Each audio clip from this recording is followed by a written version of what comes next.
Spearmint Chewing Gum, the refreshing, delicious treat that gives you chewing enjoyment, presents for your listening enjoyment John Lund as... Johnny Dollar. Philip Shaw, Johnny. Oh, fine. What have you got for me? Mr. Dale Martin is insured with National. He owns a gym, one of those bodybuilding places. Man was killed there. When did it happen? This morning, about an hour ago. And we don't know if it's an accident or not. The police are over there now. Anything to work on? Nothing. That's why I called you. Better get over there right away. I'll do it, but I don't take off my shirt.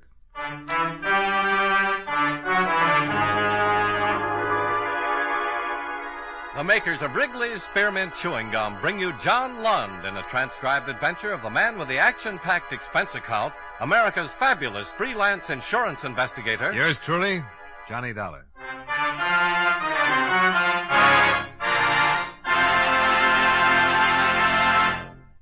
Wrigley's Spearmint Chewing Gum refreshes you. Wrigley's Spearmint Chewing Gum gives you real chewing enjoyment. Yes, for chewing enjoyment plus refreshment, it's Wrigley's Spearmint Chewing Gum. The lively, delicious flavor of Wrigley's Spearmint cools your mouth, helps keep your throat moist, and gives you a nice little lift. The good, smooth chewing of Wrigley's Spearmint helps keep you feeling fresh and alert, adds enjoyment to whatever you're doing. So for chewing enjoyment plus refreshment, treat yourself often to Wrigley's Spearmint Chewing Gum. Healthful, refreshing, delicious.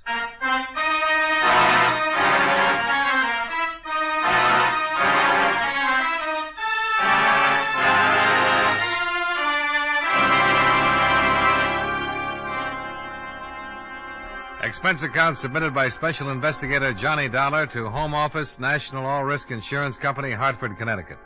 The following is an accounting of expenditures during my investigation of the blackmail matter. Expense account item 1, $1.40. Cab fare and tip for ride from my office to Martin's gym. After receiving what little information there was from you by phone, I arrived at 12:15 at 1084 6th Avenue in the heart of downtown. On the second floor, I found Dale Martin, a very nervous Adonis, seated at a desk in his office. A policeman at the door informed me that a Lieutenant Nathan of the homicide detail had stepped out for a minute and the coroner was expected soon. Mr. Martin? Yeah? I'm Johnny Dollar from the National Insurance Company. Oh, that's the outfit I'm insured with. Yeah, I know. That's why I'm here. I want to get the facts in case there's any claim. Now, tell me, what happened? I don't know. I went back to the locker room to check on the towels, and I found him lying on the floor. Found who? His name's Royal. Frederick Royal. He's been coming up here for over a year. Well, why did you call the police and not a doctor? Because I think he was murdered. Why murdered? I've seen a lot of accidents around this gym, but never saw anything like this. It wasn't an accident. What makes you so sure? Well, it looked like his neck was broken. I don't know how it happened, so I called the police. That publicity's going to ruin what little business I have. Murder always ruins something. You got any idea who might have done it? No. Who was in the place when you discovered the body? My 3 assistants and 3 fellas working out. They all still here? Yeah, all of them. Nobody else left or came in? Just the cops. Business is real slow. Does everybody know about it? No, I took the body and put it back in the rub-down room. Haven't even told my boys. Well, the officer at the door won't let anybody leave, so let's have a look at the body and see what we can find out.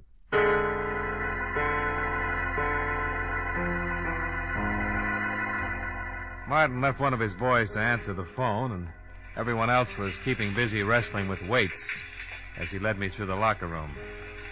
The one man was taking a shower. At the end of the room, he unlocked the door, and we walked in. The smell of rubbing alcohol was strong enough to give you a hangover. There were white curtains separating 2 rubbing tables. The first one was empty.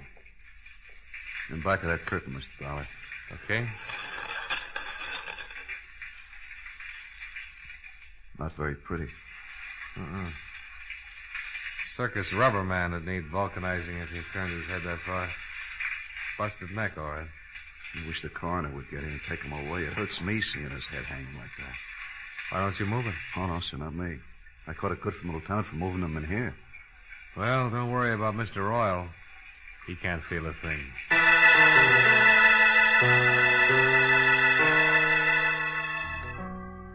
Lieutenant Nathan arrived with the coroner, and the latter confirmed our diagnosis. Nathan had Martin keep his clients and assistant muscle men busy. They started comparing biceps and forgot anybody else was there. Nathan was an old friend, so I didn't have to convince him that I was there on business. You saw the corpse, $1? Yeah, it took a pair of pretty strong hands to do a job like that. Yeah, that makes everybody around here a suspect. Got any ideas? Yeah, you'd have to know a man pretty well to let him get that close to you without starting something. Yeah, somebody could have been rubbing a kink out of his neck and got carried away with his work. Yeah. Why don't we start asking some questions? Yeah, I'll go out and round up everybody. Might as well start at the beginning.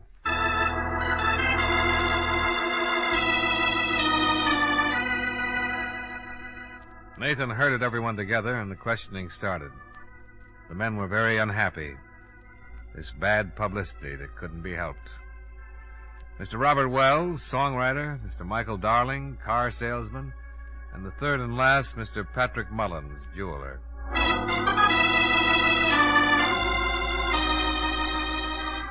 Three prosperous men, three prosperous denials. The assistants came next, the three men who worked for Martin. First, Bernie Carroll, the man who'd instructed Fred Royal, the one who'd put him through his exercises and sent him in to take a shower before he cooled off and got stiff. Sure. I worked him out and sent him in the shower like always. We tell him to take a good long hot shower to relax the muscles. Isn't that right, Dale? That's right, Lieutenant. That's the way it works. Bernie left him, went over to start on Mr. Wells. Bernie's a pretty strong boy. Yeah. Any one of us could have gone to the locker room at one time or another, Lieutenant. You found him, didn't you, Mr. Martin? Yeah. Why did you happen to go back to the locker room at that particular time? Well, I do it every day. Check on a towel, soap, see that everybody has everything he needs.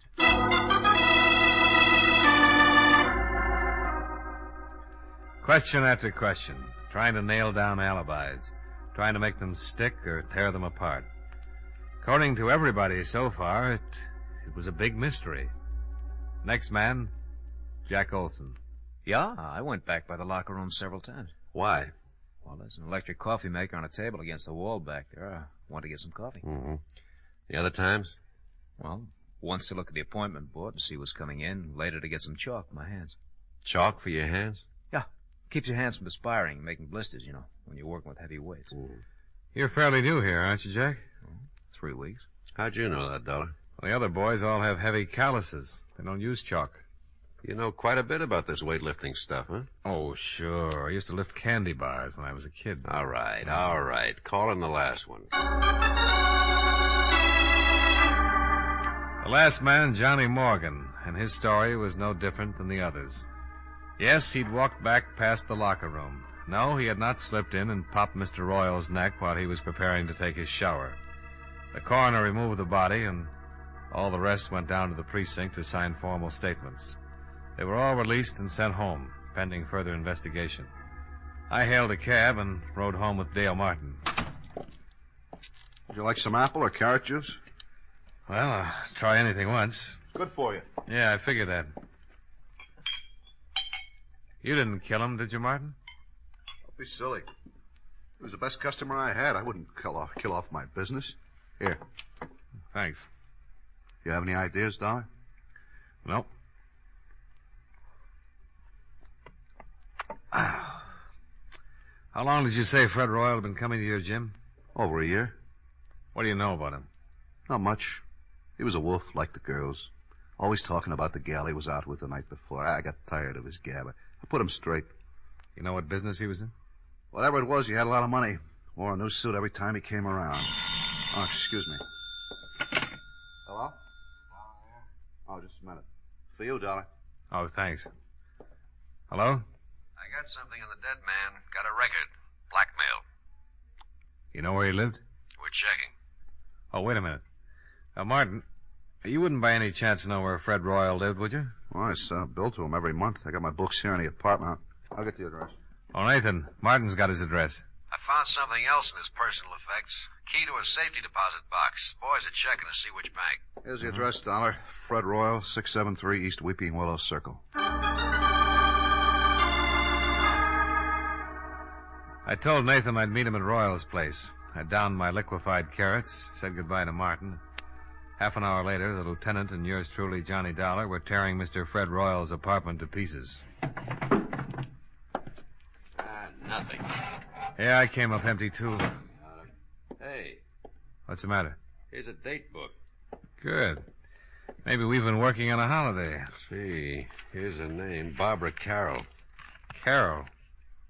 That's the name of one of Martin's muscle trainers, Bernie Carroll.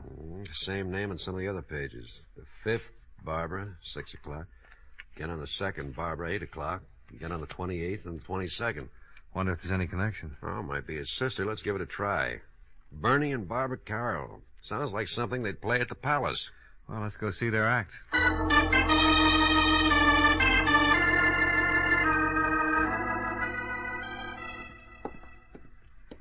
Here's the apartment. They live with that new fella. Jack Olson. Yeah, the quiet one.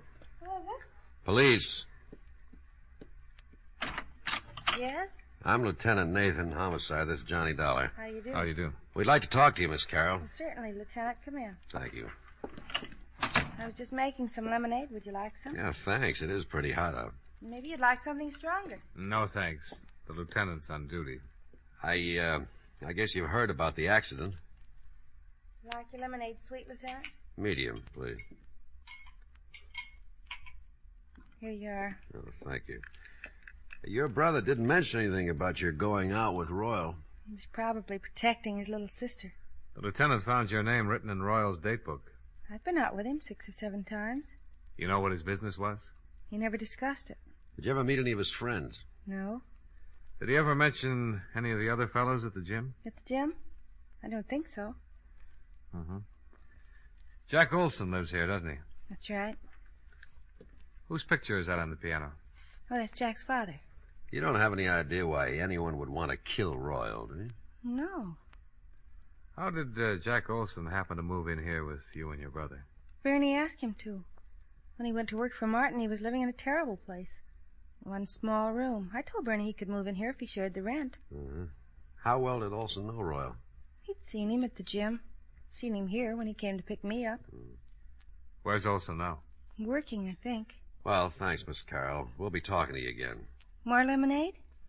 Later, maybe, Miss Carroll.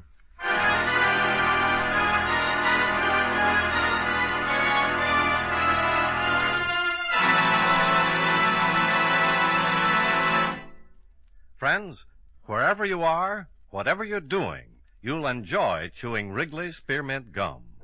Chew Wrigley's Spearmint while you're working. The lively, full-bodied flavor of Wrigley's Spearmint gives you a refreshing little lift. The smooth, pleasant chewing of Wrigley's Spearmint Gum helps keep you feeling relaxed and satisfied. Makes your job seem easier.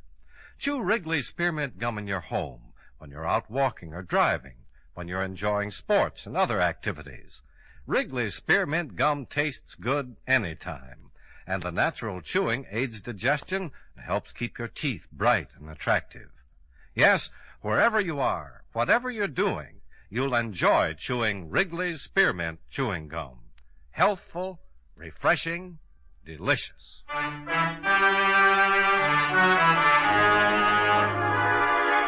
And now, with our star, John Lund, we bring you the second act of Yours Truly, Johnny Dollar.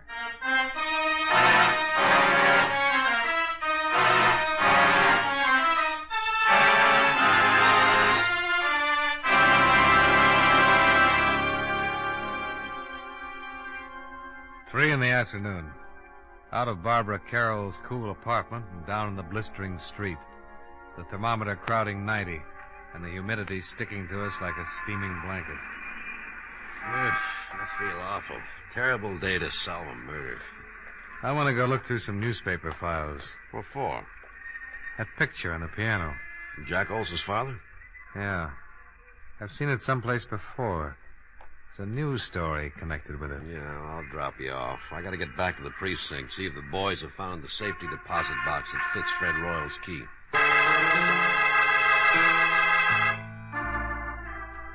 Nathan dropped me off at the newspaper, and I went down to the morgue to do some hunting. The air conditioning made the job easier, and by 4 o'clock I was headed for Nathan's office. We found the bank and the safe deposit box. Oh? Anything turn up? Yeah. Royal was doing some pretty fancy blackmailing. Here's a bundle of evidence and a list of names. Mm-hmm. Well, I can understand why someone would pay to keep these out of circulation. Yeah. Lousy photography. What'd you find out? Here. Newspaper clipping.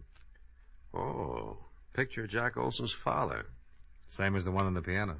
Prominent banker leaps to death. William Barrett. The boy's name is Olson. That's what he calls himself. William Barrett. Barrett. Give me that list we got out of the deposit box. I've just been looking at it. William Barrett's name is on here, all right. Oh. That article you've got on his suicide mentions that he left a son and a wife. Yeah. Well, let's go pick up Jack Olson, or Barrett, or whatever his name is. Well, it might not have meant a thing, but at least we had found one person who had a strong connection with Frederick Royal other than socially. The boy who called himself Jack Olson was the son of one William Barrett, deceased, and one of Fred Royal's blackmail victims. Barrett had jumped off a tall building, and according to the newspaper, he had left no reason for his actions. There was a possibility that Fred Royal's blackmail had driven him to it, and if that was so, his son would have had a very strong reason for wanting to break Mr. Fred Royal's neck. We climbed into a squad car and hurried back to Barbara Carroll's apartment, where Jack Olson lived as a boarder.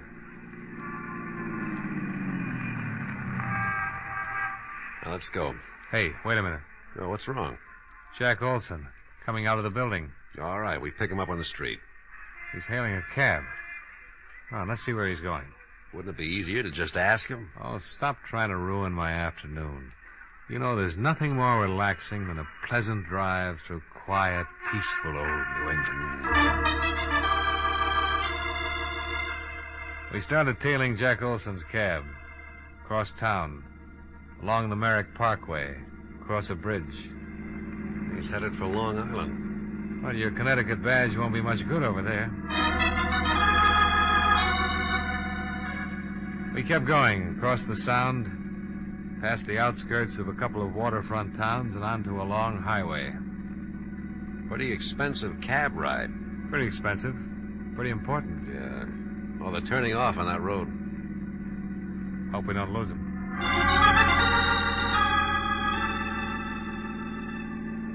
We took the road to the right off the highway and spotted the cab up ahead, pulling into the entrance of a large white building. The sign over the tall iron gate read, Lakeview Sanitarium. We waited for him to go in.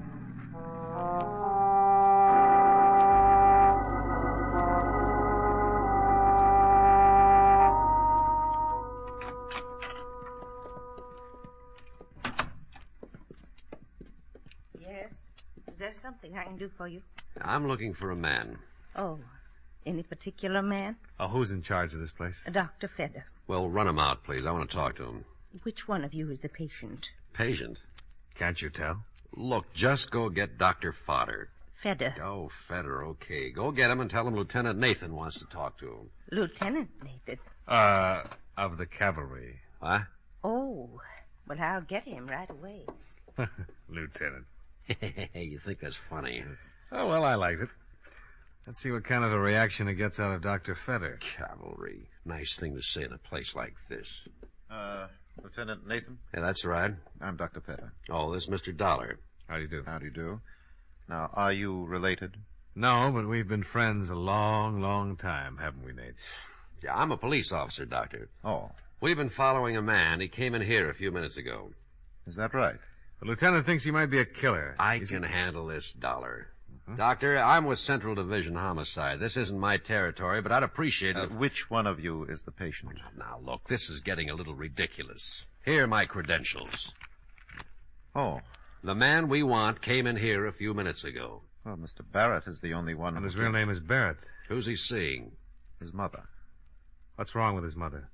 Mrs. Barrett is seriously ill. Have anything to do with her husband's suicide? Everything to do with it. I doubt if Mrs. Barrett will ever recover.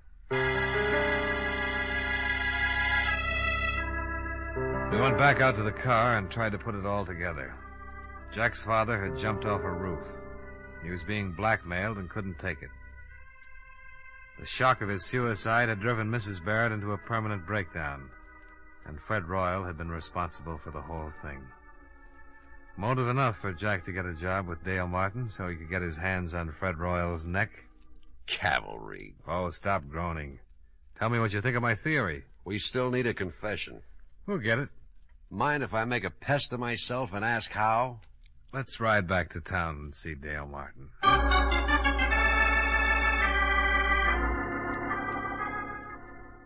You're going to come up and take a workout in a rub tomorrow, huh? That's right, Martin. And I want you to make sure that Olson takes care of me. Did he do it, Dolly? I think so. But why? He seems like such a nice kid. He had a pretty good reason. But we need a confession, and Dollar has an idea how to get it. I want Olson working on me through the whole workout, especially when I get on the rubbing table.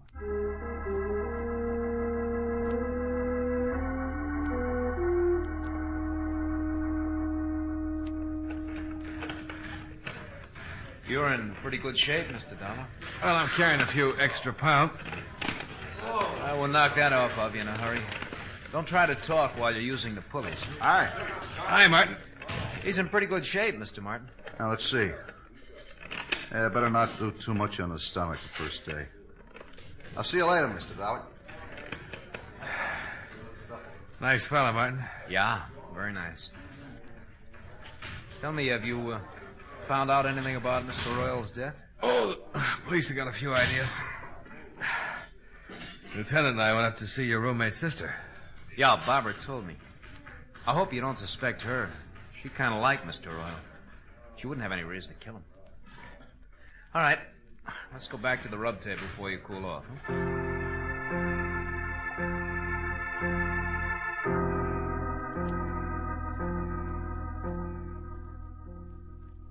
You don't mind going in there, do you? No. Why should I? Oh, some people are funny about rooms where there's been a dead person, you know? Well, it doesn't bother me, Mr. Dollar. Martin's got all his towels piled on the other table. I can move them if you like. Oh, no, it doesn't make any difference. Royal wasn't killed in here anyway. All right. Up on your back. Yeah. Give me a good brisk rub and let me relax for about 10 minutes. All right, slide down a little. Yeah.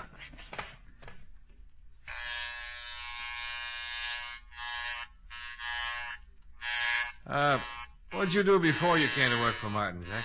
Oh, not much. Went to school, finally decided to look for a job. Found this one. You ever study this sort of thing? No, there's really not much to it. Martin shows us how to use the machines, help the clients, and rub the neck and back. Well, then all you need is a good build, a strong pair of hands, huh? Yeah, I guess so. Your family live in Hartford? No. I noticed a picture of your father on Barbara's piano. Fine-looking man. He's dead now. Oh, sorry. So am I. Your mother still living? No. Oh! Oh, I'm sorry. Am I rubbing too hard? Oh, no, it's okay. Well, you certainly got the strength for the job. Yeah, I'll turn off the vibrator and just use my hands. Did the police find out anything about Mr. Royal?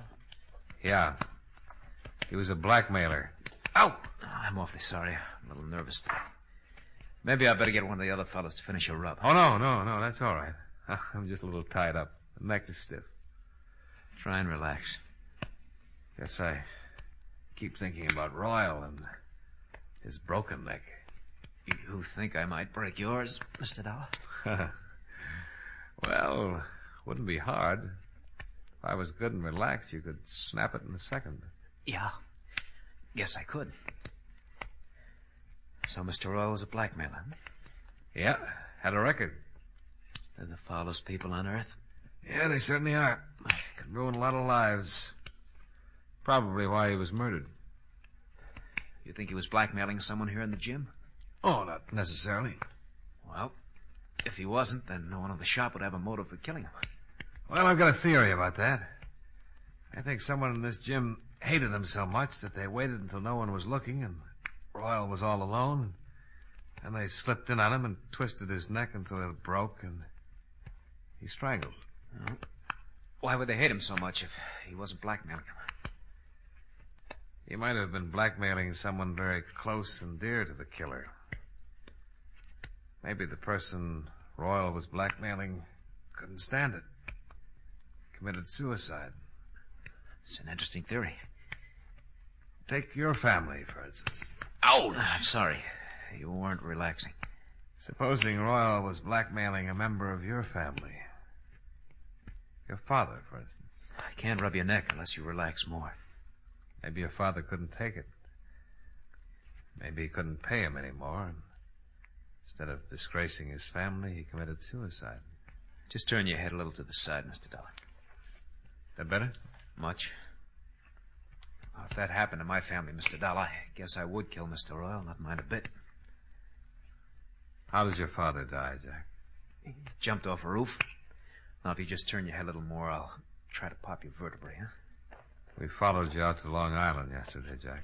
I'm going to adjust your neck, Mr. Dollar. It's better if you relax so it won't hurt. Well, if you wanted to, you could pop it anyway. I couldn't stop you in time. No, I don't guess you could. There, now the other side, huh? Did you kill Fred Royal? Yes. Relax. All right, Mr. Dollar. Let's go down to the police station. Lieutenant's outside with Martin.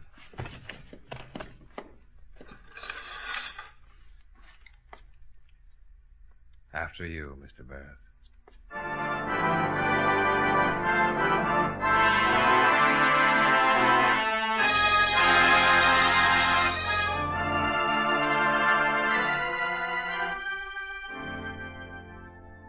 Nathan took Jack Barrett down to the station and got from him a signed confession. I went with Martin. And with every drink, I saw another Barrett. So finally, I gave it up and came up here to my office. Expense account. Item 2, $4.53. 1/5 of very dry gin. Martin forgot his health and hygiene for a couple of hours and finished what I didn't drink. Item 3, $16.75. Cab fare for a ride up through the country. All by myself.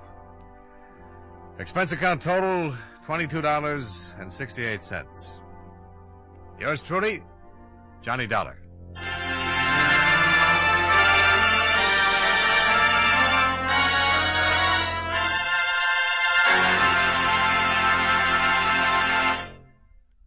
Remember, friends, Wrigley's Spearmint Chewing Gum refreshes you. Wrigley's Spearmint Chewing Gum gives you real chewing enjoyment. The lively, full-bodied flavor of Wrigley's Spearmint cools your mouth, freshens your taste, sweetens your breath. The smooth, pleasant chewing of Wrigley's Spearmint helps keep you feeling relaxed and satisfied, makes whatever you're doing more enjoyable. Yes, for refreshment plus chewing enjoyment, treat yourself often to Wrigley's Spearmint Chewing Gum. Millions enjoy it daily. Get a few packages and always keep some handy. That's Wrigley's Spearmint Chewing Gum. Healthful, refreshing, delicious.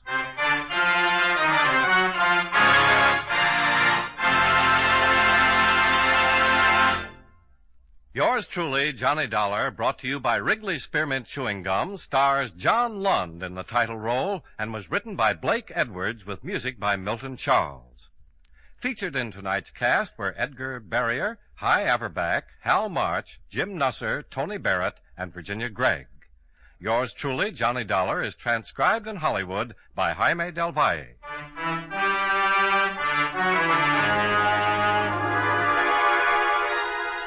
The makers of Wrigley's Spearmint Chewing Gum hope you enjoyed tonight's story of Johnny Dollar and that you're enjoying delicious Wrigley's Spearmint Gum every day. This is Charles Lyon, inviting you to join us again next week at this same time when, from Hollywood, John Lund returns as... Yours truly, Johnny Dollar.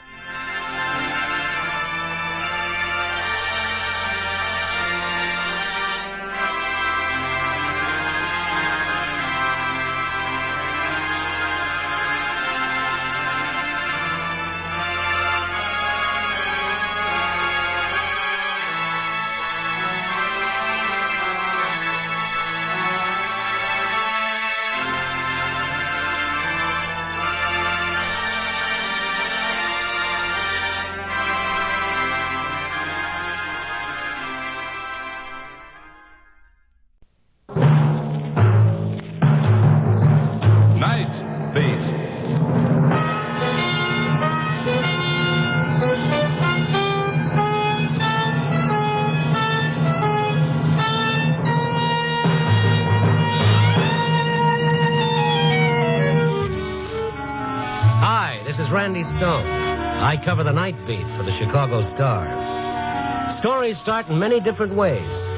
This one began with young love and ended with old death. Night Beat, starring Frank Lovejoy as Randy Stone.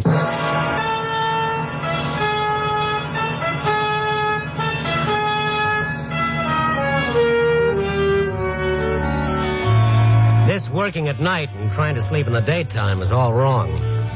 It's getting so lately my only contact with sunshine is my friendly little bottle of vitamins. The kind of tan you get from munching on a fistful of vitamins is nothing, believe me.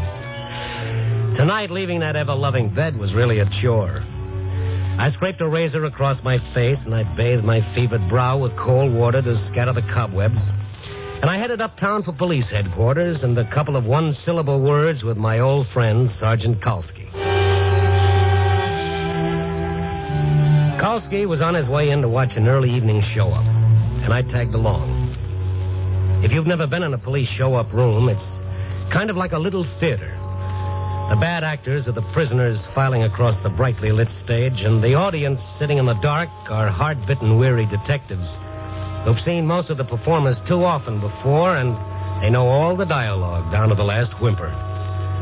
The line coming out now were women, an even half-dozen assorted sizes and ages. Okay.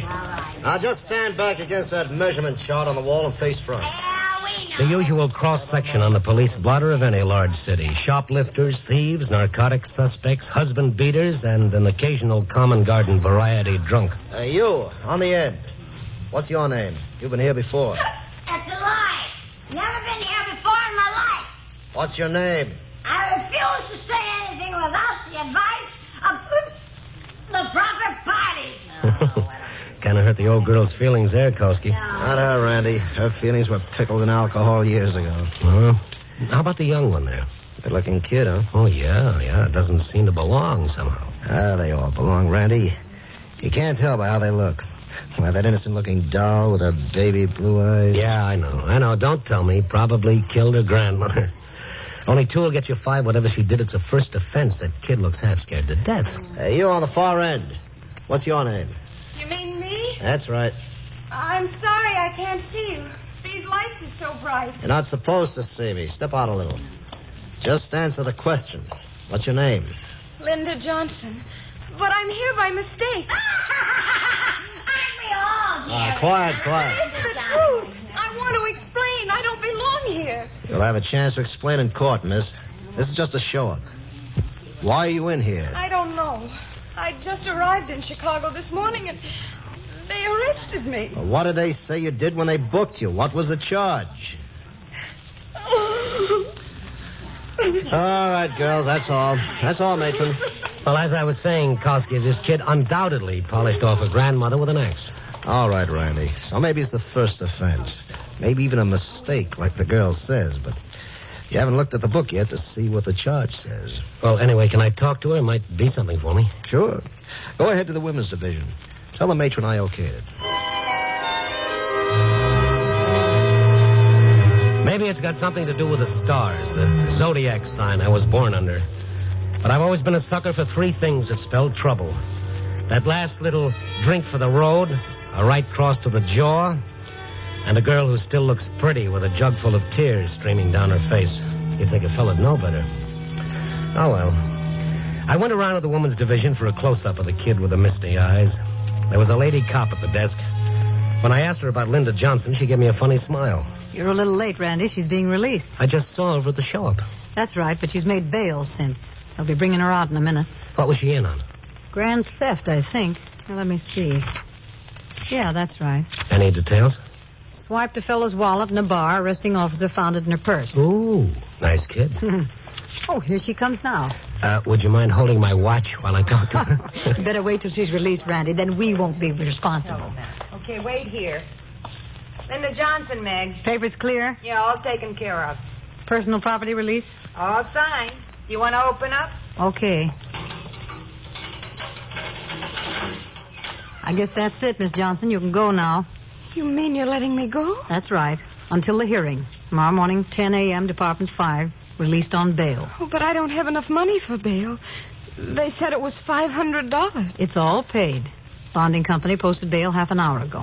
But there must be a mistake. Who paid it? I don't even know anybody in Chicago. Well, somebody evidently knows you, honey. And pretty well, too. But who? Don't you really know? Oh, no. It's crazy. First I'm arrested and I don't know why, and now I'm bailed out and you won't tell me who put up the money. I'm sorry, Miss Johnson. We don't have any way of knowing that. You can check with the bonding company in the morning. Probably a friend. Or maybe your folks. Oh, no. No, they don't even know where I am. They mustn't ever know. This kid was scared, but good. Her eyes had the bewildered expression of a little girl that's been whipped for something she didn't do and can't understand why. Up close, she was even more beautiful than she'd looked under those glaring white lights in the show-up. Her cheeks were pale, except for that bright flush of red high up. Her eyes were big and soft, and her lips were full and almost trembling with a strange sort of excitement. What happened? Suddenly I heard gypsy violins in the background. And she was just a gal, and I was just a guy. Oh! It was as though she'd heard my thoughts. Suddenly she swung around and looked straight at me, only then realizing that I was there. Oh, Her face turned a gorgeous red, and then she turned quickly and hurried out of the building. Careful. She'll get more than your watch, Randy. Yeah. I'll be seeing you. I followed the girl out the front door and down the steps to the street. It was raining. She hesitated a moment, looked around as if she weren't sure which way to go, and then turned towards the corner. I ran and caught up with her. Excuse me. What is it? What do you want? Miss Johnson?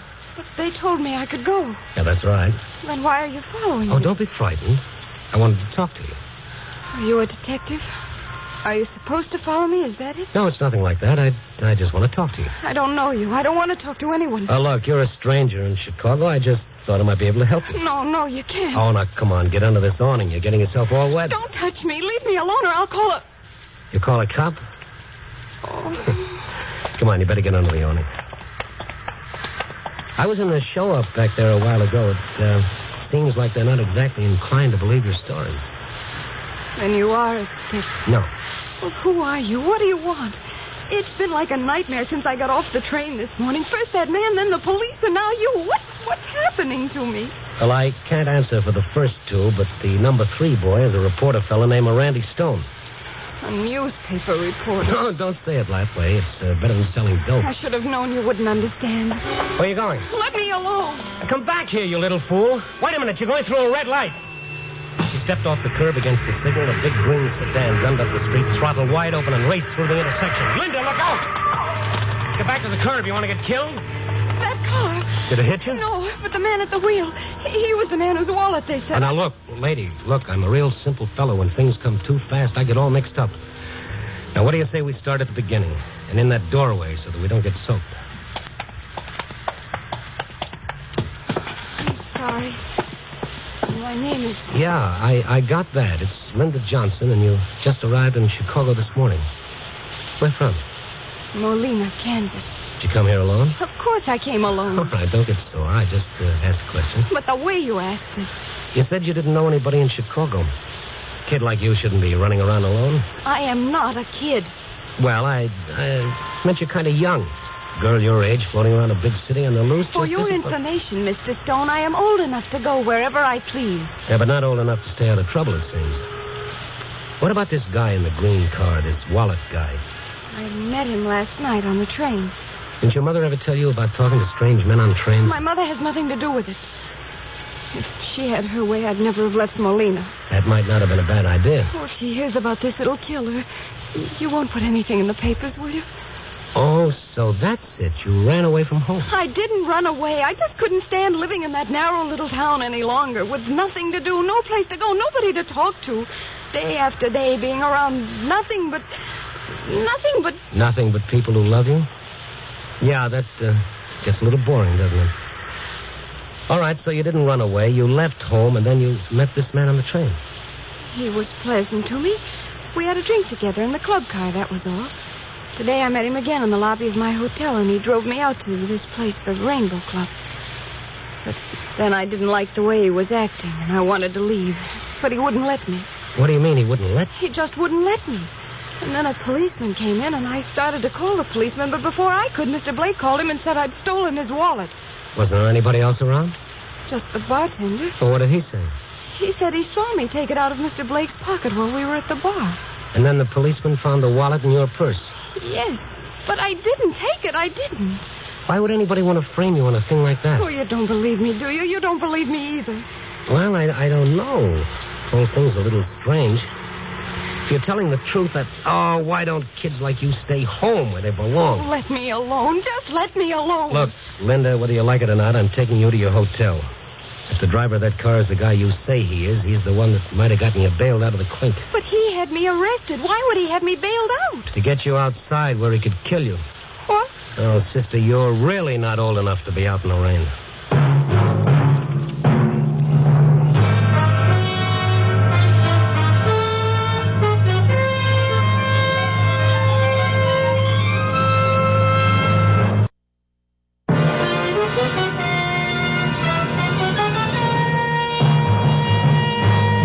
And now back to Night Beat and Randy Stone. Yeah, like King Solomon once said, latch onto a pretty girl and you latch onto trouble. And this kid, Linda Johnson, wasn't just pretty. She was beautiful. A genuine 14-carat trouble doll. All in one day, she's arrested, bailed out, and almost killed. So, just like the Chamber of Commerce would want me to, I escorted the fair visitor to our city to the safety of her own hotel room. A middle-class business hotel in the Loop. Now that we were in off the street, she seemed a little more relaxed. She shook the rain out of her hair, she turned on the radio, and we sat down on the couch. That, Frank Blake you met on the train. You ever seen him before? No, he was a complete stranger. Why would a complete stranger want to kill you? No, maybe I just imagined that was Frank driving the car. And anyway, it was my fault for walking against the signal. Uh-huh. All right, now let's see. You met him in the club car on the train, and you talked with him a while. And then what? Then we went back to our own cars. I said goodnight at his compartment, then went on through to my own car. Didn't he invite you in? Certainly not. He was traveling with someone else. A lady? No, a man. You sure about that? Of course. I saw him when Frank opened the door. But please, let's not talk about it anymore. Okay, let's talk about you. Can I turn this down a bit? Mm-hmm. Why'd you come to Chicago? Oh, usual reason, I guess. Why does any girl come to a big city? So that she can live a little. So that she can be on her own. Maybe you're not old enough to be on your own. That's what you keep saying, isn't it?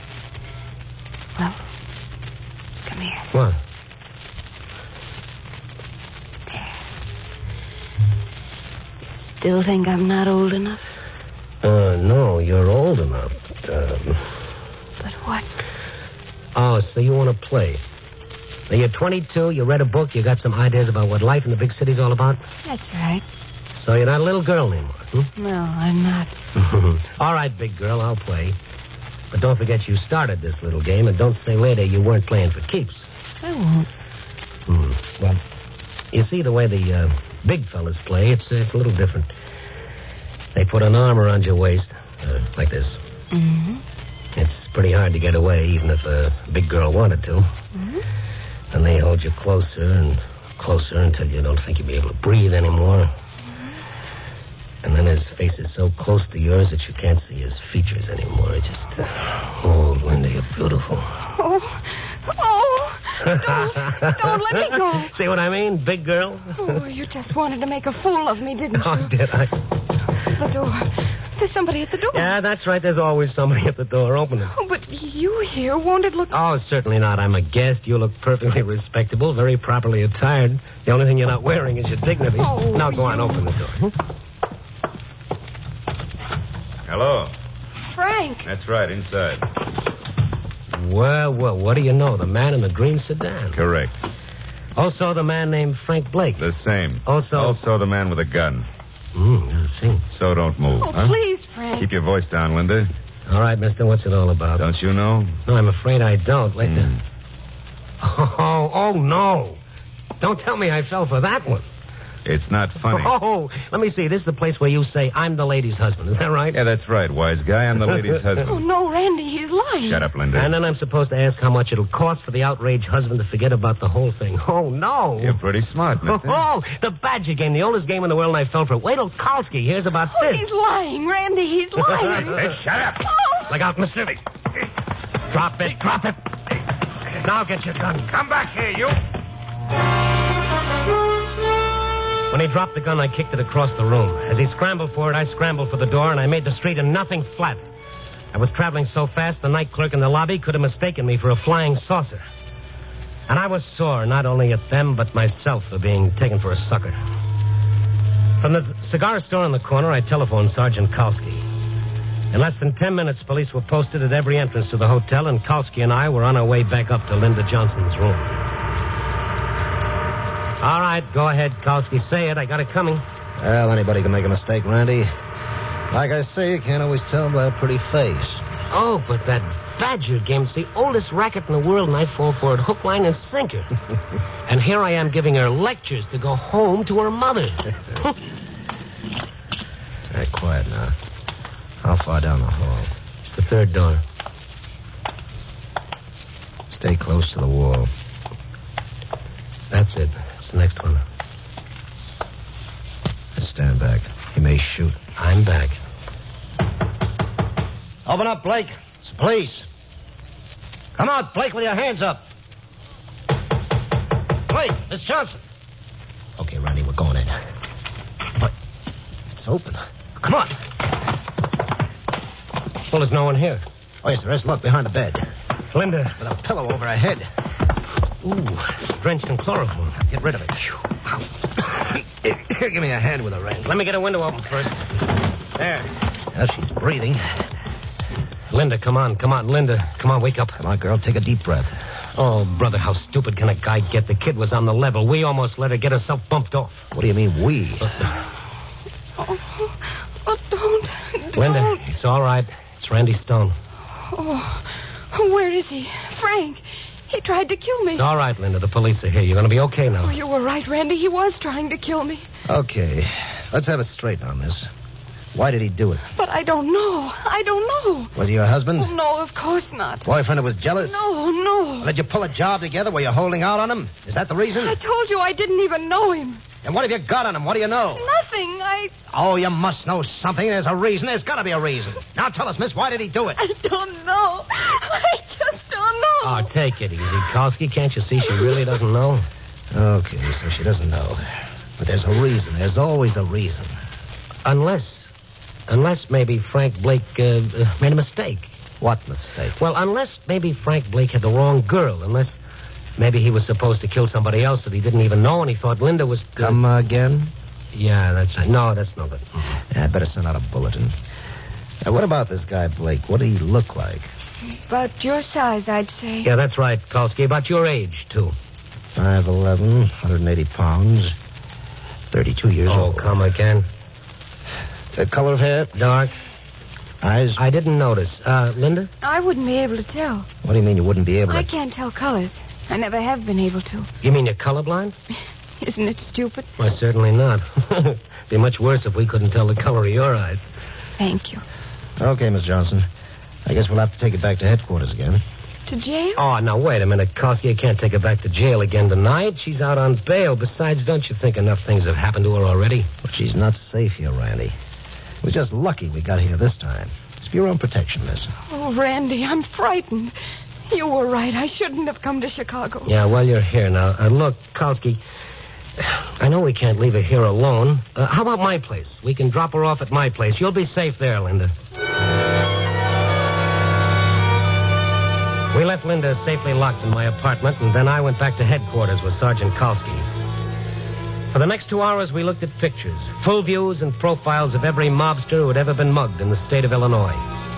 And then I stopped. There he was, staring right up at me off a card. Frank Blake, only here he was called Frankie Bolano. Recognize him? Oh, yes, that's him. Who is he? Let's see the card. Part of the old Red Machete gang. Never heard of them. Now, wait a minute. Let me look up Machete. Mabel, Mason. Machete. Yeah. Now, do you remember? Yeah, Donald Machete, alias Red Machete, convicted murder, first degree, sentenced life July 1941, escaped June 1949. Shot by deputies while swimming across Des Plaines River. Drowned, body not recovered. Well, he's dead. That doesn't tie in. No? Unless the guy on the train, the guy in Blake's compartment. And they thought Linda had seen him. Well, say he didn't drown. Say he got away. They've been hiding him out for over a year. And now they were moving him. Let me see that card. Height 5 feet 8, weight 160, age 42, hair red, eyes blue, identifying marks, bright red strawberry mark on left cheek. No wonder they thought Linda had spotted him. Only she couldn't have. She's colorblind. Sure, that's why she walked right through that red light tonight. She can't tell one color from another. From there on, it was a breeze. We knew what we were looking for, Frankie Bolano and Red Machete. And with Kowski knowing all the right answers about all the wrong people, we found them both right where we should have looked in the first place. In a private room over the Rainbow Club where Linda had been arrested that afternoon. After I'd seen them safely into a cell, I got on the phone and called my apartment. You know, come to think of it, it was the first time I'd ever dialed my own number. A girl answered. Hello? Kind of a sleepy girl with a beautiful voice. What did you say? I said you're beautiful, Linda. Who is this? Randy Stone, that nice-looking young fellow in whose apartment you've been living. Oh, I must have fallen asleep. Yeah, well, wake up, Linda. It's all over. You found him? Oh, yes. Your late friend, Mr. Blake, is now resting comfortably in the city Hoosgow on a slight charge of attempted murder, aiding a penitentiary escapee, harboring a fugitive, and deliberately framing a pretty little girl from Molina, Kansas. A pretty big girl from Molina, Kansas. But why, Randy? Why did he do it? Oh, it's a long story, but mainly because you started to holler copper, and he just did some fast thinking, and he hollered first. Do the police know that I didn't... Oh, sure. No more charges. They even threw your records away. Great little fixer, this Stone fella. You ought to get to know him better. I want to. Are you coming home soon? Oh, no. Not my place. You know, neighbors. But I want to see you, Randy. You've been so wonderful to me. Oh, sure, but... Don't you want to see me? Oh, I do, Linda, sincerely. Look, I'll tell you what. You hop in a cab right away, meet me on the corner of Dearborn and LaSalle. Can you remember that? But why? Oh, never mind why. It's, 4:30 now. How long will it take you? No time at all. But my clothes, I haven't changed. My bag's still at the hotel. I didn't even unpack. Oh, never mind. I'll pick it up for you on the way. You'll hurry? Oh, yes. I'll hurry, Randy. Swell. I'll have something for you.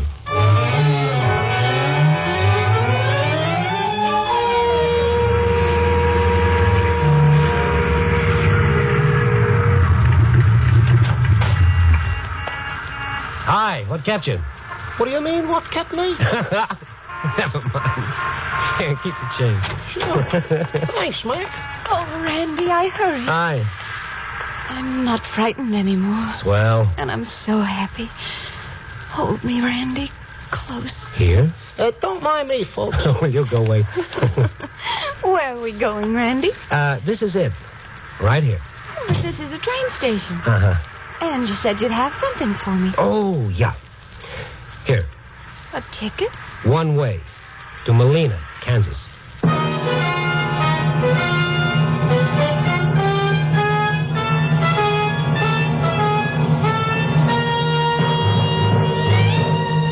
Well, yes, Mom, I did the right thing, all right. I made the noble gesture, and now I feel pretty good inside. I feel like a big man. I feel like a big chump, if you want to know the truth. Who am I to suddenly get so noble where a beautiful girl is involved? Oh, well. Maybe if I rationalize long enough, I can kid myself into thinking she had to go home because she was running away from some unfinished business. You try to run away from things, but you can't ever run away from yourself. Who knows, maybe someday I might try running away myself. Wonder what it's like in Molina. Copy, boy.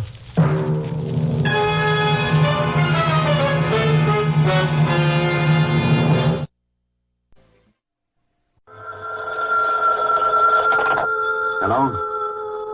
Yes, this is the Fulton speaking. Oh, Rita. I'm glad you called, Angel, but we'll have to make it another time. A man has disappeared with some of his company's money. His employers can't wait to find out what's become of him. In fact, it looks like the suspense may kill them. The Case of the Amorous Bookkeeper.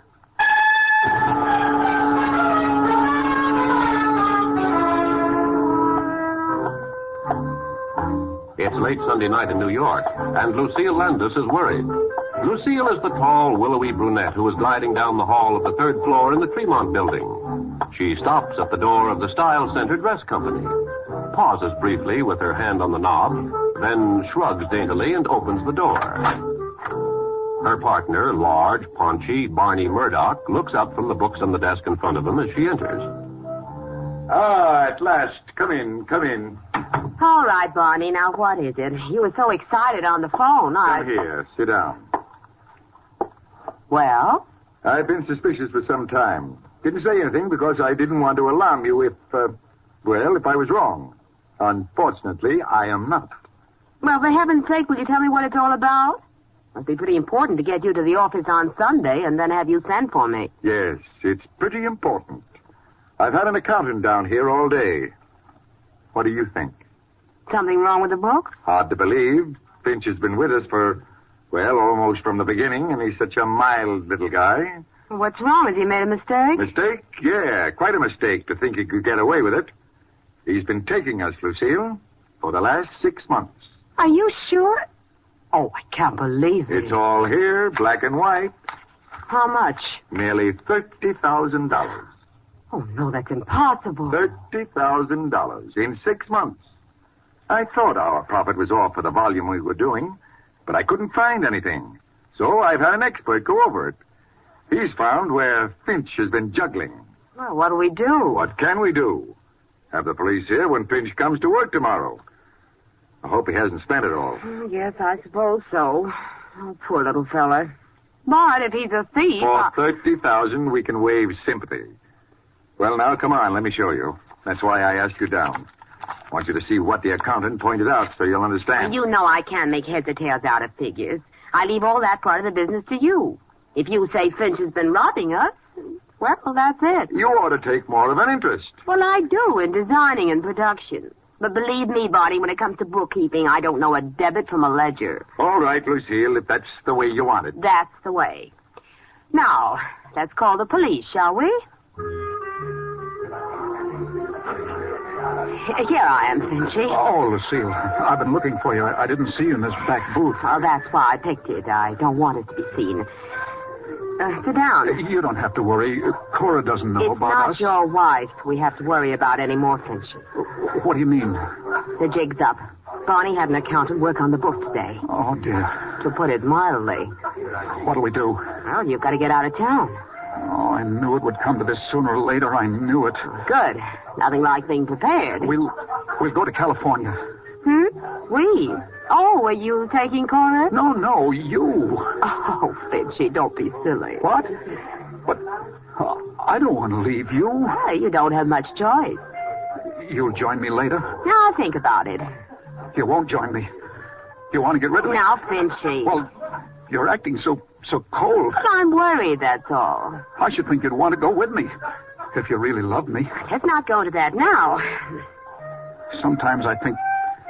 I just wonder if you've just been using me to juggle the books for you now that I'm no more use to I'm tipping you off, aren't I, so you can get away? Yes, but...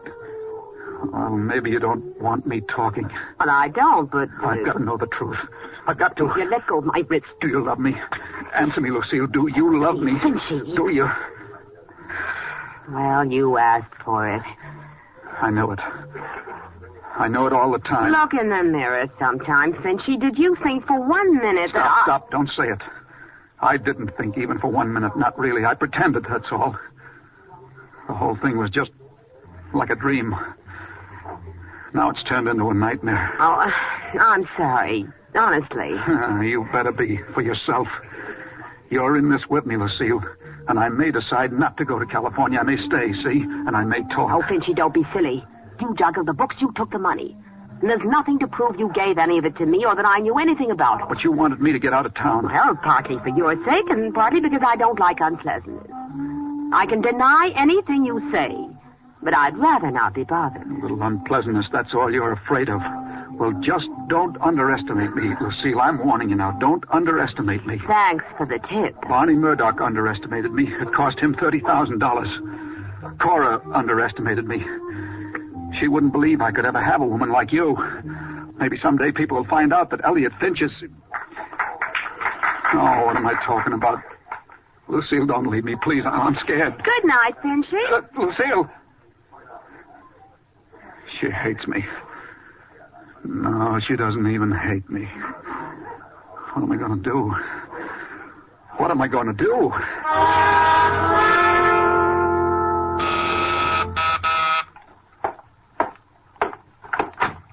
Yes? Michael Waring? That's right. My name's Barney Murdoch, Style Center Dress Company. Want to hire you. I never was much good on hem stitching. All right, you've had your joke. Now, may I come in? Yeah, sure. Thanks. They call you the Falcon, some such falderall, don't they? Oh, I've been called every kind of falderall in the book. Well, I'm not much for fancy names, but I understand your shop can deliver the goods. That's what I want. Or just what goods do you have in mind? I want you to find a man for me. Name's Elliot Finch, bookkeeper. Worked for us until today. Didn't show up for work this morning, and his wife doesn't know where he is. Oh, how much did he get away with? How'd you know about that? Well, when the bookkeeper disappears and his boss rushes frantically to a detective... Good. You're on the ball. 30,000, Waring. 30,000 nice, round simoleons. Well, to coin a couple of cliches, Finch certainly believed in making hay. And, brother, that ain't hay. What's in it for me? Your fee is... $50 a day in expenses. I'll give you $500. If the job's done in less than 10 days, keep the change. Well, fair enough. Tell me something, Murdoch. When did you discover Finch's defalcation? Yesterday. And today, Finch disappears. Yeah, I've been wondering about that. Don't see how he knew we'd found out about him. Well, who did know, besides yourself? Just the accountant I had work on the books. And my partner, Lucy Landis. But surely neither of them... You trusted him implicitly? Of course. As much as you trusted Finch until this happened? What are you trying to suggest? Oh, just thinking out loud. And in my business, you don't get very far if your thoughts are all sweetness and light. Very good, Waring. Suspicious of everyone. Probably just as well. Although I don't think... then I'll leave the speculation to you. All right, Murdoch. And as soon as I have something concrete, I'll let you know.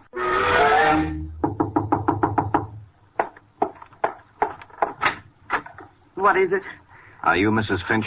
Yes. My name's Michael Waring. I'm looking for your husband. He isn't here. I know that. How do you know? What do you want with him? Are you from Style Center? In a way. Get out of here. Go on back to Mr. Murdoch. Tell him all he's lost is $30,000. I've lost a husband. Oh, perhaps I can help. Help! Elliot's gone. Run away. And he's not too well, Mr... What did you say your name was? Waring. I'm telling you this. Jail would kill him. He's never been strong. But he was a good husband and a good employee. For 25 years, and then... Well, we all make mistakes. Temptations. Yes, I know how you feel, Mrs. Finch, but... Oh, no, you don't. You wouldn't be here. Trying to find him so you can take him to jail, so you can kill him. All right, Mrs. Finch. What was that? I didn't hear anything. Maybe the wind. And maybe your husband. No, he isn't here. How do you know? Maybe he just came in the back. He didn't. He wouldn't. Come on, let's go see. No, Elliot. Elliot, if you're here, get out. There's somebody here looking for you. All right, Cora. Elliot, he wants to take you to jail. He's not going to take me to jail. But where did you get that gun? I found it. Now, look, Finch. Please, I don't want to listen to any lectures. I took the money, I admit it. I can't pay it back either. But I'm not going to jail. I'm sorry about this, Cora, but you know the whole story. You know there's nothing I can do. So this is all that's left. Goodbye, Cora. Finch, wait.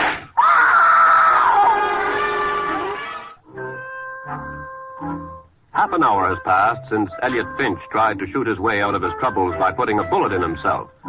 Finch has been rushed to a hospital, and now Mike is talking to Cora Finch, who is just recovering from the shock.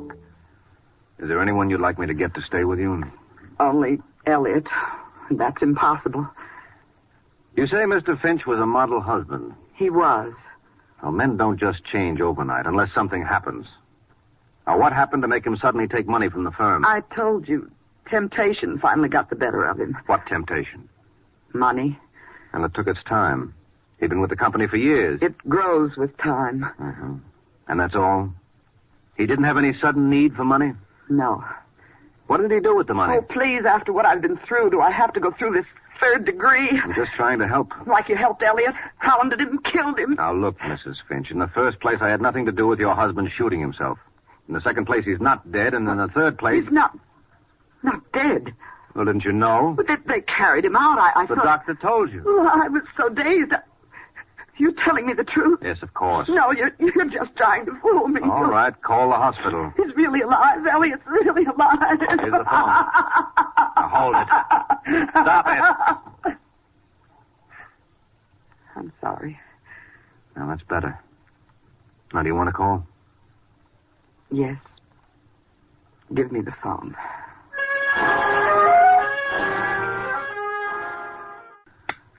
Yes? Mr. Waring is here, Mr. Murdoch. All right, send him in. Already. Oh, Waring, come in. Come in. Any news? Yeah, I found Finch. What?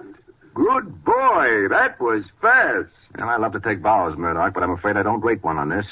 He walked in on me, that's all. Walked in on you? Where? At his home. I thought he'd skipped. No, he had no place to go. Well, where is he? In the hospital. He tried to kill himself. Tried to, you say? Mm-hmm. They're working on him now. He's still unconscious, but the doctors give him a good chance. He tried it while you were still at his place? That's right. Why'd you let him do it? He had a gun. What could I do? Guns don't usually stop the falcon, do they? Well, sometimes. I don't want to get in a rut. Did he say anything about the money? To his wife. It's gone. All of it? So she said. Where? Gambling? So she didn't say. Another woman, maybe. Maybe. Where's your partner? Lucille? She hasn't come in yet today. Interesting coincidence, wouldn't you say? What? Day after Finch's dirty work is discovered, he doesn't come to work, and neither does Lucille. Oh, she often doesn't come in till afternoon. It's afternoon? You're hinting at something, Waring. You hinted at it before. I'm just trying not to overlook any possibilities. Well, but... There's a Sergeant Corbett of the police here. He wants to talk to you. Oh, just a minute. Must be something about the robbery, Waring.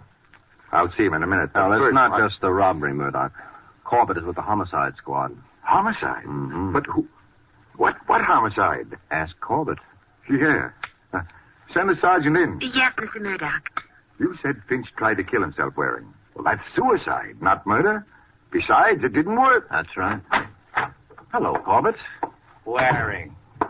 Well, now my day's complete. Mm-hmm. And what can we do for you? You can sit tight and keep your mouth shut. I want to talk to Mr. Murdoch. Well, what's it about, Sergeant? Your partner, Lucille Landis. Lucille? She's been murdered. What? What do you know about it, Murdoch?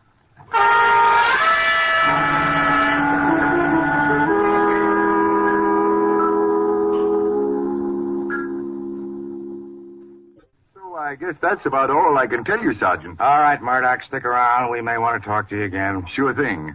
Good day, Sergeant. So long. Goodbye, Waring. Bye-bye, Corbett. I'll see you down at headquarters later. There are a few things I'd like to find out. And you think we can help you? You flatter the department, Waring. I thought you're the guy who likes to tell us, not ask us. Oh, you're all right for routine, Corbett. If it's simple. He expects us to give him what we got after that. You will, Corbett, in spite of yourself. Your irresistible charm, no doubt. Why, Corbett, you do care. I've got work to do. All right, Waring. Your friend, the sergeant's gone. You can stop being cute. I want results, and I want them fast. What results? Proof that Finch killed Lucille. And if he didn't? He did. Must have. She got him to jockey the books. Did she? Look, it's your idea. You've been hinting at it right along. Yeah. Tell me something, Murdoch. What? Just when did you catch on to my hint? Now, wait a minute, Waring.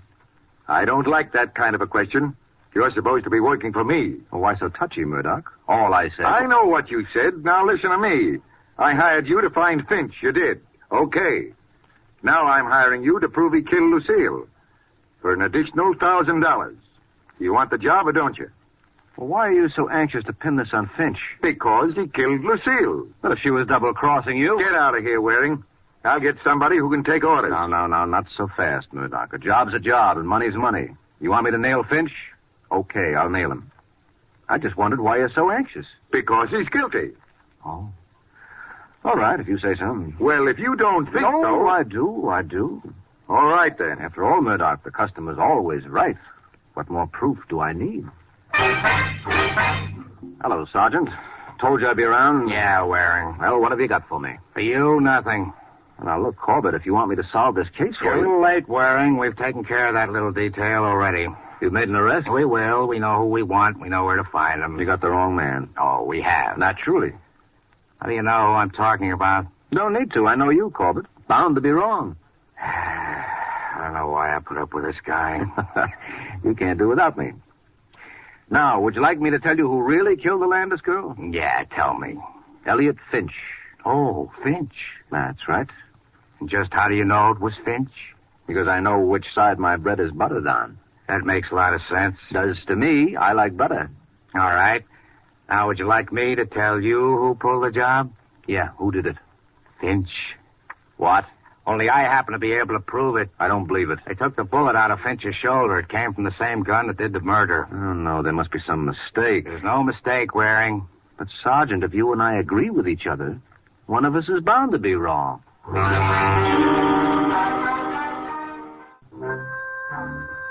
It's 20 minutes since Mike Waring and Sergeant Corbett startled each other by seeing eye to eye on a case.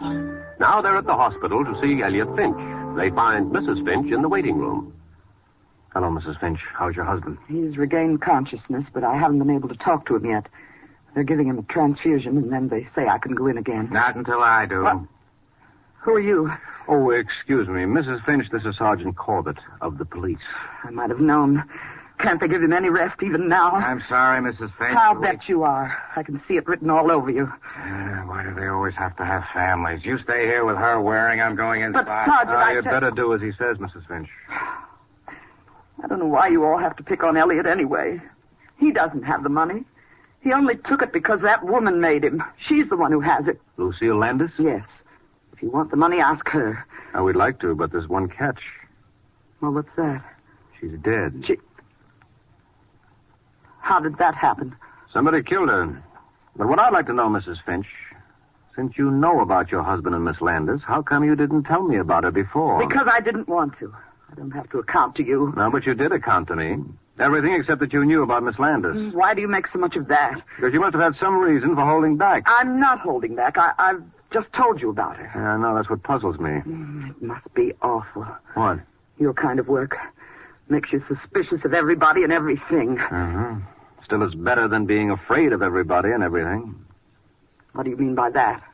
I'll tell you later. Here comes the sergeant again. Well, Corbett? Mrs. Finch can go in now if she wants. What did he say to you, Corbett? He has a story. Yeah? He admits he was at Lucille Landis's, but he says he got there after the murder. He found the gun then and took it with him. That's how he got it. Gun, Miss Landis's. You weren't here about the money. This was about the murder. Easy, Mrs. Finch. You can't think Elliot did it. He'd never hurt anyone. He didn't do it. Why can't you leave him alone? When a man has a murder gun, you don't just leave him alone. But he told you. Yeah. You buy his alibi, Corbett? For now, he's not going anywhere. That's right. But suppose I could rip his alibi right down the middle. What? How? I suppose I could prove he took the gun with him to Miss Landis's, that he went there to kill her. Go ahead. He can't. It's a lie. Mrs. Finch told me her husband admitted taking the money, but she tried to conceal his connection with Miss Landis. Now, why? I told you. Was it because she knew what was going to happen? And she wanted to protect Finch? No. Couldn't she have seen him take the gun? That would frighten her into trying to hide his affair with Miss Landis. No, you must believe me. I wouldn't shield Elliot. Not if he were a murderer. Well, you tried to protect him when you knew he was a thief. I didn't. You didn't want him jailed for it. You seemed to think it was all right for him to take the money. You said he was just yielding to temptation. Your only criticism was of the police and me for wanting to catch him. Well, what could I do? He's my husband. I love him. Naturally, I don't want to see him go to jail. Nice code of ethics. Anything he does is okay, as long as he's your husband. Embezzlement, murder. You don't understand. No, the trouble is, I do. Corbett, I think you have a case. You can make an arrest. No. Elliot didn't kill that woman, I tell you. He didn't. Now, we'll see. But he's sick. This might kill him. Let him alone till he's stronger. Then you'll see. He'll be able to You prove... mean there'll be time to think up another alibi? It's no use, Mrs. Finch. Why do you have to be so hard, so unfeeling? I know. It's another side of that rotten work I'm in. Well, Corbett? Okay. No, please. If nothing else will stop you, I'll confess. I killed her. I did it. She's sure determined to protect that guy. Yeah, only she happens to be telling the truth. Huh? But you said... I didn't say anything. I simply asked some hypothetical questions. But now I am saying Mrs. Finch killed Miss Landis, Corbett. You said before I could arrest Finch for the murder. No. I said you could make an arrest. You can. So what are you waiting for?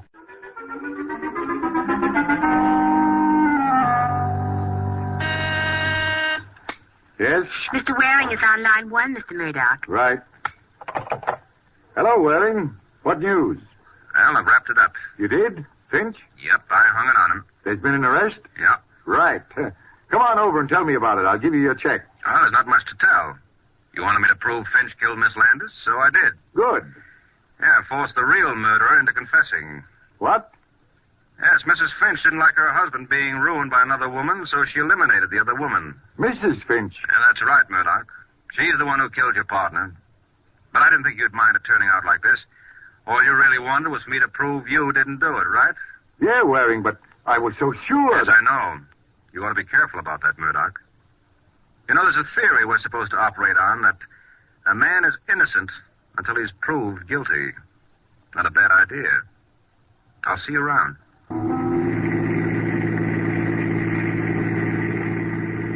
Don't look so smug, Waring. You were lucky, that's all. Was I, Corbett? You thought Finch was our boy. It just happened Mrs. Finch broke down. Mm-hmm. And I had nothing to do with it? Not intentionally. I suppose I tell you, I suspected her almost from the first minute I met her. More hypothetical questions? No. On the level. Okay, you suspected her. You suspect everyone. Yeah, that's what she said. But I picked her as the best bet. Why? Because one of the first questions she asked me was, are you from Style Center? What does that prove? Nothing. But she followed it up with, get out of here, go on back to Mr. Murdoch. The Style Center isn't just Mr. Murdoch. It is, or was, Murdoch and Lucille Landis. But Cora Finch had already crossed off Landis. And I couldn't help wondering why. I see. Then what clinched it was her holding back on me about Finch's tie-up with the Landis woman. Although she knew about it all the time. Could have been she was protecting her husband, like you suggested at the hospital. Yeah. Except that when she heard her husband was better, that he would live and could talk, suddenly she told me about him and Lucille Landis. Oh, I didn't know that. Yeah, so she couldn't have been trying to protect him, or she would have continued to keep quiet. So you figured she wasn't covering for him, but for herself? Sure. She didn't want us to know that she was wise to her husband and the Landis woman, because then we wouldn't know she had a motive to kill her. Uh-huh. But when she found out her husband was going to live and might admit he had told her the whole story, she decided to spill the works. That's right. She thought it would look better coming from her than it would if we latched onto it ourselves. But instead, it cooked her. Well, she's not cooked yet, Corbett. Just about, with the confession and all, but I reserve final judgment until the jury comes in. Why so cautious all of a sudden, Mike? I just like to practice what I preach. And I've been preaching. Isn't that a little out of character for you? Well, could be. Fact seems to me this whole case is out of character for you. Well, how come? Well, there are only two gals in it. One of them gets herself bumped off. You pin the job on the other one, and that leaves you holding hands with me. Oh, no. You're overlooking one thing, Corbett. What's that, Mike? The receptionist in Murdoch's office. She's waiting. And I'll just have time to pick her up. So here's where you get off. Good night, Sergeant.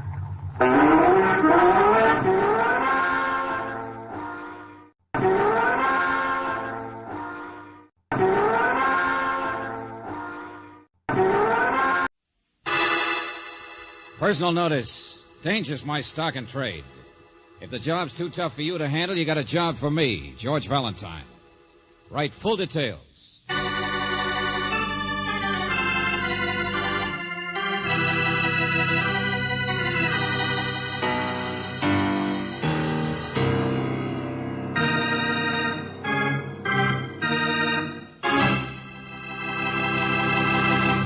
You know, for the last 2 days, I've been beating my typewriter trying to think of a way to let you in on our adventure without spoiling the plot. But after using up several reams of paper, I find that it just isn't possible. So you know what I'm going to do? I'm not going to tell you a thing, except that this is Let George do it. And if you like to root for the underdog, you better start pulling for old George.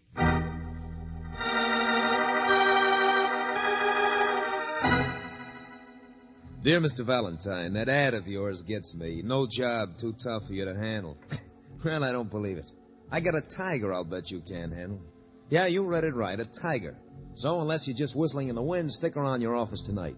Meet me around 7:30. I got a wife and kids to worry about, so don't fail me. Signed, Jerry Briskin.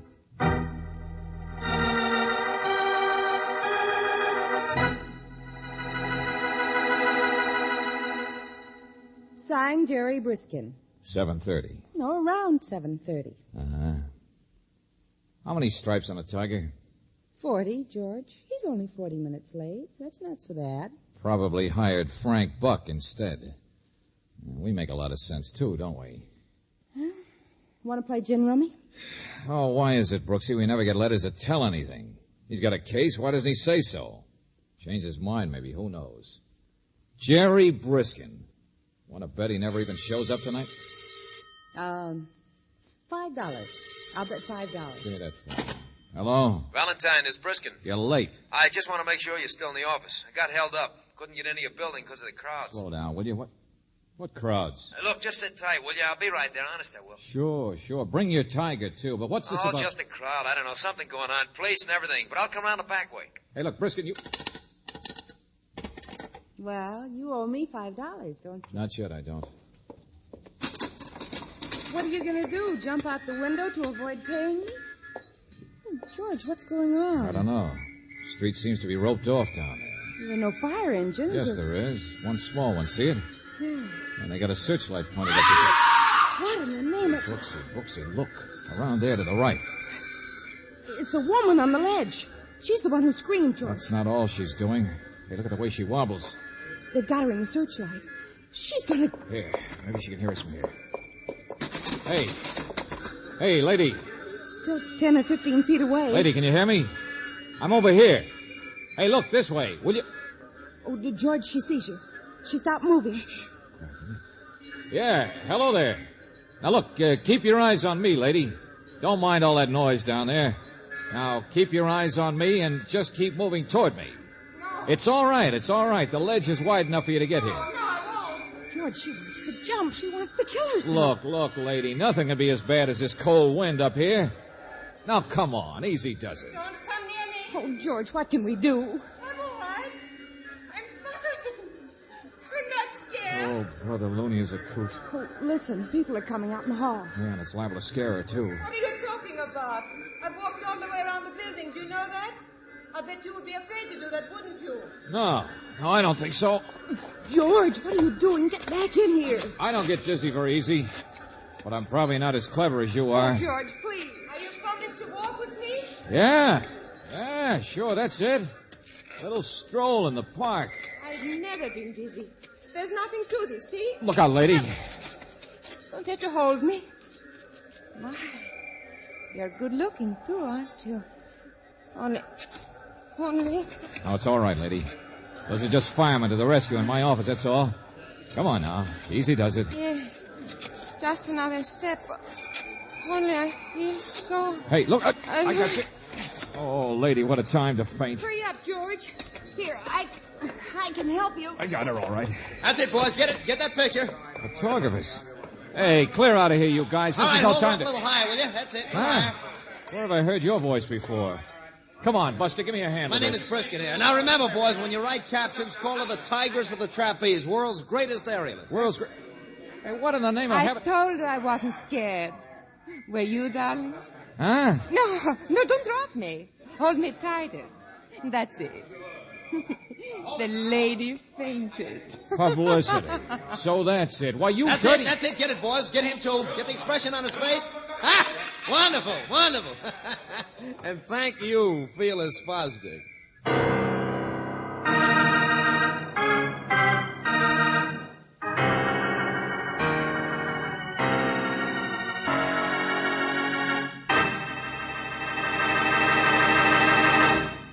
are listening to Let George Do It. Our adventure will continue in just a moment.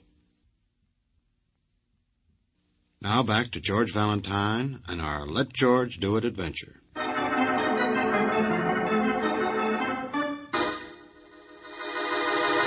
Oh, now let me go, Valentine. Let go, I said. You got plenty of money. 100 ain't enough for you? Okay, we'll make it 2. It's worth it. Press agent, $5,000 couldn't stop me Look, from stop it, I said. I got a wife and kids. Oh, you shut up. It's a job, that's all. I got rid of them all, George. She went down to buy all the photographers a drink. Oh, she did. Bully for her. Now, look, Valentine, you can't sue her. You just get laughed at. What's that for 2 cents? Okay, so you look a little silly in a few front pages. It's publicity, ain't it? And for you, too. She's pulled that stunt in every city she's played. You mean you pick a sucker in every town? No. They're walking around the building, that's all. You were something extra. Oh, come on. How could I resist that silly ad of yours? Hey, how about the feint she pulled, huh? Oh, I tell you, she's a great little artist. Briskin, that silly face of yours All is about right. to be... Pay you $250. Will you cut it out? Huh? Wow. Brooksy, I thought you said you got rid of everybody. I am here, yeah. But I wait. Well, let me go. Go on, friend. Beat it. I wait to see you. You hold her. Huh? I follow. I am here. I see everything. Who are you? A man going crazy. Beat it, you big moose. The party's over. Go on, get out of here. Get lost. Hold it. Hello. Your name's Fedor, isn't it? Yeah. Leave us alone. I see how this man hold her. What in the name of Wait a heaven? minute. Fedor's a husband, I think. 3rd or 4th, and slipping fast. Well, husband. Another tiger, I suppose. Well, look, Fedor, just shut the door quietly, and don't get your tail pinched as you leave. George! Oh, upset about something, aren't you, Fedor? I traveled 200 miles to get here. Who are you? You said that before. Never mind who I... jealous. Is that it? Didn't like the way I held it. I can see. I have heard the talk. Who are you? It was his idea, you know. Yeah, that's right. This guy, this Jerry Briskin. He and your wife are just like that. Who? Probably her lover, for all I know. So long, everybody. No, wait. Fedor, I'm very pleased to meet you. I mean, well, I got a wife and kids, you understand. I'm your wife's new press agent, that's all. Keep talking, sucker. I do not understand. Neither do I, big man, but then I only met your wife tonight when he brought her here. So, you know how these things are. Talk it over with him. Him? Valentine, this guy had an accident once. Fedor, my name is Briskin. Her new press agent, that's all. Look out! George! Hey, cut it out. Wait a minute. Cut it out, you guys. You crazy big baboon. What's the idea? I'm sorry. Leave me alone. Leave you alone? What about me? He is the one. You said he is the one. He and my wife. Oh, well, it wasn't true. He just made it up. I don't know anything about your wife or about this guy who deserved to get kicked around a little, so who cares? Or for that matter, about any of this cockeyed business. I am sorry, I said. I am so tired. I travel all day. I make fool of myself, yeah? Yeah, that's right. So, good night. Valentine Fedor's her husband, Estella's husband. That's her name, Estella. Only had an accident a couple of months ago. That's as I understand it. Yeah. I am strongest man in circus. Uh-huh. Only you got dropped on the head. Oh, be careful, George. Look, he's been in a hospital, hasn't been with the circus. Look. I don't care who's been where. Now get out, both of you. Please, I love her. She's my wife. All right, sure, that's great, that's fine. Every man to his own mistake. On the telephone, she said she's too busy to see me. She's my wife. Well, take it up with Dorothy Dix. And now you say that Fedor, man... we've been through that. He told you it wasn't true. It's not me. I'm a press agent, not her partner. Her partner? So? Oh, now look, both of you, Be will you quiet. please? She work with partner now. Is that true? There is partner? Look, will you just leave me out of it, Fedor? I work for a living. No, tell me. Get your hands off him. What do I have to do? Point a gun at you two to get you out of here? Okay, Valentine, we'll leave. I'll go first. No. No, not yet. Okay, if you guys think I'm kidding. No, please. You don't have to threaten. I'm sorry. It is lonely in hospital. I'm all confused. I need help. The man's bored with your story, Fader. So long, Valentine. I'll send you a check in the morning. Wait, I say. Mr. Valentine, you don't have to get behind your desk like that. I don't, huh? I don't know what to do, but it would be easier with gun. Oh, watch him! Hey, get away! Right off, cut it out, you! Yeah. Easier with gun. Yeah. Thank you. Goodbye. Put that gun back here before I... Holy smoke. There is a lover, you know, and Fader's got your gun. Now look what you started. Look what I started. What did you say? Well, somebody's liable to get murdered. Well, brother, I should have finished this part of it earlier, shouldn't I? All right, Brooksy, don't look at me like that. First a sucker, then a sourpuss. I know. I just don't like being thrown into the middle of a three-ring circus, that's all. Not with all the animals running loose.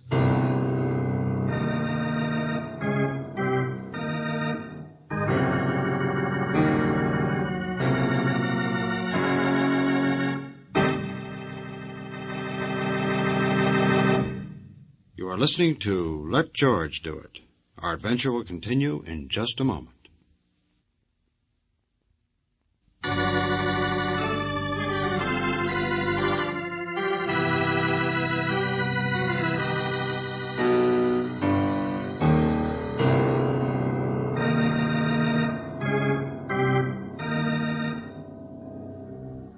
A press agent named Jerry Briskin gets you mixed up with a woman named Estella, Tigress of the Trapeze, world's greatest aerialist.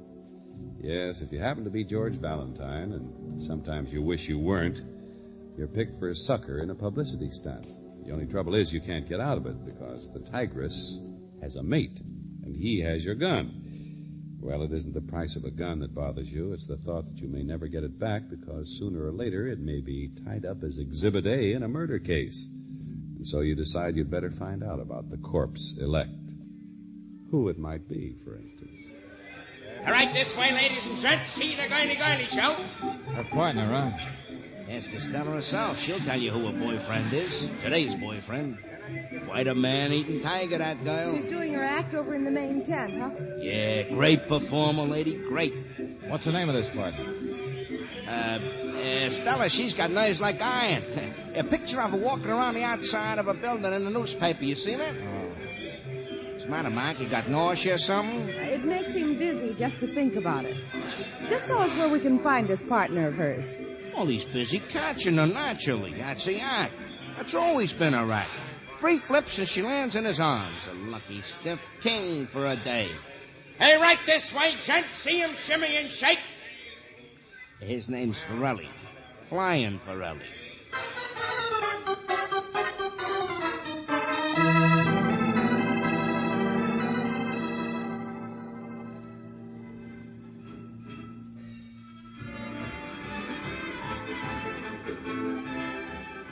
Flying Forelli? Bah, couldn't fly a kite. $60 a week bum, but big and good-looking. All her assistants have been bums. She's the act, top number in the business. But I could tell you a lot better if I could look in your tea leaves. Oh, you're doing fine, thanks. Circus must be a small world. There's something in store for you, dearie. What could it be? Just give me a chance to read your... Well, ain't that pretty? Yeah, lettuce leaf. Nice and green. And so easy to read, too. Mister, Fedor, he was one of her assistants once. Big, stupid thing. Always jealous like that.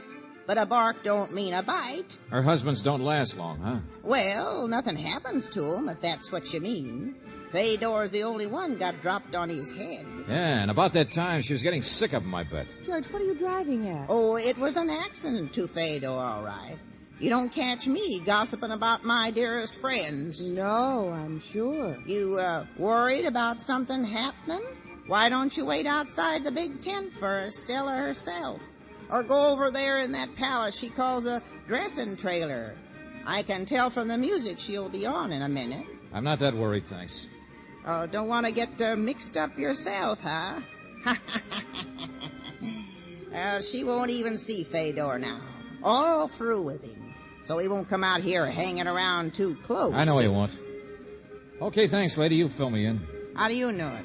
What's to stop him? Who reads the tea leaves? You or me? Neither one of us. The cops I already sent for.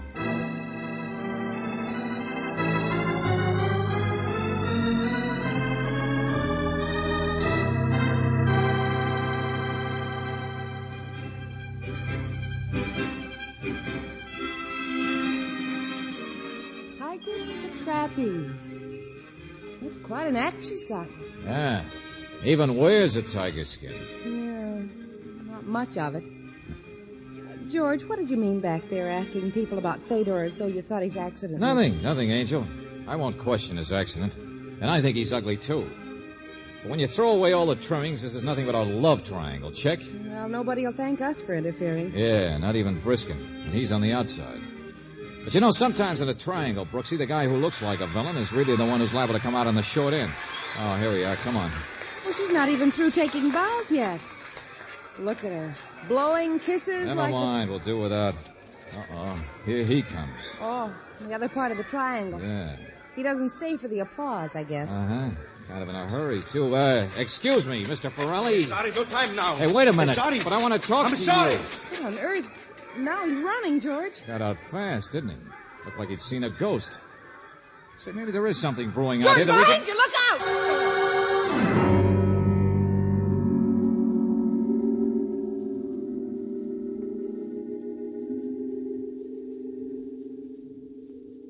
Oh, no. Ooh.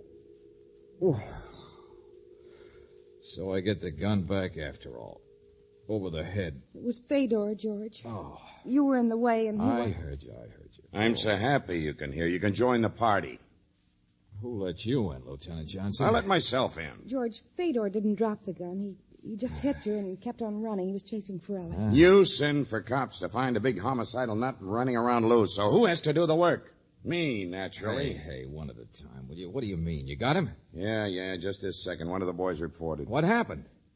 George, what happened was murder. Murder? Well, I had to take care of you first, naturally, and so I stayed with you. And you were here in the infirmary when I saw Lieutenant Johnson, maybe half hour later. Sure, but... Huh? Oh, he caught him, huh? Simple as that. Fedor shoved me out of the way and went after Ferrelli and got him. And now you've caught Fedor. George, it's not that simple. I mean, it's Estella who's been murdered.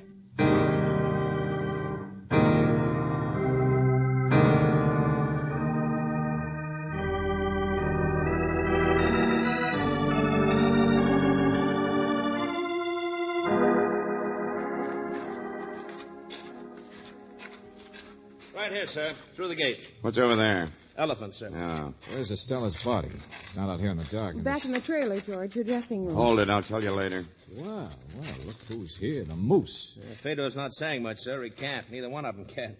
Neither one of them? Sure, Ferrelli, too. Apparently he came skinning over the wall in the dark and Fedor after him. All right, come on. Come on. Get on your feet. Yeah, give me your flashlight. This is very interesting, Valentine. Estella was struck over the head with a blunt instrument 5 minutes after you were. Boy always brings her coffee right after her act, and there she was. Oh, wait a minute. Look at these two guys. Ooh, pretty bloody. That's how we found them. Guard heard the shot. Grazed Fedor's leg. They were fighting over the gun. They were fighting, period. Husband and lover. Sure, fighting. Still at it a few minutes ago. Well, what's the matter, Valentine? Don't you get it? Yeah, I get it all right, Johnson. And it isn't simple at all.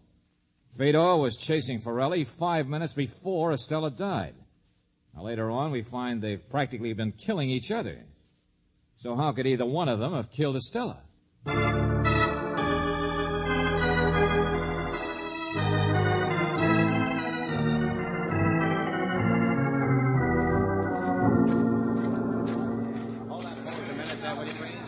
Oh, please, boys. No pictures, I said. No pictures. It isn't good for the circus. What's the matter, Briskin? For once you don't want publicity for the tiger? Look, stop it, will you? I got a wife and kids. Get your pictures later, boys. Let's get in here. Sure. Quite a night, huh, Valentine? You should know. You started it. This where she was found, Johnson? Yeah. Okay, Sergeant, you can let those punching bags sit down. Wait a minute, somebody. I'd like to say something. Well, it speaks. Make it snappy, Forelli. He wasn't with me all the time. Huh? What's that? No, you see, I spotted him in the big tent at the end of the show. You see, one of the clowns, he told me that Fedor just found out about who I was and everything. Anyway, I see him come after me. I know what kind of a guy he was from Estella, but he don't catch me. I mean, well, I run, but it was not until 10 or 15 minutes later that he caught up with me. So you weren't together when she was killed. Now we're getting someplace. You're a real nice guy, aren't you, Forelli? Huh? Now, you listen to me. You ran, and then you skinned over a high fence to hide in that elephant enclosure. In the dark. And in the dark, he wasn't following you. But somehow, later on, he just managed to find you anyway. Lucky, maybe. Well, I mean, he must have a... Well, you see me... No, not that simple. A couple of nice guys. You want to try to hang it on him now, Fedor? I do not understand. Hey, this rum been gone over yet? For fingerprints, sure. No prints. That's not what I meant, Johnson. The drawer and this bureau sticks. Let me see. I can do it all right. All right, so it sticks. It's been shoved in too far. That's what I mean. Been slammed in. Somebody in a hurry wondering what's inside. Nothing. Jewelry. Where's jewelry? What's that? Jewelry. Bracelets around the neck and things. I'm her husband. I know that. Everybody knows that. Jewelry, huh? Pretty wealthy, wasn't she? Yeah. Hey, wait a minute, you guys. The stuff isn't there. Whoever killed her must have taken it. I mean, that's why she was killed. Holy smoke, that spreads his case wide open. A robbery, killing? I don't believe it. Oh, why not? Means lots of people could have done it. If these two guys were really fighting at the time And anyway... you've got a wife and kids to worry about. What? What's the matter, Briskin? I make you nervous? Press agent. But you really admired that Estella, didn't you? What? Oh, wait a minute. Oh, skip it. If this wasn't a robbery killing, then it was a real cold-blooded murder. Gloves, so there'd be no fingerprints. Something stolen to make it look like robbery. But that'd rule out the hotheads over here, too. Neither one of them was in the mood to be cold-blooded, even if they hadn't been together at the time. A while ago, I said it was a triangle, and I still stick with it. All right, Fedor, your wife was going to throw you over, wasn't she? Yeah. Yeah, she was very wealthy, a lot more than just jewelry. Yeah, but I never seen any of it. Forelli, you were the current boyfriend. But if you had half a brain, you could see the handwriting on the wall. Even if you became the next husband, you wouldn't have lasted very long either. Nobody does. And you wouldn't have seen any of the fortune either. You can say that again. Valentine, what in the name I'm trying of to play a different tune on the triangle, that's all, Johnson. Okay, Forelli, let's get back to how Fedor found you in the dark. Why you tried hiding from this monster in a place where nobody could even hear your call for help. But I don't know he was so close. I don't know he could see me go over the fence. Then how did he know you did? How did he know where to find you? But I did see him. I was right behind him. Oh, no, he don't. Wait. No, come on. Make up your minds, boys. No, listen to me. The Triangle Club. The two sides of it nobody ever suspects. You two deliberately messed each other up to make everything stick. Two sides? But I hate him. He tried to kill me. Husband and lover against the wife. There's one for you, Johnson. You better find out fast who inherits that dough those guys couldn't have got their hands on any other way. We didn't. This is stupid. The guy, he don't mean what he's a dumb, ain't you, Fedor? You big crazy. Shut up! Get your hands off me. That's it, boys. Go at it again. Sure, he's so dumb he said you did it. I did not. He did. Shut up, loudmouth. He said you did the actual killing. He did it himself. Look out. Get him off me. Well, draw up a chair, Johnson. We got a ringside seat. So, we'll just wait for a decision.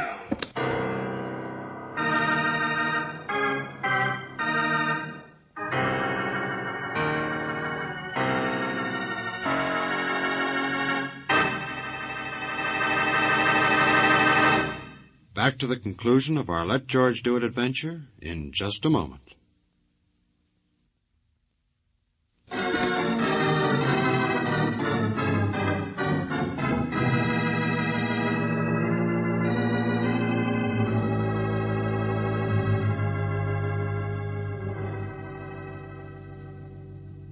Then it was really Fedor who killed Estella. Yeah. Oh, boy, what a fight. If only I'd had a camera. Both of them were guilty, Angel. They cooked it up together. Well, might not have happened if Mr. Briskin here... Oh, yes, it would have. The publicity stunt didn't have anything to do with it. Sure, just a neat twist that they'd figured on a triangle game. And it might have worked. They might have got away with it if our friend here hadn't picked me for a sucker. Got us mixed up in it. Sure, that's right. So you're not sore anymore, are you? Holy smoke, it's a job, that's all. I got a wife and kids to... Buster, you're a broken record. My wife and kids, my wife and kids, my wife and kids. That's all you say. Valentine, you stop it. Huh? Well, it's just a shame you don't say anything intelligent like that once in a while. What's the matter, darling? Your cat got your tongue?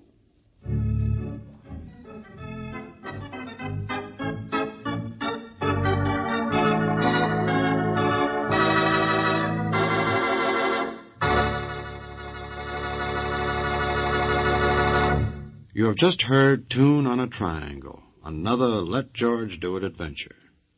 Robert Bailey was starred as George Valentine, with Virginia Gregg as Brooksy. David Victor and Jackson Gillis wrote the story, with music by Eddie Dunstetter. Now this is yours truly inviting you to another visit with Valentine, when you will again hear what happens when you let George do it.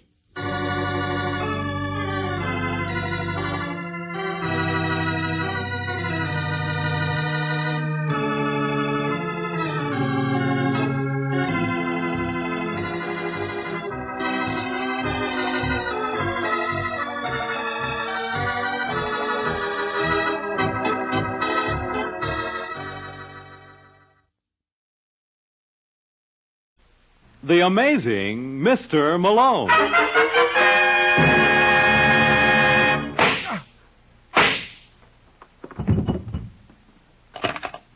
Operator, get me the office of John J. Malone. The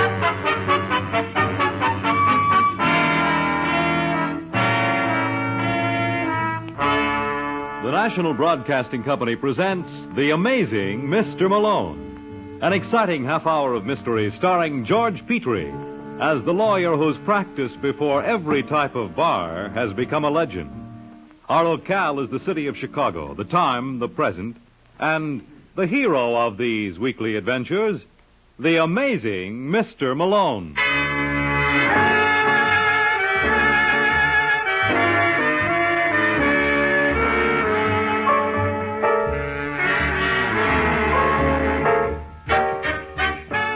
Malone's the name, John J. Malone, attorney and counselor at law.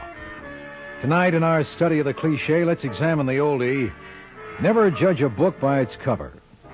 As Exhibit A, I give you Richie Holland. Mr. Holland is the good-looking boy behind the desk in 427 of the Wentworth Building. To watch him check his gun, you'd think he was auditioning for the part of a private detective in some movie thriller. He certainly looks the type, which is surprising, because that's exactly what he is. Yeah.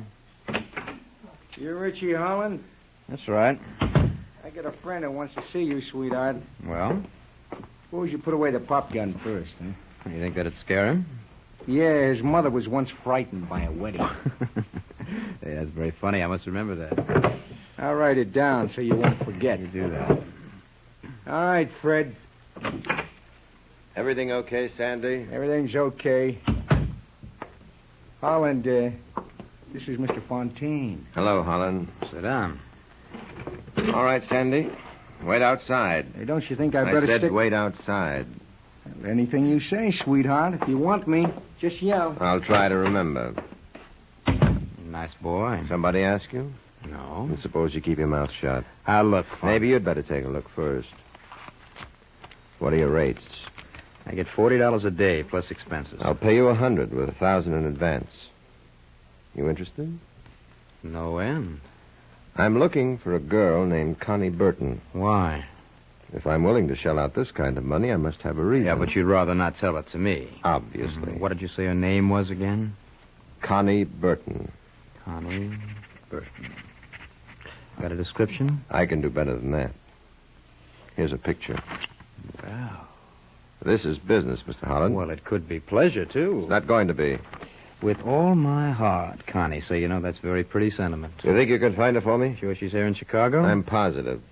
She came here from Boston a year ago. Oh, then I'll find her. Where can I reach you when I do? There's no telling. I like to be on the move, but don't worry, Holland. I'll keep in touch. That you can depend on.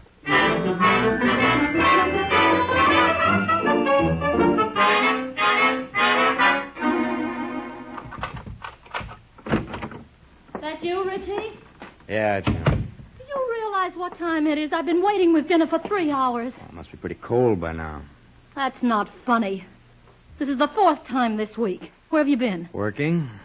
So that's the new name for it. Look, June, I've had a tough day. Would you mind very much if we dispense with the arguments for one night? I bet she never argues with you. Who never argues with me? That girl. Look, June, there is no girl. I told you I'm working on a case. Then why didn't you phone me? Or were the wires down? Where's the paper? Richie, I'm talking to you. Well, fortunately, I can't hear you.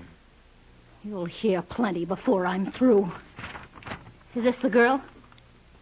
Where did you get that picture? I found it in one of your suits, and I love the inscription. With all my heart, Connie. It's not what you think. It never is. Well, you can tell her that the next time I see her, I'll make it... What do you mean the next time? I know where she lives. What? You thought you put one over on me, didn't you? What do you mean you know where she lives? Let me go. Well? I saw her in Marshall Fields on Tuesday, and I followed her. Oh, you two are real clever. What are you babbling about? She must have thought that by bleaching her hair and going under the name of Lila Grayson, I wouldn't be suspicious. Well, you're crazy. I suppose she doesn't live at the Beverly. You saw this girl? Yes, I did. And she's living at the Beverly? You're not fooling me with this act. Richie, where are you going? Richie!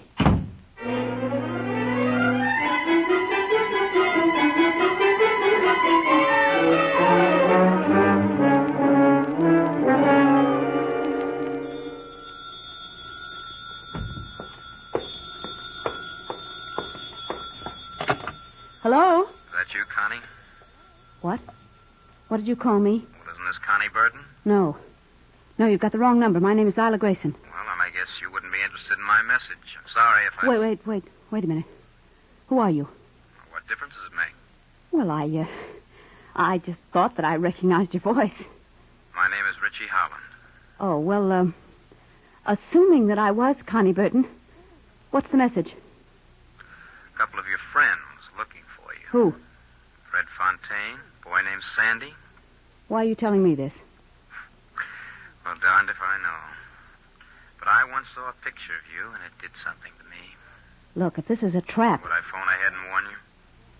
I'd like to be a friend. I could sure use one. Well, consider me a volunteer. Can I drop around? How does 10 o'clock tonight suit you? Suits me fine. I'll be seeing you, girl. Take care of yourself till then.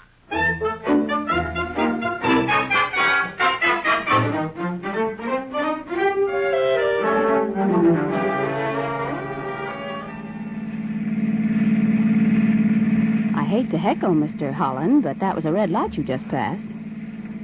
Would you do me a favor? What? You call me Richie? All right. No. Go on. Say it. Richie. How's that? It sounded just the way I thought it would. I don't understand you. I don't understand myself. You mind if we park? Not if you want to. Well? No, I liked your hair better the other way. What? You know, the way it was in the picture before you bleached it. I hope you realize you're not making sense. Mm-hmm. Nobody knows that better than I do. Listen, Connie, I'm a private detective. I see. A week ago, 2 boys came into my office. Fontaine and Sandy. Yeah. They wanted me to locate you. And you did. No, that was a fluke. See, June saw your picture and remembered running into you at Field. She followed you to the Beverly. Who's June? It's my wife. She must be a real help to you in your work. No, she was just jealous. And she had reason to be. What do you mean? Well, why do you think I called you without notifying Fontaine? Maybe you wanted to check first. No. Look, you're going to think I'm crazy, but I fell for you. You what? First time I saw your picture. It's pretty ridiculous, isn't it? Yes. Yeah, things like that just don't happen in real life. As I said before, you're not making sense. I know that. I'm all mixed up. Well, what do you intend to do? Well, I want to go on seeing you. And what about Fontaine? That doesn't worry me. Well, it worries me. Oh, don't let it. Just don't let anything bother you. No, Richie, don't. Don't, please. Well? Funny you saying you're all mixed up. Why? Because I think I'm going to be in the same boat. Move over, darling, and make room.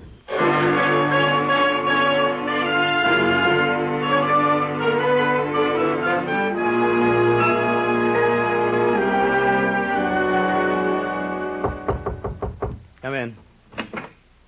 Hello, sweetheart. Well, this is a surprise. We meant it to be. We? Mr. Fontaine is here, too. Oh. All right, Fred. Hello, Holland. How are you? Sandy and I were in the neighborhood, so we thought we'd drop by. It's very nice of you. Mind if we sit down? No, help yourself. Well, what's the story? The story? On the assignment I gave you. Oh, well, I've been running into bad luck, Fontaine. I haven't been able to find the girl. It's been 6 weeks. Time sure does fly. Don't it? Well, I'm sorry to let you boys down. I don't think you did, Richie. Come again? You remember our deal? Certainly. You were to get $100 a day plus expenses. So? So, outside of that original $1,000 I gave you, you haven't asked for any more. That's not in character. Why not? Well, I pride myself on being a good judge of human nature. And I'd say you had a large streak of larceny in your makeup. Really? Really. And I can't figure out any reason why you'd miss an opportunity to clip me unless... Unless what? You found Connie Burton. Well, then why wouldn't I tell you? Because you're real clever. Where is she, Holland? I have no idea. What do you think, Sandy? Well, if you want my humble opinion, I'd say he was lying. That's my opinion, too. You want me to try coaxing him? Please. Listen, you big lug, you put a finger on me. No, you don't. Oh. So, sweetheart was reaching for his pop gun, huh? That's not nice. If you don't get out of here, I'll... What? You no good, dirty bum. Where is she, Richie? What do you think I tell you now? All right, Sandy. Carry on. Come on, sweetheart. Charge! I said charge! Well, what do you say? Drop dead. Okay, sweetheart. I'm glad you don't give in too easy. Because that's just how I get my kicks. And tonight I'm really gonna live.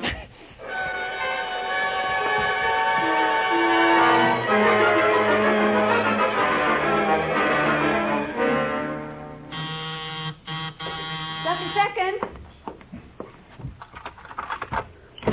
Yes? Hello, Connie.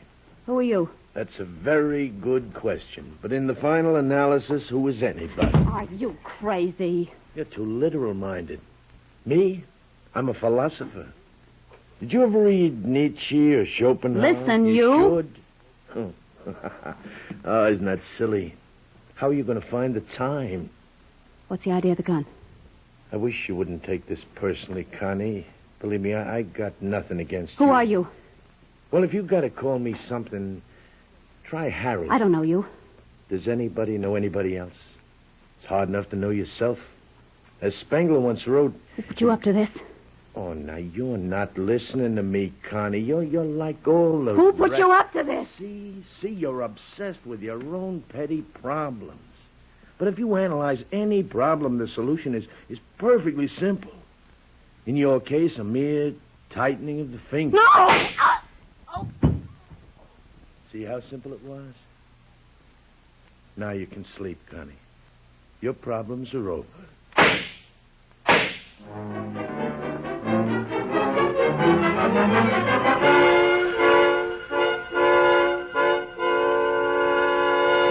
Just one of those things, just one of those crazy things, one of those bells that now and then ring, just one of those things. It was just one of those That's funny. It was just one of those things, just one of those crazy things. I must be in the wrong office. Uh-huh. Is Hello? that you, Malone? Who's this, Lieutenant Brooks? Yeah. I'm glad you called, Lieutenant. The darndest thing's happened. Just a second ago, I walked into the office singing just one of those things. And there was no one there. Ain't it amazing? You were 15 minutes late, Counselor. What do you mean? Well, that's when we picked up a little lady who was waiting for you. Who? Her name is June Holland. June Holland? Yeah. We're inclined to think she's responsible for the murder of one Lila Grayson, alias Connie Burton. And this June Holland wants me to represent her? Yeah, so it figures she must be innocent. Absolutely. Well, maybe this is our week to amaze you. Come on down, Malone. We're waiting. You are listening to The Amazing Mr. Malone.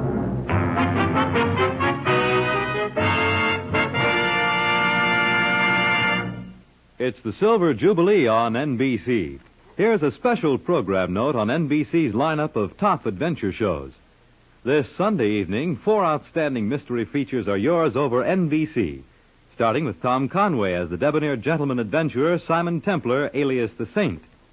Then Lloyd Nolan, one of the nation's most popular screen actors, is featured as Martin Kane, Private Eye. Next, the second broadcast in a new series starring Carlton Young in the double role of Philip Galt and the Whisperer. Later in the evening, we travel to the Orient to join forces with Mr. Moto. Yes, for the best in Sunday evening listening pleasure, tune to NBC for Tom Conway as the Saint, screen actor Lloyd Nolan featured as Martin Kane, Private Eye, Carlton Young as the Whisperer, and Adventures in the Troubled Lands of the Far East with Mr. Moto. And now back to the amazing Mr. Malone.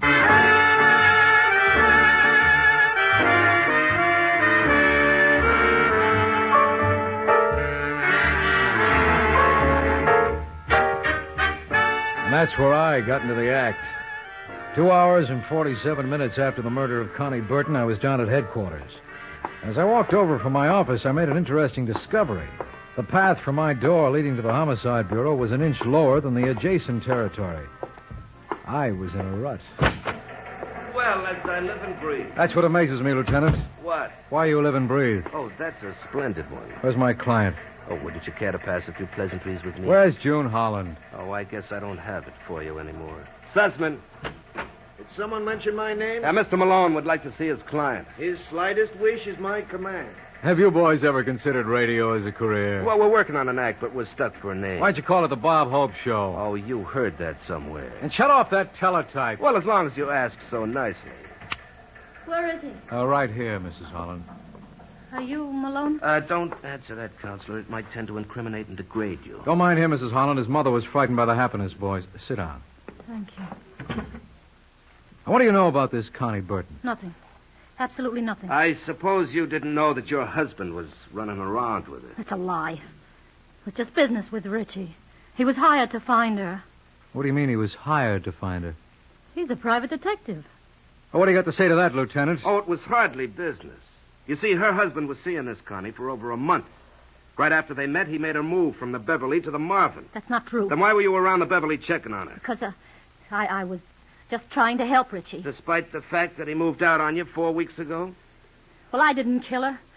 I never handled a gun in my life. That's possible.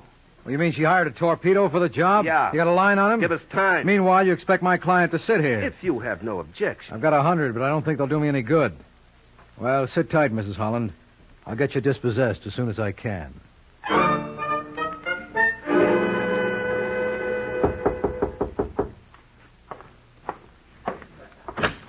Yeah. I'm looking for... Hey, what happened to you? I got to mind my own business.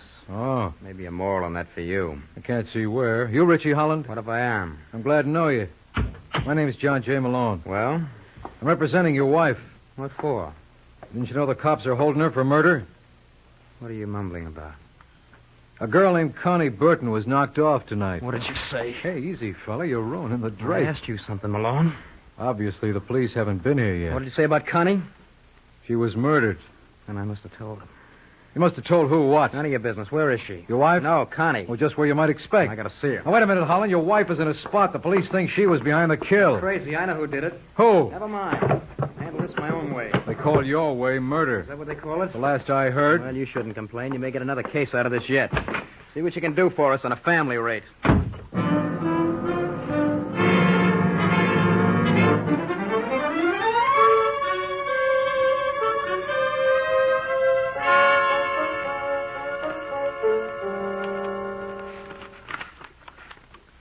Did you see tonight's paper, Fontaine? No, I haven't, Sandy. There's a wonderful story on the front page. I mean wonderful, if the sort it appeals to you. And it certainly does to you. Yeah, you betcha. Seems a little girl named Connie Burton was shot and killed last night. Let's see that. Connie Burton. Haven't I heard that name before? I wouldn't know. I'm probably confusing it with two other girls.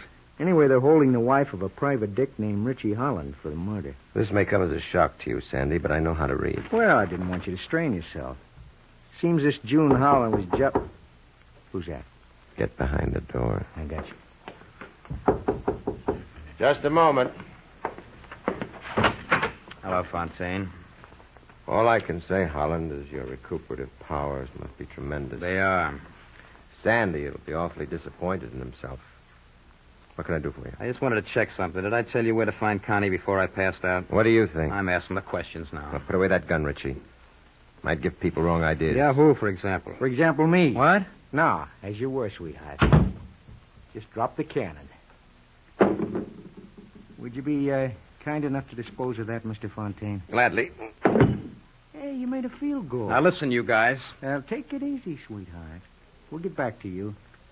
What do you suggest, Frank? Well, he's pretty persistent. Let's dream up something very special for the boy. Something that'll really discourage him. Hey, I got an idea. Well, suppose you illustrate on Mr. Holland. He's all yours, Sandy.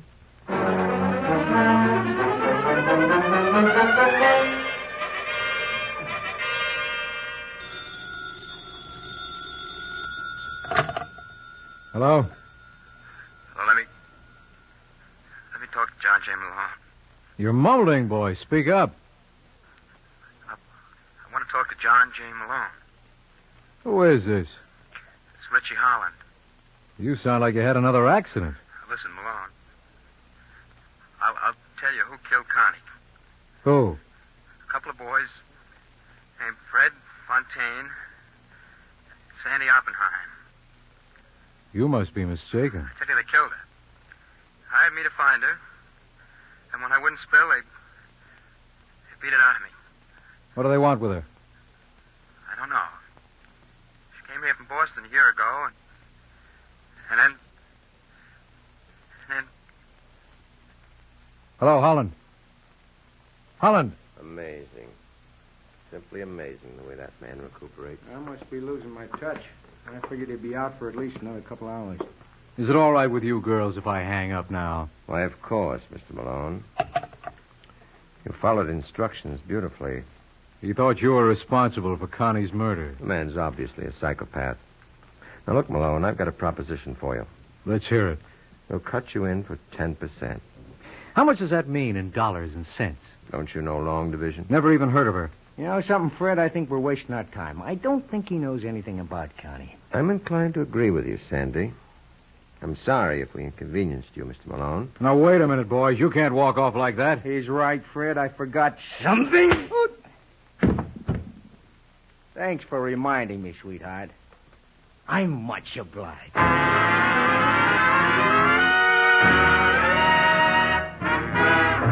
You're listening to The Amazing Mr. Malone.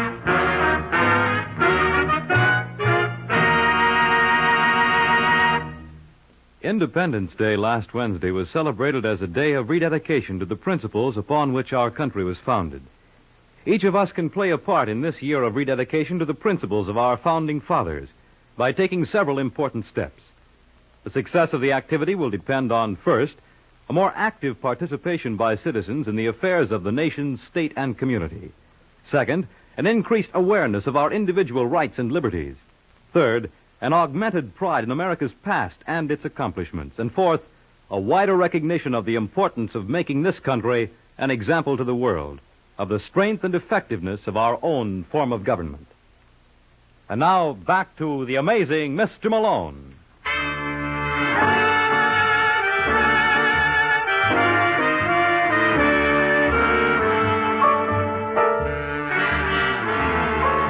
Well, that's what I get for using my head. It never fails.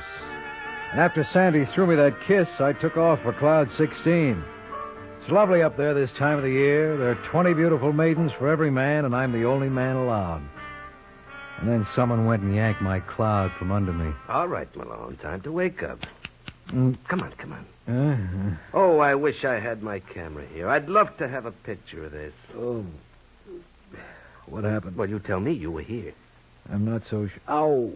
My head. Oh, it's real pretty. Who does your makeup? Shut up. No, I mean it. That streak of red running through your hair gives you a certain, je ne sais quoi. That's French, you know. Stop showing off your education. Actually, I never got out of kindergarten. Well, I guess this ought to convince you. Convince me of what? That June Holland didn't kill Connie Burton. Now, what's one thing got to do with another? What do you think Fontaine and his boy went to work on me? Which Fontaine is that, Fred? Yeah, you know him? Not as well as I'd like to. He's a Boston product. What do you know about a Sandy Oppenheim? Well, it's rumored that he's been associated with Fontaine in several banking ventures. Well, there was at least one other member in the firm. Who? Connie Burton. You're crazy. Listen, Lieutenant, they came to Chicago expressly to find her. And it's your contention they did? Definitely. Pick him up and pick up Richie Holland. Anything else you'd like? Well, while you're at it, you might as well pick me up, too. I'm not doing anybody any good on this floor.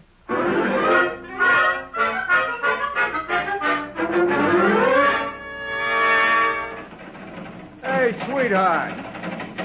Me? Yeah. How long do you intend to keep us here? I really don't know. Now, look, sweetheart. That's enough, Sandy. You don't hear Mr. Holland complaining. I never do, Fontaine. That's what I admire about you. You always take your medicine like the little man you are. Listen, why don't All you... right, hold it, Holland. That'll do. Open them up, Sussman. Hi, Hank. Hello, Counselor. Hey, what's the idea with the towel on your head? I'm doing a mind-reading act at the Orpheum. Everybody here? Everybody but Mrs. Holland. Well, suppose you get her. Aye, sir. I think you gentlemen all know Mr. Malone. Sure. Hello, boys. My, it's awfully quiet all of a sudden. What's the matter, Fontaine? Don't you remember me? I don't believe I've had the pleasure. Sure you did. You and your friend were up to see me this afternoon. You remember that, Sandy? Well, you can't prove it by me. Well, that's understandable. I've changed a little since then. Look, Lieutenant, I got a headache of my own. Do I have to sit through this? How about it, Counselor? All right, Holland. In deference to you, we'll make it short and sweet. Now, you all know why we're here. I don't. Okay, Fontaine, we'll take it from the beginning. We're here to find out who was responsible for the murder of Connie Burton. According to the paper I read, it was a lady named June Holland. That was just enemy propaganda. Then suppose you tell us the truth, sweetheart. All right, Sandy. Connie Burton came to this town a year ago from Boston. That's the place that's noted for its beans, isn't it? It has a more recent claim to fame. About 14 months ago, 7 men entered a bank messenger company there and waltzed off with close to $1.5 million in cash. Hey, remember that, Fred? Vaguely. Seems to me they never caught the culprits. You ought to know. Why? Because I got a hunch you were the brain behind that operation. Thanks for the compliment. Well, that's all you're going to get out of it. What do you mean? You had a girlfriend named Connie Burton. You slipped her the loot, and she was supposed to meet you later so the mob could divvy up. Instead, she took off for Chicago. That's very interesting. It gets better as it goes along, because that's where Richie comes in. Yeah, what kind of a crack is that? They hired you to find Connie, didn't they? So? So you held out on him. Why? Well, not that it's any of your business, but I went for the girl. Tell me something, Holland. What did she have that got you? I mean, besides all the money. How's that? Well, the money is why you had her killed, wasn't it? Look, Malone, I don't like those kind of Neither jokes. do I, Richie. Somehow I can't see anything funny in murder, but then I've got no sense of humor. Okay, Lieutenant, he's all yours.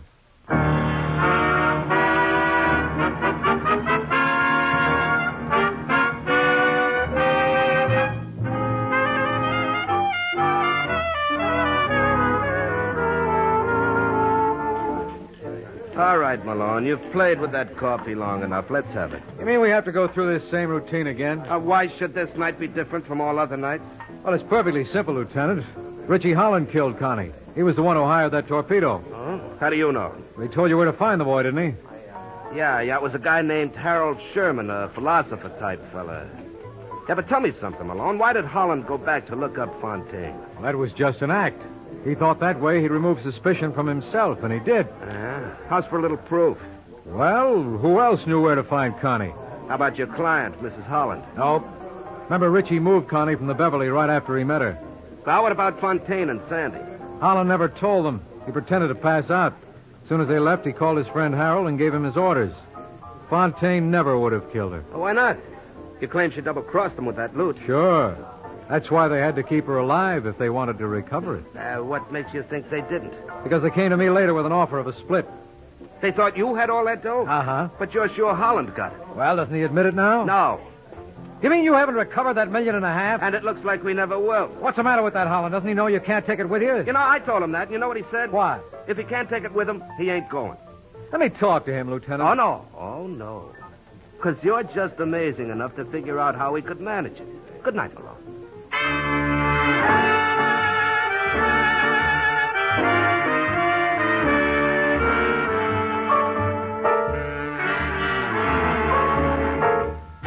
Ever hear the story of the Dixieland Band?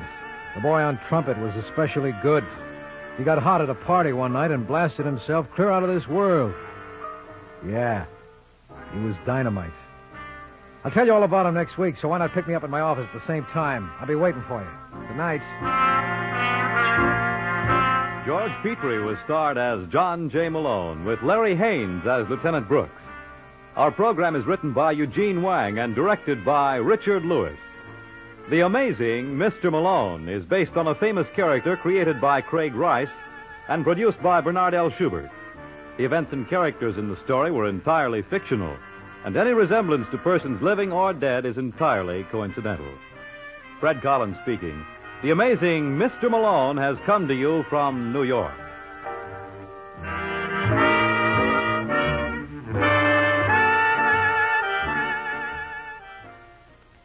Stay tuned for The Man Called X over most NBC stations.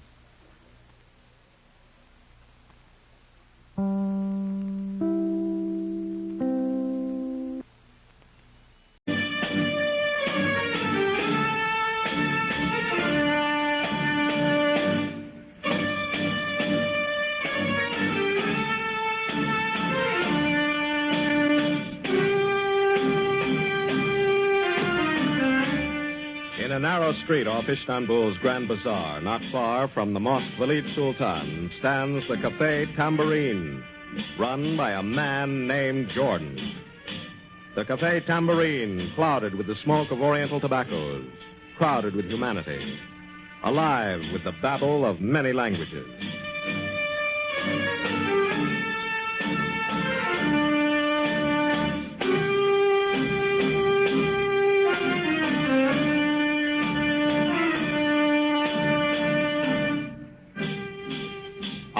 Rocky Jordan's faithful man Friday has just told Rocky, Duke, and Tony of a discovery made by his nephew, who is in the employ of a Spaniard named Chavez.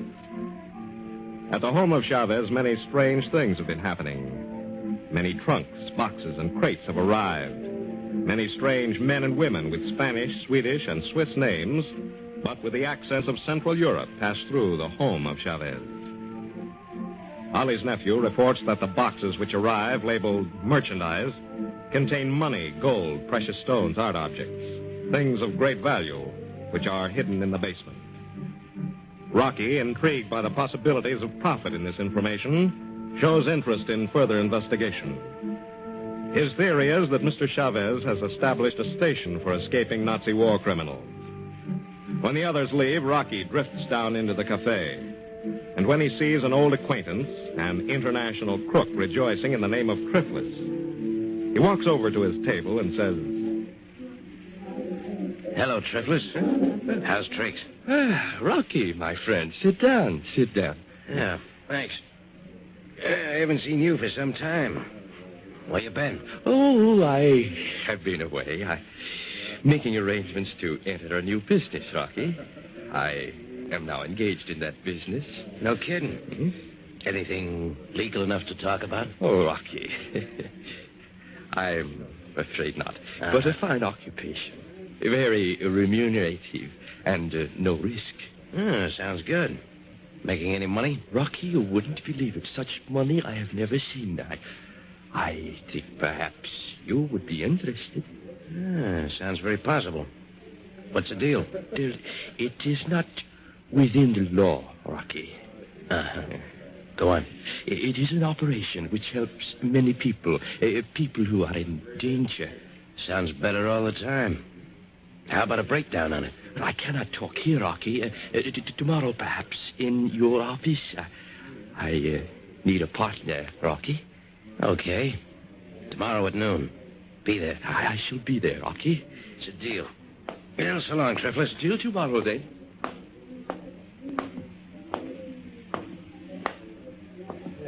What's that big smile on your kisser for, Rocky? I just had a talk with Triflis. He wants me for a partner. Huh? Triflis teaming up with you? Yeah. We're going to talk it over tomorrow noon in my office. And if he's mixed up in the deal I think he is, he's going to be mighty useful, Duke. He's my pigeon. Anything you can tell me about? Guess I can tell you what I think. Oh, brother, I'm weary.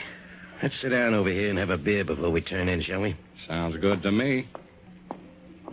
Oh, Akim, draw two, will you? Yes, Effendi. Boss, you look tired enough to call it a day. Why don't you turn in? I'm going to in just a few minutes. Just want to relax a little bit before I hit the pad. You know, Duke, I think our little chum Triflis is going to be a great help to us. Yeah. Well, it's about time Triflis was helping somebody. There's one guy that makes me sorry I didn't stay home and practice my piano lessons instead of learning to fight. Triflis is a necessary evil, Duke. If it wasn't for people like him figuring out strange ways of making a dishonest dollar, we wouldn't have much fun. Yeah, maybe you're right, Rocky. Sure, I love guys like Triflis. They think they're so clever that it's like shooting fish to outsmart them. What's the angle, boss? What's Triflis cooking up now? Well, I tell you, Duke, since Turkey has declared war on Germany, there's a lot of embarrassment in certain circles. Know what I mean? Yeah. This ain't a neutral country no more. And they're going to round up all the crowds, huh? Yeah, and the Japs. Now, the Japs are just plain out of luck because a Jap's a Jap. But the Heinies are in a little better shape. If they can get their hands on a phony passport. Ah, that what Triflis is up to? Sounds like it to me. Yeah, it all adds up, Duke. The dope we've got in this house where Ollie's nephew works, the whole thing. Nobody expected Turkey to declare war. The Germans who can get out of Germany, the rankers in the Nazi party, they've been shipping their money and their valuables into Turkey for months, waiting for the day when they have to change their names and their nationalities to beat the war guilt trials and the confiscation of the piles of dough they've stolen from the little people in Germany. Great little group, Duke. Fine little gang. Yeah. We're going to take a shot at getting them, huh, Rocky? Can you think of any more pleasant work? No. Sounds like a job that could be enjoyed. You know, Duke, these guys we're fighting here in Istanbul, they're the real heels in this war. They're the guys that stood on balconies and shouted their lungs out, selling a lot of dummies on the fact that they were members of a master race. They're the guys that gave the orders to wipe out the population of towns like, Lidice in Czechoslovakia. The guys that robbed the churches and looted the towns in every country the Huns occupied. Yeah, and now they're going to try to get away with it. Yeah. Now, while Hitler chews the carpet and orders the soldiers and the square-headed civilians to die defending their homes and their fields, these big shots are taking a powder. They know they're whipped. They know they're slated for a blank wall and a firing squad. Well, some of them will get away with it, but we'll take care of a few, huh?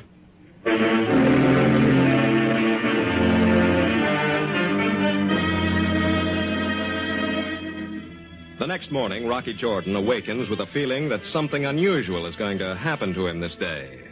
A premonition of something unfinished. As his mind clears, he remembers that Triflis will be at his office at noon. Triflis, the nondescript hanger-on who has suddenly blossomed into a man of wealth. As he is struggling with his shirt, trying to get his broken arm through the sleeve, the door to his quarters opens, and Ollie, his faithful servant, says, "What is the matter, Rocky? I heard such language." I was just trying to get this thing... Let me help you, Rocky. You are so impatient.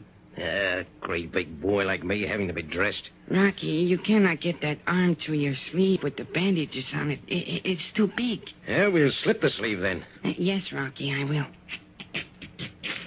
Yeah, that does it. Rocky, my nephew, the one I told you about, the one who's working as a houseboy for Senor Chavez. Yeah? He'll be here in an hour. You said you wanted to talk with him. Yeah, that's right, I do. He is most anxious to talk with you. I hope it is not too early, Rocky. Yeah, look, hand me that brown knitted tie there, will you? Yes, Rocky. Shall I tie it for you? Yeah. Gosh, I didn't know how much I used that left arm of mine. Hadn't any idea what a handy thing it was. Your nephew run across any more dope that sounds interesting? I think so. Get your chin up, Rocky. I cannot see what I'm doing. Oh, sorry, old man. My nephew reports that 2 more visitors have arrived at the home of Senor Chavez. They arrived at dawn. Uh-huh. Come on. That tie must be all right. Let's get out of here and have a talk with your smart relation. Here's your coat. Rocky. What? Where's the sling? You must have that arm in a sling. All right, Doctor. It's over there on the dresser. Oh, yes, here it is. Thanks. I don't know what I'd do without you, Ollie. You've been more than a mother to me. You're making fun of me, Rocky. I don't know whether I am or not. Hey, Rocky. Oh, for the love of Mike. Come on in, Duke. I sure get a lot of privacy around this joint. What's the matter? Am I getting fat or something? You guys figure I'm getting too much sleep? I just came up to see if you were awake, Rocky. What's he doing here? Duke, I came to tell Rocky that my nephew would be here soon. This joint is paved with good intentions. Oh, well. What's the occasion, Duke? Well, I've been out around already this morning. I thought maybe you'd need some help getting into your duds with that broken arm. Well, Ollie got me dressed all right. Where you been, Duke? Over to the British Embassy, talking to Major Pettigrew. Oh, yeah? What do you have to say? Well, I just sort of asked him what was going on, now that there's a war on. The people of Turkey are glad that we have finally declared war on the Axis. We have a fine army, one of the finest in the world. I don't think that Turkey's planning on taking any very active part in the war. What did Pettigrew think, Duke? He thinks the same as you. Hey, Ollie. How about running downstairs and having the kitchen send up a little breakfast, huh? Yes. You had breakfast, Duke? Yeah, I had one early, but I'm ready for another one. I had mine. Shall I have 2 breakfasts sent up, Rocky? Yeah, that's right. Bacon and eggs, over easy. And whatever else they have. But quick. Right away, Rocky. As soon as I get that done, I shall go get my nephew and bring him here. Okay, Ollie. See you later. The reason I came back, boss, Pettigrew wants to see you. He does? What about? Something's cooking. Something that he thinks you can handle better than his outfit. Oh, did he give you any hints as to just what? Well, I tell you, Rocky. While I was talking to him, I just casually mentioned the fact that you were pretty sure that there were a lot of krauts here in Istanbul, passing as neutrals. Yeah? Maybe you talk too much. I didn't tell him anything. I was just seeing if I could get him to talk enough to do us some good. Yeah, what'd he say? Well, he thinks you're right. In fact, he knows you're right. And he wants to work with you. Oh, that's just fine. What do I want to work with him for? What do we need him for? Well, don't jump down my throat. I didn't crack anything to him. All I know is that he's got some dope on a few people that he's suspicious of, and he's willing to let you use the information. Go talk to him yourself. Okay, I will. And look, Duke, I'll do the thinking for this outfit. Don't be getting 9 feet 5 when you're 5 feet 9. I'll make the contacts and the decisions. Okay, so I got out of line. I'll get back in. It's good. Unless Major Pettigrew or any other authority of any country knows about what we're doing the next few weeks, the better off we're going to be. Okay. Nobody's hurt. Come in. Rocky, when I went downstairs, my nephew was there waiting for me. Yeah? Senor Chavez had sent him to town on an errand, and he came by here. Can you see him now? Yeah, I suppose so. He is very excited, Rocky. He says that he has news of the utmost importance for you.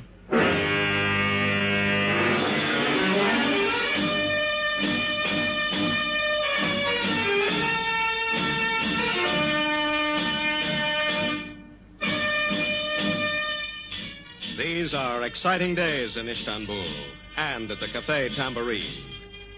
With Turkey in the war against the Axis nations, many things are happening. and Rocky Jordan is going to be interested in an exciting new venture.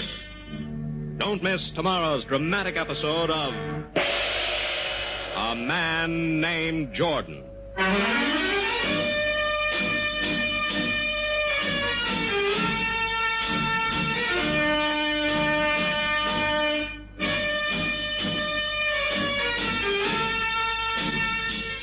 A Man Named Jordan is written and directed by Ray Buffum and is presented every day, Monday through Friday, at this same time. This is CBS, the Columbia Broadcasting System.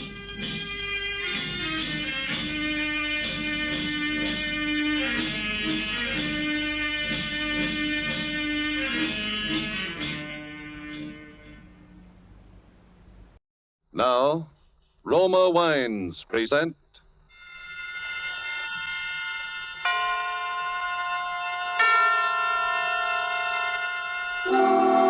Suspense. Tonight, Black Path of Fear, starring Brian Donlevy. Suspense is presented for your enjoyment by Roma Wines. That's R-O-M-A, Roma Wines. Those excellent California wines that can add so much pleasantness to the way you live, to your happiness and entertaining guests, to your enjoyment of everyday meals. Yes, right now a glassful would be very pleasant as Roma Wines bring you Suspense. This is the Man in Black, here for the Roma Wine Company of Fresno, California, who tonight from Hollywood bring you as star Mr. Brian Donlevy. And so with the performance of Mr. Donlevy as Bill Scott in the Cornell Woolrich bestseller, The Black Path of Fear, we again hope to keep you in suspense.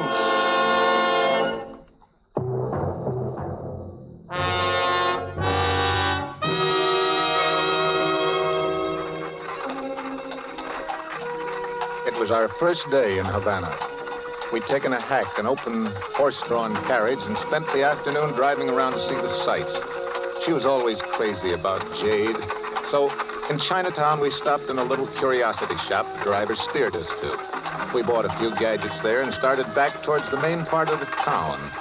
It was getting dark, and she snuggled up close to me in the carriage. And... It's been a wonderful day, Scotty. Yeah. I was scared at first. A couple of times I thought I saw him in the crowds there, Chinatown. I guess it was just my imagination. Sure it was. He wouldn't try any rough stuff this far from his home base. He may be a little Caesar around the nightclubs back in Florida, but here in Cuba, he's just another alien who'd better not get caught packing a rod. He said he'd get me if I ever left him, no matter where I went. Well, he sent us a radiogram wishing us luck. Yes, that's what worries me. He didn't say which kind of luck. Hey, what's this, driver? Hey, Sloppy Joe, senor. Big attraction of Havana. Of course. Sloppy Joe's. Want to go in, darling? Why not? We can only die once. So I paid the coachman, and we went into Sloppy Joe's. The place was jammed to the sidewalk line and so noisy you couldn't hear yourself think. It was like a football scrimmage when you moved and like sardines in a can when you stood still. Then suddenly the crowd divided in front of us like the Red Sea, and a little photographer came through, using an old-fashioned tripod for a battering ram. He set up his camera and pointed it in our direction. The senor and the lady would like a picture for to show their friends back in the estate. No. Please, Scotty, we've never had a picture taken together. Together? With 40,000 people jammed up against us on all sides? Oh, well, instead, maybe you come to my studio. Calle Barrios is not far. No, go on. Shoot it here. Go ahead. Make pause, please. Mucho love. ¿Sí, cómo no? Eso es. Hold it. No. That is all. I have the picture. Well, he's taking us now, darling. Oh, come on, honey. Everybody's looking at us. Don't rush me, Scotty. Huh? Give me time. What is it? Why are you so limp, Eve? I knew we wouldn't make it. What do we care? Part of a night's better than none at all. Eve! Just stay with me a minute. Won't take long. Darling, what happened? What happened? Scotty, that was the first picture we ever had taken together. Huh? Let me know how it turns out. Eve, darling. She's dead. She doesn't move anymore. Somebody do something, will you? She's been knifed right here in my arms.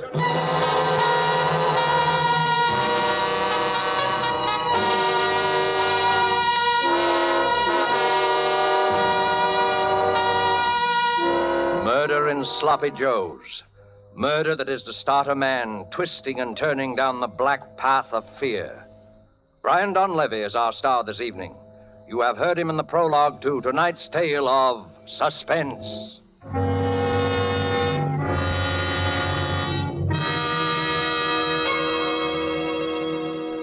In Havana, one gathering place of fashionable people is the charming Pan American Club. A dinner party is in progress, and a Cuban host has just risen to return a compliment which has been paid him by a guest from the United States. Lifting his glass, he says, "Thank you, my friends. Thank you also for telling us about the perfect climate and soil of California, from which come these delightful Roma wines. Now we can understand how such perfection is possible, such magnificent quality as we enjoy in Roma wines." Well, such praise of Roma wines in foreign lands can only mean that they are truly magnificent in quality.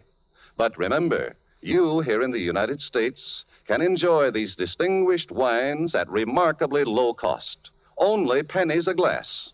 Roma wines bring you a unique combination of California's perfect soil and climate, age-old winemaking skill, plus modern tests and controls, which make Roma so constant in quality, so uniformly fine. Discover for yourself the delightful flavor and goodness which have made Roma wines America's largest selling wines. Ask for ROMA, Roma wines, made in California for enjoyment throughout the world. And now it is with pleasure that we bring back to our soundstage Mr. Brian Donlevy, who, in the person of Bill Scott, continues his narrative of The Black Path of Fear. Tonight's tale of Suspense.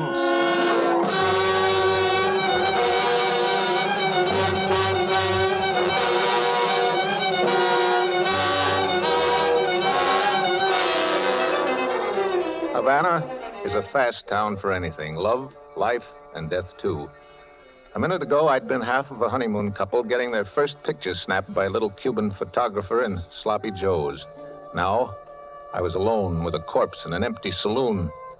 But that didn't go on for long either. There were cops there in half a minute, and finally a detective. This woman is dead. Yeah, I know. You were the man with her? I was the man with her. Your name? Scott, Bill Scott. Mr. Scott, how long have you been in Havana? 4 hours. You quarreled with this girl here in this bar? No. You were traveling together? Yes, that's right. Her name on her tourist card is Mrs. Edward Spinelli. Yeah. Where is Mr. Spinelli? Not where I'd like him to be, which is roasting. You are not being very cooperative, Mr. Scott. Okay. I'll tell you the whole story. She was a singer in a nightclub in Tampa, Florida. Spinelli owned the nightclub. He was a killer. He gave her the choice between getting killed and marrying him. Ah. So she married him. And how did you meet her? I worked for Spinelli, too. I drove his car. You are not a chauffeur by profession, are you, Mr. Scott? No. I took the job to get her away from him. Is there anything wrong in that? The murder weapon, this knife. What do you know about it? What are you driving at? Is this your knife, Mr. Scott? No, but it's a pretty close match. I bought one just like it this afternoon in a curiosity shop. Wait a minute, I'll show you. I've got it in my pocket right... Cuidado, Carlos. Wait a minute. Don't get so excited. All right, it's in that pocket right there. Fish it out yourself if you want to. There is no knife here. But there's got to be. It was a knife with a jade handle, like this one, with a monkey carved on it, but the monkey on the one I bought was holding its hands over its ears. There were 3 of them in the shop. You know, the type, see no evil, hear no evil, speak no evil. I only know that you bought a knife this afternoon, that you no longer have a knife and that the knife has been used to stab this woman. But it's not the same knife, I tell you. I can prove it. Give me a chance to prove it, will you? All right, Mr. Scott. I will give you a chance.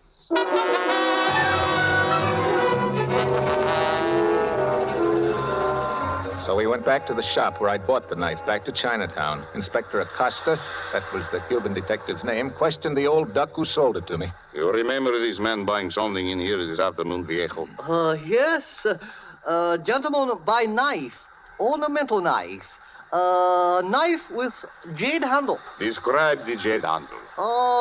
Jade handle have monkey. We know that. Describe the monkey. Pretty sure... monkey hiding eyes. So, see no evil. You're crazy. What's the matter with you? What are you trying to do to me? I bought the one holding its ears. You know it. Theo Chin, this man's life may depend on what you are saying. But you absolutely sure? Come by threes. First one is sold to this gentleman. Other still got. Can show you. Can lie in your teeth. Listen, Acosta. So what if he shows you the set with that one missing? He's probably got 100 sets in the storeroom. Or only one set imported. Can show customs invoices. Uh-huh.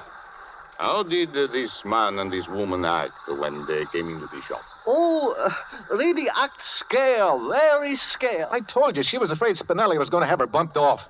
Well, he did it. And this guy has been paid to frame me. Can't you see that? I am sorry, Mr. Scott, but I must place you under arrest for the murder of Mrs. Eve Spinelli.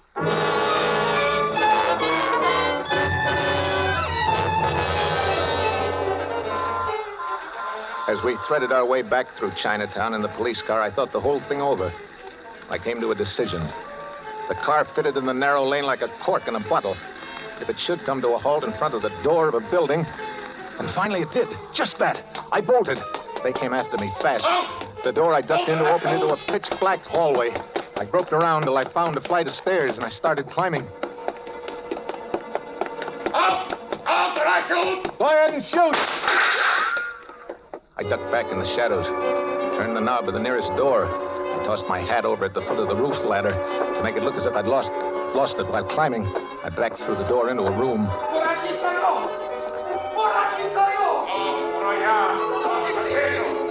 In the dark room, I stood very still and listened. They were separating to case the roof along the block. I was safe for a few minutes anyway. Tried to figure out where I was. Room. A dark room. I strained my eyes into the blackness. Then something cold and metallic found the side of my neck. It was the business edge of a knife. Blade. A light snapped on. Bueno.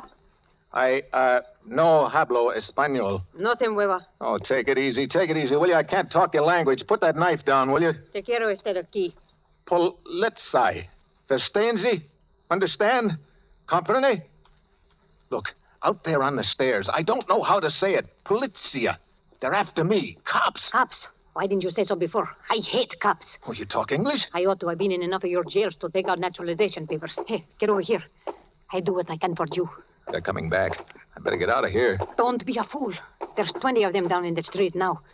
They sure must want you bad, Chico. They say I killed my girl. They say wrong? They say very wrong.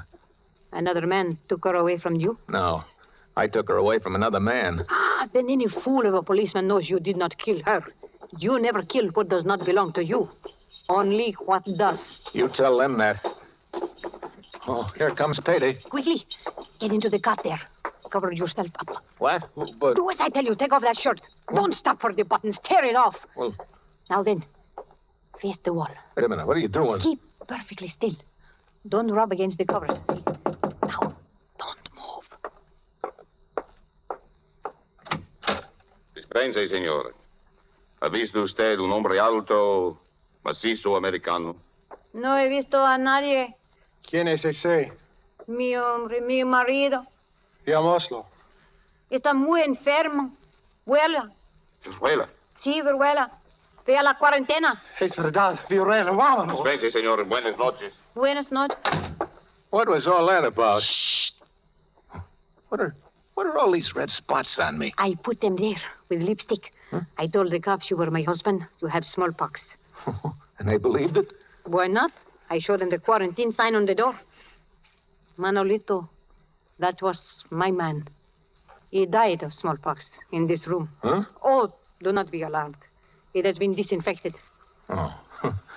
Oh, say, thanks. But why did you go to bat for me like that anyway? Different reasons. Flowers on a grave, I guess. Flower? What do you mean? It's hard to explain. It's my way of doing something for somebody that's not around anymore, I guess. It's the only way I have. I do not know any other way.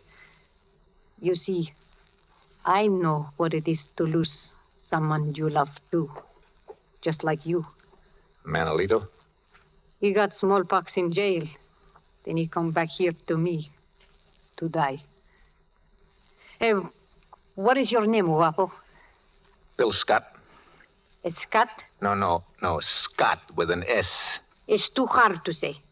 I call you Guapo. Guapo? That means handsome. Well, thanks.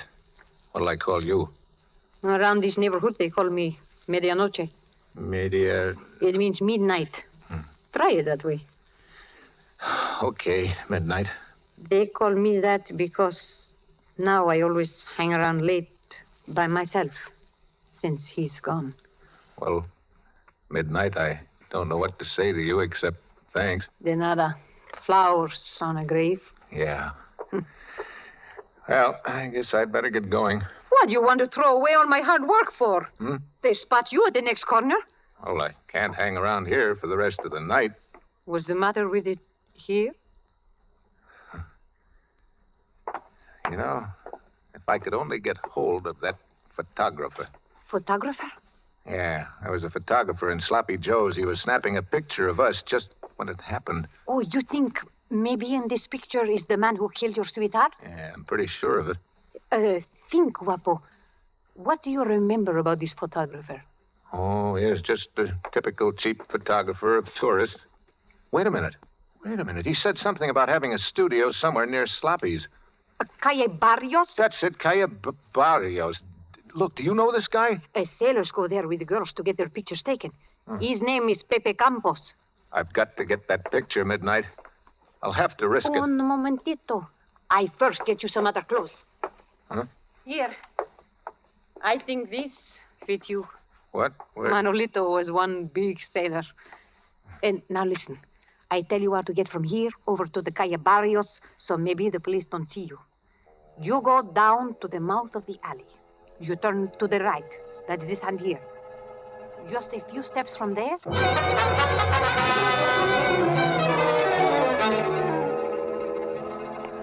It was so dark, I almost had to feel my way along the streets. Suddenly, out of nowhere, came a voice. There were two of them there, keeping the alley covered. I looked back the way I had come.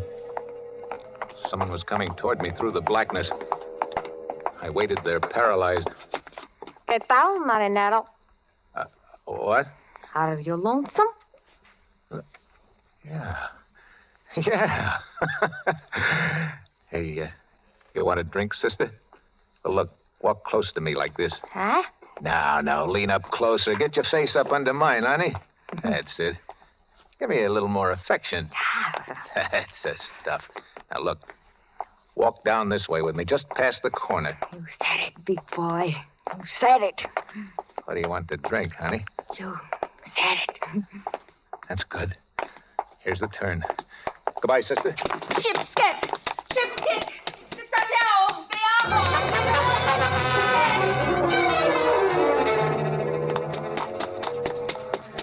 I was afraid of yelling. I'd attract the cops, so I took off down the street, and then I ducked into the alley to catch my breath.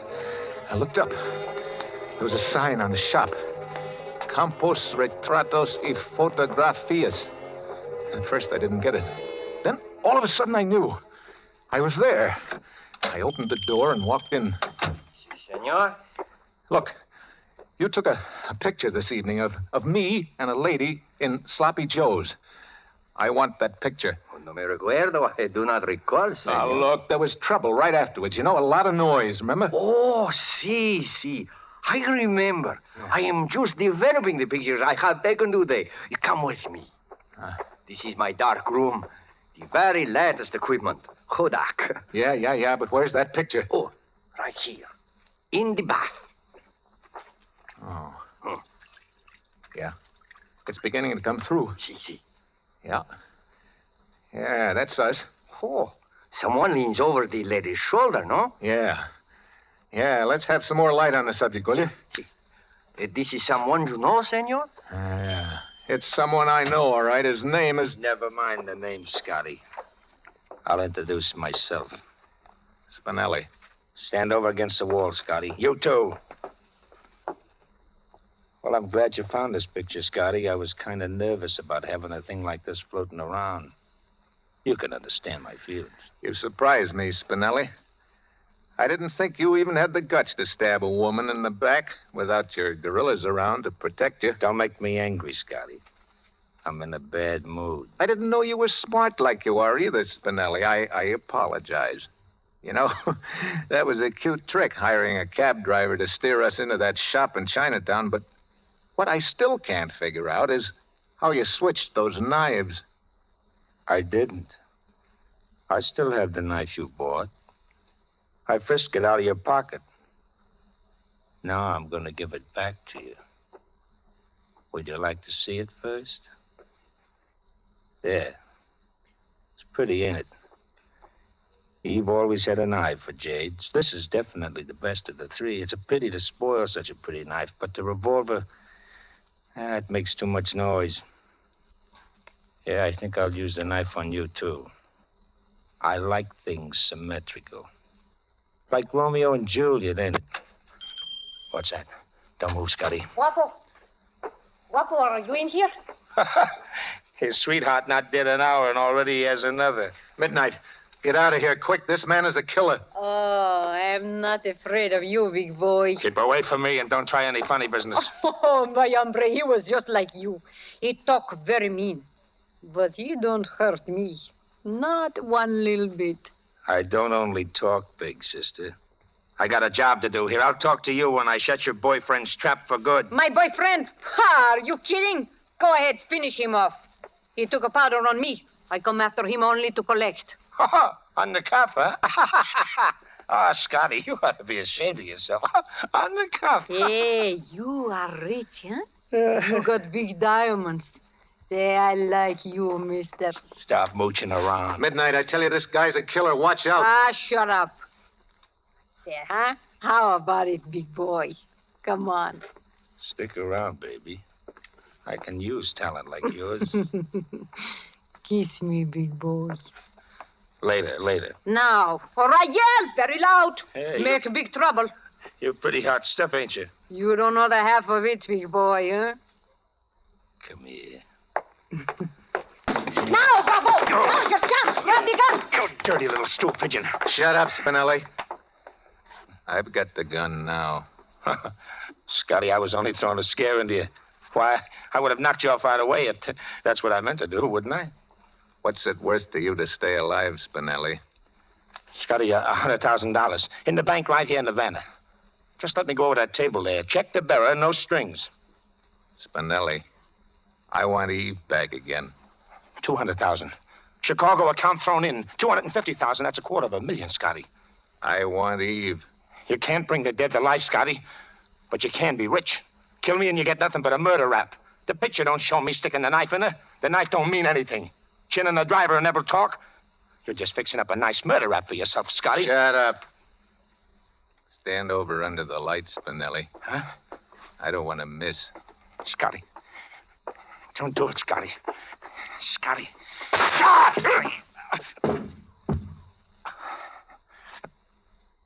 Win. Scott.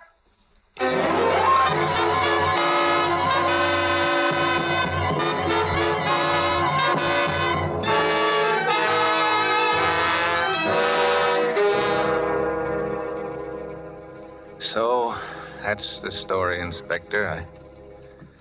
I've come to give myself up for the murder of Ed Spinelli. Well, what are you going to do about it, Inspector? About what? About what? About what I just told you, the murder. I don't speak English so good. I often miss hearing things that are said, especially when they are said too fast. All right, I can say it slower. I just killed a man named Ed Spinelli. My English stinks today. I don't understand. You don't understand? I said... I don't know what you said. If I should get word from the commissioner to hold a man named Scott for murder, that would be different. It would be in my language. Unless that should happen, and it hasn't, please, would you mind not coming in here and mumbling in this English of yours that I don't understand? Senor Scott. Yeah? This girl, this medianoche. Midnight? Oh, what about her? Do you know where she is? That girl, that woman. She's been raising Cain in my jail all night, all day yesterday. Well, what's she charged with? My foolish officers questioned her, and then they didn't know any better that they put down some charge other than the book. Senor Scott, we have been stuck with her ever since. She's like a hurricane. Well, I'll agree with you there. Senor Scott, Yeah? If you have not enough to bail her out, I'll pay it out of my own pocket. Anything to get her out.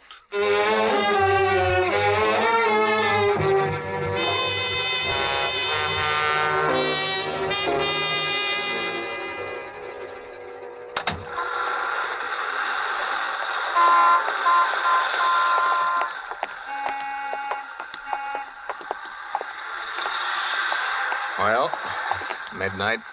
It's all over. Yes, Guapo. It is over. Have you any idea where we're headed for? A Sloppy Joe's. The feet of an American in Havana walk always in the direction of a Sloppy Joe's. No? Yeah. Yeah, I can hear it already. I'd like to ask you in for a drink, midnight. No, Guapo. You go in alone. Oh, won't you just have one with me, please? No. Why not? There's someone waiting for you in there. Oh, that's crazy, midnight. I don't know anybody in Havana except you. Someone is waiting for you in there, Guapo. How do you say flowers on a grave? No?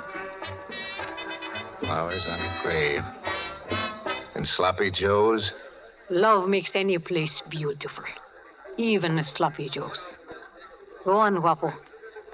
Buy her a drink at the bar and tell her how that picture you took together turned out. You promised you would, remember? How do you tell something to somebody that's dead? In your mind, Guapo. Where she will always be. Oh.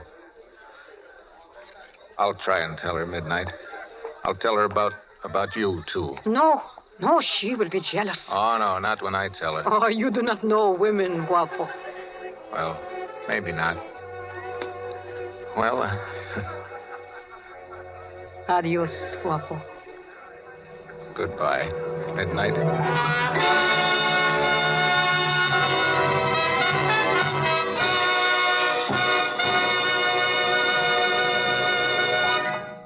And so closes The Black Path of Fear, starring Brian Donlevy. Tonight's study in suspense.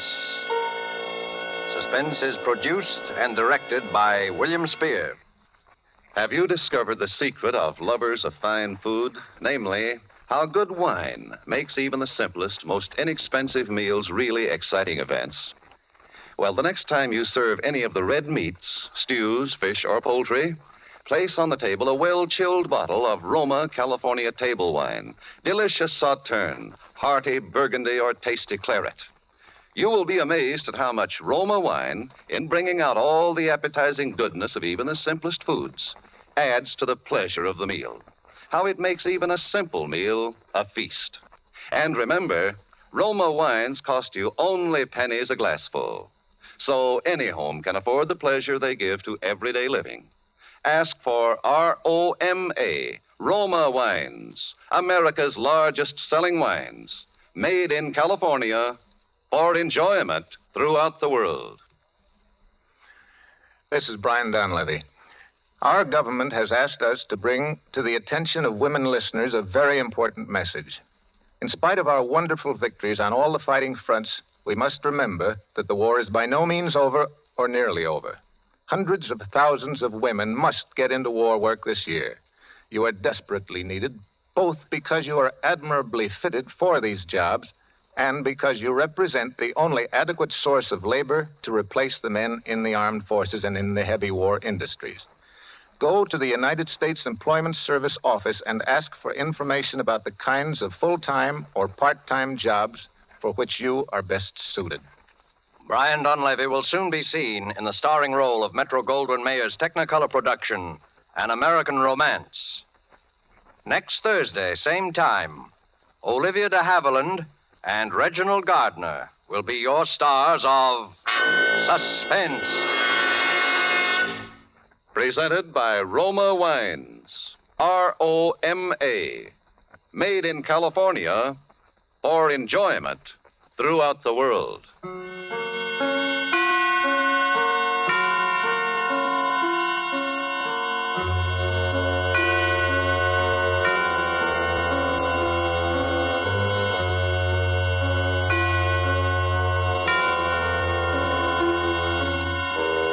is CBS, the Columbia Broadcasting System.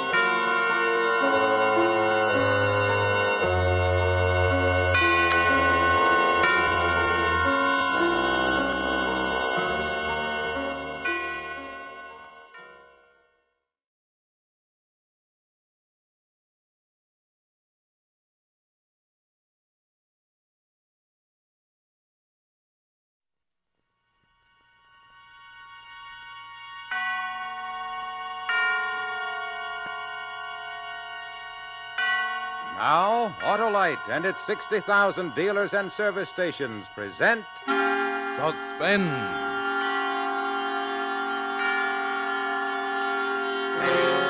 Tonight, Autolite brings you Bob Hope in Death as a Shadow, a suspense play produced and directed by Anton M. Leader.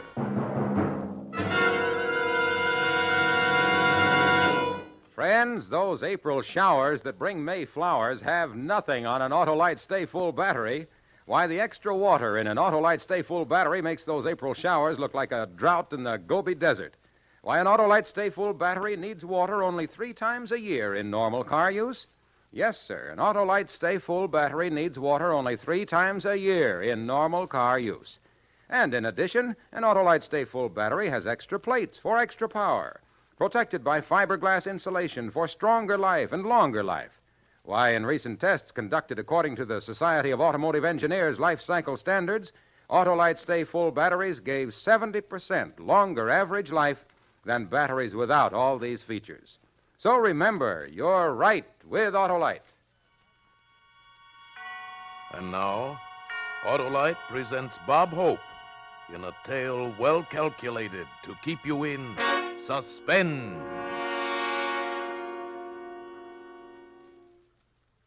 Don't ever answer a telephone just because you've got nothing else to do, just because you're curious.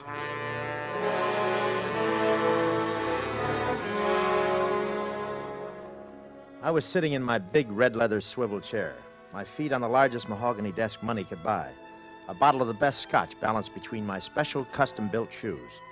Everything the best. That's the way I like to operate. The gold lettering across my office window spelling out Harvey Warren, counselor at law. I liked it that way. It had dignity. Yeah, I had everything. I had a house that rambled for 14 rooms. I built that house for Lily. Lily. She was beautiful. From the top of her auburn hair to the tip of her pretty little toes. Yeah, I had it all. I had everything. Till the day my Lily was murdered. That's why I couldn't stand being home anymore. I could smell her cologne in every room, the touch of it on every chair. That's why I was at the office that night, with nobody but the bottle to keep me company. And that was the call I should have never answered. But at night, 8 stories up in an empty office building, that ringing sounded urgent. Like it was the most important thing in my lonely little world. Hello? Warren? Who's this? Oh. You know who this is. Yes, Bolster. No name, stupid. What are you doing at your office this time of night? What do you want? Have you got it? Well, sure, I've got it. It's all ready for mailing. I'll drop it off when I leave. Don't bother. I'm going to pick it up tonight. But I told you I'd mail it. I changed my mind. I'm coming over. I'll be there at 10 o'clock. Oh, I can't make it tonight. I'm leaving. I'm just going out. You'll make it, all right. Yeah, but why all of a sudden? Tonight, Warren, 10 o'clock. And, Warren, don't try anything. What are you talking about? Why should I try anything? What could I try? You could be cute enough to figure out something. You're that kind of a guy. So, don't try anything. Something must have gone wrong. All I was supposed to do was mail him his money. What got into him? Why would he want to come to my office now, at night, when the building was empty? Couldn't be just the money. He was coming for something else. Something else. But what?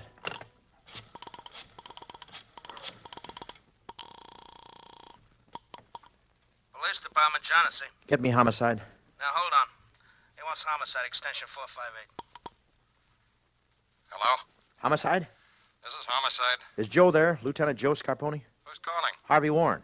Oh, hello, Mr. Warren. Hope you've been feeling better. Oh, thanks, Mike. I don't have much time. Would you get me Joe? Well, he ain't here, Mr. Warren. Well, where is he? I don't know. I've got to get to him. Something wrong? You've got to locate him, Mike. Well, I've got a whole police department, Mr. Warren. Just say the word. What's wrong? Only Joe. He's the only one that can help me. Well, he may be calling in. Then tell him to call me at my office, will you? Don't make any mistake, Mike. I'm at my office. I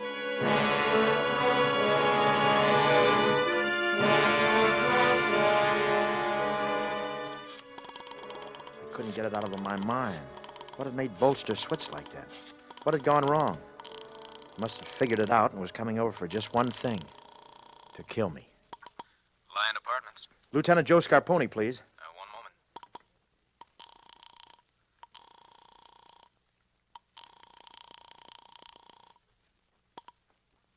He doesn't answer.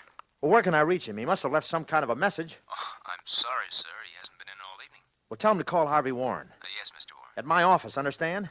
Does he have your number, sir? He's got my number. Don't make any mistakes. At my office. He's got to reach me before 10 o'clock. That's tonight, understand? I'll tell him, Mr. Warren. Madge. I've got to try Madge. He's got to be at Madge's place. I should have thought of it before. Busy. That must be Joe. He's got to be there. That's Joe trying to get me. I've got to wait. Have to give him a chance to get through. Why doesn't it ring? Why doesn't he call? Can't wait. 6, 9, 4.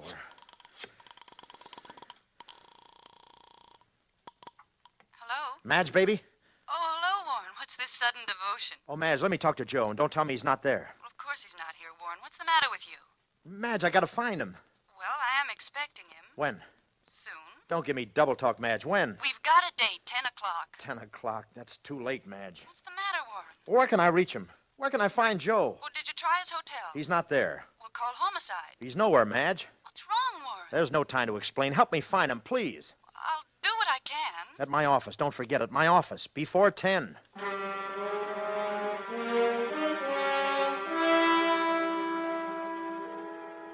kept on calling. Everywhere. Every bar he'd ever had a drink. His favorite restaurants.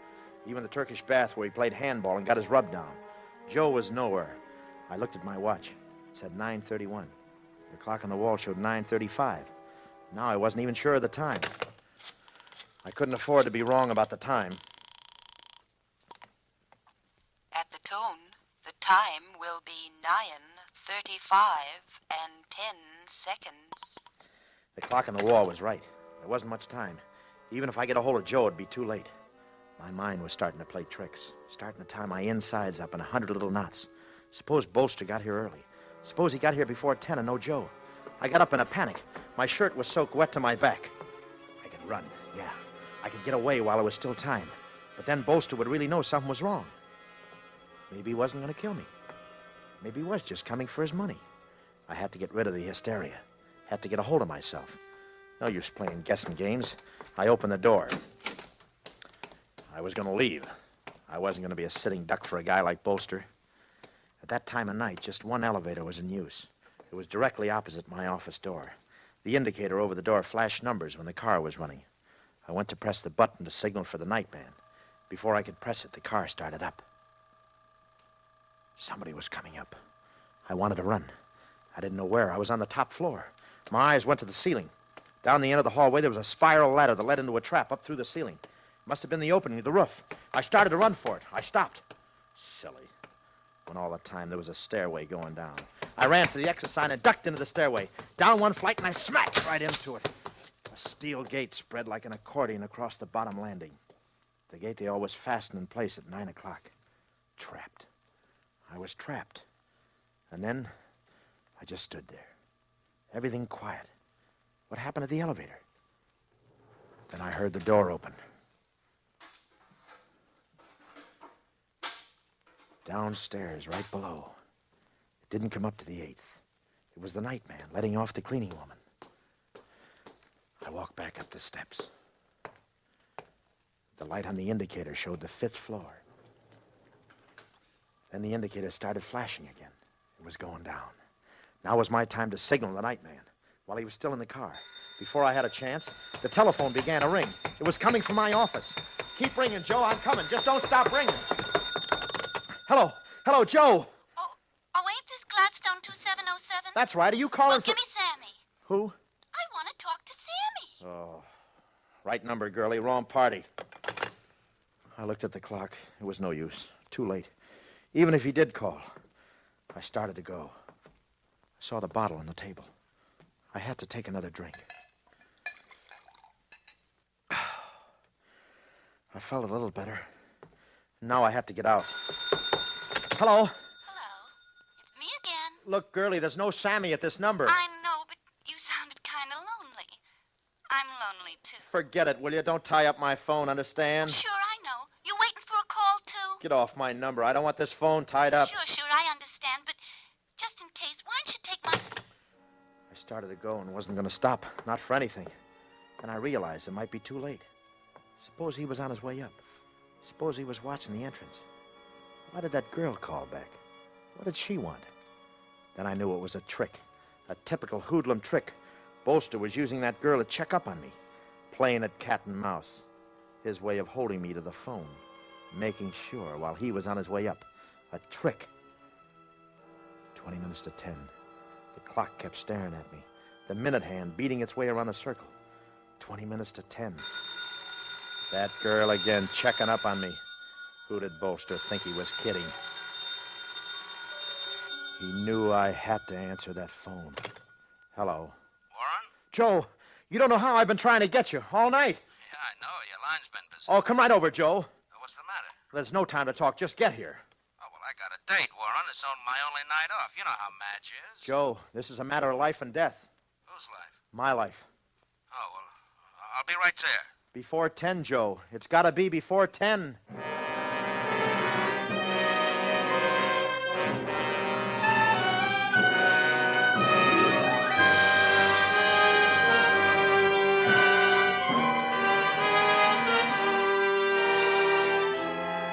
For suspense, Autolite is bringing you Bob Hope in radio's outstanding theater of thrills, Suspense.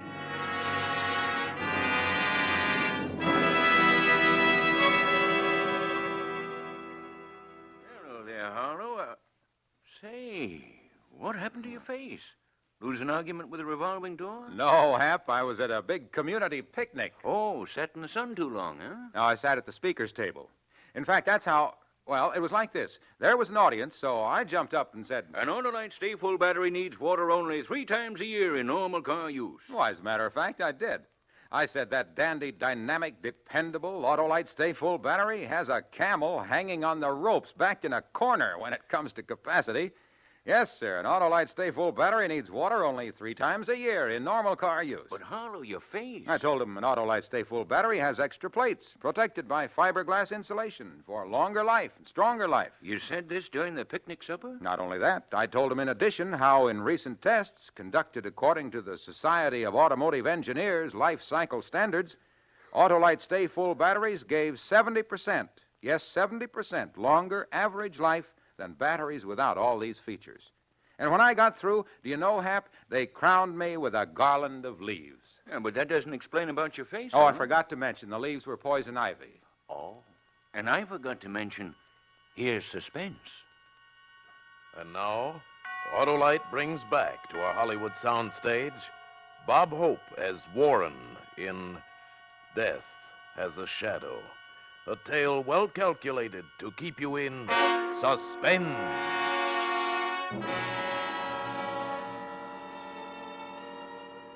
My eyes were drawn to the clock again. I watched the minute hand cutting down the time. If Joe came with a squad car, he'd be here in a matter of minutes. But it was his night off. Maybe he wouldn't be able to get a cab. I took another drink just for luck. I opened the door and listened for the elevator. Didn't take long. I went into the hallway. The light on the indicator was flashing. 2, 3, 4. Maybe it wasn't Joe. Maybe it was Bolster. How was I to know? I ducked into the stairway landing, watching.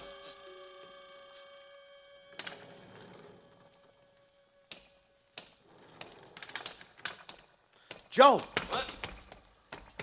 Warren, are you nuts? Oh, I've never been so glad to see anybody. You know better than that, coming up from behind a guy. Say, you look terrible. What's wrong? Well? Don't close the door, Joe. Why? When he comes, we can hear the elevator. Okay. Now, what's it all about? He's due here at 10 o'clock. He's a killer. Who is a killer? I have to start from the beginning. You don't have much time. But you won't understand unless I explain. Okay, but don't start dramatizing. It's 9:45. Well, we have to start with the day Lily was murdered. Remember I called you? And when you came, you found me sitting in the bedroom looking at her? Her head hanging almost to the floor, the rest of her doubled up in the bed. Her auburn hair gently suspended like someone spun fine silk around where the bullet went through that lovely head. She was so beautiful. I was sitting there looking at her, and the sounds tumbling around my head. The photographers, the newspapermen, flashbulbs, all like a bad dream.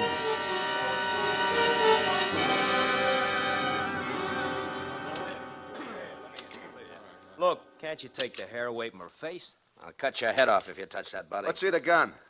Show him the gun, Mike. It's a gun. What's there to say? Well, we understand it's Warren's gun. You understand nothing until it's official. The coroner said it happened this morning, about 4 hours ago. Now, how about that, Lieutenant Scarponi? Then quote him. Don't ask me. Mike. Yeah? They had enough. Get him out of here. Oh, wait a minute. Not so fast. I want one more shot of Warren. Put that drink back in your hand, Mr. Warren, please. Now, look, fella, don't overdo it.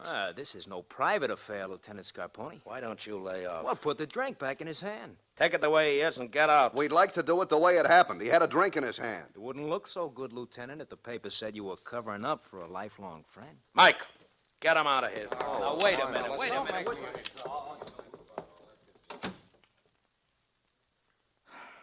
Well, this is some mess, Warren. Yeah. How did it happen? Oh, I loved her, Joe. You knew how I loved her. More than anything in the world. Now look at her. Yeah. You know we've been fighting. Last night was the worst that ever happened. So I ran out of the house. What time? Well, right after dinner. I went down to the Silver Grill and had a couple. You can check on that. Uh-huh. Then the Biltmore and had a few more. And I remember calling a cab on 7th and Hill. And then, so help me, Joe, that's all I remember. What do you mean that's all you remember? Well, that's all. I drew a blank. We've known each other all our lives, Joe. Did you ever know me to black out? Oh, that's not like you, Warren. But that's what happened. I don't remember anything. Until when? Until I woke up and called you. And where did you wake up? Right here in the bedroom. In bed? No, in this chair. Just like I am now. I saw Lily. Just like she is now. Blood on the floor. I know she's done for. My beautiful Lily. Then I get up to get a bottle. And I sit down again in this chair. I take one good long drink. I reach for the phone on the night table. I call you. I've been sitting here since. With a bottle. Mm-hmm. And, the gun. Is it yours, Warren? You know that gun is mine. It was on the floor. It's the gun that killed her. Joe, do you think I did it? Well, I don't have to tell you how it looks. I know how it looks. What I want to know is, do you think I did it? I'll have to book you, Warren. Oh, I couldn't have killed her, Joe. You know I couldn't. I loved her too much. I couldn't have killed her, Joe. Before we get to trial, Warren, for your own good, you'd better start remembering.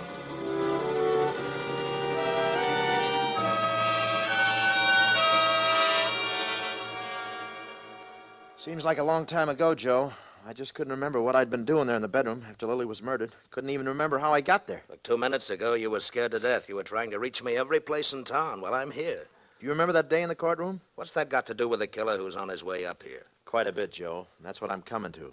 But before he comes, you got to know the whole story. I know the whole story. Not quite. Think back to that day in court, Joe. You remember how bad it looked for me? All the newspapers were sure I was done for because I couldn't remember where I was when she was killed, and I knew I was somewhere else when it happened. But all the evidence piled against me. Everybody's sure I was a dead duck.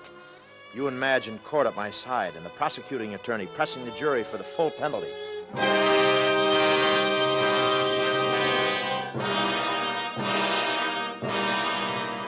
the only defense offered by the accused is that he doesn't remember.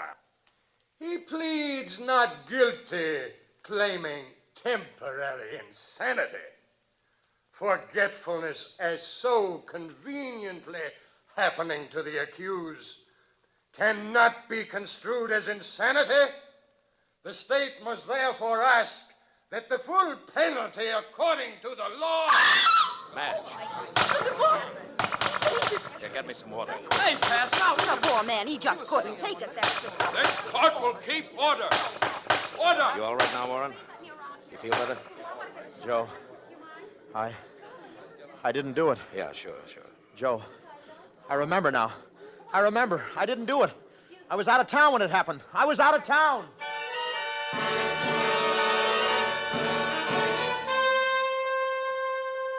I was out of town when Lily was murdered, Joe, and we proved it, remember? And I was acquitted. Like a bad dream, wasn't it? Look, for the last time, Warren, is this what you call me up to your office for? What's this got to do with somebody coming over here to kill you?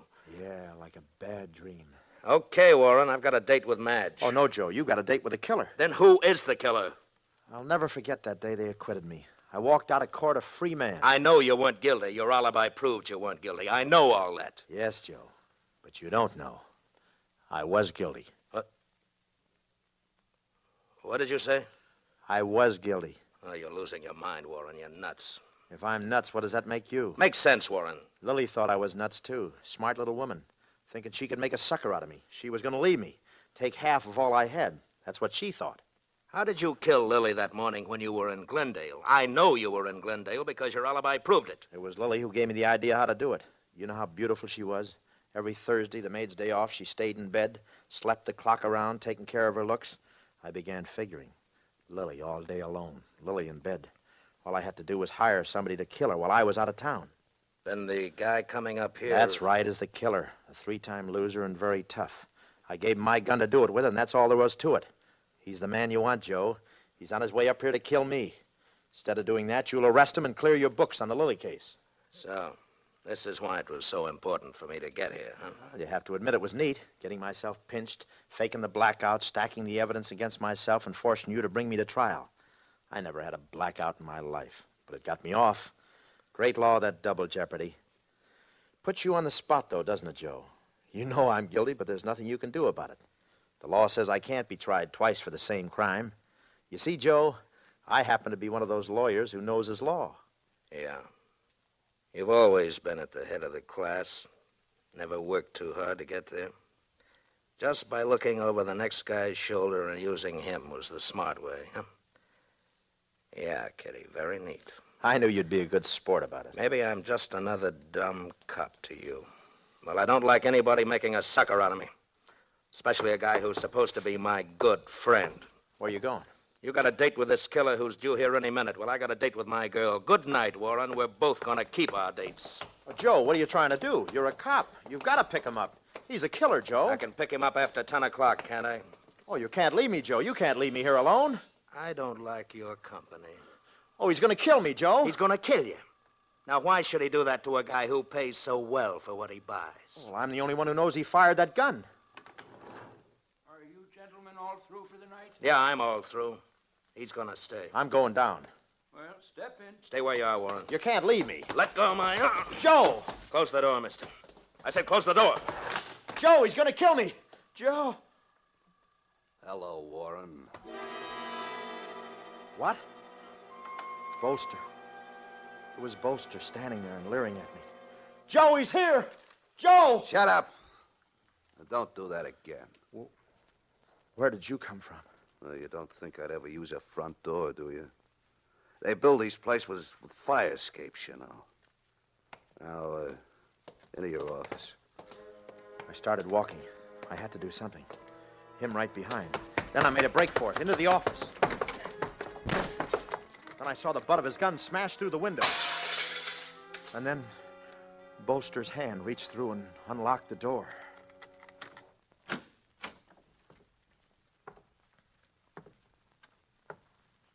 Oh, you're pretty cute. Bolster, you're not going to do anything. You want your money. Don't you want your money? Oh, yeah. The money comes first. Well, it's in one of these drawers. You know, you told me to do it with your gun. I don't remember which drawer. I couldn't figure it out why a guy should want me to plant his gun. That's strange. I was sure it was... Warren, where's the money? I'm trying to find it. Don't stall. It was a white envelope. You know, I didn't figure until you went to trial and they acquitted you. That's when I began to worry. So many white envelopes. But I still wasn't sure until tonight, when I got here, when I see what you've been up to. Find that dough. I'm trying. I misplaced it. And then it hit me. You was free, and I was liable. No more tricks. It should be. Find that dough. Here. Here it is. On the desk. Lay it down. Yeah. Now, turn around. Oh, don't you want to see if it's all here? Turn around. And like a dumb 6-year-old kid, I turned around.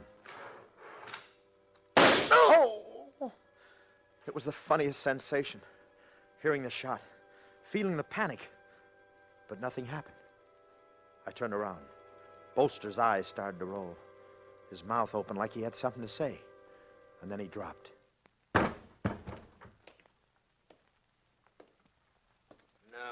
it didn't happen to you, Warren. Joe. The elevator opposite your door and the broken window. You can thank them both. You're a very funny guy, Joe. That's some game you played. Is he dead? He's dead. Hey, what are these for? I'm holding you for murder. Murder? How can you be so dumb? I was acquitted, remember? You can't try me again. I'm talking about this murder. Are you crazy? I didn't shoot Bolster. I didn't even have a gun. I thought you were one lawyer who happened to know all about the law. Or didn't you know that it makes no difference who shot him? The two of you were committing a felony. And the law says all accessories to a felony are equally responsible for all acts resulting from the felony. Unquote. But, Joe... Including homicide, Warren, including homicide. I don't know all about the law like you, Mr. Harvey Warren. I only know just enough to get by. Let's go. Joe, wait a minute. Joe, I think I'm going to faint. I'm going to black out, Joe. Wait. You see, I don't remember a thing, Joe. So help me, Joe. I don't remember.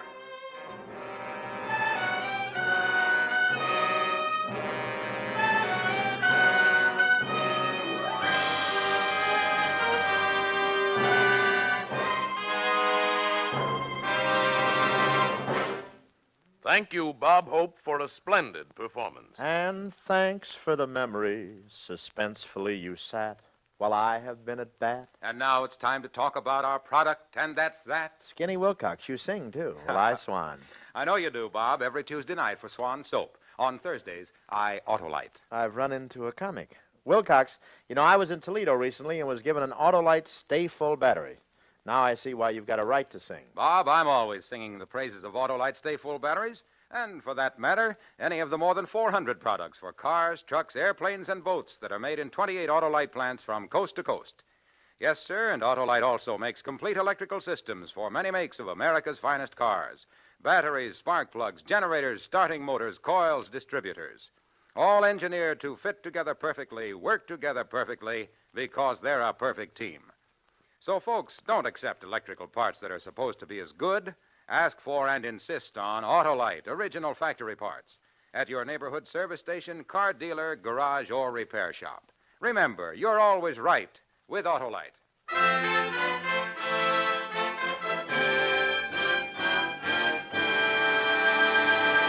Now here again is Bob Hope. My thanks to Tony Leader for letting me be a villain for a change.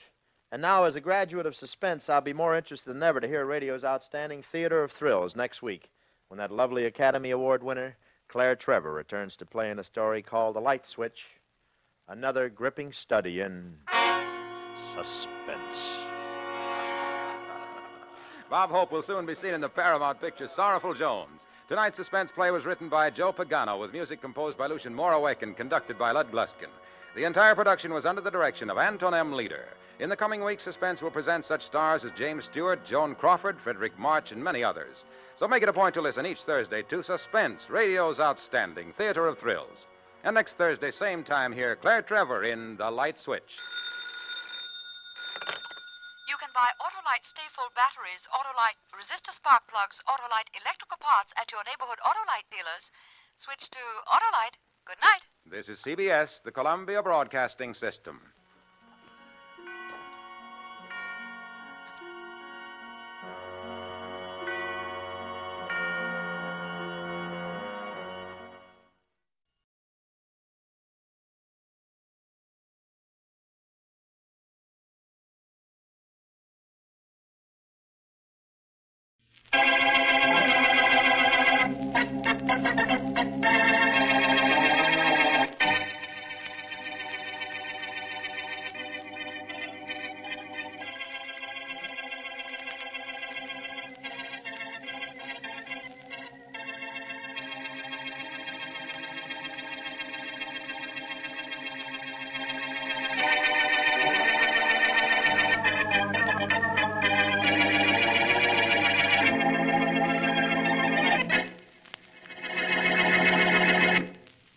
fly, fly, fly. All right, die. Wings you want, huh?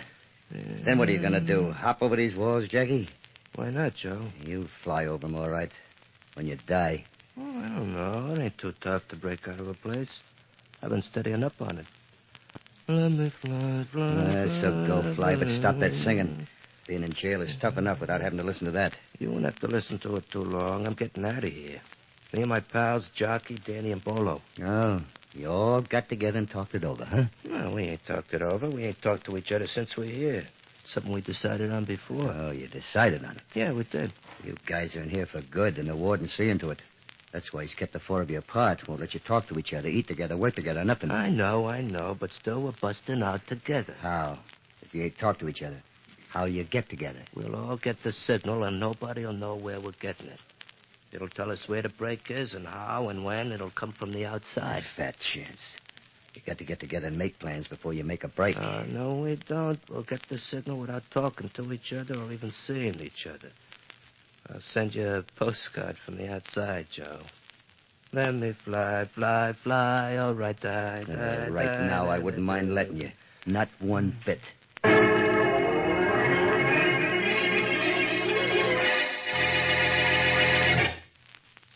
And now on to Dick Calmer as Boston Blackie. Enemy to those who make him an enemy. Friend to those who have no friend.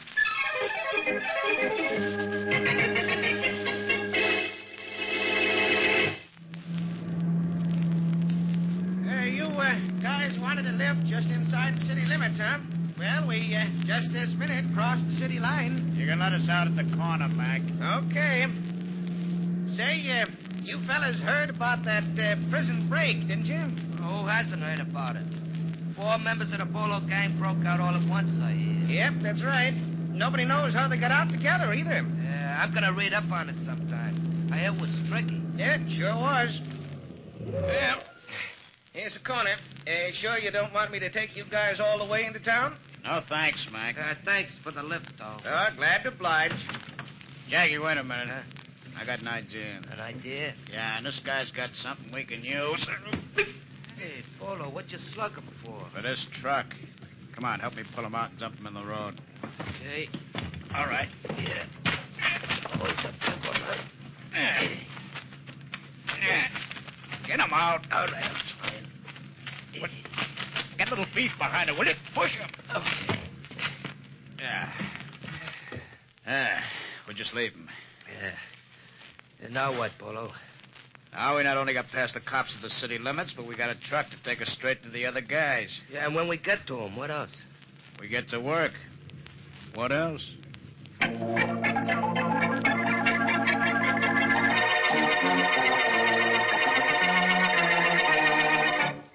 We're on the lookout for the Bolo gang down here in the city, Warden Mills. Oh, good. We haven't heard a thing about them yet. Well, if you don't nab them soon, you know what'll happen here, don't you, Inspector Faraday? Yep. They need getaway money, and they'll kill for it. I know. I'm expecting that any moment. Right. If you only knew how they got out, how they worked together on the break, and who helped them, then maybe I wish I could tell you that, Inspector. We certainly don't know. We kept them apart. Yeah.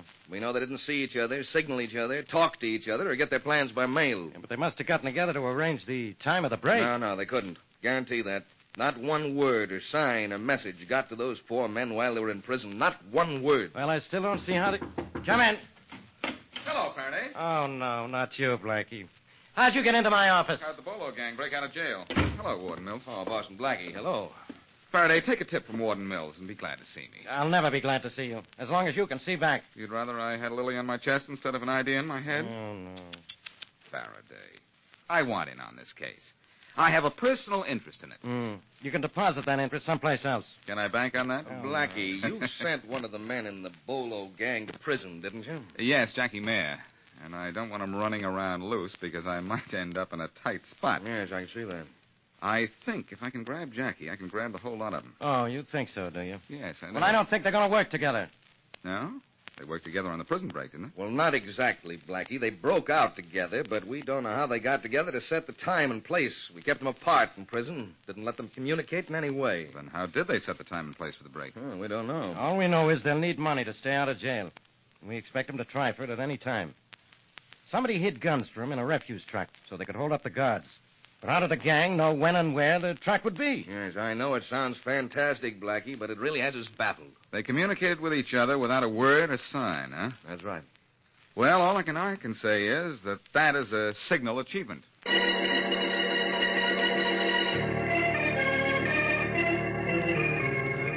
fly, all right, die, die, die. Hey, Jackie, don't you know any other song? I'm going to study up on one sometime, Pete. Hey, Bolo, Yeah, how you doing with that safe? I'd do a lot better if you'd cut the singing. You guys keeping an eye out for the watchman? Yeah, sure, but I can look and sing, too. It's good for the nerves. I read up on nerves once when we was in prison. Shut up and let Bolo work. Okay. Bolo's finished working. The safe's unlocked. Yeah, I got to read up on how to open safes. Must be fun. Quiet. Okay. Open the safe, Bolo. Let's get going so we can meet the other guys. They'll get nervous out there in the car. Yeah, sure. There we are. Hey, there's not much in it. Well, let's take what there is and get out of here before Jackie goes into another chorus. Yeah, sure. Yeah. You carry it. Give me dough, all I know. Shut up, Jackie. What's the matter, Pete? These are all new words. I'm going to read up on writing words sometime. Must be... Quiet. Huh? Somebody's coming. It's a night watchman. You and your singing, Jackie. Duck back. He's coming this way. It's blocking the way out. Yeah, I know. There are ways of getting out of jams like this. I got to study up on it sometime. I know a way out of this, and it doesn't take any studying, just a good right-hand punch. No, Bolo. Let me have him. There, my gun. Now. Fit. I got him. All right, let's get out to the car. Come on. Quick, get in the car. Get in. I'm already in. Yeah, we're rolling. Hook it, fella. Let's move. Okay. Get away from here fast. We gotta kill a guy. Okay, Bolo. Yeah, and what for, Bolo? We didn't get enough dough to get out of town. We'll have to pull another job. It's gonna be dangerous after this. We're red hot now, especially Jackie. Why especially me? You know why, Jackie. You killed that watchman. Oh, yeah? Boston Blackie sent you up. He'll be out looking for you. That means we're all gonna have trouble with him. I don't like it. I know how to keep Blackie from grabbing me. How? Well, it's something I studied up on, just in case you guys get scared of Blackie. You study up on everything, don't you? Yeah, when I ain't singing. And I really got the problem of Blackie studied up, so you guys can quiet down.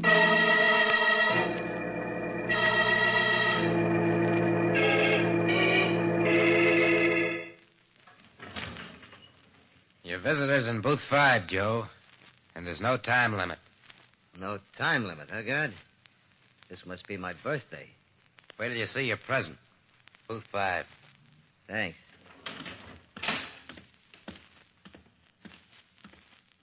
Huh. You the visitor I got? Yes, Joe. I'm Boston Blackie. Sit down. Boston Blackie. I guess I will sit down. I ain't done nothing, Blackie. Nothing here. But you've been talking to someone, Joe. And I thought you might give me some information. Hey, you got the wrong boy, Blackie. I'm no rat. You won't be ratting. Just explaining. If you can. You've talked to Jackie Mayer, haven't you? A lot of times. So what? So did he ever tell you how he and the rest of the Bolo gang were going to arrange the break? No, Blackie. But I'll tell you a funny thing. Go ahead. Jackie bragged how him and his pals was getting out without getting together first to arrange things. Is that all? Mm-hmm. Didn't he ever say how they'd make contact without sending messages or seeing each other? No. All he said was he could get the signal while I was sitting there talking to him, and I'd never know it. Kind of funny how they did it, ain't it, Blackie? Very. But, Joe, they're hiding somewhere in this city now, ready to kill for getaway money. And that's no laughing matter.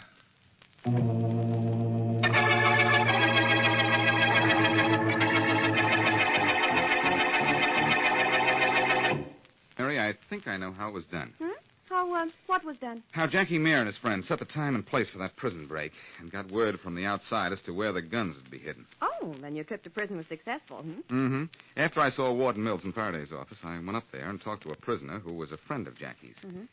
He told me that Jackie had bragged that he could get the signal without anybody knowing it. Well, how, Blackie? Well, I may be wrong. But I have an idea, and it could have worked. I think that... I think that's your telephone. I hope I'm as right as you are. Hello. Hello, Blackie. Yes? You want to grab Jackie Mayer and the Bolo gang, Blackie? Who's this? Just a guy. A guy who doesn't like Jackie Mayer and the Bolos. You know, they did that killing and safe-cracking job last night. Did they? Yeah. And the guy that killed, he was a pal of mine. Keep talking. I gotta keep out of this. But I'll tell you where you can grab Jackie and the rest of the outfit. All right, where? They're hiding out in the basement of an old house in 10th Street. 2042 10th Street. 2042. Get him for me, will you, Blackie? Well, So long. hello? Hello? Who was that, Blackie? Someone with a tip on Jackie Mayer. Might be legitimate. It might be phony. Well, in either case, you ought to let Inspector Faraday know. No. Not if the tip was phony. He'd never let me live it down. I'm going there alone. Oh, then I'm going with you. Nothing doing. You stay right here and listen, Mary. To what? To this. The Bolo gang used a trick to let each other know when and how to break jail. Yeah, what do you That mean? same trick might get me out of a jam sometime. Now, sit down. I'll tell you all about it. You see, I figured...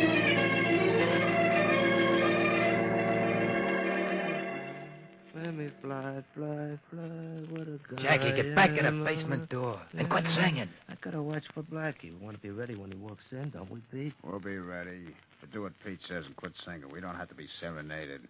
Serenaded, Bolo? Hey, what's that? Something I ought to read up on, huh? You and your reading up. Oh, yeah? I don't think Blackie's gonna fall for this gag. He was plenty interested when Sock talked to him on the phone. You didn't know it was you, Sock? Nah. Look, I still say, what if he comes with cops? I steadied up on that. We can get out the back way. But he ain't gonna come with cops. He likes to work alone. Especially when he gets a tip he ain't sure of. Hey, somebody's coming. What? Is it Blackie? Yeah, it's him, all right. Get set. Knock him out good. No. Hey, what's going on? Oh! That got him good. What a flop. Now what do we do, Polo? Kill this guy? I don't know. This is Jackie's idea. Well, Jackie? I'm gonna think. Maybe we kill him. Something I gotta steady up on for a while.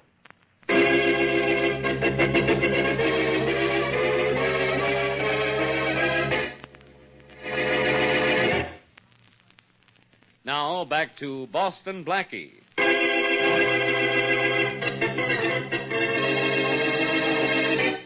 Convict Jackie Mayer and three of his pals plan and carry out an ingenious prison break. Though while in jail, they were not once allowed to communicate with each other in any way. Later, they rob a safe for getaway money and kill a night watchman. Boston Blackie, on the trail of the gang, is trapped. As we return to our story, Jackie and his friends are standing over Blackie, who is bound and unconscious. Jackie, if we're gonna kill him, why do we tie him up? Because we're not gonna kill him. Not yet, anyhow. The cops will know I did it, Pete. They know I got it in for Blackie. What are we gonna do with him? Well... Leave him here like this and he'll get away. You know him and how he gets out of ropes. I got a plan. I know. Something you read up on? Something better than that. All we gotta do to be safe on the job tonight is to get Blackie where he can't get to a phone, talk to anybody, signal anybody, or anything. How can we do that? Easy. Now, Pete, you're gonna take Blackie out into the country. You know the shack I got out there? Yeah? We'll set him in the middle of it. What's the idea? To get him out where he can't play no tricks. What? Yeah. Now, Pete, you and Sock will keep guns on him, and your eyes on him, too. One move of his hands, and bingo, let him have it, see? Keep him tied and he won't move his hands. Ropes don't mean a thing to Blackie. Just get him out to the shack, and don't take your eyes off. How long do we keep him out there? Till midnight tonight, when the rest of us pull a job on that factory on 18th Street. It's $150,000 there, just waiting for us. Well, I can't wait for it. Pete, you'll wait with Sock and Blackie out in that shack until we come and get you. And remember, if Blackie makes one move... I know, Jackie. That's the end of Blackie. Yeah. He will die.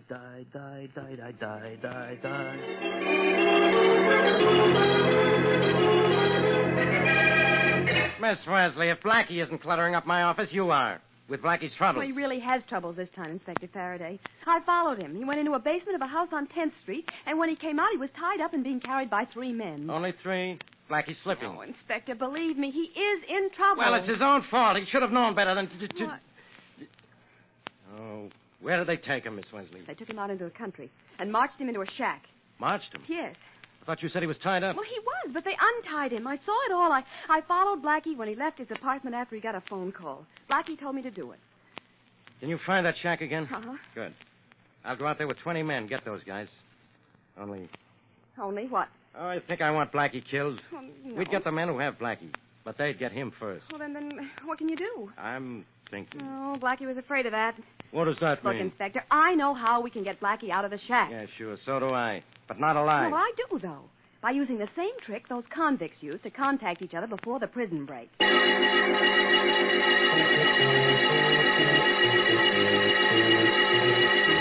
I'm sure glad Jackie isn't here, aren't you, Sock? Yeah. He'd be singing Let Me Fly, Fly, Fly till I almost died. That song makes me sick. How do you feel, Blackie? You know something, Pete? Sitting out here in this shack isn't exactly making me healthy. No, Blackie? No. With all this country air and everything? Well, you ought to be glad. Hey, don't move or we'll tie you up again. I have to move a little. I've got a cramp. You're lucky you feel anything. One move and Sock will give you a bullet in the back. And I'll give you one in the head. You guys are real generous. Why didn't you kill me after you knocked me down? Jackie didn't want you killed. Just out of the way till we pull a job and get enough dough to disappear. If you turned up dead, the cops would know Jackie did it. Smart boy, then, Jackie. You two characters are the ones that helped him and the other guys break jail, huh? Sure. But it was Jackie's idea. An idea nobody can figure out. Jackie's not dumb. Sure got you in a spot, hasn't he? Well, it's not such a bad spot. No? It is a beautiful night.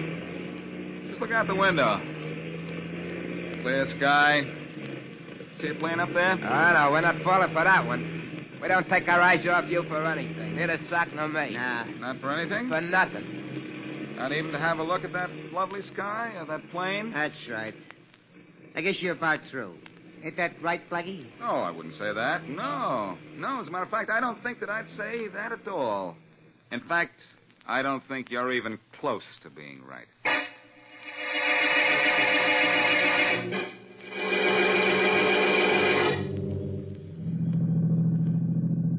Miss Wesley. Miss Wesley. Over here, Inspector Faraday. I'm over here. Stop the car.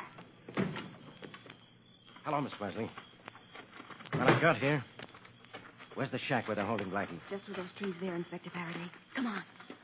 You sure we won't be seen as we walk to the shack? The trees aren't too thick, Miss Wesley. We're not walking to the shack yet. Those two men guarding Blackie have their eyes glued on him. I saw them when I peeked in the window. They don't look around at all. They wouldn't see it. But we still don't go in. Well, I still think this is a crazy scheme. With two guys watching every move Blackie makes, how's he going to get away? You'll find out. And so will those two men, I hope. I hope you get your hope. Well, we'd better. I've heard of some crazy things since I first met you and Blackie. But believe me, this is the craziest.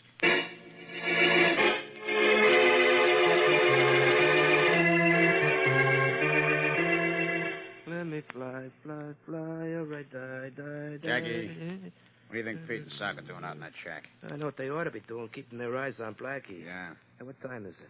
8 o'clock. 4 hours to go, and then we knock off that payroll job. What about Blackie? Oh, him, Polo? Yeah, him. Well, he gets just what that payroll gets. Knocked off.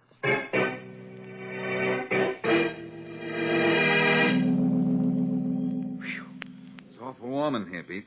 Not for us guys who ain't got guns covering them, Blackie. I bet you wish we hadn't taken your gun, huh? Right, Sock? Yeah. Well, look, you'd like to move around a little, wouldn't you? We've been sitting here for hours. So what? So let's walk around a little, maybe over to the window. Not a chance. Aren't you guys even a little bit warm? Warm? We're hot, Blackie. Red hot, and you know it. Yeah. I don't see no harm in opening the window, though. Open it, Sock. Okay. Ah, that's better. Oh, boy. Where you going, Blackie? Hey, nowhere, just over the window. You get on one side of him, Sock. I'll stay on the other. Okay. Oh, golly, it's good to move around a little, isn't it, Pete? Yeah, it sure is. But if you let Jackie know we let you walk around, it won't be so good for any of us. I won't tell him. Just wanted a breath of the country air that you were telling me about. So breathe while you still can. Thanks. You're welcome. You don't mind my resting my arm on the windowsill, do you? Rest, who cares?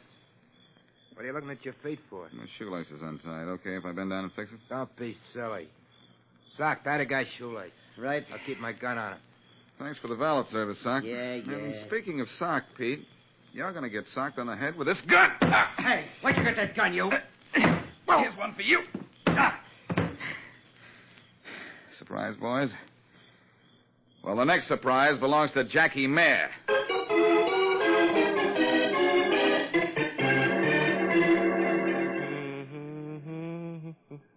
right singing, Jackie. You're humming. Can't you keep quiet when I'm opening the safe? I told you, I studied up on him. Music's good for the nerves. Well, then when I got it ain't good for it. I got a safe to open. Well, when you gonna get it open? I don't know, but maybe I got it. Now. Hey, it's open. No kidding. There she is, wide open as a busted gate. Well, bust out those packs of money and let's bust out of here. Yeah, you take this half, I'll take the other. Maybe we'll take it all. That's right. Who's there? It's Blackie, Jackie, and that's not baby talk. Come on, Faraday, let's take it. You're going to sleep, Jackie. Don't shoot anybody. I quit. Just like the boys waiting for you out in the car, eh, Bolo? They quit, too. Get up on your feet, you. I'm getting up, Inspector. I'm getting up. All right. Faraday, we'll have to wait for Jackie. Hold still. Before he gets up, he'll have to wake up.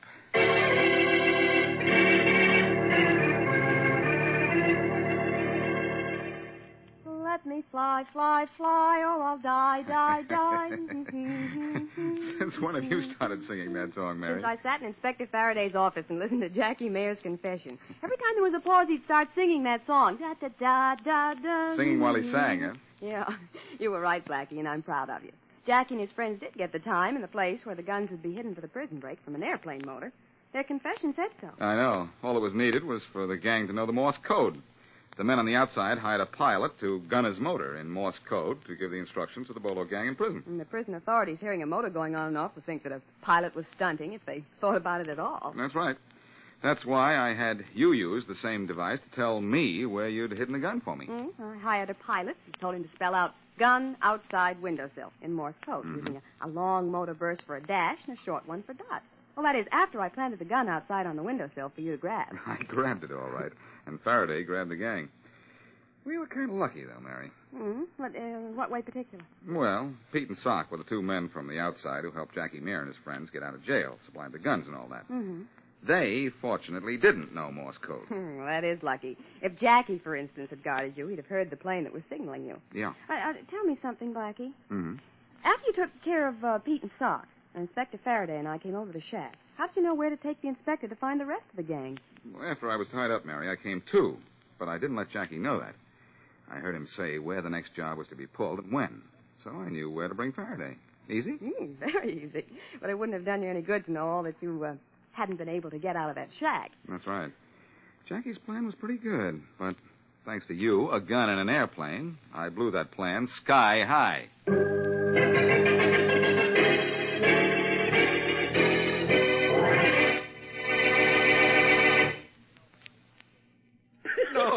No. And just to show you I mean what I say, Crane. Mason, you're crazy. You're mad. Everybody's a little mad, Crane. What? And I'm not crazy enough to kill you quickly. That's too good for you. Now, let's talk this over, Mason. Now, look, I've got a lot of things you want. They're yours if you get out of here. It's too late for that kind of talk No, now. stop it. Don't be impatient, Crane. You're crazy. You'll be dead soon enough. No. I only have 3 more shots in this gun. All right, Mason, okay. You're going to kill me, but everybody knows that you're out to get me. The police know it. And I sent a note to Boston Blackie telling him if anything happened to me to look for you. You did? Yes, Now, wasn't that smart, huh? No, don't, please. That was close, but I haven't hit you yet. Listen, give me what a are you chance. yelling about? Would you and please? let me tell you something, friend. The police aren't going to be able to do anything to me. No, and that please. goes for your Boston Blackie, too. You'll find out. You'll find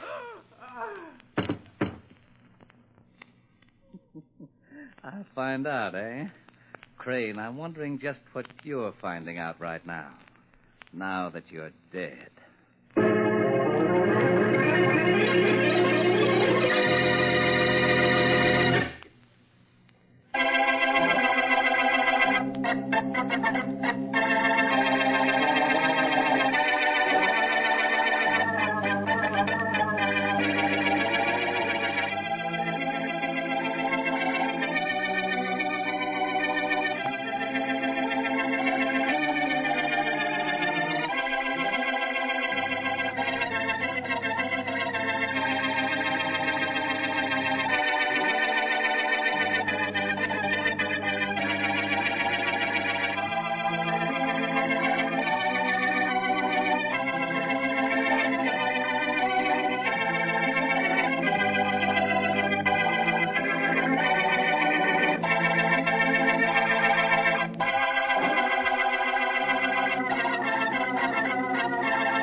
The Adventures of the Saint, starring Vincent Price.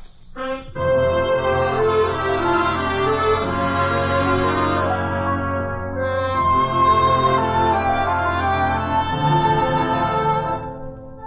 Saint, based on characters created by Leslie Charteris and known to millions from books, magazines, and motion pictures. The Robin Hood of modern crime now comes transcribed to radio, starring Hollywood's brilliant and talented actor Vincent Price as the Saint. I don't like it around here, Rico. Waterfront? What's the matter with it? Oh, I don't know. I get the jitters. You think too much. Listen, after we pick up the stuff in Sparrow, you can retire. Ever been in Florida? Yeah, once. I didn't like it. All right, so you can retire someplace else. Oh. Is that the ship up ahead? It ought to be if we're on the right pier. Yeah, that's the expert. Yeah. There's no lights on it. Nobody's aboard except Sparrow. Yeah. I'll be glad to see him. Me too. $50,000 on the hoof. Rigo. What's the matter? Somebody's on deck. It's not Sparrow. Huh? Oh, relax. It's an old man, the night watchman. Oh. Why they gotta have a night watchman around, I don't know. You think somebody might swipe a ship? Hey, you. What's your order out here? We're coming aboard. We got an appointment. Okay, come on.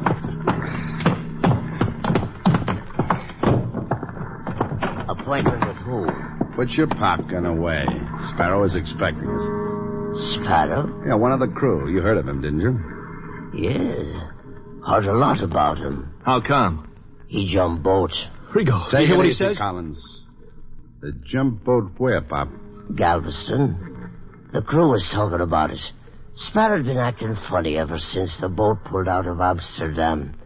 Come Galveston, goodbye, Mr. Sparrow. Oh, that's fine. Goodbye to our storm, Shut up, too. Collins. You have something belonging to you, fellas? No. We're friends of his. We just wanted to get in touch with him. Well, you sure come to the wrong place. You could be putting on an act. You're on the ship. Go ahead and look for him. Never mind. Come on, Collins. Come on. Are we going to wait? This is one place Sparrow wouldn't ever show up. But he'll have to show sooner or later. And when he does, let's get out of here. So long, Pop. So long.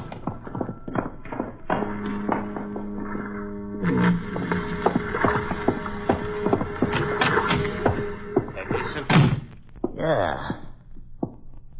They left, Sparrow. Oh, I guess they believe you, huh? Yeah, they sure did. I offered to let them search the ship. They was too smart. Figured if you was really on board, I wouldn't have offered. So they went away. Uh-huh.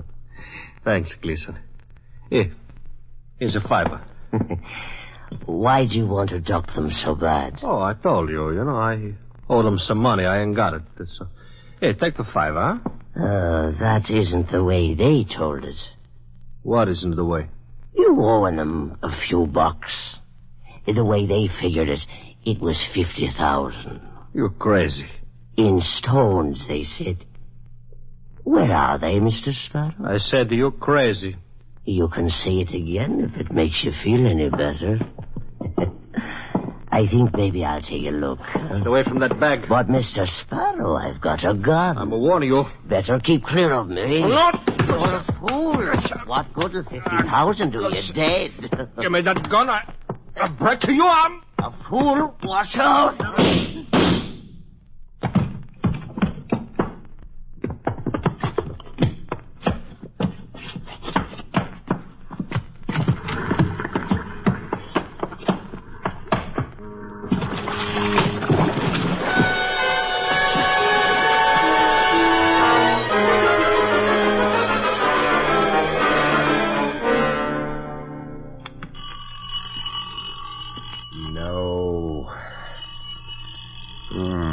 Apparently, yes. I was just about to curl up in front of the fire with a bottle of shut-eye and sleep and sleep. And? Well, maybe I don't need tablets to soothe my nerves. Come in. Thank you. Mr. Templar, my name is Susan Sparrow. That sounds very demure. Are you? Isn't that the kind of thing you should find out for yourself? Miss Sparrow or Mrs.? Mrs. Oh. And I could always ask your husband. If you can find him. I can't. That's why I've come to you. Oh, I see. Somebody lost him? Well, he was supposed to have reached New York 3 days ago on the steamship Exbrook. Oh, he was a passenger? No, one of the crew. He hasn't come home, Mr. Templar. You waited 3 days before doing anything about it? Well, of course, because we live in Cleveland. Oh, which means you'd have allowed him a day to get there, a day's wait before you got alarmed, and a day for you to come here. All right. Can you think of any reason why he wouldn't have come to Cleveland? Can you? Well, of course, he may not feel the same way I do about... About? Cleveland. You've got in touch with the ship's captain? No. You see, Frank, my husband, didn't want anyone to know he was married. He's shy?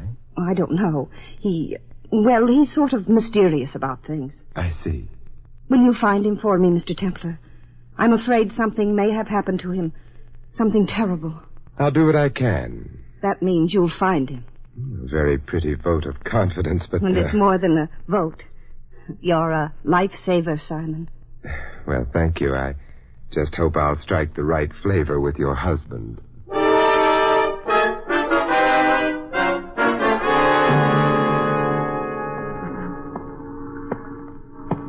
Hey, Bud. I beg your pardon, officer. Where you going? Oh, I'm on my way to the Exbrook. That's it, isn't it, at the end of the pier? Yes, that's the Exbrook. But visiting hours ain't in effect. Oh? Yeah, harbor detail's got a little job of work to do. Oh, such as? Dredging. It sounds deep. For anything in particular? A body. I see. Someone fell overboard. Well, maybe. Or he could have been pushed.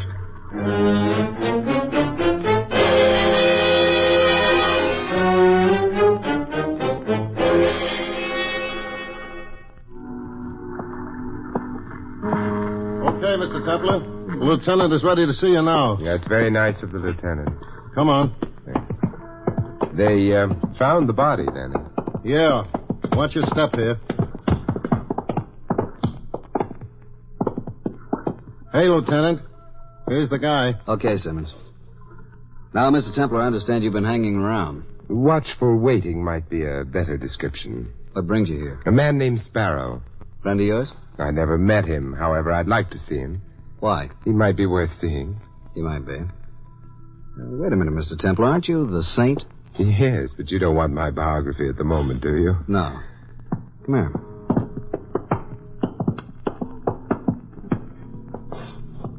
You said you wanted to look at Sparrow. Okay, look at him. He's not very pretty. Nobody is after soaking in the harbor for 3 days. Fish must have been hungry. Yeah, the guy's face is practically gone. But he was carrying his papers on him. The Templar, you found your man, Frank Sparrow. He was drowned. Surprise, he wasn't drowned. There are a couple of bullets in him. Oh? Who put him there? The same night he disappeared, the night watchman on this tub disappeared, too, an old guy named Gleason. We found the watchman's gun in one of the ventilators. 2 shots had been fired from it. Also, some weights were missing. The watchman shot Sparrow, put the weights in his clothing to keep him down for a while. Kept him down for 3 days, but Sparrow came up anyway. Proving you can't keep a good man down. Or a bad man.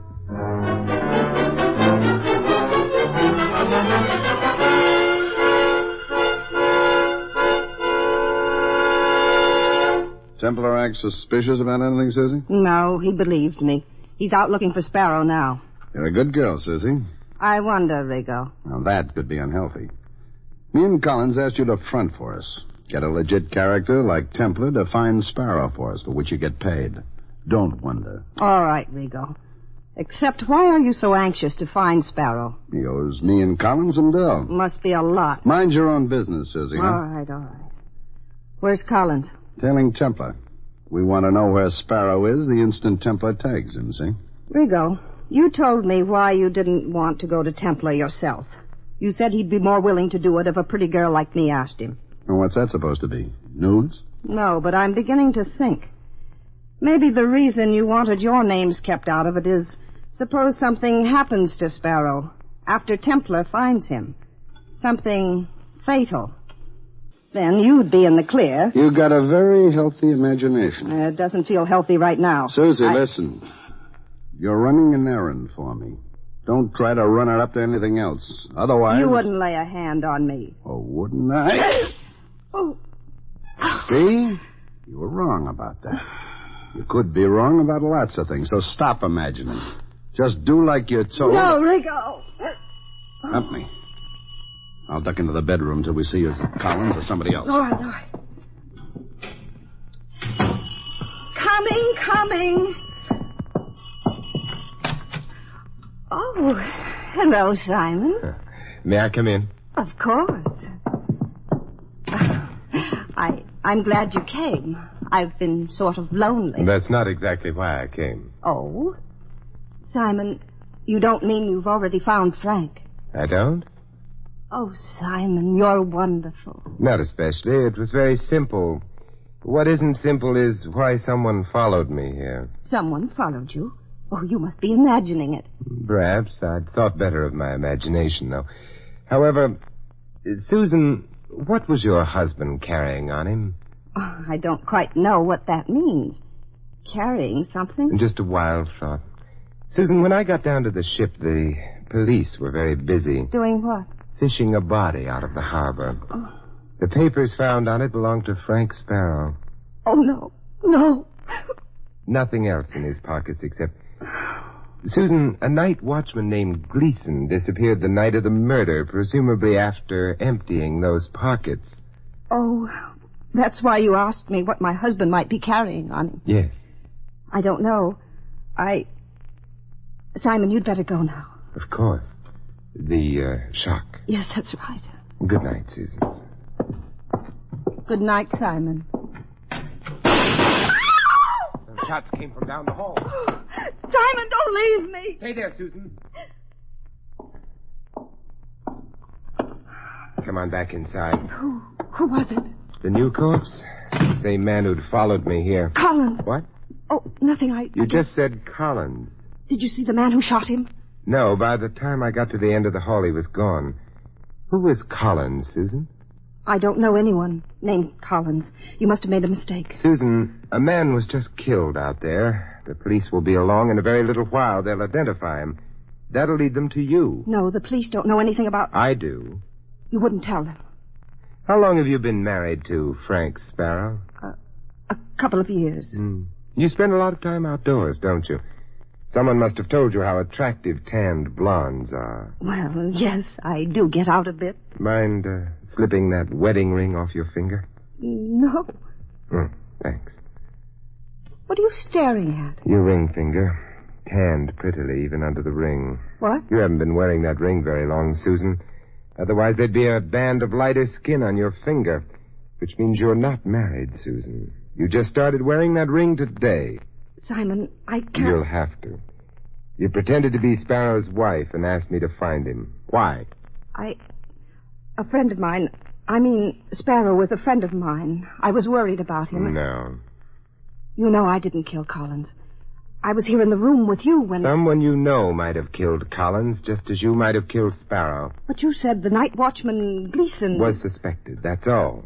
Who asked you to pretend you were Sparrow's wife? A man named Rigo. Why did he want Sparrow found? He didn't tell me.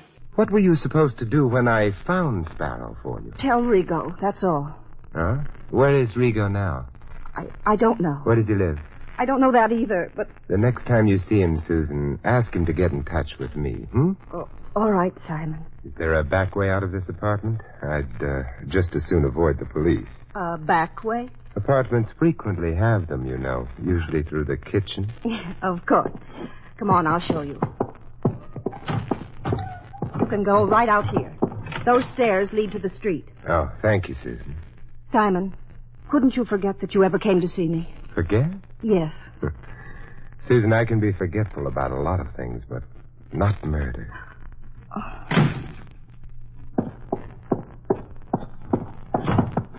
Bright boy gone? Oh, Rigo. You weren't very smart, Susan. What do you mean? Feeding Bright boy my name. I had to. Otherwise, he might have turned me over to the cops. You didn't knock off Collins, did you? So why worry? Because maybe you did. Little thinker, ain't you? Susie, I was in the apartment when Collins got it. You could have gone out the back door, shot him, then come back. Sure. Only you forgot to mention that to Templar. I didn't forget. Rigo, you were expecting something from Sparrow. Something worth money. That night watchman who killed Sparrow must have stolen it. But you're going to find that night watchman now, aren't you? I wouldn't know. Sparrows being fished out of the harbor don't make me feel good. Rigo, I stuck my neck out on this. For peanuts. There's been a couple of murders. Rigo, I want more money for my end of this job. Suppose I did kill Collins, Susie. That would be on account of I didn't want to cut him in. I mentioned your name to Templar. That would be because I wouldn't want you to get the same idea about me. You're not only pretty, Susie, you're smart. Thanks. You could easily get too smart. All right. I'll cut you in, Susie. But no more flapping of the mouth to Templar, right? Right. Goodbye, Susie. Where are you going? Home. I'm a hard-working man. I need a rest. What about Gleason? The night watchman? Don't worry. He'll have to peddle the stuff he took off Sparrow. When he does... You won't forget to let me know, will you? I won't forget. And you watch yourself for that saint, huh? Because the way I've heard it, it's only a nickname.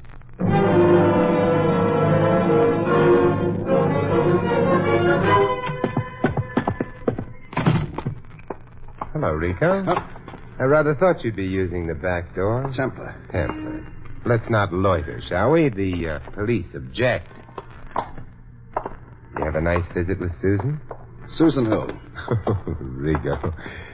If you weren't in Susan's apartment, you might have been out in the hallway killing Collins. Now you mention it, you meant Susan. Sure, I was in her apartment all the time. Why were you hiding when I dropped in?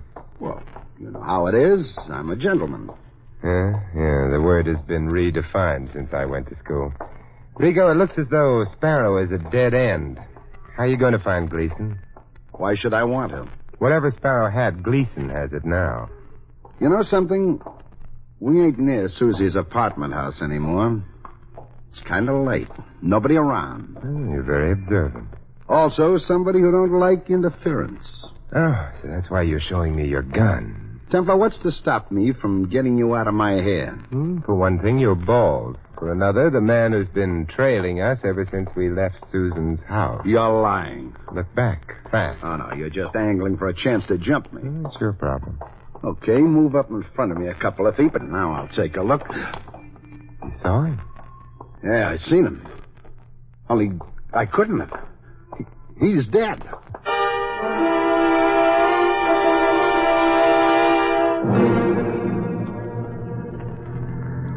Rigo, you're a fool. If you hadn't started running, we could have caught the man trailing us.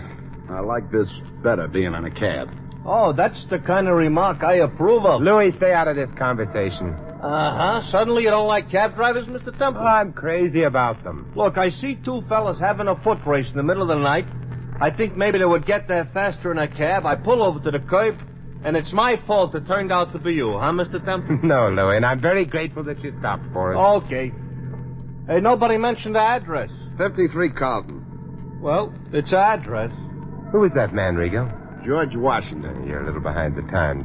Rigo, did you kill Collins? No. Can you prove it? No. The police are going to want somebody for that murder. Well, let them find their own murderers. I got other troubles. It may turn out to be the same trouble, Rigo. If you didn't kill Collins, then the man who did may be after you. Yeah? Yeah, and for the same reason. To get you out of the way. So he could cash in on the stuff Sparrow was smuggling into the country. Jewels, I'd guess. Who cares what you guess? Besides, that would make it Gleason, and I ain't afraid of Gleason. Why not? Because he ain't dead.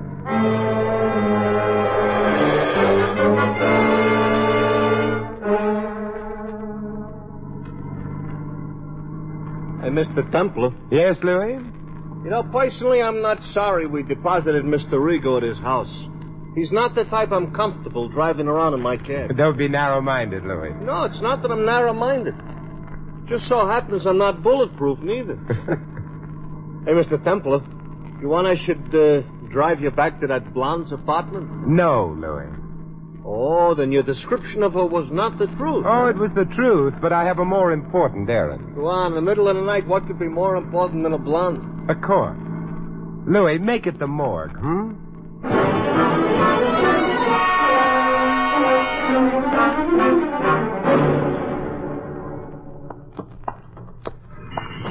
All right, Louis. Oh, it's about time. I don't enjoy waiting around for a fare outside of the morgue. I get morbid thoughts. Where do you want I should take you? Back to Rigo's house. To Rigo's house? Hmm.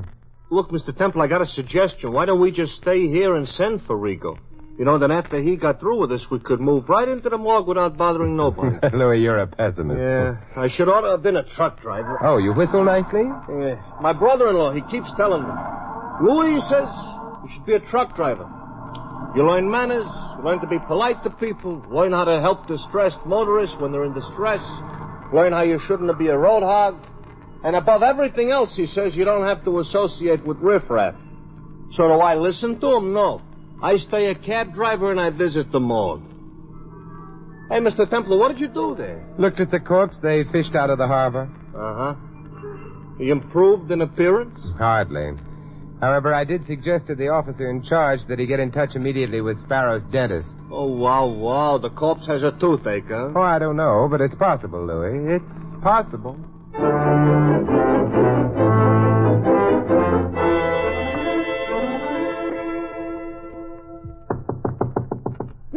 Rigo. Who is it? It's Susie. Let me in. Wait a minute till I unlock the door.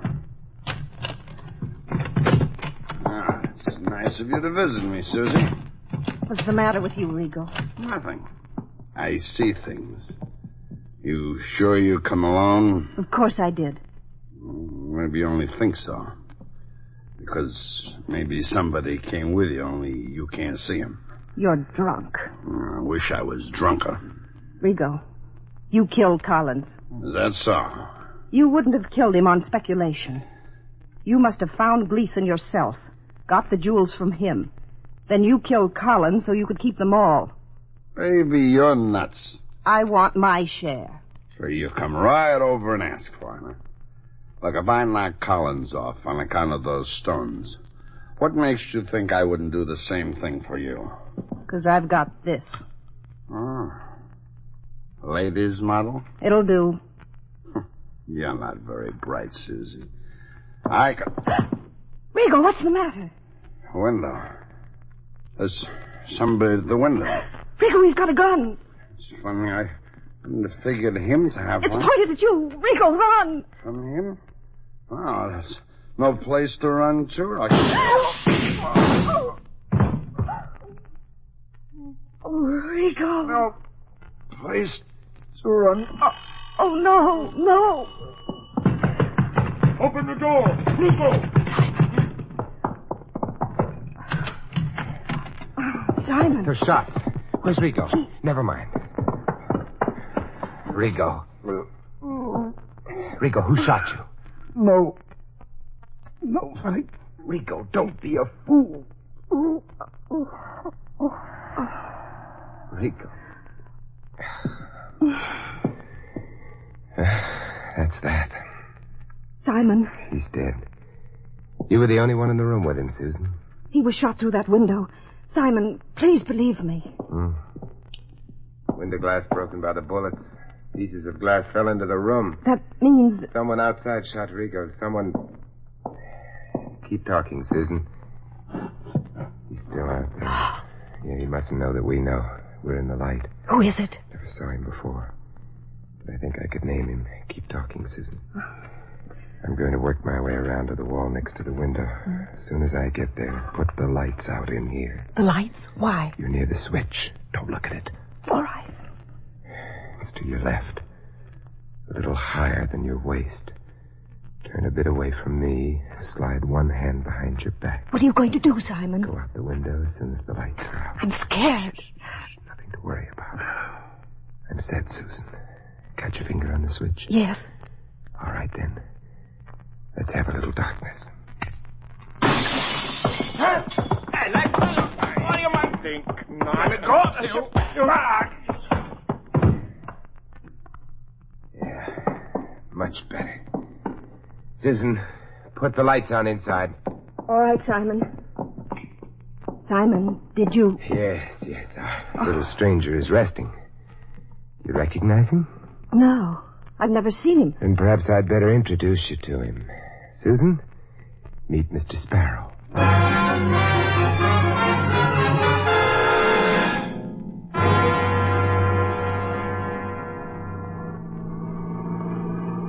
So, all right, Mr. Templar. The guy you nabbed outside of Rigo's house was Sparrow. Yeah? So he killed Rigo, so he also killed Collins. But he was dead. No, Louis. They checked with Sparrow's dentist. It wasn't Sparrow in the morgue. Oh, sure. He was out shooting people. But if it wasn't Sparrow, who was it? The night watchman, Gleason.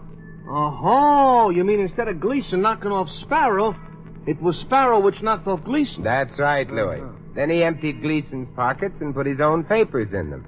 He hoped that would result in the police looking for Gleason. Yeah. He also hoped it would throw Collins and Rigo off. Well, it did. Until he could kill them and keep the jewels for himself. Yeah, that's a very low type. Only you must have known before you caught Sparrow. On account of, you told the cops to look up that dentist? So how did you know? Well, obviously, Sparrow was in a hurry after he killed Gleason. The shots might have been heard. Therefore, he didn't have time to change clothes with the dead man. All he could do was empty Gleason's pockets of everything that might have identified him and substitute his own identification. And then he hoped the water and the fishes would make it impossible to identify Gleason, huh? Uh-huh. But that still don't tell me... Louis, it was too pat. What? The only thing in a corpse's pocket turned out to be his identification papers. A corpse otherwise unrecognizable? Oh, it's too pat, and therefore... a fake, sure, okay. Yeah, but there's something else you have to explain. Which is why ain't that beautiful blonde with you? Susan? Yeah. Oh, she's in conference at headquarters. Is that so? Yes. Who says a policeman's lot is not a happy one?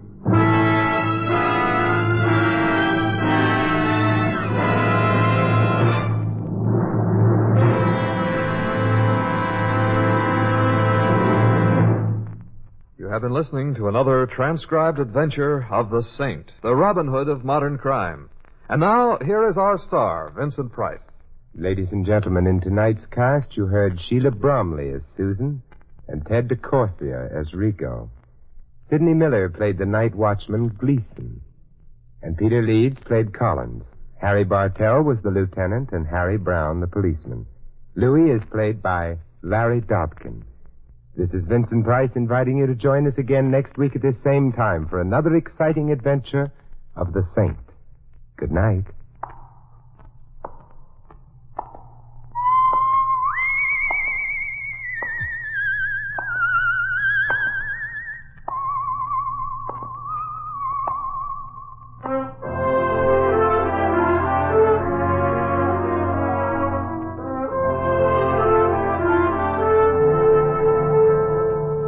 This script of The Saint was written by Louis Vittes. The Saint, based on characters created by Leslie Charteris, is a James L. Safdie production and is directed by Helen Mack. Vincent Price is soon to be seen co-starring with Errol Flynn and Michelin Prell in William Marshall's production of Bloodline.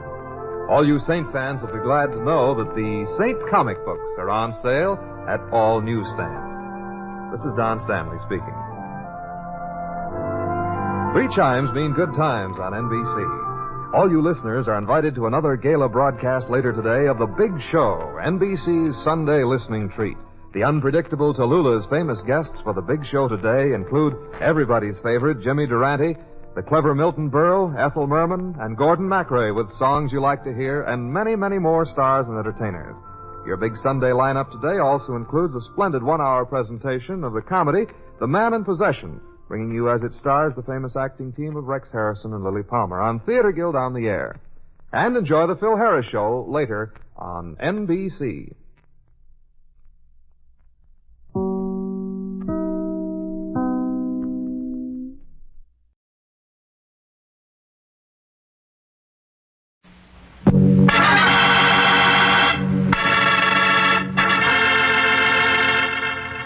Tonight, the Petrie family, the family that took time to bring you good wine, invite you to listen to the story of South of the Border.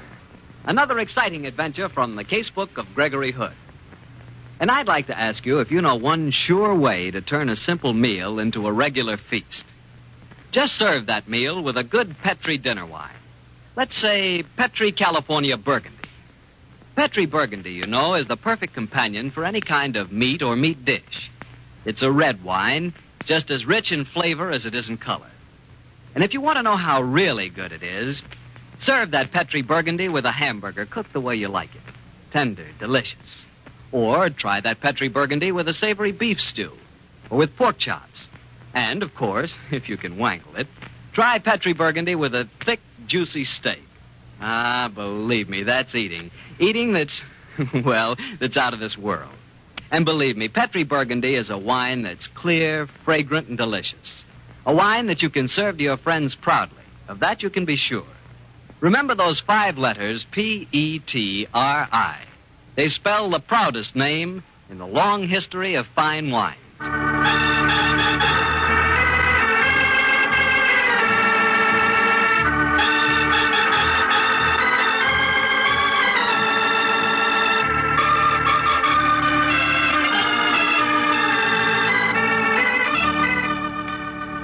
Well, it's Monday night in San Francisco, and we have a date with Gregory Hood and his friend Sanderson Taylor. Tonight's rendezvous is at Gregory's apartment, high on Nob Hill and overlooking the Golden Gate. Let's join him there, shall we?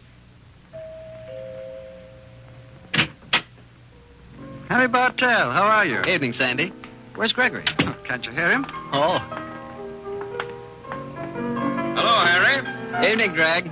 That sounds swell. Is nice, isn't it? Your latest composition? No, this isn't mine, Harry. I wish it were. This is one of Richard Gump's compositions. He calls it Un Cœur Brisé, a broken heart. Seems to me he's something of a rival of yours, Greg. He's a famous importer, and now it turns out he's an amateur composer of distinction, too. Yes, Harry, but don't imagine there's any rivalry between them. They're the best of friends. Oh, there's distinct rivalry between us on the golf course, Sandy. We played this afternoon. If I hadn't hooked my drive on the 13th, I swear I'd have beaten him. Oh, on the way home, he took me by his store and gave me a private showing of his wonderful collection of Steuben glass. It's a must on your list, Harry. I'll go there tomorrow. Now, Greg, how's about... Tonight's story? It's coming right up. There.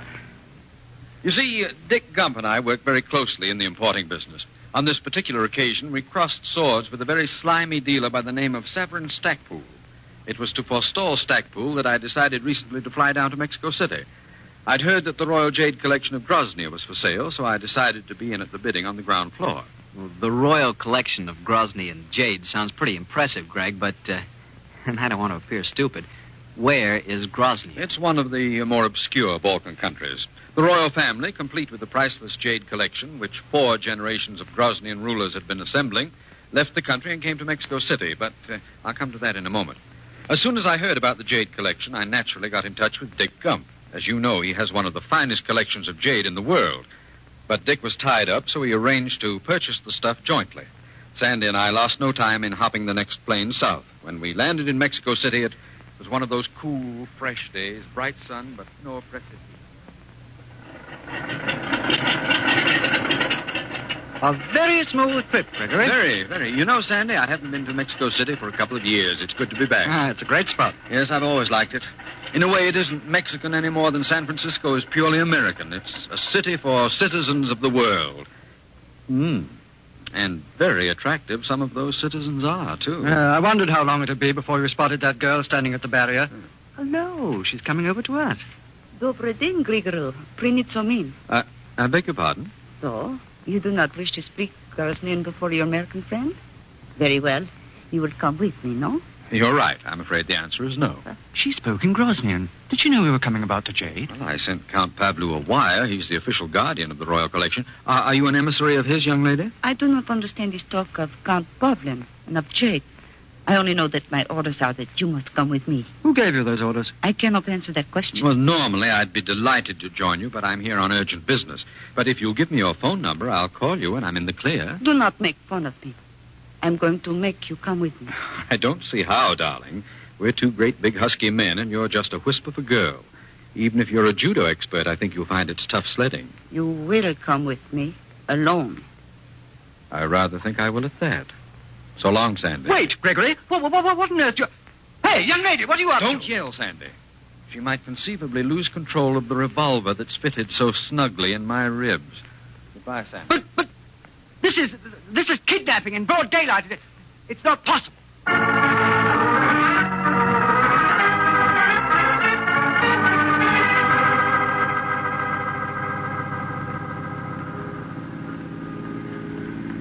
Where's your chauffeur driving us? To the house of Prince Petru Firasol. Where else? Well, who is he, and why are we going there? Oh, you know as well as I do. Was not this mainly your idea? Look, darling, you must have me mixed up with someone else. I've never heard of Prince Firasol.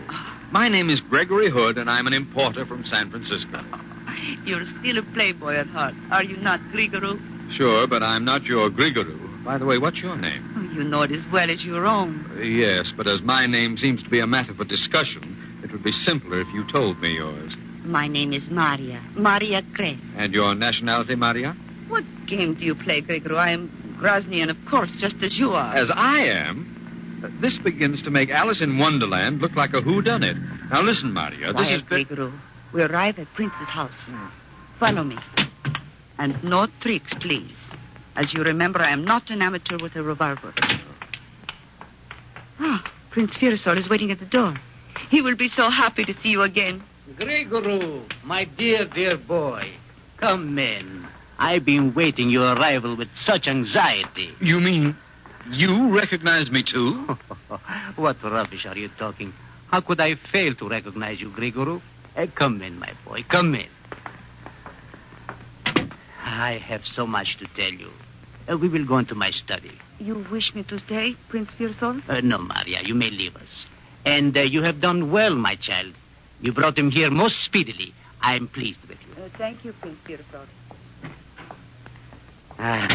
And now, my dear Grigorou, let me look at you. It warms my old heart to see you. You must allow me an embrace. Look, this is all very touching, but will you give me some faint idea of what goes? You have me kidnapped at the airport. Oh, that pained me to have to do that, my dear Grigorou, but I could take no chances. You know how difficult it has been for me to handle you in the past. Let me ask you one simple question, Prince. Who the heck do you think I am? Who should I think you are? I, your old and trusted Prime Minister. Prime Minister? Who should you be but Grigorou the 16th, hereditary king of Groznia?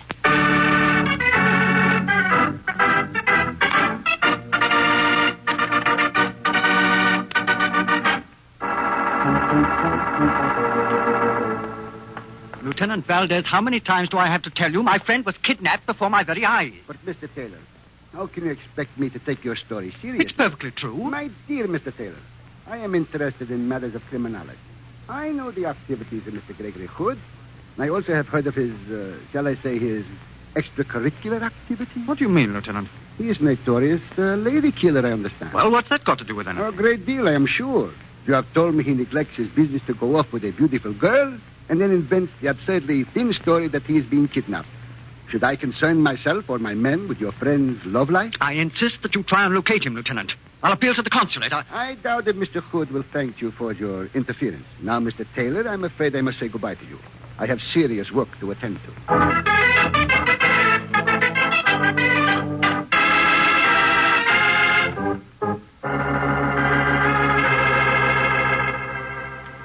But, Prince Firasol, I tell you my name is Gregory Hood. I'm an importer, and I live in San Francisco. Yes, Grigorou.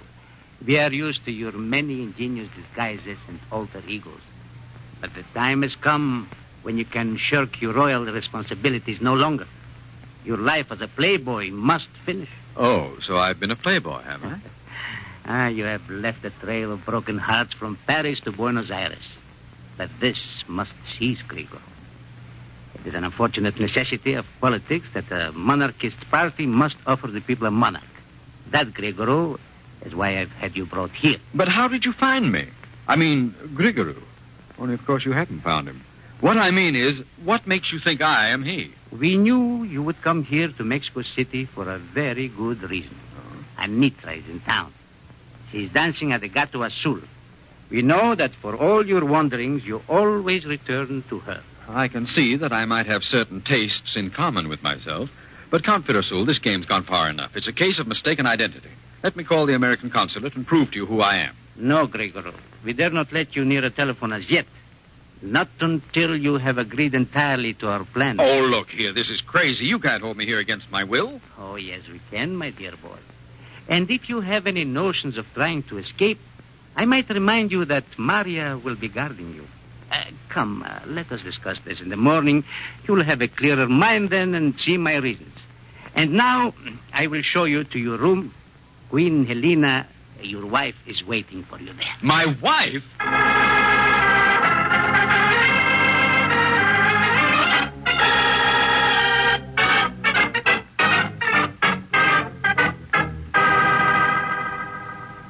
You are comfortable in our hotel, Mr. Taylor? Yes, thanks. As comfortable as a man can be when his best friend's disappeared. Haven't been any messages, have there?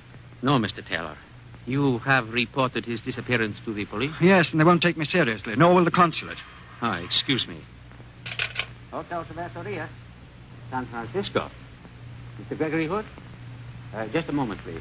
San Francisco is calling Mr. Hood. I'll take the call. You can take it in the booth over there, senor. Very well.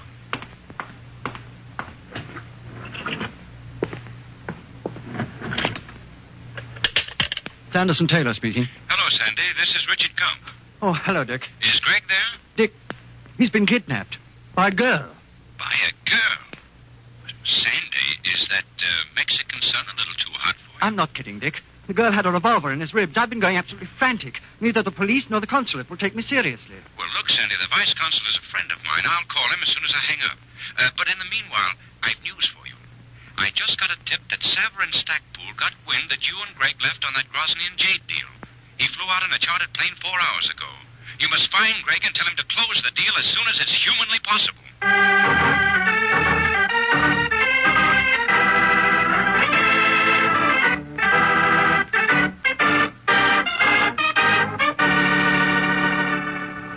And now, Grigorou, I shall leave you and Queen Helena together. Such a handsome couple. Ah, how splendid the pair of you would look standing on a balcony with your cheering people below you. Talk some sense into him, Helena. Well, Grigorou? Let's settle this down, charade, once and for all. You're supposed to be my wife. You should know whether I'm me or not. Oh, I do not know what you mean, Grigorou. All I know is that you are my husband and that I love you very much. Heaven help me. Holy smoke, not you, too. Now, look, darling, what's the game?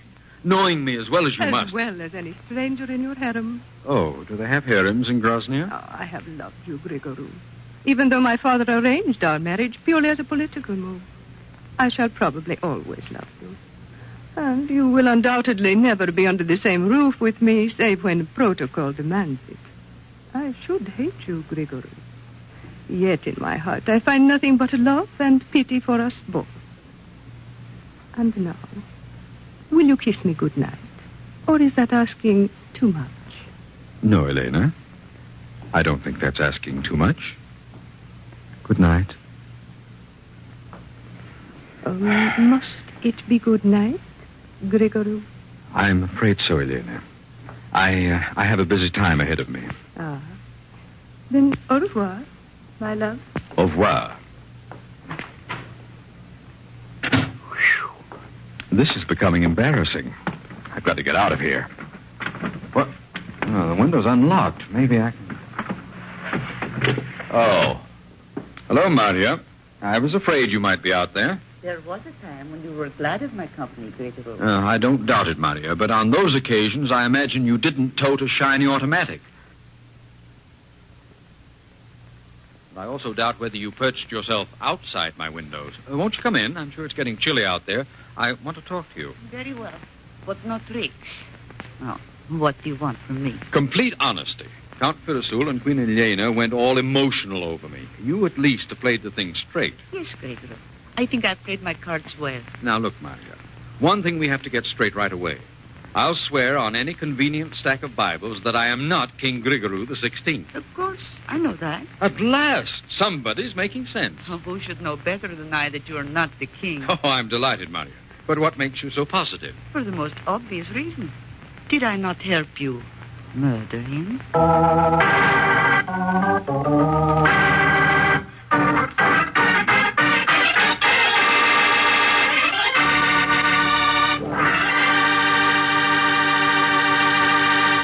You'll hear the rest of Gregory Hood's story in just a second.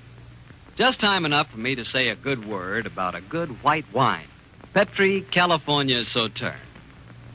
Petri Sauterne is a delicate wine, golden in color, with a marvelous subtle flavor. One sip and you'll know that you've discovered the kind of wine you've long looked for. And wait till you sample that Petri Sauterne served with chicken. Ah, what a combination. And Petri Sauterne is not only great with chicken, but it's swell with any kind of fish or seafood, too. You just taste that Petri Sauterne and see what I mean. To be sure you get a good wine, be sure you get Petri wine. Well, Greg, this is one of the screwiest stories I ever heard. It sounds it, doesn't it, Harry? Yet it's perfectly true. Seems to me like a double case of mistaken identity. That's the way it seemed to me at the time. I figured that Maria had had a boyfriend who was a double for the real king. They had murdered the king and placed me, that is, the boyfriend, in his stead. Mm-hmm. Now they were deliberately letting me, that is, him, be found by the monarchist party to go back to Grozny and reign. As pretty a little mix-up as ever I heard. How did you get out of it? Well, as Maria made her remarkable statement, I had a sudden inspiration, Harry. I saw a way to play the impossible. Of course I know you're not the real king. Did I not help you murder him? You helped me to... Maria, you may be right at that. I may be. Grigorou, whatever may have happened to your memory, I can assure you that I have not forgotten. I can't understand myself. My mind, it's been confused lately. I can't seem to remember things properly. Do you suppose...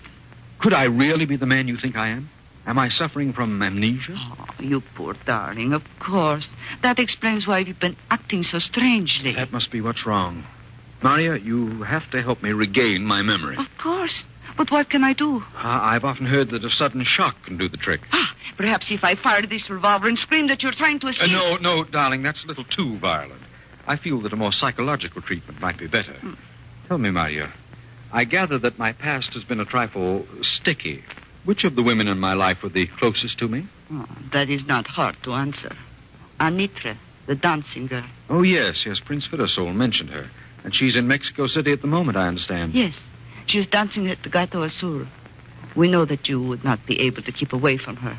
Always, in whatever country you have been and with whatever women, you have always come back to Anitra. She sounds sensational. She's a devil.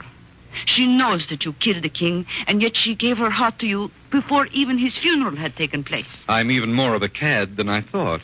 But look, Maria, you want to help me get my memory back, don't you? Yes, I will help you. Well, you're my bodyguard. Now, you escort me to the Gato Azul and let me take a gander at Anitra. Maybe my memory will come back. Perhaps I will, Grigorou.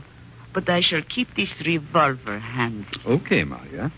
By the way, you still call me Grigorou. If we're supposed to have bumped off King Grigorou, how come I still have his name? Because it was agreed you would adopt the name.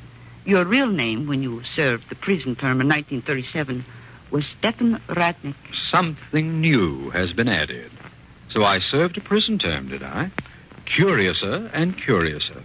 What was my crime? Perhaps it will help your memory if I show you a copy of your police record, Grigorou. I have a photostatic copy made from the file. Here. Well, the photograph is an exact likeness. Hello. See these fingerprints on the record? Are these supposed to be mine? But of course. Then this, my sweetheart, is an occasion when you're in line for something of a shock. Now, here's my driving license. I want you to compare the two prints. I'm very much afraid you'll find there's a slight discrepancy. No, Grigorou. The prints are identical. What? Let me see that. You must be quite... Holy smoke! They are the same. Of course they are. Oh, I'm beginning to wonder myself who I am. Well, there's only one way to clear this up, Maria. And that is? You and your revolver must take me to see Anitra, my great love.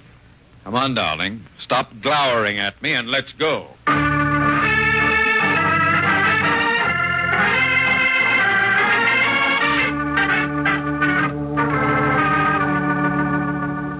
Lieutenant Valdez, this is the fourth time I've come to you tonight. And this time, Mr. Taylor, I must apologize. Perhaps I was unduly skeptical. The American consulate have officially asked us to conduct a search for your friend. Thank the Lord Dick Gump could pull some strings. Well, let's go. But where, my friend? I have no clues, but I can tell you one thing. If you were right in thinking that Mr. Hood was not being held captive, then I'd know where to look for him. Where, Mr. Taylor?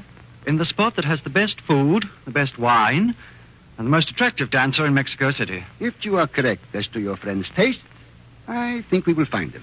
If not, we shall at least spend a pleasant evening for ourselves at the Gata Azul.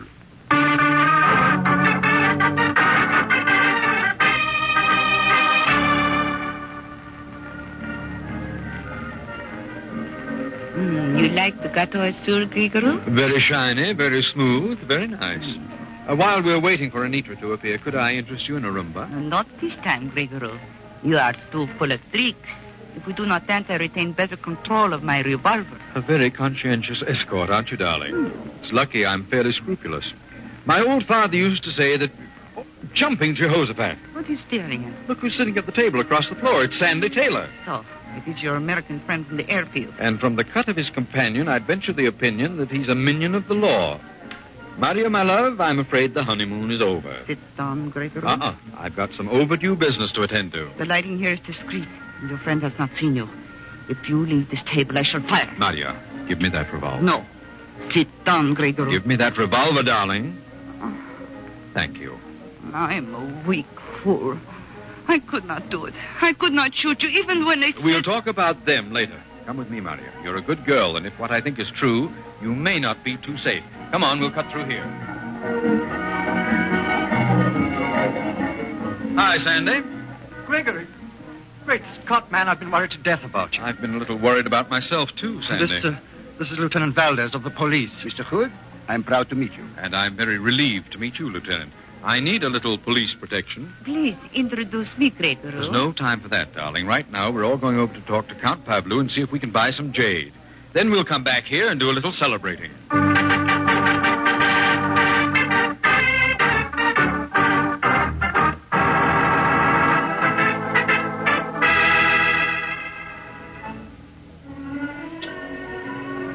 Well, Gregory, it's turned out all right.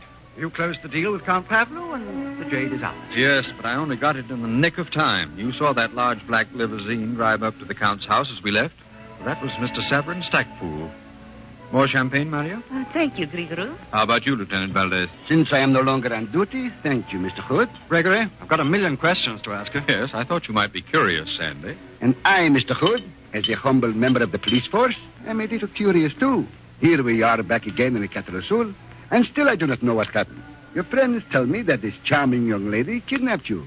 What am I to believe? Officially, nothing, Lieutenant. I don't propose to prefer charges. But, Gregory, this girl pulled a gun on you. I know, Sandy, but with so much charm. Maria, darling, how about an explanation? Oh, by the way, is your name really Maria? Oh, yes. And I really am a Grasnian. Who was at the back of this elaborate hunk of play acting tonight? Was it Severin Stackpool? Yes. Severin Stackpool employ us. You know that he have to prevent you seeing Count Pavlou until he arrive here and close the deal. So he devised these plans. But listen, Maria, I know Severin Stackpool. His mind isn't capable of dreaming up such a wild and woolly plot as this. No, but his best friend here in Mexico City, Antonio Cernidio, the crazy mystery writer. Antonio knows your weakness for peculiar plots and women. You're getting an international fame, Gregory. I know, quite flattering. So Antonio dreamed up this crazy plot full of excitement and danger and girls in the hopes that it'd keep me occupied until Stackpool got here and closed the jade deal, I suppose. Yes. Prince Firasol, Queen Yelena, and I are all professional actors. We were paid handsomely to play our part. Prince Firasol, Queen Elena? What's this all about, Gregory? Gregory. Characters in a fantastic plot. But you can tell Antonio that he overdid it. One double I might have swallowed. But when I was also supposed to be the double of the king's double, it was a little too much. That is when you know it was a conspiracy. Yes, darling, and the thumbprints were the clincher. It was mathematically impossible that any double could have my exact print. So it was clear that someone had framed the whole thing. Had printed up that description, probably from my driving license, and wire photoed a photostatic copy. It was obvious that the whole affair was a pretext to get me out of the way. And who was the logical person? Severin Stackpool, QED. Well, I barely know what you're talking about, Gregory, but at least we've closed the deal. Yes, and we have some prized treasures for the Gump collection and some only moderately colossal stuff for my regular customers. Lieutenant Valdez, you're not asleep, are you? Just drowsy, Mr. Hood. The music is good, the conversation makes no sense, and the champagne is excellent. Please continue to talk nonsense. It is so soothing. A very sound point of view. How about you, Maria? Grigoro, I'm worried about Severin Stackpool. He's a dangerous man, and when he knows that I have failed him. Very true, Maria. He isn't going to like you a bit. I'm afraid I have a duty to you for the rest of my stay in Mexico City. A duty to me? What is it? From here in, Maria, our roles are reversed. From now on, I am your bodyguard, day and night. Oh, Gregor.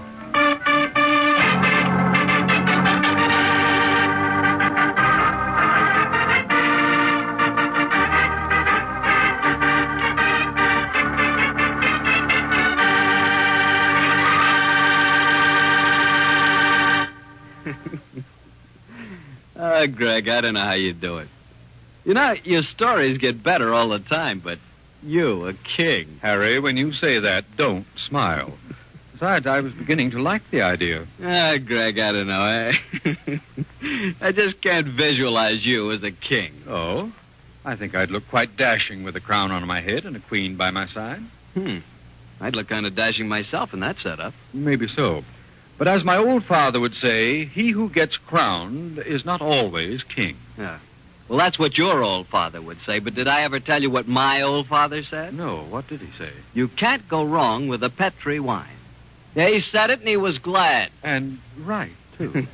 You said it because Petri wine is always good wine. Well, it's got to be. Look at the long years of skill and experience that go into its making. The Petri family has been making wine for generations. Winemaking is their heritage.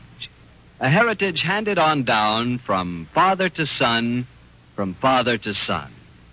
So you can take it for granted that the Petri family really knows how to turn luscious, sun-ripened grapes into clear, fragrant, delicious wine. You can take it for granted, too, that the name Petri on a bottle of wine is more than a trademark.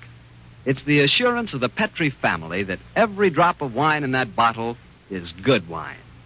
You just can't go wrong with Petri wine because Petri took time to bring you good wine. Well, Greg, which story out of your casebook are you going to tell us next week? Next week, Harry, I'm going to tell you of a strange adventure that Sandy and I had last fall when we flew up to Yosemite on a fishing trip. It concerns some brook trout that I cooked under the starlight, an uninvited guest, and a sudden tragedy. See you next week, Harry.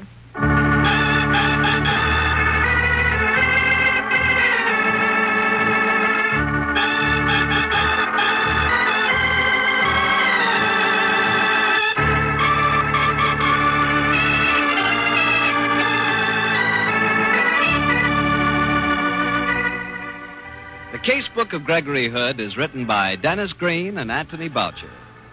Original music composed and played by Dean Fossler. Gail Gordon plays the part of Gregory Hood, and Sanderson Taylor is played by Carl Harbord.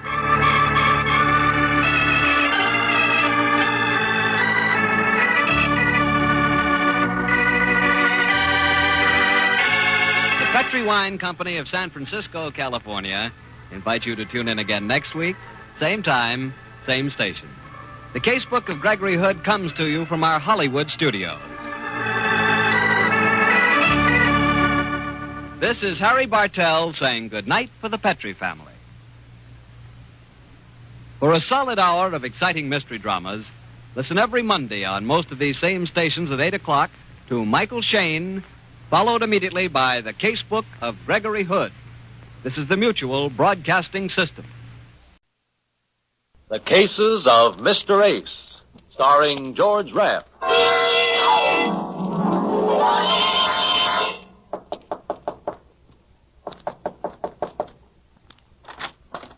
Yes? My name's Eddie Ace. Oh, yes, you're the private detective. Yes.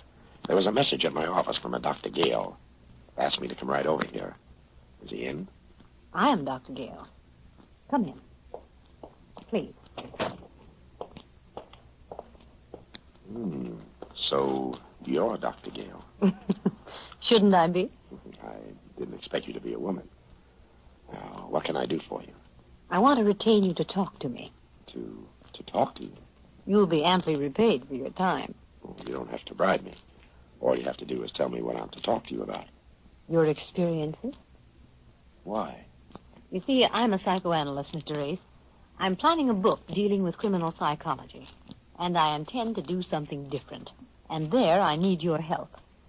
I want the material fresh and unbiased, so to speak, from the point of view of a private detective, of more specifically, an Eddie Ace. You make me feel very important. Is that a trick of a psychoanalyst? No, that's a trick of a woman. What do you say, Mr. Ace? All you want me to do is to come here whenever I'm finished a case and tell you about it. Mm-hmm. The strange people you meet, what they said, how they reacted, what they were after. I guess you know what you're after, Dr. Gale. All right. When do we begin? I'm listening, Mr. Ace. I'm listening.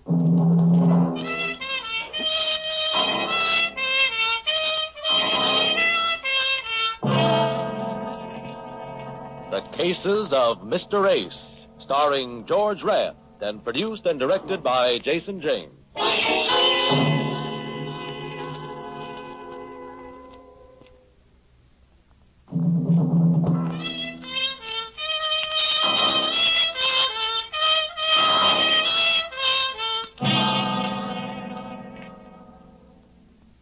You're sure my typewriter won't disturb you, Mr. Ace? I don't think the typewriter would bother me, but I'm not so sure about the typist. When you arrived, you said you didn't expect me to be a woman. You were right. I'm a psychoanalyst. Shall we begin, Mr. Ace? I see what you mean. Yeah. Well, it all started with a killing that was no business of mine. The murder of Frederick Miller, you know, the corporation lawyer. His body had been found in his apartment, 3 bullets in it.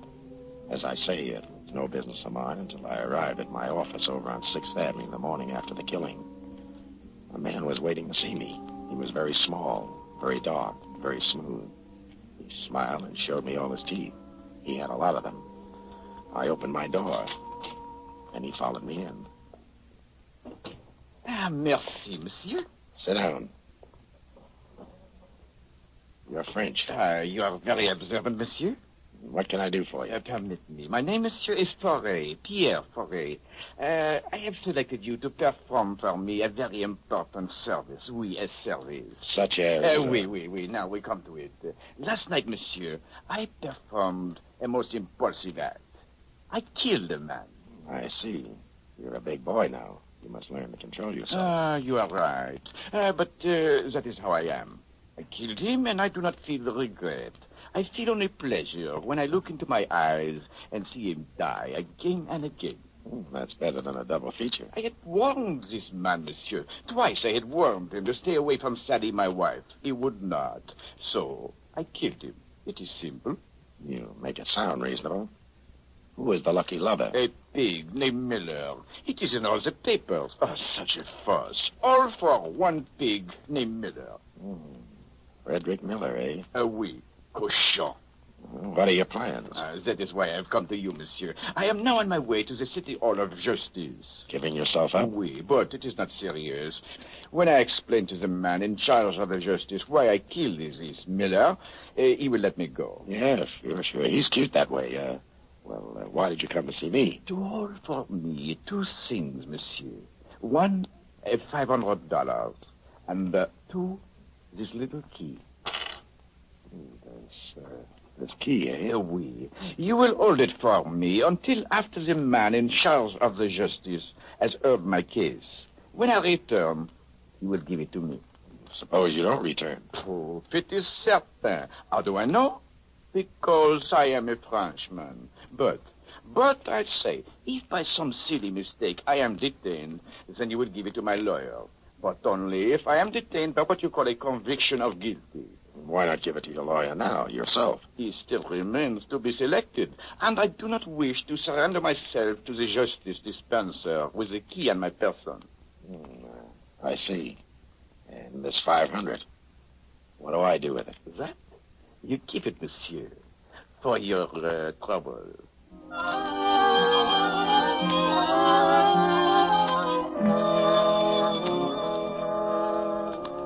Ray left, and I sat fingering the 500 and the key. It was a small brass key, the kind you use on your trunk. No marks on it except a number, 427. I had Foray doped as a nut. Anyway, Ferret confessed to the killing of Miller. And the final editions told how Timothy Hogan, the wild Irish criminal lawyer, came forward with an offer to defend the prisoner. The next morning, Hogan came to my office. I had a hunch he would. And as sure as I'm sitting here in your office, Mr. Ace, I'm certain that Pierre Ferret did not kill Miller. He confessed. Confessed? Ha!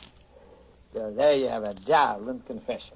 A Frenchman, a crime of passion, and he gives himself up. No, not Ferret. Not after talking to the man. And what's your best guess? Think, man, think. Can't you see it? Maybe I'm looking in the wrong direction. And that you are. Ferret is covering up for someone he loved. His wife? Aha, that's the thought, Mr. Ace. That's precisely the thought. And that's why the case attracted me. There's no money in it. But it's sentimental and violent. And I'm Irish.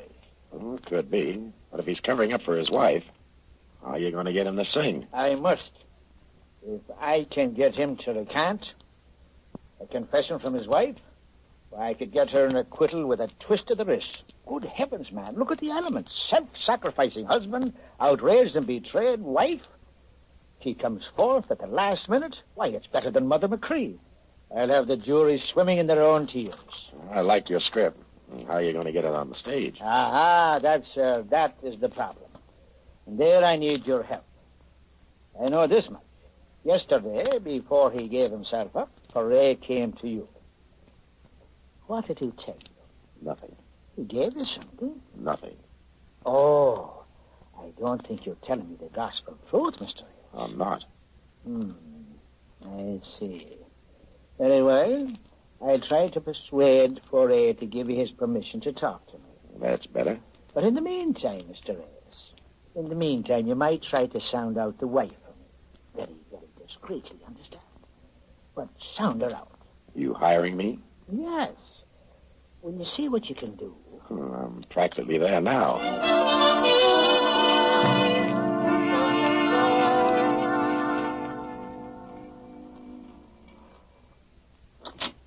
Yes? Mrs. Ferret? Go away. All day you reporters have been I'm a trying detective. What do you want? Sit down. Say what you want and get out. Do as I say or I'll take you downtown. You don't frighten me a bit. I'm ready. I see what you mean. Okay. I'll level with you, Mrs. Ferret. I'm not from the police. I'm a private detective. I'm working for your husband's lawyer on the Miller killing. You knew Miller. Yes. Yes, I knew him. What is there to work on? That rat Pierre killed him. I hope he dies in the chair for it. Pierre says you were seeing Miller. That might save him from the chair. Let him prove that. Just let him prove I ever saw Fred Miller outside of his office on business. When did you see Miller last? None of your business. Get out. Sure. But keep this in mind, Mrs. Ferret. Your husband confessed to the murder. But maybe you'll be able to give the jury the impression that he's covering up for someone else. Someone maybe like his ever-loving wife. I said go on. Get out. Oh, by the way, did you ever see this key before? No. Now get out of here. And tell that rat Pierre I'll do my best to get a ringside seat for his execution.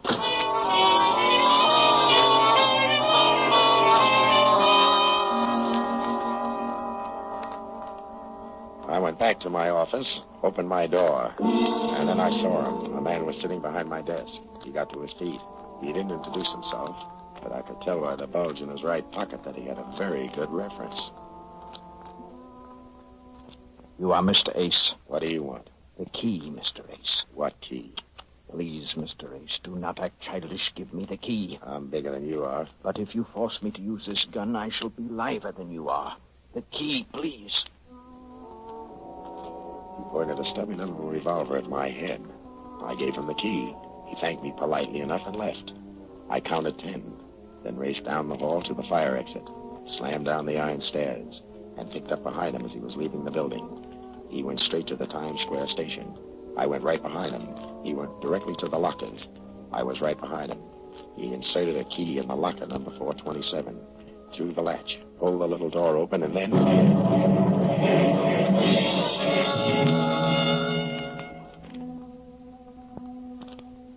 It must have been hours later when I opened my eyes. I was still in the station. Near me and around me were maybe a dozen more. Cops and interns milled around. But bending over me was Detective Lieutenant Walsh. Feeling better, Ace? Yeah, Oh, my head. What happened? Bomb exploded in a locker. Anybody killed? Yeah, the man who opened the booby trap. Blown to bits, and 3 bystanders. You were lucky. You can say that again. All right, I will. You were lucky, and I mean lucky that you didn't open it yourself.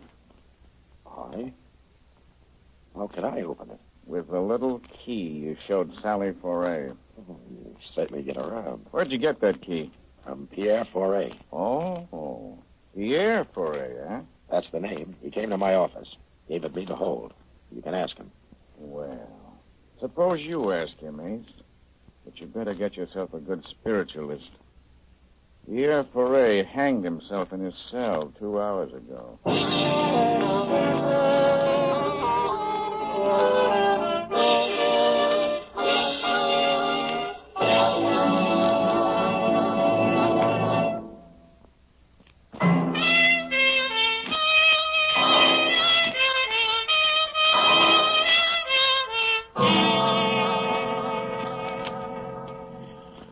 Walsh took me down to police headquarters. He talked to me for 2 hours. He didn't learn a thing, but I did. Pierre was visiting Solvay Hogan and Mrs. Foray just before he strung himself up. It was Hogan who found his body when he went back to talk to him again. I asked Walsh what he knew about Hogan, and he didn't know much. I left police headquarters and went around the corner to Jenny, the bail bond. Jenny had been around New York longer than the city charter and runs the biggest bail bond mill in town. I asked her what she knew about Timothy Hogan. She didn't know much offhand, but promised me a rundown by morning. I said I'd call her and left it at that. Outside, the rain was just beginning to wash the town. A hack pulled up. I opened the door, bent to get in when the butt of the gun came down across my skull, and that was that. It was the cold water that brought me out of it. I opened my eyes. A ceiling and a chandelier spun around.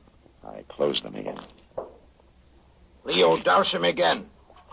Ace, you hear me? Get up!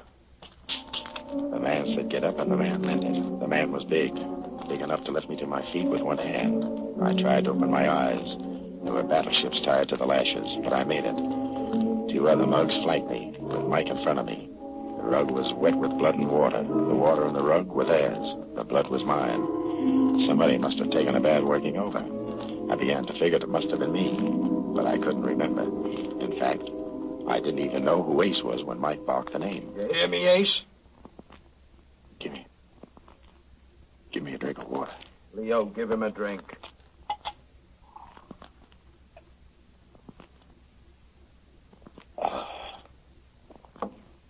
Better. You're making a lot of trouble for us, Ace. It ain't necessary. Now look what you look like. Busted nose, busted lips, busted eyes. You think we like to do things like this? And just look at me old lady's rug.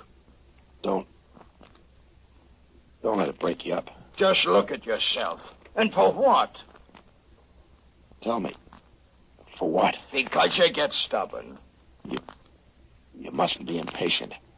I'm not very bright. What am I stubborn about? All we want to know is where is the envelope Foray gave you? Michael, how much longer will you be? Just a few more minutes, Ma. Oh, well, just look at that rug. I'll have it cleaned. Well, hurry up. The hot cake is getting all burned. All right, Ace, I'm through talking nice. Where's the envelope? Foray didn't give me any. Leo, take it. Oh. Michael, for heaven's sake, be careful of the rug.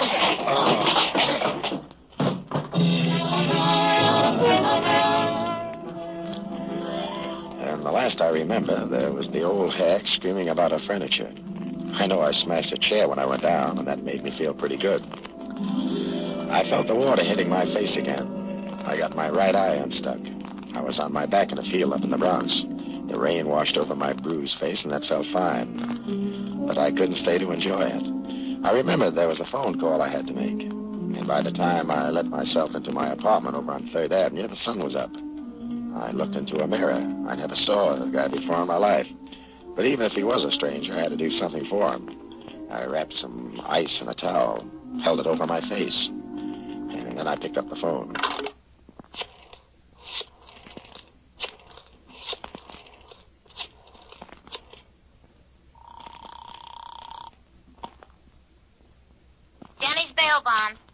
Sleep in that ratty office of yours, Jenny? Well, there's citizens being arrested, day and night, Ace. I got that Schmear on Hogan for you. How does he shape? Well, he was the mouthpiece for the old Ringo mob. Back in Prohibition, Ringo got pushed over, rest his soul. Hogan fronted for the policy boys in Harlem. And finally, he broke away from the heist guys, went into straight criminal law. Only the very highest types of criminals. Where does he hail from?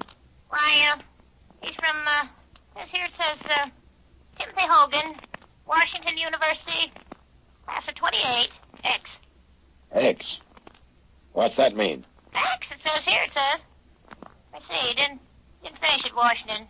No record of any other school. I see. All right, thanks, Jenny. Yeah? Anything else I can do for you? Yeah. Keep a nice fat bail bond warm. I may need it.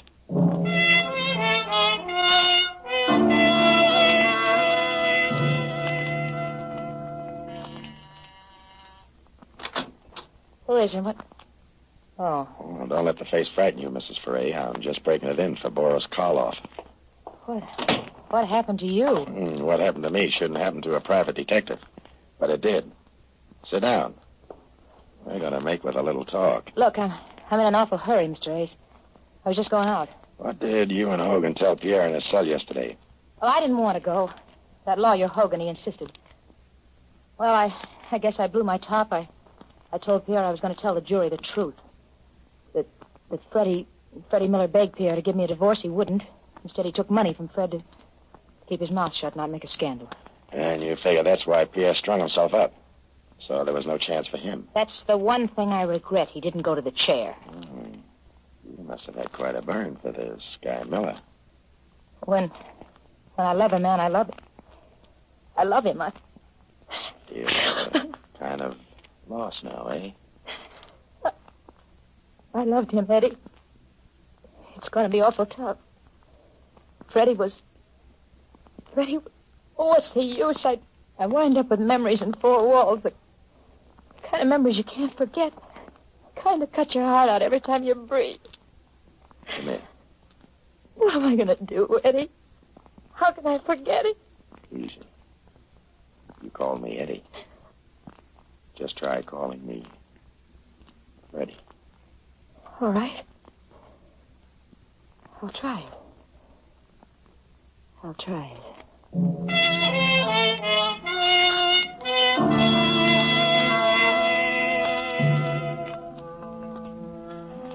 A little later, I remembered that Sally was just on her way out when I arrived. I asked where she was headed for. She hedged a little, but then I saw the court orders on the desk.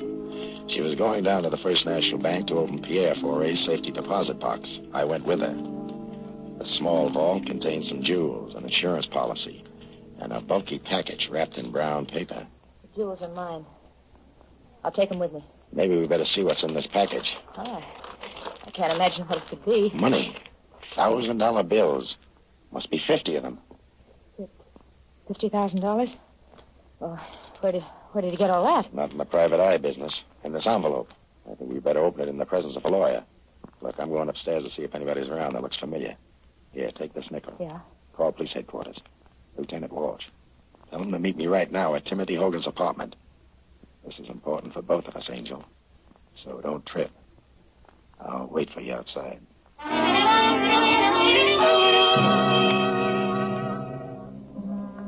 I waited. 4 minutes later, she joined me. Told me Walsh was starting out. We got to Hogan's apartment first. Well, Mr. Ace, Mrs. Foray, sit down, sit down. What happened to your face, Mr. Ace? I ran into an open gun cell in the dark. Oh, really now? Where? I didn't get the address, but it was the home of that mug named Mike you keep on your payroll. I see. What else do you know? Put that heater away, Hogan. Walsh is on his way up. I'll give it to you fast. Frederick Miller, the lawyer used to Needland Court. Dug into your background. Found out you weren't a member of the bar. Never finished law school. Why, you weren't even a shyster. And that's why I killed him. Right. But Foray confessed. That was the deal you made with him. 50 G's if he confessed to the murder of Miller. And you think a man would confess to a murder for any amount of money? You convinced him you'd get him an acquittal. On the unwritten law. But before he agreed, he wanted full protection. This little envelope we got out of his safety deposit box. That's true, Mr. Ace. That's true. I had to give him my signed confession, just in case anything went wrong. And plenty went wrong. He didn't trust you. You'd try to get that confession back. But you'd watch every move he made before he confessed to the police. That's why he came to me. Gave me a key to a booby trap. He figured you'd try to get that key from me. Open the booby trap. And get your head blown off. But you sent one of your mugs instead. You leave nothing for me to say, Ace. Is there anything else you'd like to know before I kill you? Yeah. How did you manage to kill Foray in his cell? That, my friend, that is the trade secret which I cannot divulge. Too bad, Hogan. Bright guy like you. I know that Walsh will feel the same way about it. But he's a city cop.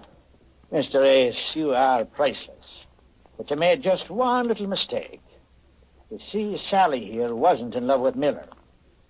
You didn't even know him. Sally was and always has been in love with me. That true, Sally? Here's your nickel, Eddie. I didn't make that call to police headquarters. So little Sally wasn't three-timing. She was four-timing. You know, Ace, it's remarkable you've stayed alive as long as you have. Can you give me one good reason why I shouldn't kill you? Can I skip that question and take the $32? Go home, Sally. Yeah, I'm sorry, Eddie. Believe me, I am. Go on home and sharpen your stiletto. Going somewhere, Mrs. Foray? Look out, Walsh. He'll shoot. Oh, no. That's a darling break. Tim. Sally, get your double... No. Get your car. No. No, I didn't, Tim. Honest, I didn't. And the dying. It's easier. Tim. Stop wailing, Sally. He can't hear you. He's dead. And I wish he'd killed you. A brilliant man like him shot down like a dog, and you stand there. Okay, Walsh. From here on out, it's your party. The confessions in the envelope will give you the score. Sally is right. He was a brilliant man.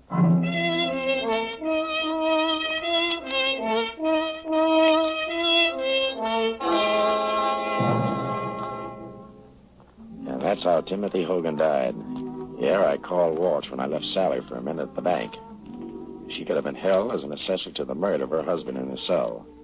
But Walsh never got her down to headquarters. She took a header out of the window. I guess it was better for her like that. Well, that was a gory business, wasn't it? Gory? Oh, I thought I'd give you the mild ones first. Mild? Good heavens.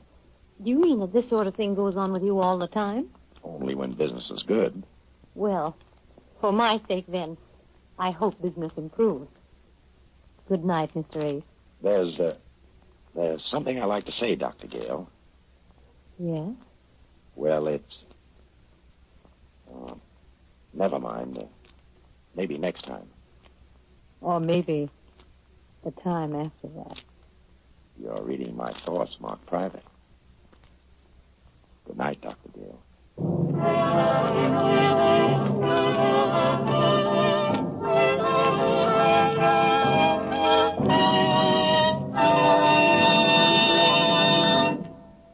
George Raft, as Mr. Ace, will be back in a moment with news of next week's case.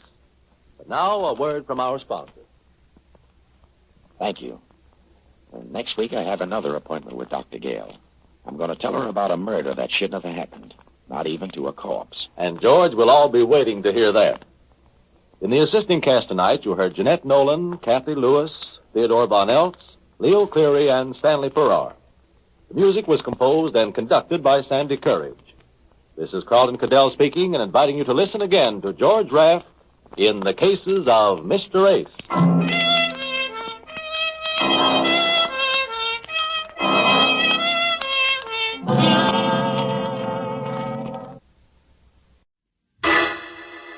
Personal notice. Danger's my stock and trade.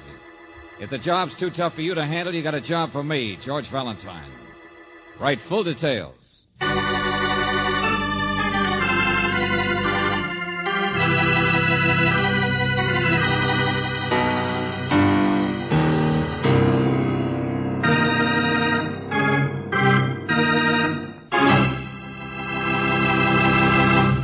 Say, when you were a kid, did you like to go skiing? Now, by that I don't mean chasing the girl next door around the block, but rather the manly art of climbing the nearest snow-capped hill and then returning down said hill on a pair of skis. Of course, you probably know them as skis. Oh, but that's become a peasant term. Now, if you were to use that outmoded expression around the Sun Valley set, they wouldn't know what you were talking about. On the other hand, George Valentine had never heard of skiing, as you will find out in our Let George Do It adventure. It's called Red Spots in the Snow, and you can take it from me, it wasn't borscht.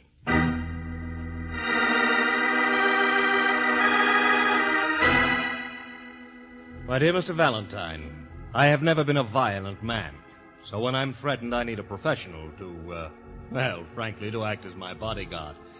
I don't expect you to follow me around ostentatiously with drawn revolver, but I will expect continuous protection night and day. You will fly to Snow Valley Lodge, where you will be my guest. Oh, George, did you hear that? Snow Valley. Yes, I heard it, Brooksy. Snow Valley's fabulous. The latest, most up-to-date resort in the whole country. I've read the circulars, too. Oh, we could have a wonderful time there. Well, you'd better finish the letter before you start packing. Oh, where you will be my guest. Uh-huh. I don't think you will find your duties too arduous. There's skating, skiing, dancing, and entertainment. Oh, George, it sounds heavenly. Yes, it does. Who's it from? Oh, it's signed Herbert Judson. Oh. George, do you think it could be... Only one Herbert Judson, I guess. Oh, who'd threaten a famous picture director like Herbert Judson? Probably not over half the population of Hollywood. Well, he's handsome, he's famous, he's clever. And quite a lady killer. I was reading about his latest heartthrob in one of the gossip columns. Well, then you don't want to take the case. Oh, I didn't say that. If you'd like a vacation... Oh, come to think of it, I'm not invited. The minute Judson sets eyes on you, I'm sure you will be. Oh, thank you. That was a compliment, wasn't it, George? No comment.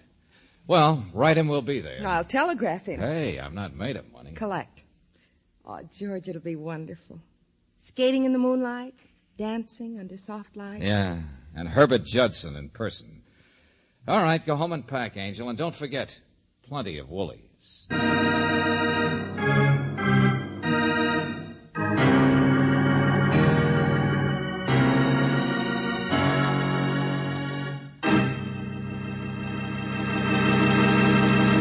You are listening to Let George Do It. Our adventure will continue in just a moment. Now back to George Valentine and Let George Do It.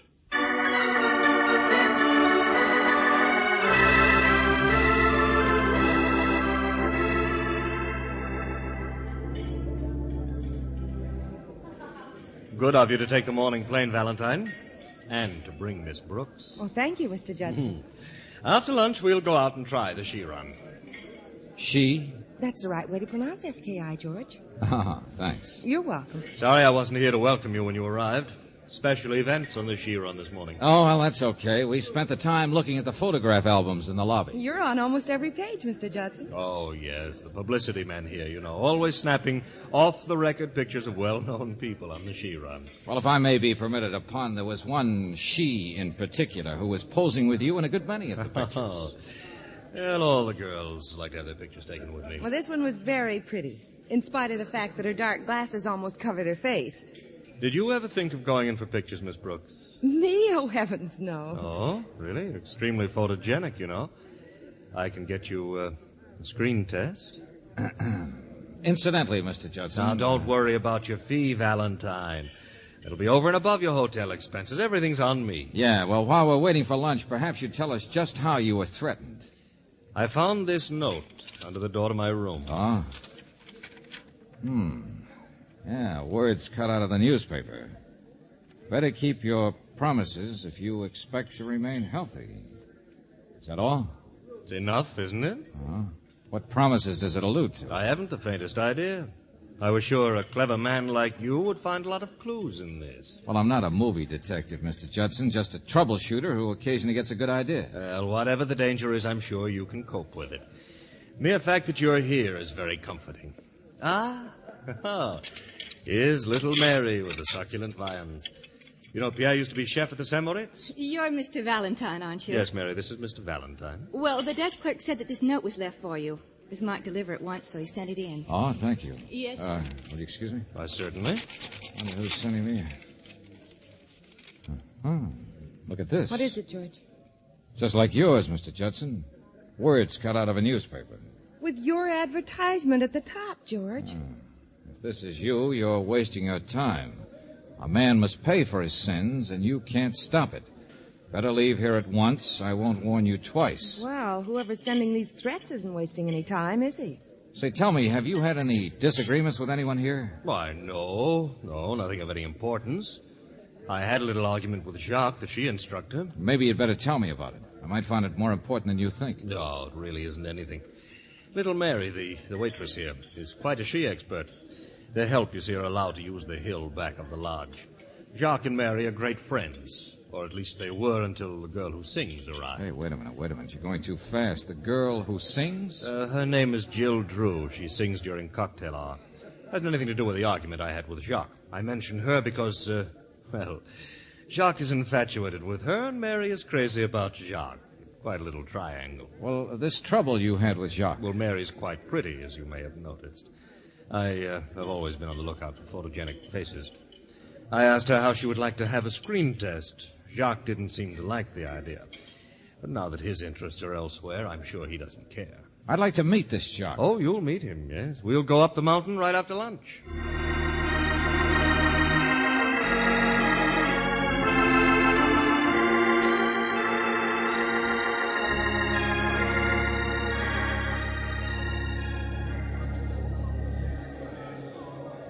Well, Miss Brooks, you manage your she's wonderfully. Oh, they don't bother me, but that chairlift frightens me. Now, it's really very simple. You just climb aboard one of the chairs as it swings round. You mean those little chairs hanging like a swing are all you have? Well, surely you've been on a she lift before. They didn't have one on the little slope back of the schoolhouse where I learned.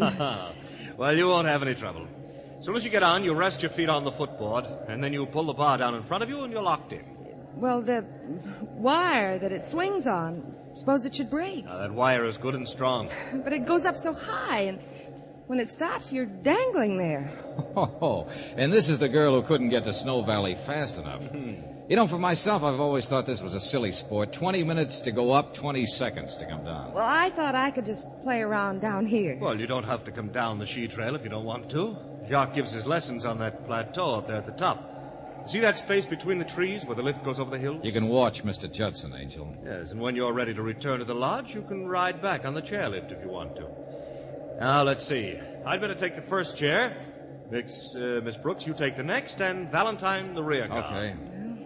All right, here goes nothing. I'll show you how it's done. You see how slowly the chairs move? You just jump on and put your she's on the footrest. Pull down the bar, and there you are. See you at the top. Okay, you're next, Angel. I'll help you. On you go.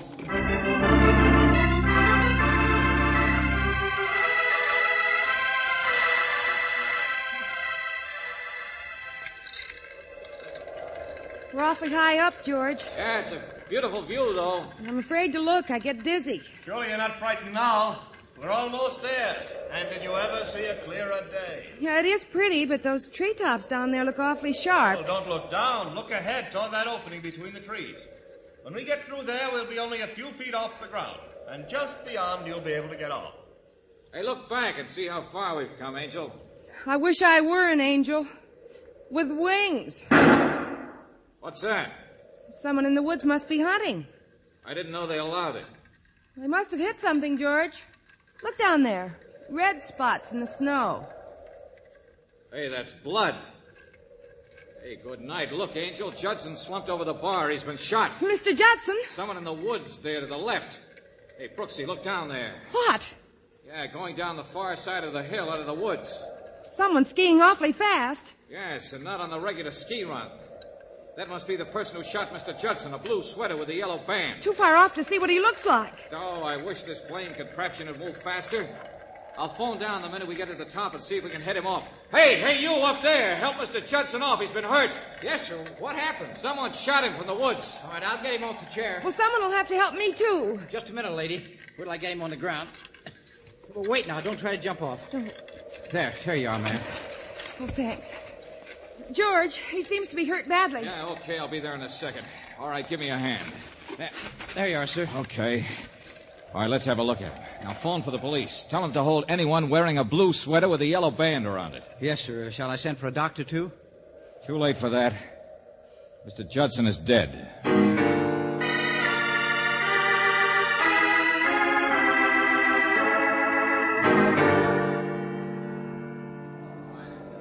All right, please, folks, keep back. Will you? Everyone keep back.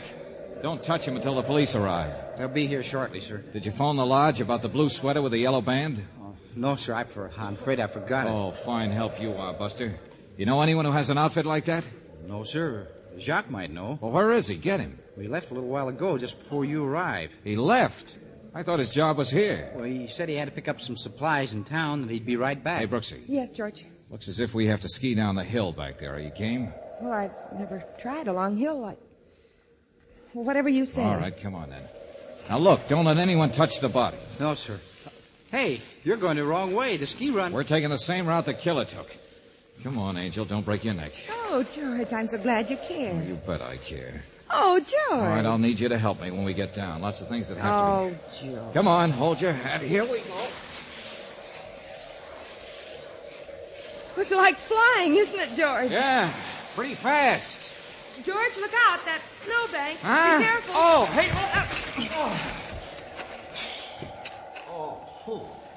hey. Hey, Brooksy, help me out of this, will Are you all right? Yeah, I guess so. Half the snow in the country went down my neck. Are you okay? Yeah, I'm fine. It was certainly bumpy. The man must have been an expert. Yeah, but he slipped up.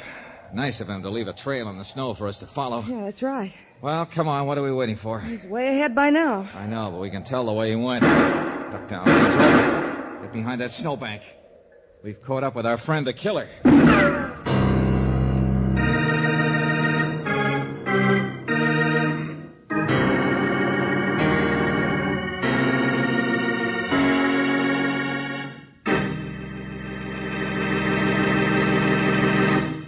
You are listening to Let George Do It. Our adventure will continue in just a moment.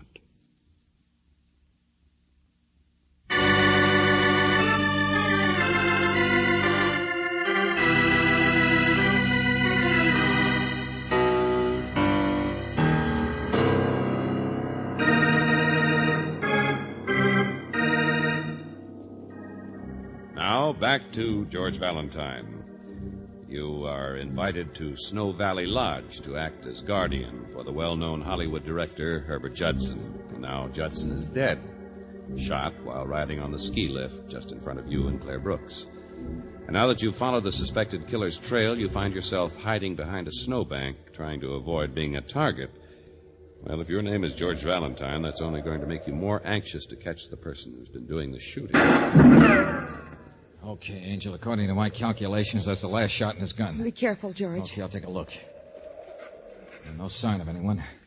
From here on, he followed the road, and there isn't any more trail. Yes, road's too cut up by automobile chains. Well, let's get to the hotel. I want to check a few things before the police begin their inquiry. You check the drawing room and ask about blue sweaters and yellow stripes. I'll phone Hollywood and get the latest dope on Judson.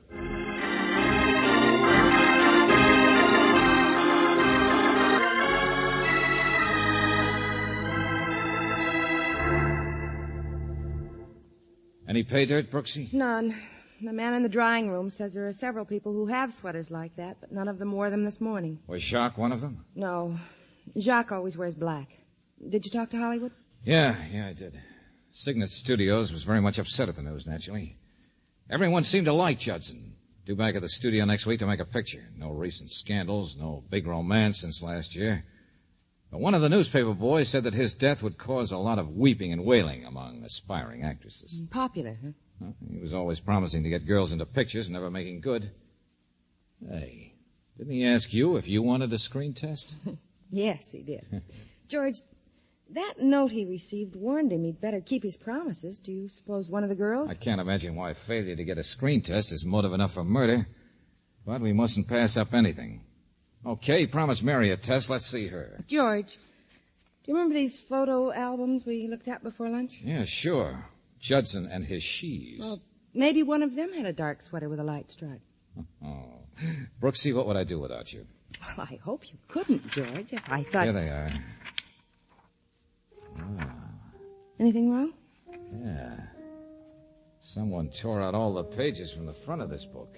Do you suppose it might have been someone who had a dark sweater with a light stripe? I wouldn't be surprised. Come on, let's find Mary.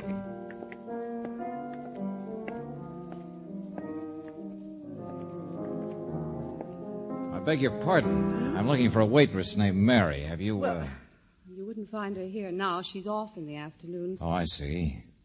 You're Jill Drew, the singer, aren't you? Yes. My name is Valentine. This is Miss Brooks. Hello. How do you do? You heard about Mr. Judson, I suppose. Yes. Well, I'm asking a few questions before the police arrive.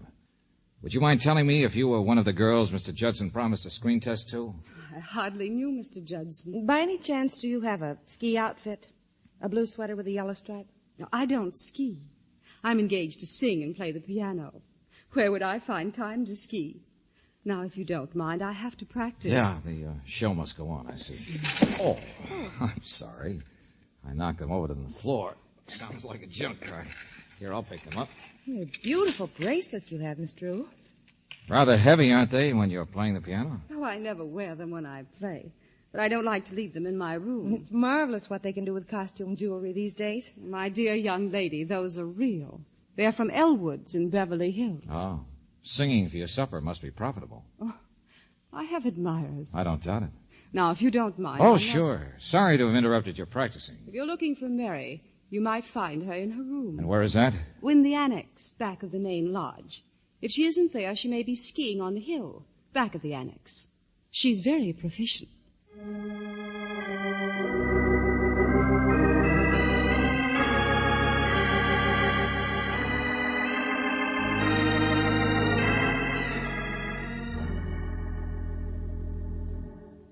Mary, you've been crying. Yes, Mr. Valentine. Poor Mr. Judson. You liked him a lot, didn't you? Well, he was always so kind and generous. Next week he was going to take me back to Hollywood with him for a picture test. Well, look, Mary, murder is a serious matter. You're in the dining room a lot. Did you ever hear Mr. Judson in an argument with Jacques? What?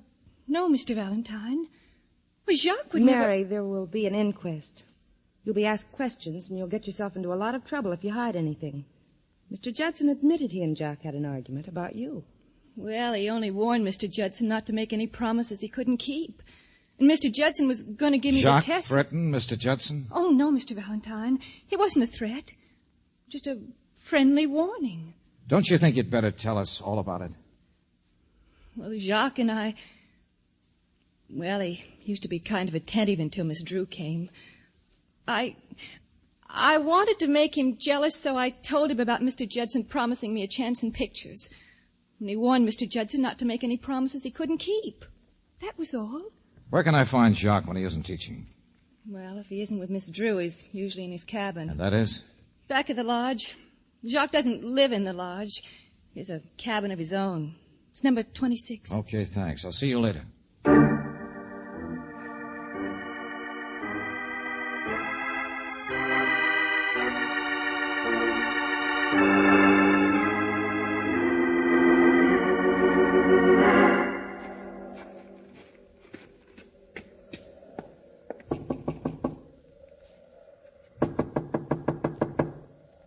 Seem to be at home. Maybe the door's open.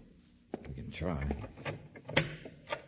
A man who leaves his door open can't have anything to hide. Usually. Well, there's a nice cabin. Fireplace and everything. Yeah.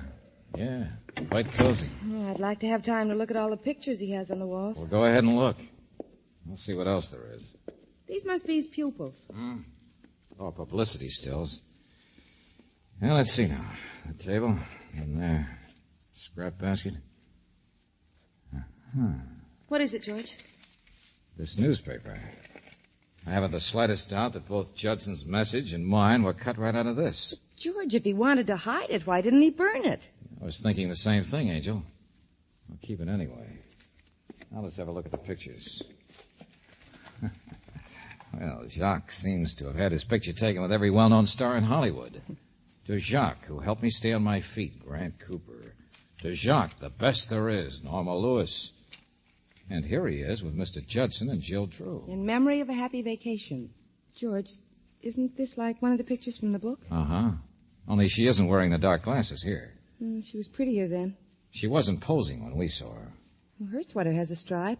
Only it's a light sweater with a dark stripe instead of the other way around. Thought she couldn't ski. Doesn't mean you can ski just because you're photographed with them on. George, do you smell something burning? Yeah, it smells like cloth. Hey, it is, here in the fireplace. I wonder we couldn't locate the missing suit. Where are you going? Well, to get some water to throw in the fire. Hasn't been in the fire very long. I'll get it out with a poker. There we are. Well, it's a shame to spoil this Don't rug, burn but... your hands. I'm getting the water. No, I got it, Angel. Just have to stamp on it a bit more. Look out, George. Huh? Oh, good. Well, what do you know? Blue sweater and yellow stripe, all right. I'm glad we found it before it had time to burn completely. Let's see if there's anything in the pocket. Nothing but what's left of this handkerchief. Hey, his initial, too. Well, that sort of settles it, doesn't it, George? Yeah, perhaps. We'll hold it for the sheriff when he arrives. What are you doing in my room? Oh, hello there. I suppose you're Jacques. Didn't think you'd be back so soon. Evidently, you did not. I ought to turn you over to the police. Well, for the moment, I represent the police. You're lying. Now, listen, Buster, maybe you don't know that you're the number one suspect for a murder. What's that?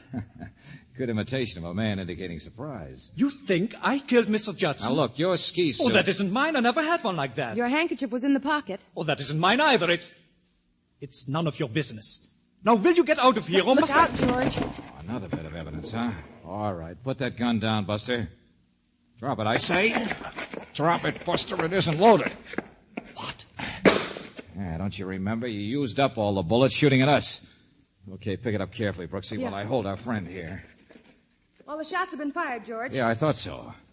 Come on, Buster. We're going to find the sheriff.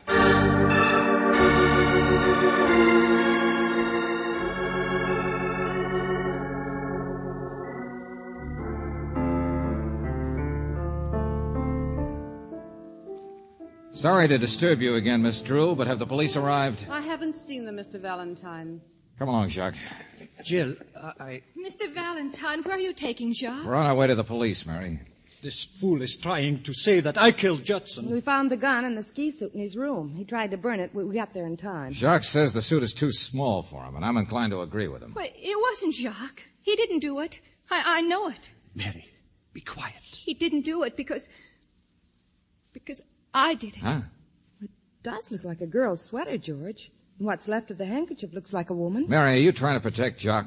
No, She might have done it, George. She knows how to ski, and the sweater could fit her. Okay, motive, Angel? Mr. Judson promised her a test in pictures. He hadn't kept his promise. Look, not a very good motive for shooting a man, as I remarked before. Would you say so, Miss Drew? Please, can't you discuss this somewhere else? I have to... Oh, yeah, sure, I know. You have to rehearse. We'll only be a minute. And you might be interested in this.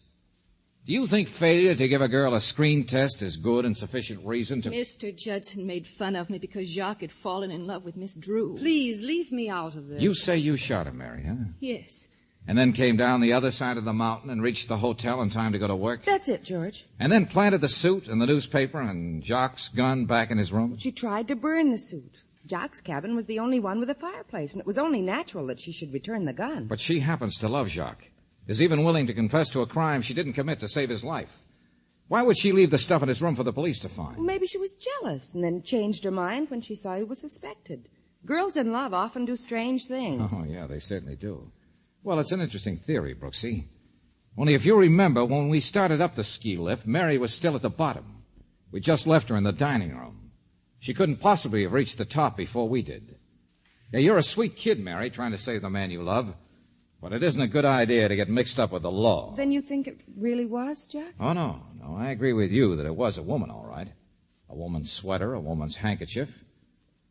And do you remember the initial on the handkerchief? Yes. J for Jack. Why not J for Jill? Don't go away, Miss Drew. Oh, this is ridiculous. Is it? We saw your photograph in a blue sweater and a yellow band.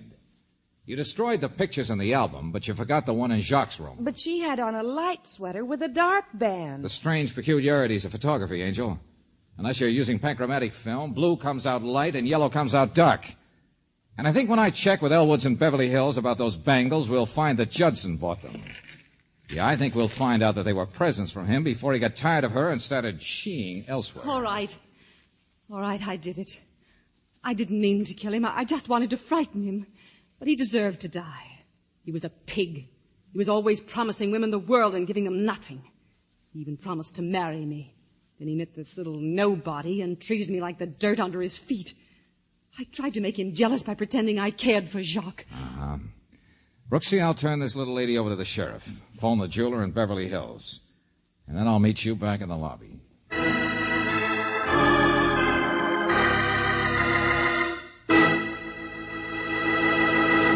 Back to the conclusion of our Let George Do It adventure in just a moment.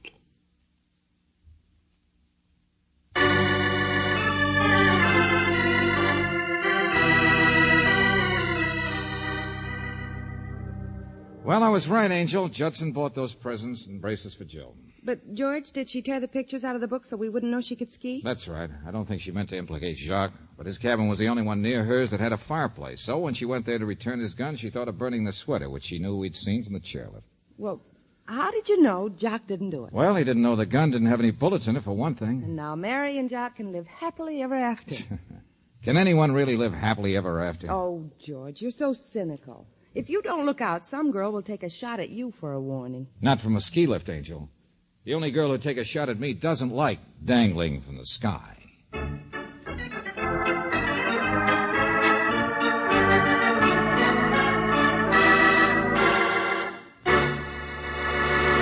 You have just heard Red Spots in the Snow, another Let George Do It adventure. Robert Bailey was starred as George Valentine, with Virginia Gregg as Brooksy. Davis Kent wrote the story, with music by Eddie Dunstetter. Now this is yours truly inviting you to another visit with Valentine, when you'll again hear what happens when you let George do it.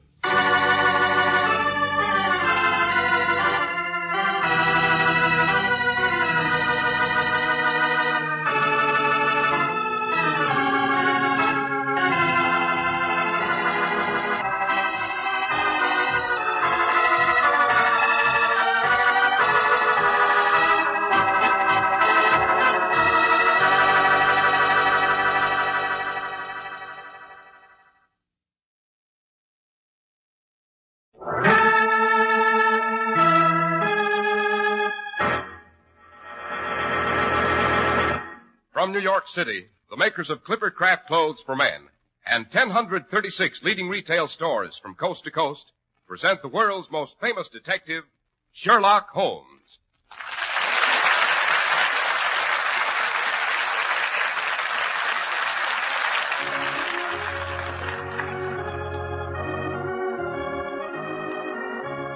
Tonight's story, The Adventure of the Serpent God.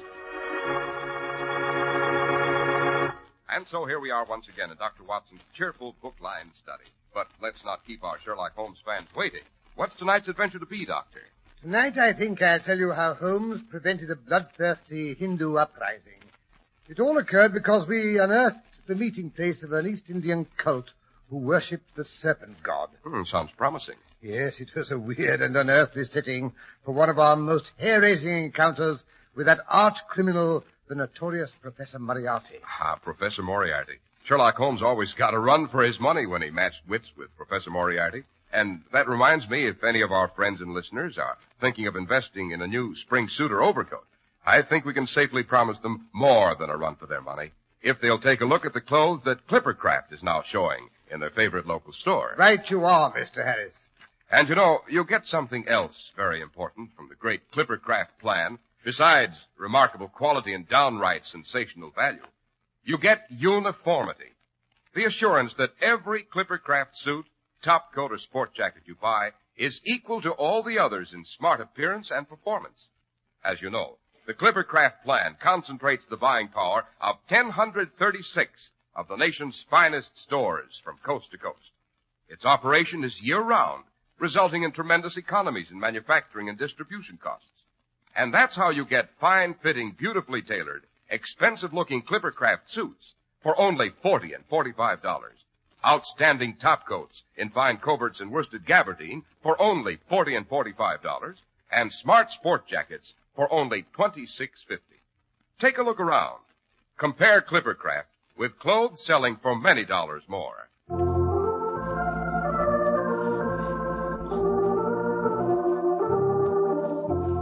And now, Dr. Watson, back to Professor Moriarty and the adventure of the Serpent God. Yes, Mr. Harris. It was latish one May evening in the early 1900s. I had been out on an emergency case and was returning in the soft spring twilight. As I reached 221B Baker Street, I looked up to see a light in the windows of our sitting room. Holmes' long, lank silhouette was pacing back and forth in the lamplight. From the nervous vitality of his movements, I gathered he was working on a new case. I let myself in the front door and bounded up the steps. You what, Doctor?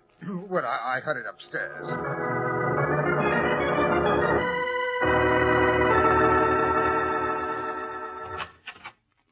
Evening, Holmes. What's up? A case, Watson. I'm expecting word from our latest client. Now, don't remove your hat and gloves. From his note, I gather he'll want us to go to him at once. Oh, then it's urgent. I suspect it's more than urgent, Watson. The stability of the Empire may well depend on our efforts tonight. Oh, now, really, Holmes. I'm not exaggerating, Watson.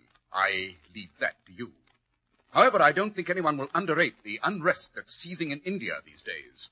The slightest spark may set off an explosion. Granted, but how does that affect us? As a matter of fact, my friend Harkey, you remember young Wells Harkrider of the Foreign Office? Naturally. He's the one who always looked as if he'd just swallowed his monocle. Don't let that air of fatuous imbecility fool you, Watson. Hiding behind that simple facade is one of the most alert brains in England.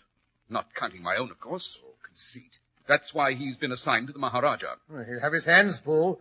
Those East Indian potentates are a slippery lot. I wouldn't trust one around the corner with my second-best stethoscope. Prejudice, Watson, pure prejudice. I met this one several years ago at the Royal Garden Party. Rather decent sort. We've corresponded ever since. Holmes, you're wonderful. You know everything and everybody. Tell me about your Raja. Which one is he? He's the Maharaja of Banjoram, a small, warlike mountain kingdom in the north of India. Sounds vaguely familiar. Well, you've undoubtedly heard of the Banjoram stables. The Maharaja is interested in racehorses and higher education. He leads a rather quiet life in his villa outside of Paris, where the famous professors from the Sorbonne come to give him advanced lectures in private. Sounds placid enough. Quite. His life, I may say, was completely serene and uninteresting until his heir came to visit him. Well, nothing abnormal about that. Sons frequently upset the even tenor of their father's ways. Oh, but Prince Jinnah is not the Maharaja's son. He's his half-brother. Different mothers and all that, you know. No. It wasn't until it became apparent that the Maharaja would never have a son of his own that anyone took any interest in this boy at all. I don't believe the Maharaja had even met him until he sent for him last autumn. He suddenly decided it was high time the lad became exposed to a British education. Oh, poor devil.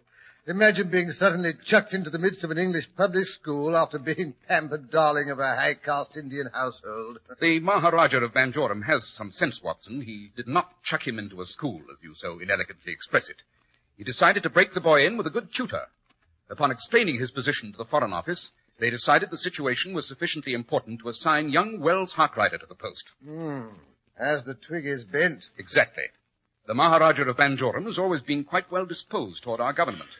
Unfortunately, that's more than can be said for some of the gentlemen who have managed to ease their way into high positions in his country. How did the Maharaja and his young half-brother get along? Very well indeed. That is, until 3 weeks ago, when Harkrider and the young prince had their first encounter with the dark-faced man with burning eyes.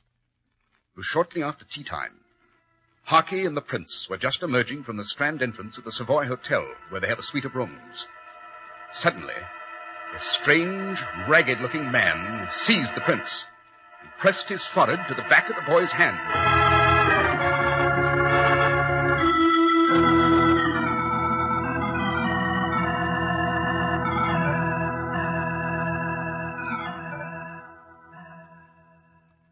Salutations, O true son of the father of all lizards. You followers await you. For you the god will speak. Do not fail him. Do not fail. Who was that man, Jinnah? I do not know, Mr. Harkrider. But you saw his eyes and his head. It moved from side to side like a great snake. What's the matter, boy? You're trembling. Your hands are as cold as ice. Your hand. What is that mark on the back of your hand? Aye! It is the sign.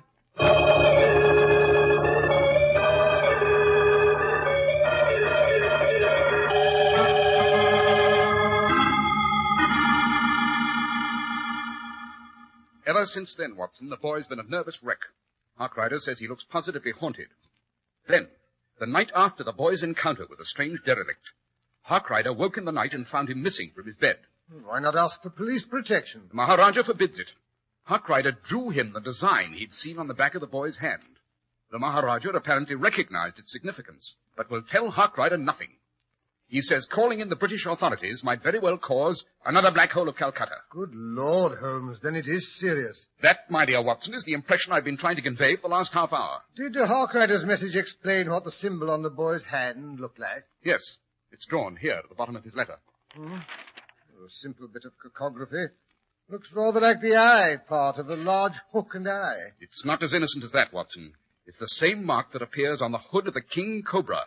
In India, that's the symbol of the serpent god. By Jove, I see what you mean, Holmes. Then you think the boy may be mixed up in some diabolical East Indian cult. I fancy the mystery's even uglier than that. You remember the description of the beggar who left the symbol on the boy's hand? Mm-hmm. The burning eyes, the head that oscillated slowly from side to side. Good heavens, that could be a description of Professor Moriarty. Oh, but you said his skin was dark. There are many stains, Watson, that can be used to color a man's skin. But why have they waited till now to call you in on the case? What makes you think Harkrider will be around tonight? This little figurine. Beautifully carved, isn't it? Well, a fascinating bit of ugliness. The body of a man and the head of a cobra. The cobra god again. It seems this carving was found on Prince Jinnah's bed when he returned from his afternoon's walk. Harkrider said the boy fainted dead away when he saw it. Sounds sinister, Holmes? Harkrider told the Maharaja about the occurrence, of course. The Maharaja seems to think this figure's some sort of summons. He believes the boy will try to disappear again tonight. Consequently, Harkrider's sending a cab for us as soon as the boy retires. We're to pick him up at the embankment exit of the Savoy.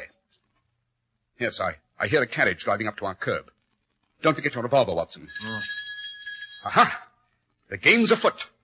The chase begins.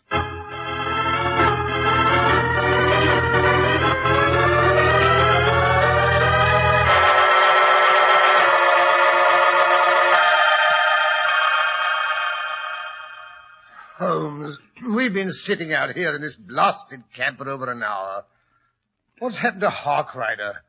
What if the boy slipped out to the other entrance? Calm yourself, Watson. Harkrider's stationed behind some potted palms in the lobby inside, where he can watch both doors. And what if the boy decides to stay quietly in his little bed? I say, Holmes, that's the third time that policeman has flashed his lantern at us. First thing you know, he'll be asking some embarrassing questions. Well, don't answer them. Just pretend we're gentlemen in from the country who've had a bit of a celebration and are sitting in the cab because we like horses. Oh, Holmes, you're the most Hello. There's a slight figure coming through the doorway now. Yes, it must be the young prince. He's hailing a cab. Get ready, driver. There goes his cab, Holmes. Well, what are we waiting for? For Hockey, confound him. Here he comes on the run. Open the door, Watson. We'll pick him up as we go. Follow that cab, driver. There's a $5 in it for you if you don't let him out of your sight.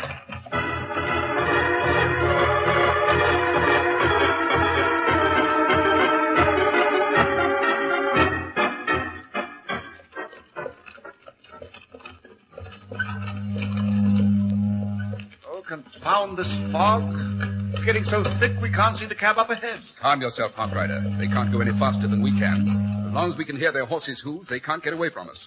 We must be near the river, Holmes. Hear those foghorns? Yes, we've just passed London docks, to be exact, my dear Watson. How do you know? Don't tell me you can see any further through this pea souper than I can. Possibly not, Watson, but I can smell. The warehouses here contain the most varied and fascinating cargoes in the whole port. Wines, hides, rubber, drugs, iodine, coffee, spices, cocoa, quicksilver, to mention just a handful. On our left, we should be approaching Wapping Old Stairs. If you listen carefully, you can hear the lapping of the water. Not with that thing blatting away, you can't. I say, what do you suppose that boy is headed for in this district? Has it ever occurred to you, Harkrider, how many Lascars and Hindus are employed in the docks in this part of London? Oh, funny, I'd forgotten that. As a matter of fact, I'd almost forgotten London had a port. Most Londoners do. Ask the average Englishman what's the largest port in the United Kingdom, and chances are he'll answer Liverpool or Plymouth or Southampton. Well, aren't they? My dear Watson, the exports and imports of the Port of London more than equal in value any two of them combined. What's up? We're stopping. Well, no, we're going on. We've turned into Tunnel Pier Road. Well, how can you tell that? By the rumbling of the trains going through the tunnel. I can't hear a blasted thing. Neither can I, but I can feel them. So could you if your senses were properly developed. Yes, near here used to be the site of Execution Dock, where Captain Kidd and other pirates were hanged in chains at low water and left for 3 tides. Holmes, if you must give us a cook's tour of the district, couldn't you pick some cheerful items to lecture about? Carriage ahead stopped. Wait here, driver.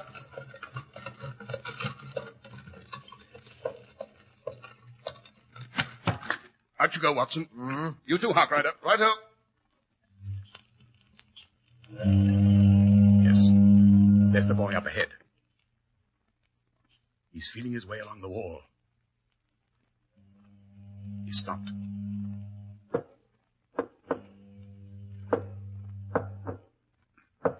He is tapping out some kind of signal on the wall. By Jove. I say the wall is opening. I saw no sign of a doorway. Now it's closing after him. But it works mechanically. Quick, Watson. Don't let it shut. It's our one chance to follow the boy. Stick your foot in the crack. Hurry. Oh! Now what? I did as you told me. The blasted door's killing me. Harkrider, take the cab and go back to the Savoy and get the Maharaja of Banjoram. Bring him here. Shall I fetch a platoon of police as well, just in case? I don't imagine he'll let you. Here, make a mark on the wall so you can find the door again. Done. Now then, Watson, slip inside the door. Right. Quick, before the guard finds it's not closed. Hurry back, Harkrider. Chin up, Holmes. Be back in a jiffy.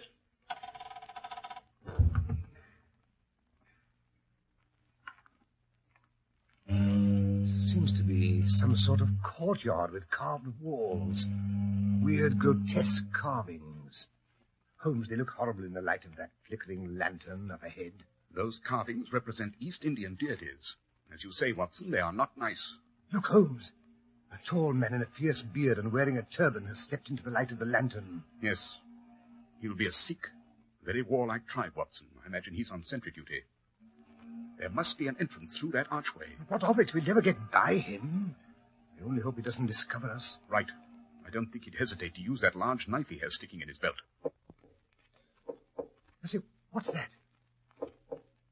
Another customer's arrived at the door in the wall, I imagine. Yes. Here comes a sentry to let him in. What can we do? He'll find us. No, there's an empty niche above our heads. Step on my hands, Watson. Right. Up you go. Now, give me your hand. Heave-ho! But won't he see us up here? I don't think so. It's a well-established fact that a man seldom looks above his head.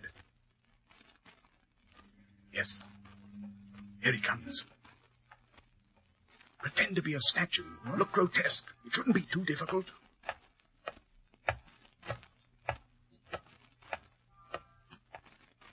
Phew. He's gone on by. I didn't dare breathe. Here's our chance to find out what's beyond the archway. Quick, we'll have to run for it while he's still busy at the outer door.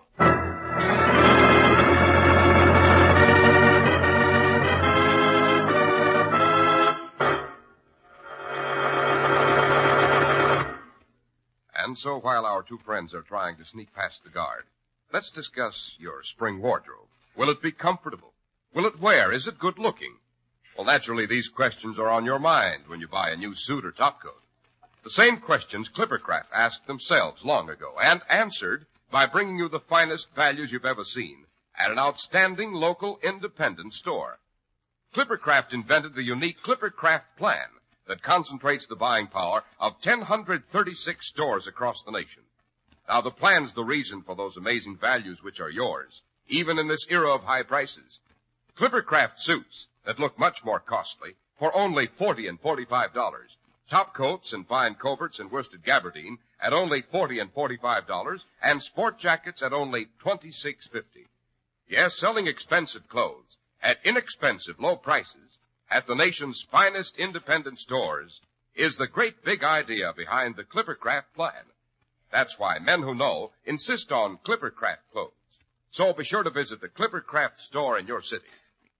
These leading stores in the metropolitan area are proud to add their names to Clippercraft in your suit, topcoat, and overcoat. In Manhattan, John Wanamaker Men's Stores, Broadway at 8th and 67 Liberty Street. Saks 34th, Broadway at 34th. In Brooklyn, Abraham and Strauss. In Newark, New Jersey, Boulevard Men's Shop, Kresge, Newark. And in Jamaica, the B&B Clothes Shop, 16408 Jamaica Avenue.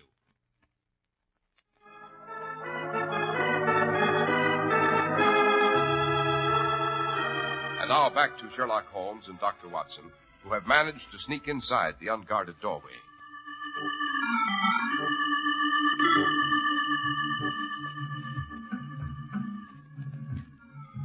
Good Lord Holmes, it's a great heathen temple in the heart of London.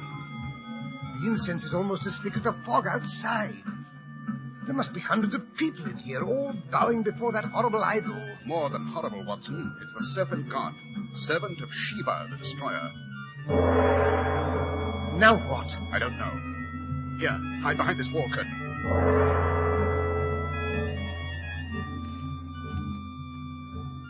Holmes, here comes the priest or magician or whatever they call him.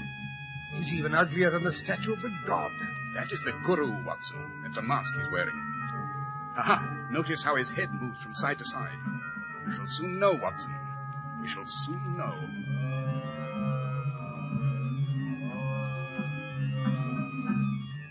Look, there's the boy. He's approaching the priest. Holmes, what's wrong with him? He walks as if he'd been hypnotized.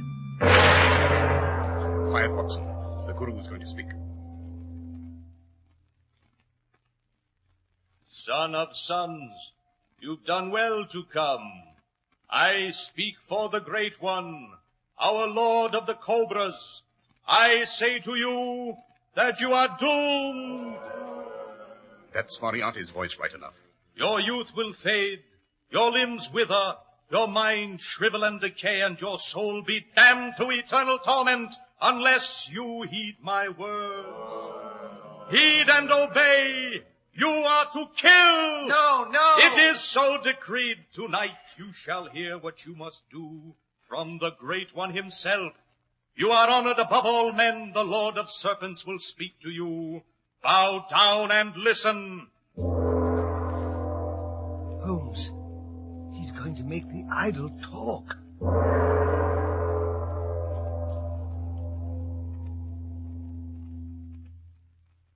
Jinnah is chosen, but first the throne must be purified.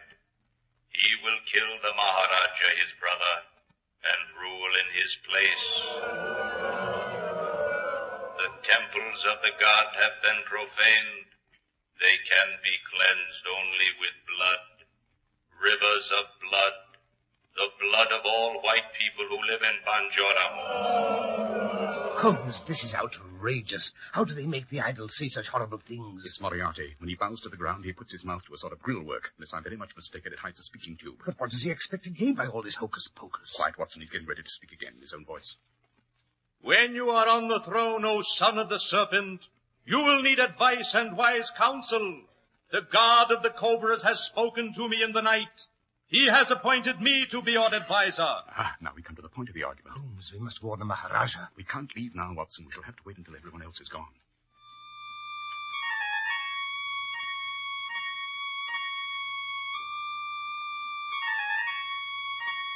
What's that for? Now let the music call the great ones. The cobras, let them come from their hiding places. They shall dance for their new king. Holmes, they have cobras, live cobras in this place. Look, they're coming out those little windows along the wall near the floor. How perfectly vile. Look at them writhing and swaying to the music. Steady, Watson, steady.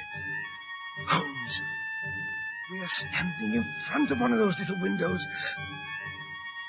There's something crawling over my foot. Stand perfectly still, don't move. It's turned. It's raising its head. Don't lose your nerve, Watson. Don't. Got it! Shot its filthy head off. Who's there? There are spies! Behind that curtain, capture them! We're in for it this time, Watson. Give me your revolver. I'll stand them off as long as possible.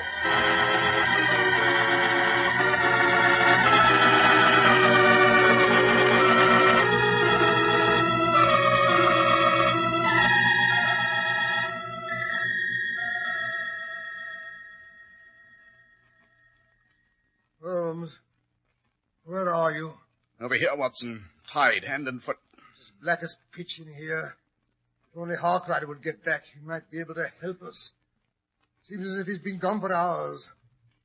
Holmes, you don't suppose he's lost his way in the fog? That, my dear Watson, is an unfortunate possibility.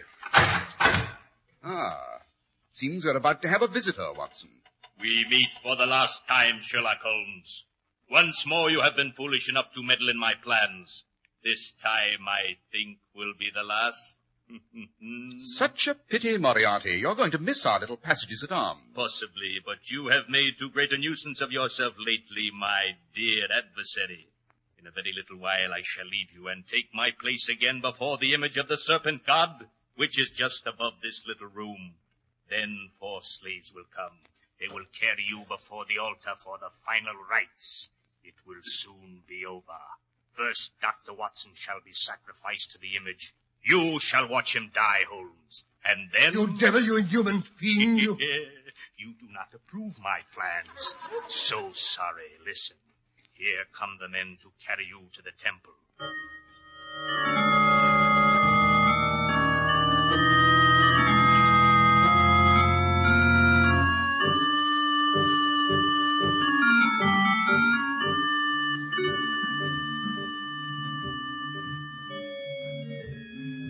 First, the fat one. Place him on the ground. Now bring the box of cobras. It's all my fault, Holmes. Chin up, Watson.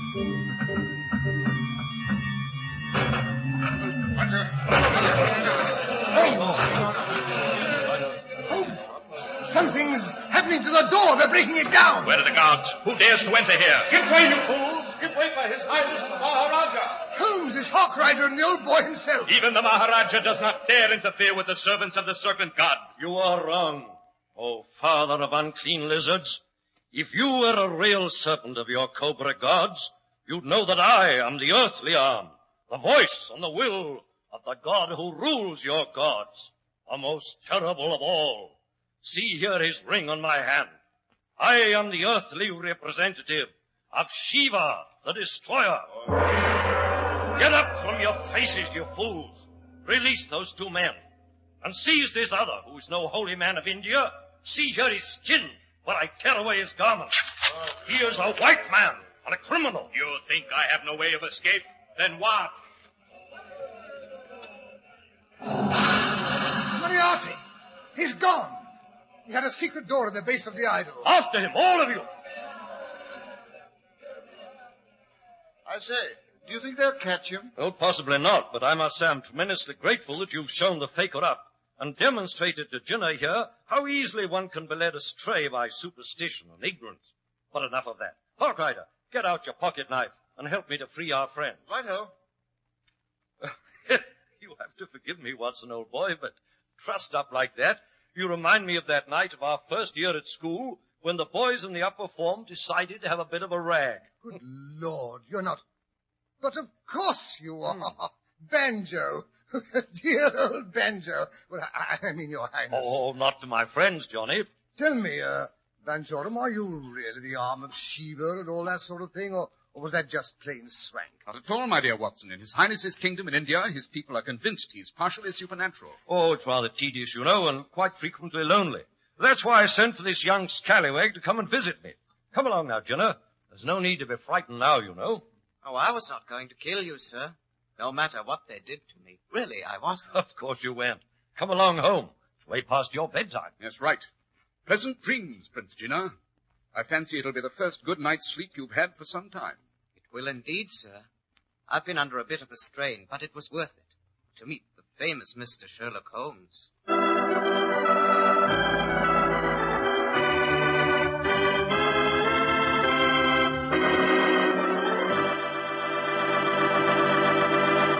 Wow, that was a narrow squeak, Dr. Watson. My hair fairly stood on end. Good for you, Mr. Harris. Glad I held your interest. You did that. And now, how about just a hint about next week's story, Dr. Watson? Next week, I think I'll tell how I learned a great deal about the ancient sport of archery. In it, Holmes solved a murder in which the weapon was a rather unusual golden arrow. He solved it, I may say, by catching the murderer literally red-handed.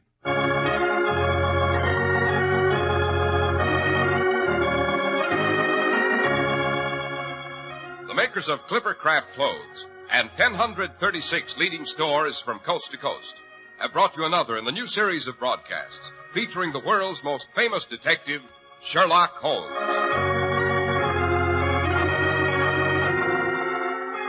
Our stories are based upon the character of Sherlock Holmes, created by Sir Arthur Conan Doyle. Sherlock Holmes is played by John Stanley, Dr. Watson by Alfred Shirley, and the dramatizations are by Edith Meiser. Sherlock Holmes is produced and directed by Basil Lochran, with special music by Albert Berman.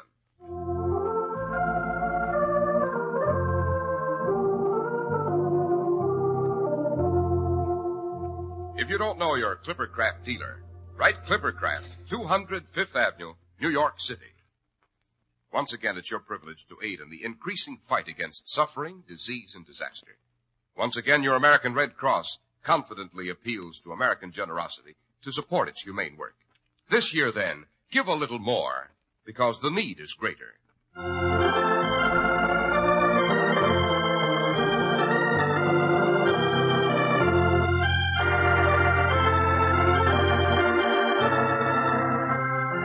Be sure to listen next Sunday to Sherlock Holmes in Death is a Golden Arrow.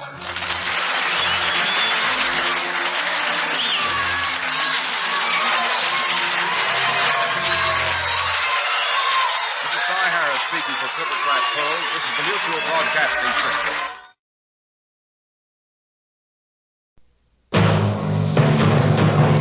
Night Beat.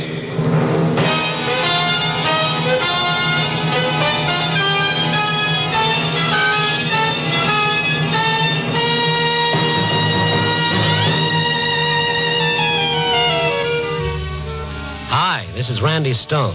I cover the night beat for the Chicago Star. My stories start in many different ways.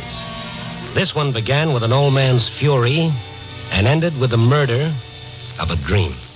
Night Beat, starring Frank Lovejoy as Randy Stone.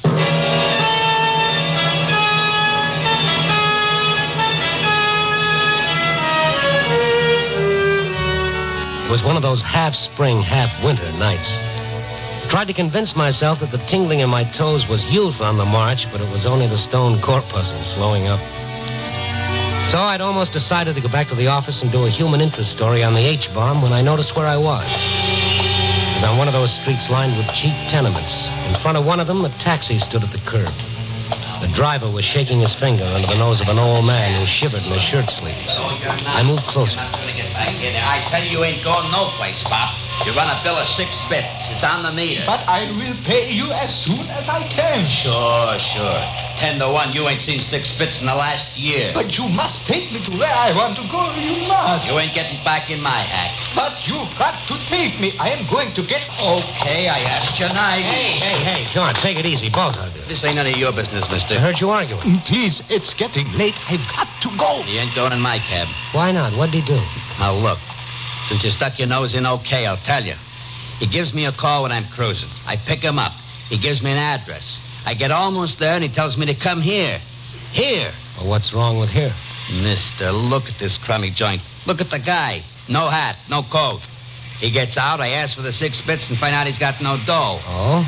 Is that right? Yeah, but he will get paid. I will get some money. Sure, he'll win a sweepstakes, but I can't wait. Here. Here's your money. You paying for it? Yeah, I'll pay for it. That make everything all right? I will give it back to you someday. I'll give it back. But don't let the driver go. I got news for you. I'm practically in St. Louis. He's all yours, mister. You paid 6 bits for him. No, make him wait. Make him... Take it easy, Tom. Come on, settle down. He is gone, and I didn't do it. You live here? Yeah, I had to come back for something. Well, look, we better get you to your room. It's cold. You got no coat. But I have to go. You see, I must kill Miss Gleason.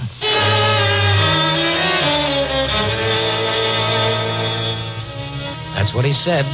He had to kill Miss Gleason. But somehow I couldn't take him seriously. He looked too gentle and too human. Anyway, he let me take him up 4 flights to an attic room. He opened the door, he turned on the light. He hesitated for a moment, and then I'm sorry there's no chair. That is one you can use. Oh, forget it, Bob. My, you got a lot of stuff in here. Yeah. Paints, brushes, canvas, they're yours? Well, yeah, you see, I paint. Oh, an artist? No, I'm afraid I'm not worthy of being called that. But you did all these paintings. Oh, yeah. Every one? Mm-hmm. Ever sell any of them? No. Oh, I see. No, you don't. I didn't paint them to sell. Painting became the only way I could speak. The world is not a very nice place sometimes. But I could change that by a bit of color. The stroke of a brush, the... Go on. Yeah. I'm not mad, am I? Well, that depends on how we define madness, Mr. Wyman, Alfred Wyman. Spent a lot of money on all this, Mr. Wyman. Every penny. And you didn't have 75 cents for that cab? I would have paid him. He could have had a picture. Look, you take one. Here's one I finished just last night. Well, Do you like it? Well, I'm no judge of art. But you must be. You are the only person who has never laughed. Not like Miss Gleason. Oh, yes, Miss Gleason. You remember what you said downstairs? Yeah. I don't think you meant it. I did. Then, don't you see, Mr. Stone, Randy Stone. Go ahead, what were you going to say? I wanted to punish her. She had me discharged because I knew what she did. Only I knew it, Mr. Stone. And what did she do? She killed Vincent. What's that? I know she did. She killed him and put him in the basement. What are you talking about? That is why I wanted to kill her. Why didn't you go to the police? The one would take my word against hers. Look at me. Where is she now? Her home. I was going there. To kill her? Yeah. Where does she live? Why? Well, I'd like to talk to her. You don't believe me, do you? Well, I'd like to get a few things straight. No, please believe me. She killed Vincent. She'll say she didn't. But I know. All right, Pop, all right. Now, if I go to see her, you've got to promise me you'll stay here until I get back. Yeah. I will wait. All right, fine. Now, give me her address.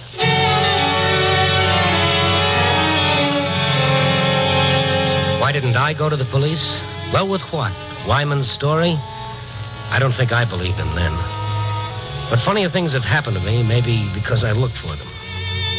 A half hour later, the clerk in a very shishi apartment hotel sent my name up with the urgent tag on it and the fact that I was from the Star. Yes, Miss Gleason would see me. And did. Mr. Stone, may I see your credentials? Why, sure. Here you are. I see. Just why are you here? I told you. About Vincent. I don't know of Vincent. And I... Ever know anyone named Alfred Wyman? Alfred... Wyman? Yeah, that's the name. What has he got to do with this? Everything. He told me about Vincent. Why, he's mad. A lunatic. Is he? Miss Gleason, when I first saw him, he was on his way here.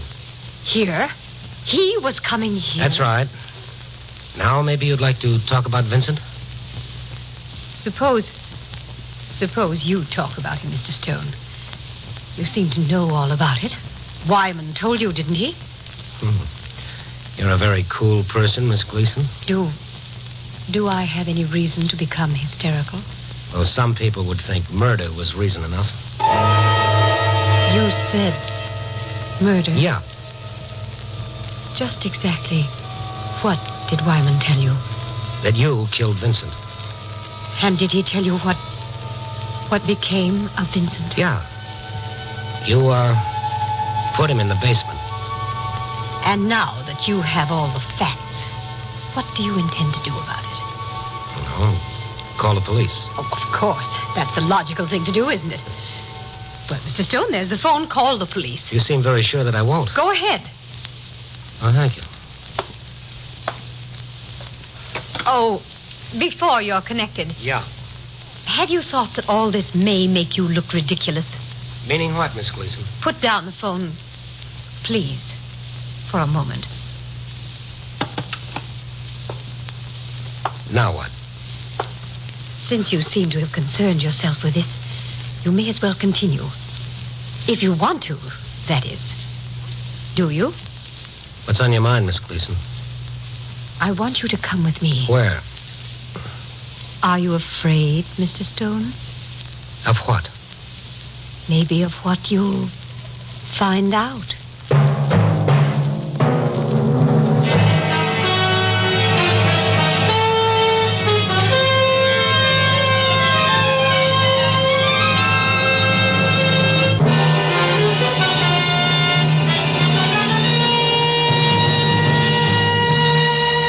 And now back to Night Beat and Randy Stone. It was a strange ride in the cab with Miss Gleason. She watched me with a peculiar little smile on her face, as though she were amused at a joke. There was no concern at all, just an icy coldness and a confidence that disturbed me. Then the cab pulled up in front of the address Miss Gleason had given. We got out and walked up a flight of marble stairs. Surprised at coming here, Mr. Stone? Bender Art Galleries. There's a night bell there. Ring it. The night watchman will be here in a moment. Well, what do we do here? You want to see Vincent? Very well. Here's the watchman. It's Miss Gleason, Charles. Open the door, please. You forgot something, Miss Gleason? No, Charles. Anything I can do, Miss Gleason? This gentleman and I are going to the basement. Basement? Yes. Please turn on the lights down there. Sure, Miss Gleason. They'll be on by the time you get there. Thank you. Oh, Charles. Yes, sir? As soon as you turn them on, come into the basement. Right away, Miss Gleason. Well, Mr. Stone? Coming? You first, Miss Gleason. Certainly. This way. Lights are on. Shall I go first, Mr. Stone? I insist, Miss Gleason. Everything all right, Miss Gleason? Yes, Charles. Quite all right. Come along, Mr. Stone. The stairs are kind of steep, mister. You're not used to them. You could fall. I'll sort of watch my step.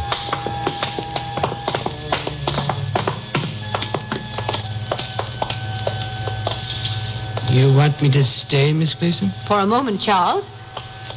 Well, Mr. Stone, what do you see? The basement. Anything else? No, nothing. You're not looking in the right place, Mr. Stone.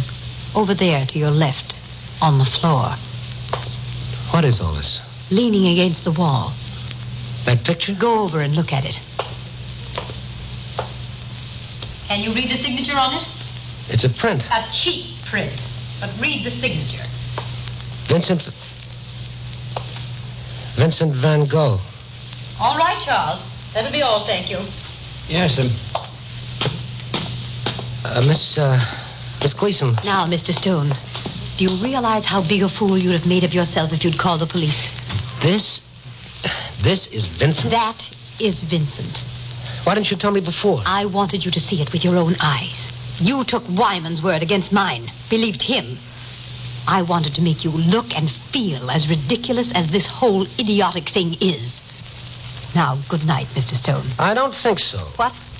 He said you had him discharged, did you? Yes. Why? What's this Van Gogh print got to do with it? He'd become a nuisance, an old fool. All I saw was a pathetic old man. Get out of here. First, tell me why Wyman was fired. He was a guard here. It was his job to see that people kept their hands off the paintings. But he'd become a nuisance. Yesterday, I happened to go into one of the rooms. Wyman was there, speaking to one of the customers. A thing he had absolutely no right to do. No, please don't buy it, Mr. Evans. It is not good. It is cheap and tawdry. Look at the tricks he uses. Tricks? There's no depth. It is shallow. Wyman! Oh, yes, Miss Gleason. Please come here. But I'm talking to Mr. Evans. I was just leaving, Miss Gleason. Mr. Evans, if you'll just wait, we'll talk about the Willoughby picture. I don't think I want it now. But, Mr. Evans, surely you don't think Wyman knows anything. I don't know, Miss Gleason. You seem to hit the nail on the head. Painting is shallow. Good day, Miss Gleason. Wyman, how dare you? Well, I only did what I felt was right, Miss You Gleason. meddling idiot. I've had enough of this. You come with me. But, Miss Gleason... Go on, go to Mr. Temple's office. Yes, ma'am. How dare you criticize a painter like Willoughby? He? But he is not a good painter. What do you know about it? I know he's not good, and he doesn't feel what he paints. I've got to talk to you, Mr. Temple, about Wyman. Wyman? Oh, not again. Please, Mr. Temple, I did nothing. He did nothing but keep Mr. Evans from buying the Willoughby. Oh, ridiculous. Mr. Evans wouldn't listen to what Wyman has to say. But he did. He knew what I was trying to say. Mr. Temple, Wyman has made me look ridiculous for the last time. This is the last straw. I'll go to the No, board. Miss Gleason, I'll not put up with it. And the board won't like to hear that the Willoughby hasn't been sold because this fool... Miss Gleason, remember there's an exhibition of Willoughby's paintings tomorrow. We have enough to do without bothering... Either this man is discharged, or I'll resign and tell the board why. You seem to forget this is a business, Mr. Temple. Are you worried about business or your own feelings, Miss Gleason? Mr. Temple, I warned you. I'm going to the board. Oh, wait. Wait a minute. Wyman. Yes, sir. I'm sorry, but I'm afraid Miss Gleason is right. We'll have your check for you this afternoon. You were warned several times. I know, Mr. Temple. Thank you, sir. Thank you, Mr. Temple. It was a distinct pleasure, Miss Gleason. Now, both of you leave me alone. I'm busy. You had this coming, Wyman. You think I care about the job, don't you? But I don't. I only care, but... where is it? Where is what? What's the matter with you? The Van Gogh. The one I hung there. You hung that cheap print? What did you do with him?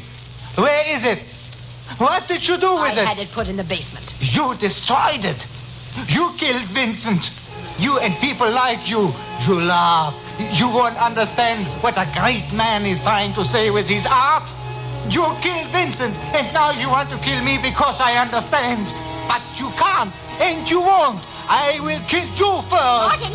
Samuel, come here, quickly. You killed him because you couldn't understand him.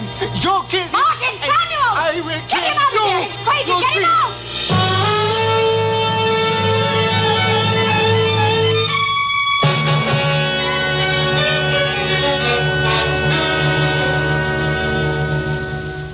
That's all there is to it, Mr. Stone. Mm-hmm. That's all, but what happens now?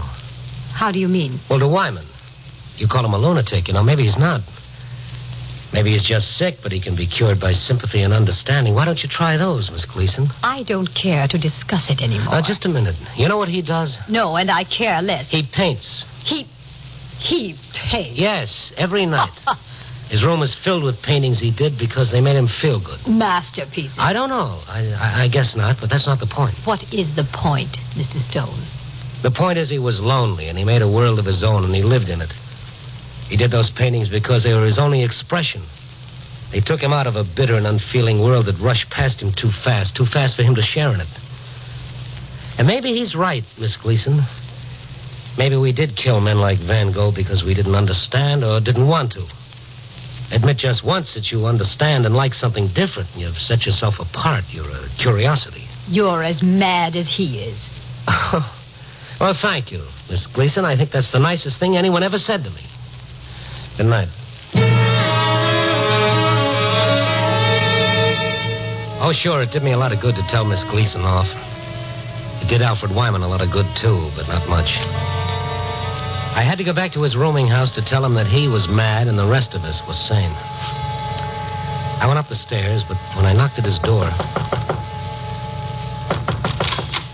You're looking for Wyman? Yes, I am. He's here, isn't he? Not much he ain't.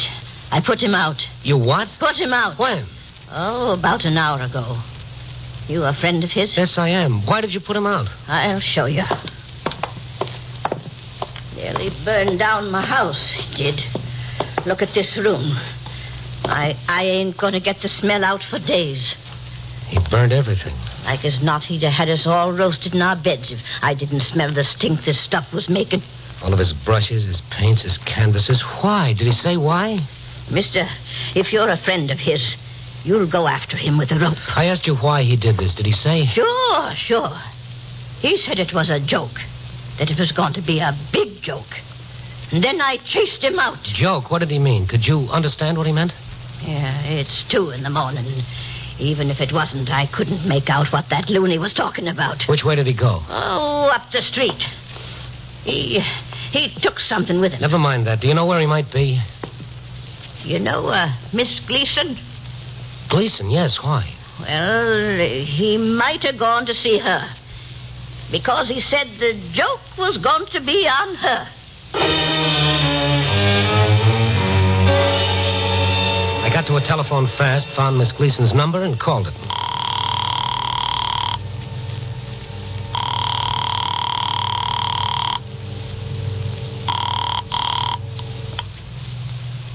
Hello? Miss Gleason?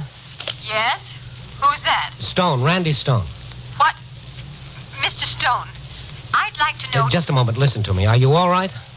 Beyond the fact that I'm rapidly growing to hate you, I am all right, yes. Now, will you please... Please listen to me. I can't find Wyman. Isn't that too bad? I'm trying to tell you he might be on his way to see you. To see me? Why? I don't know, but if he shows up there, You you... won't get past the clerk downstairs. Well, keep your door locked. I usually do, and I look under the bed. Please, Miss Gleason, this is serious, or it might be. Are you trying to say that ridiculous old fool will try to harm me? Yes. If you want it straight, yes. Did you hear me? I certainly did, and I think it's nonsense. Now I'm going to hang up. Miss Gleason... I'm going to hang up, but before I do, there's one more thing. Please make a determined effort to live your life without me. Goodbye.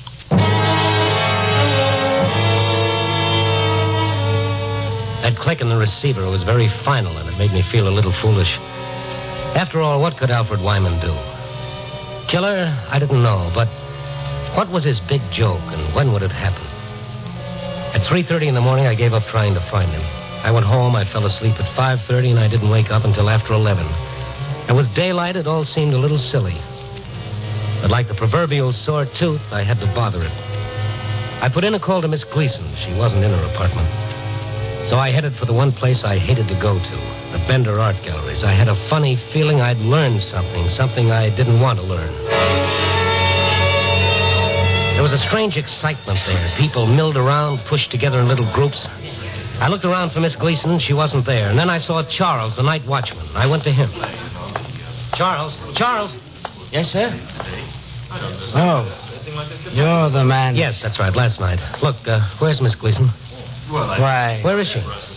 Miss Gleason is in the basement. Where's Mr. Temple's office? Right there, sir. That door. Thank you. Of course. We're doing all we can now, and I'll let you know. Well, goodbye. Mr. Temple.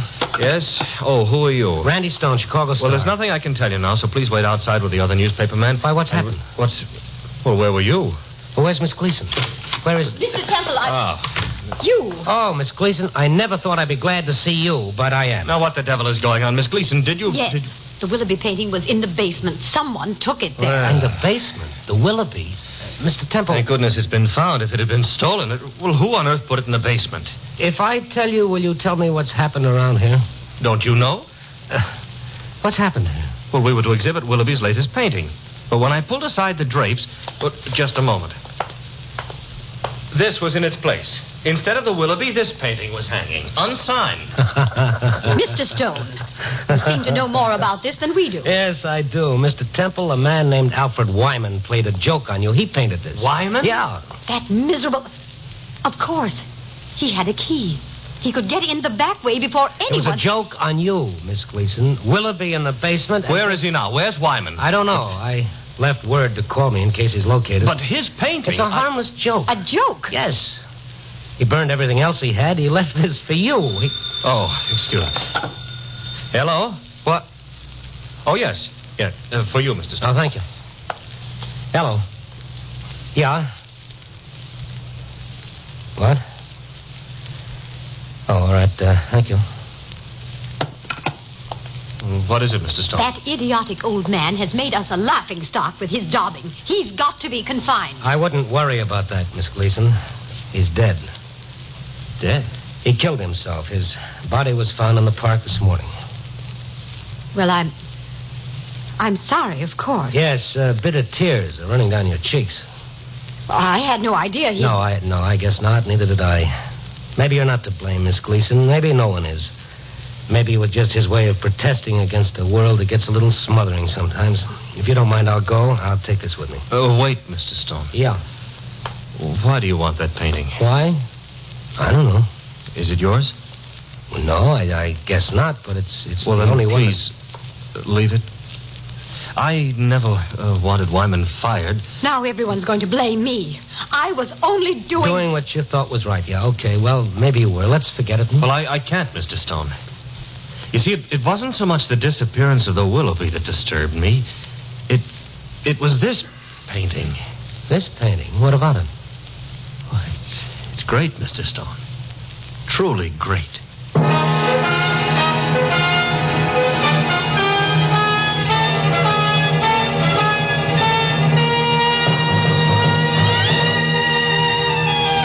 Well, it was a big joke, all right.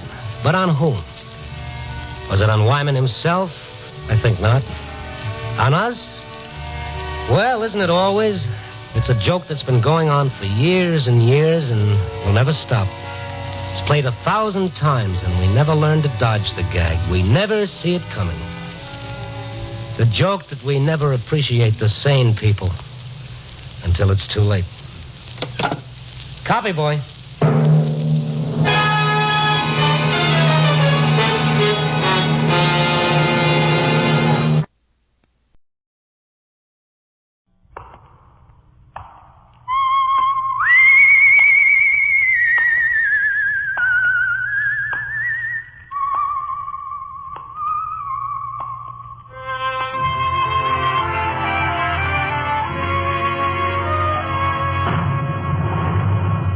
The Adventures of the Saint, starring Vincent Price.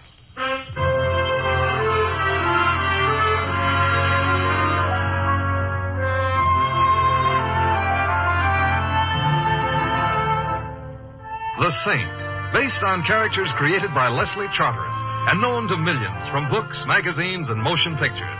The Robin Hood of modern crime now comes transcribed to radio, starring Hollywood's brilliant and talented actor Vincent Price as... The Saint. Mr. Templar. Yes, Dugan? You ever think much about life? Oh, not being a bartender like yourself, I haven't had the time. I don't mind admitting off and on, I've given it a little thought. It baffles me. You want an olive or an onion in your drink? Olive, if it's all right with you. Ah, you're smart. Olive's got more vitamins. Fellow was in here a 3 hours ago. Know what he says to me? No. He says, we're here today and gone tomorrow. Well put. How about my drink? Or take the blonde sitting over there. All right, I'll take the blonde. Know who she is? Maddie North. Used to be in musical comedy. Oh, I can see why, even at this distance. She sings, too. I wouldn't have thought it necessary.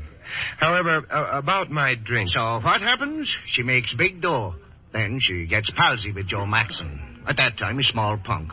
But with her dough, he works himself up where he's now owning the biggest gambling joint this side of the Kefauver Committee. So now he is a big shot, and what happens? He won't even buy her a drink. Right. What? Don't want to know her anymore. Don't even give her a dough back. You know something? Yes, I'm thirsty. She could kill him as easy as swatting a fly. Dugan, whom do you have to know around here to get a drink? Huh? Oh, always kidding, Mr. Templar. Here you are. Say, I better get around to the other customers. I can't stand here talking to you all night. Well, I could be persuaded to put a small bet on that. Who are you? Oh, hello. My name's Maddie North. I know who you are. Do you? Mm-hmm. Simon Templar. Hello, Simon. Hello. You're the saint. That's why I came over. Thank you. You think I'm just a teeny-weeny bit drunk, don't you? Well... You're right, I am. I'm gonna fall. Yeah, I've got you. I get these dizzy spells. Yeah, well, now, look here. Sit down. No, just let me hold on to you for a minute. Maddie, when was the last time you ate some food? Food? What's that? I thought so. You better let me order you some. No, I feel all right now. You sure? Sure. See? I can stand all by myself. Maddie. I'm sure glad I ran into you, Simon. A real pleasure to meet a gentleman. Let's talk some more about that. No, I gotta be going. I got a date. Goodbye, Simon.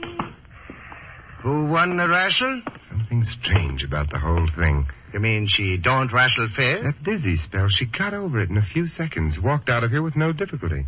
Perfectly straight. She must have had some reason, but... Only two reasons dames got for leaning against the guy.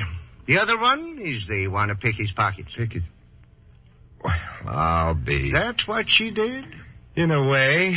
But what she stole wasn't money. It was my revolver.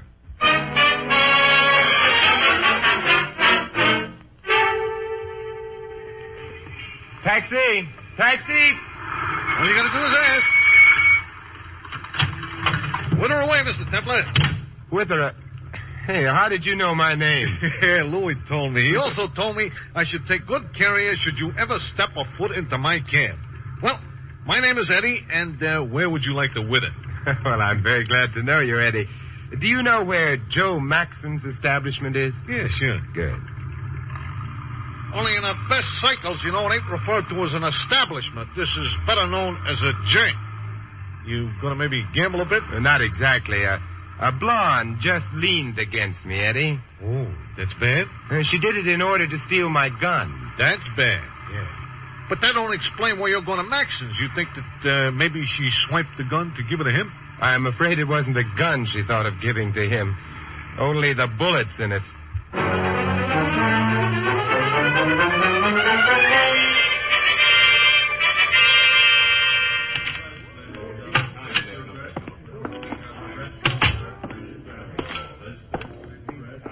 Looking for someone?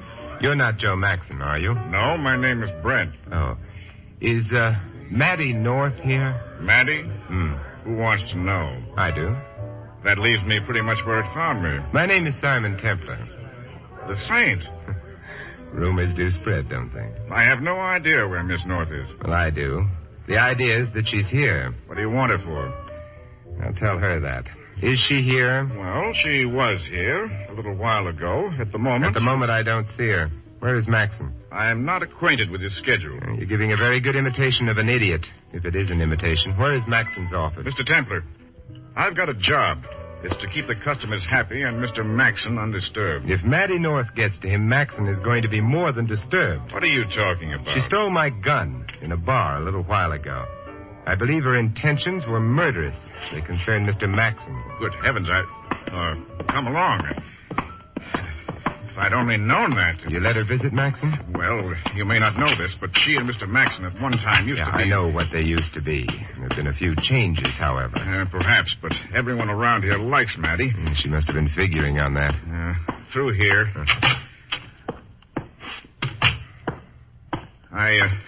We were all hoping perhaps she and Mr. Maxon would get together again.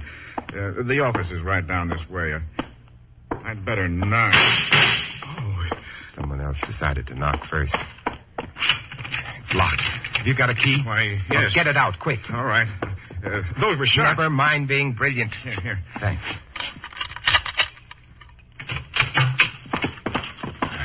Maxon fell forward onto his desk. Window behind him is open. A short drop to an alley. We're a little late. Bullets went in under his left shoulder blade. Mr. Templar. He's dead, if that's what's bothering you. No.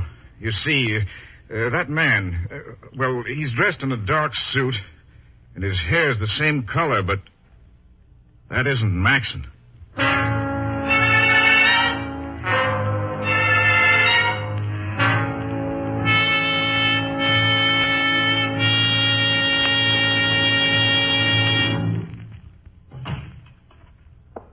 I phoned the police, quieted the boys out front. And disposed of the customers. I've been through the little stranger's pockets, Brand. Find anything? A couple of $10 chips. Oh? Have you ever been to Allentown, Pennsylvania, Brand? No. This man has. How do you know that? Brilliance on my part. I looked at the label in his suit. Came from Hess Brothers department store in Allentown. Now, you be just as brilliant and tell me his name. Carey. He's, a business competitor. Rings a bell. Don't stop there, Brent. He and a man named Harris run a rival establishment, the Red Wheel, down the street. Interesting. They've been doing well? No. As a matter of fact, Mr. Harris was here yesterday to see Mr. Maxon. His reason? He accused Mr. Maxon of unfair practices. Dishonor among thieves? In a way. Interesting.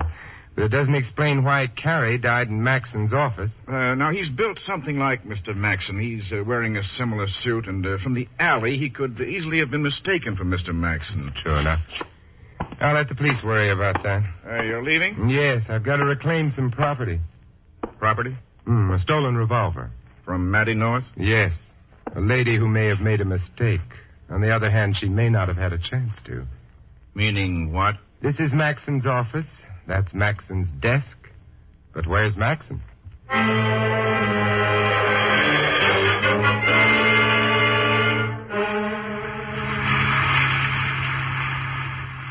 Hey, Mr. Templar, just we was pulling away from the Maxon's joint there, the cops was pulling in. And they always do after a murder, Eddie. Uh-oh. Then Maxon ain't no longer with us. If you mean present, the answer is yes. If you mean dead, I don't know. Oh.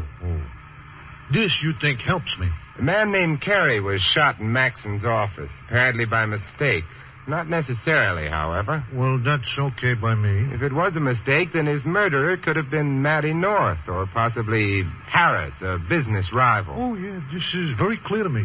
If, however, Carey was shot as Carey... Aha! I beg your pardon? Well, I just thought this would be a nice place to say aha. So, if Carey was shot as Carey... The killer then might have been Maxon. Yeah. So, whichever way you look at it, altogether there are 3 suspects, huh? Yes. Well, that's a nice number. So, who lives at this address that I'm taking you to? A blonde. A leaning blonde? Yes. Hey, you want to find out if she's still leaning? That's right. Or if she fell.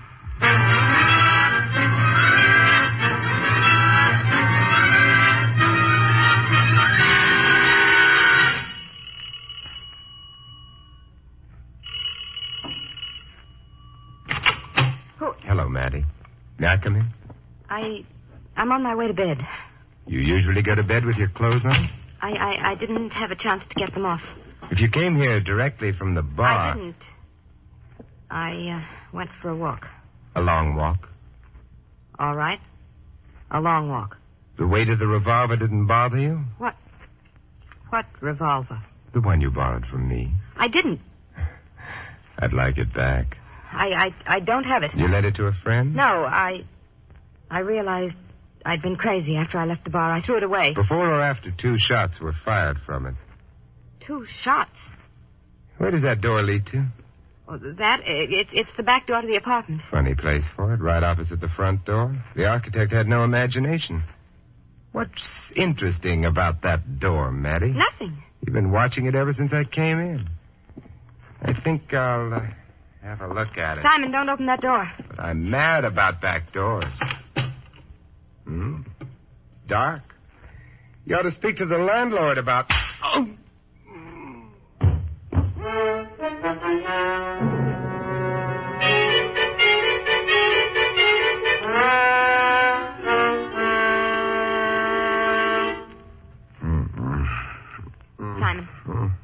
Simon. All right. I'm ready for my music lesson. Music lesson? On the harp. Or is this the other place? Let me help you up. All right. Ooh, Mattie, you're a female Benedict Arnold. I was happy on the floor. Hand me my other head. Simon, please. Are you all right? I'm fine. My head may not be bloody, but it certainly got bowed. I was so worried. And what? That door turning out to be a door leading to your bedroom? Not the back door at all? Who hit me? There was a suitcase over the door shelf. It fell when you opened the door. A suitcase with lungs, Mattie? Heard it breathing just before it hit me. No. Shall we go look for that shelf? They don't usually build them over doors. Who was in that room, Mattie? I don't know. Could it have been Joe Maxon? You think I'd let him hide here? Oddly enough, I do. But I hate him. That's possibly true. You did steal my gun to kill him with, didn't you? Maybe I did. But then you changed your mind, or perhaps you didn't change your mind. Perhaps you did kill him. He's not dead. Of course he isn't. But how did you know that? I You just... knew it because he's just been here. Maddie, did you ever wear glasses? No, my eyesight's perfect. Why? Know a man named Carey? Carrie? I think so. My tense was wrong. I should have said knew a man named Carey. He's dead. Somebody shot him earlier this evening in Maxon's office. Either because the killer thought he was Joe Maxon or because he didn't. You're making up some kind of a joke. Of course. Be sure to tell it to Joe the next time you see him. He may die laughing.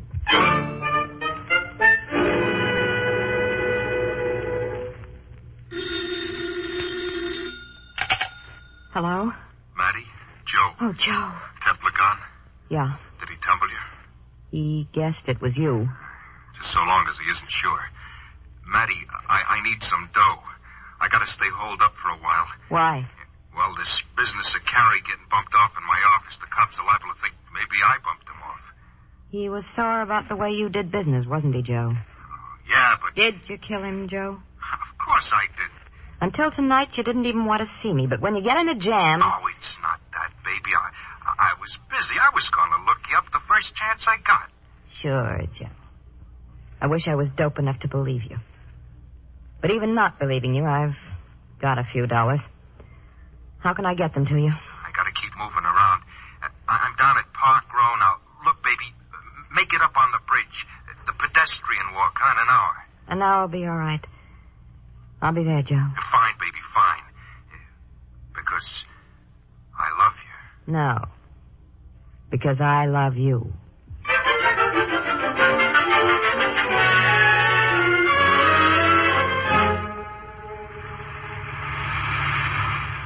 Took you an awful long time to find out about that lean and blonde, Mr. Templar. It did. So, did you find out? Uh-huh. I fell. Mr. Templar. No, Eddie. Well, it could happen to anybody. It didn't to me. Yeah, so some days you can't make a nickel. Well, that's why you're going to the Red Wheel? I think I should meet Mr. Harris. He may have some information. He has also got crooked roulette wheels. Then I won't play. You're playing, Mr. Templar. And from what I hear of Mr. Harris, you could easily be playing with death.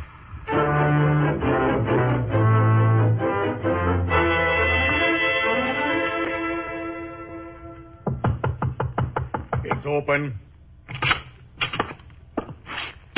Mr. Harris? I'm Harris. You'd be Templar. Your boys downstairs were very thorough about searching me. They're always very thorough. They've got their orders. I notice you've got the window shades drawn. Nervous? Playing it safe. A habit of mine. Your partner felt the same way? No, Carey was always on the reckless side. You said was. The cops have been here, Templar. Terrible tragedy. Fine, upstanding citizen like Carey, dead. I could spare your sarcasm. I'm not sure I could. Who do you think killed him, Harris? The cops didn't tell me. Then you'd know. How much doubt do you think there is? About? Maxon. As the killer? Good deal of doubt at the moment. You must have reasons. I have. Maxon's club was doing very well. Yours and Carey's isn't. Why should Maxon bother killing an unsuccessful competitor? Carey didn't care for the way Maxon had been steering customers away from us. Carey, as I've said, was on the reckless side. He probably told Maxon how he felt. And Maxon, being a sensitive plant, promptly killed Carey? It's a possibility, don't you think? I'm unarmed in your club. I don't think I can afford to do much thinking. It's on the house. Thank you, but still... Harris, how did Carey and you get along? We got along fine. But you knew that's what I'd answer, whatever the truth was. What is the truth? There's more than one way of answering anything, Templar. More than one way. Harris, you're quite right. I am? Which means that I'm in a hurry. About what? That there's more than one way. I don't get it. Perhaps not, but I suspect I've just discovered how Carey got it.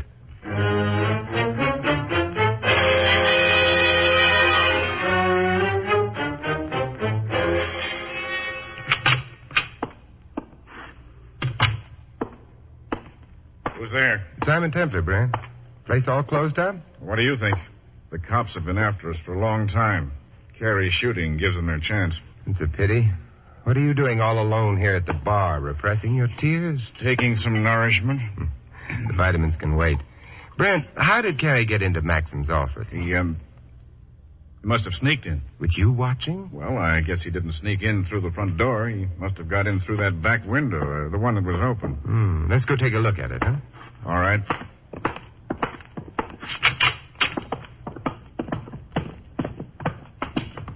The last time I was here, all I had time to do was take a quick look at that window. There's something I've got to check. Go ahead. I'm going.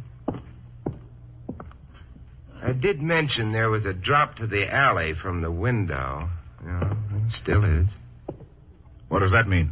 The theory's been for some time that maybe Carey was shot by mistake. Yes, it has been. And that would mean he'd have to have been shot through that window. What's wrong with that? There's a drop to the alley, Brent. Somebody standing outside wouldn't be able to see into the room or fire a gun at someone in the room. Maybe he stood on something. We got into the room seconds after the shooting. There wouldn't have been time to remove anything from under the window. There wasn't anything under the window, Brent. Well, I don't know what to say. Brent, Carey didn't sneak into the office. You let him in. No. There must be more than one way into this room besides the front door. Well, that door leads to what? Bathroom. Another door here.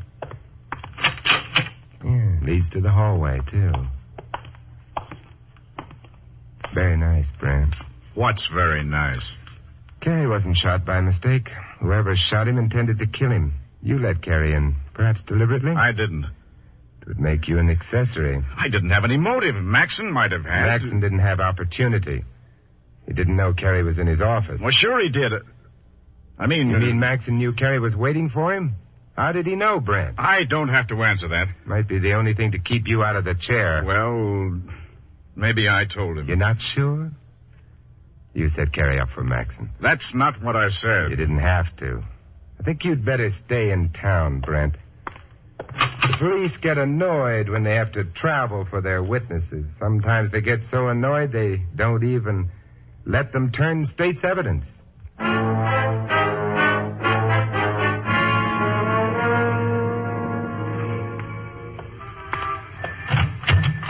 Hey, Mr. Templar, this time you come back even quicker from the blonde. For a very good reason, Eddie. She's not home. Oh, that ain't good. Worse than that, Eddie. It's bad. Well, it ain't such a cold night. I gotta find her.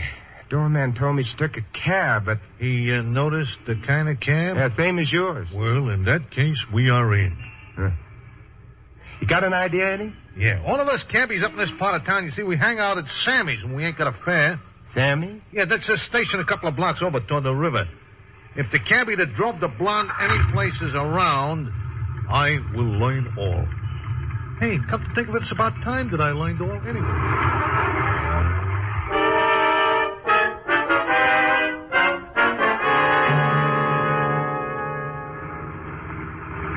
Eddie, you're sure your information's correct? Yeah, the blonde took a cab to the New York end of the Brooklyn Bridge. She got out, she started walking across the bridge. That's what you told me before, but... The truth, the cabbie happens to be my brother-in-law. And he always tells the truth? Sure, except to my sister. But why would Maddie be walking on the bridge at this hour of the night? Who can tell about blondes? Of course, she might be meeting someone there, or she may decide to jump.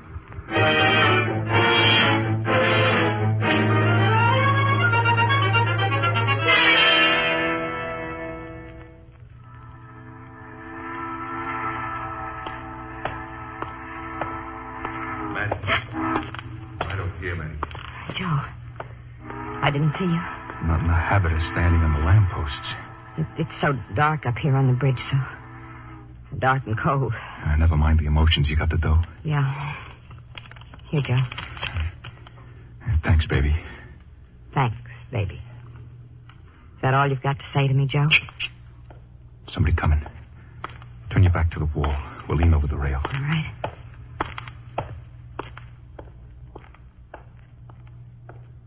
Whoever it was is gone.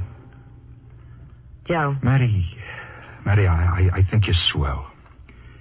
Sure, maybe I didn't always act like I appreciated you, but once I get out of this mess, You'll never want to see me again. Oh, now, don't be like that, baby. I mean everything I say. Only, I better scram. Would it be asking too much if I wanted you to kiss me? No.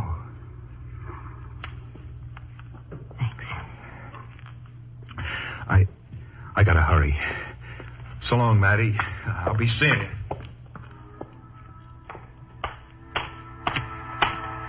Maddie. Simon. Where's Maxon? I don't know. You haven't got time to be cute. I came from the New York end of the bridge. Maxon didn't pass me. He must have gone on to Brooklyn. Simon, what do you want with him? You may not believe it, but I'm trying to save his life. Did anyone pass you and Maxon on the bridge? Yes, someone. We had our backs turned so we didn't see who. Well, if it's who I think it is.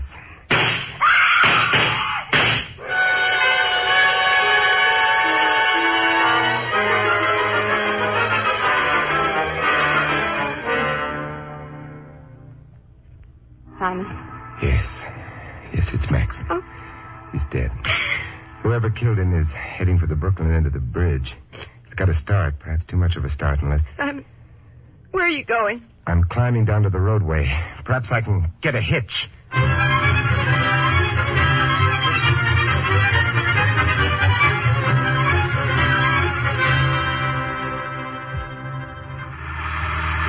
I don't understand it, mister. Don't try. I haven't enough time to explain. We're coming to the end of the bridge.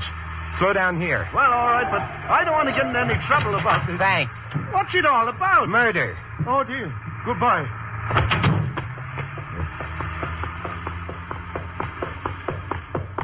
Good evening, Mr. Harris. Templar. In a hurry, Mr. Harris? I was taking a walk on the bridge. Taking a run, you mean? Well, I don't mind admitting I'm out of condition. Sadly true. But I really must go along. I have an appointment. You have? But I'll need that gun.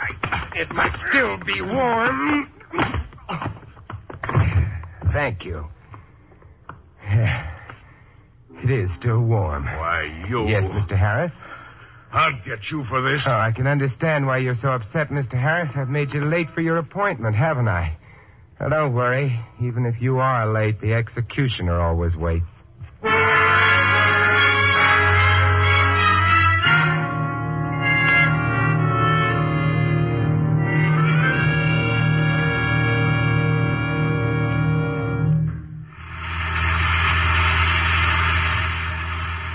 Oh, the things that happen on bridges.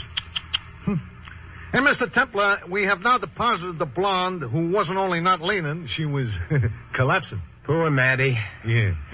And we have also deposited a Mr. Harris with some policemen, and they were very happy to collect him. But do I know what happened? Well, no. He murdered Joe Maxon up on the bridge. Yeah, all right. But then all you did was just to hitch a ride on a car, and then you beat him to the other end of the bridge, and you grab him. Now, Mr. Templar, I will admit that this was a public-spirited action, maybe. But honest, it ain't worthy of you. What do you mean? No clothes. Oh, but Eddie, I already knew it would be Harris. Aha. All right. Well, now I'm beginning to feel better. So tell me, how did you already know that it would be Harris? Well, who could have killed Gary? One theory was that Gary had been shot by mistake for Maxon. That might have involved Maddie, but I eliminated that possibility on my second trip to Maxon's place. Aha, yeah, I see. The business about the alley, huh? Yeah. Another possibility was that Maxon and Carrie quarreled and that Maxon shot Carrie. Yeah, this sounds reasonable. Except for the fact that, as I mentioned at the time, Carrie was shot under the left shoulder blade. Yeah? Meaning he was shot in the back. He wouldn't have turned his back on an open enemy like Maxon. Yeah. This also sounds reasonable. So, that left... Harris. Yeah. By killing his own partner and framing Maxon, Harris hoped to eliminate a business rival, thereby making his own gambling club more valuable and, at the same time, gaining sole ownership of it. Aha, yeah. This guy was trying to kill two birds with one stone. Aha, yeah. You're right, Eddie. You want I should drive you home now, Mr. Templar? Oh, I guess so, Eddie.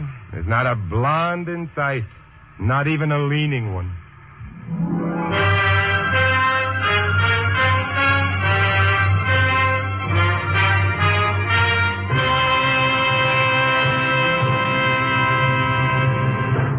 You have been listening to another transcribed adventure of the Saint, the Robin Hood of modern crime.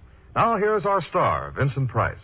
Ladies and gentlemen, in tonight's cast, you heard Alice Reinhardt as Maddie and Shepard Mencken as Maxon. Theodore Von Eltz was Brent, Tudor Owen, the bartender. Fred Shields was Harris. Eddie is played by Sheldon Leonard. This is Vincent Price inviting you to join us again next week at this same time for another exciting adventure of the Saint. Good night.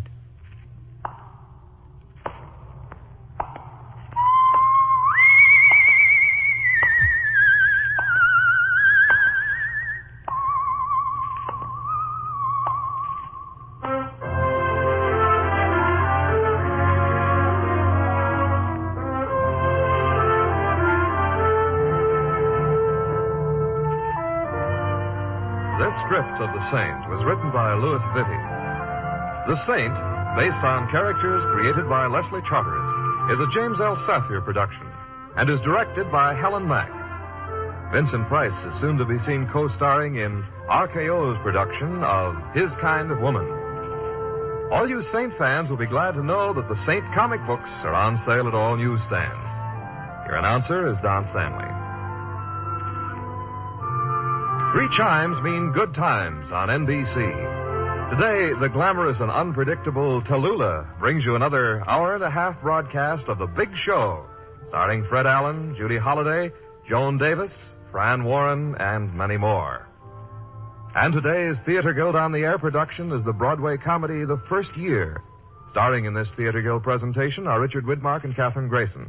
Enjoy Mr. and Mrs. Blandings and Phil Harris later on NBC.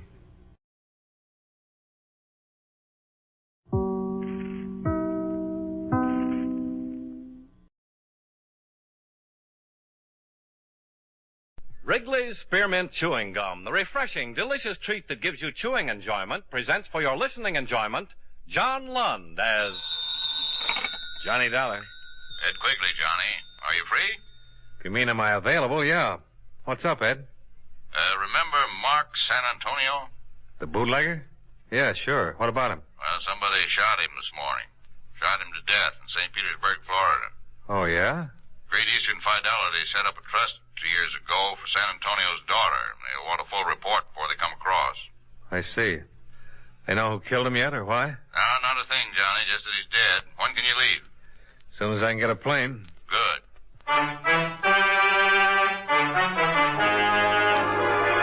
The makers of Wrigley's Spearmint Chewing Gum bring you John Lund in a transcribed adventure of the man with the action-packed expense account, America's fabulous freelance insurance investigator. Yours truly, Johnny Dollar.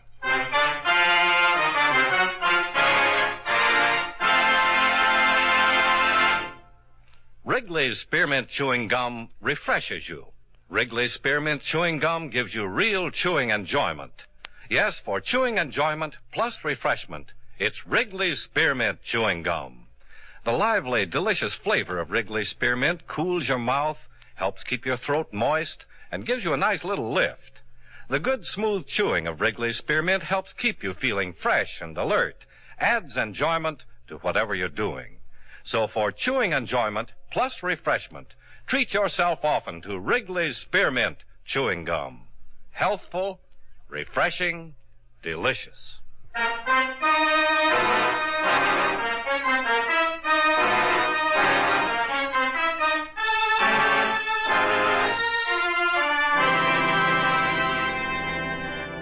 Expense account submitted by Special Investigator Johnny Dollar to Home Office, Great Eastern Fidelity and Life Insurance Corporation, 6th and Jordan Avenue, Hartford, Connecticut.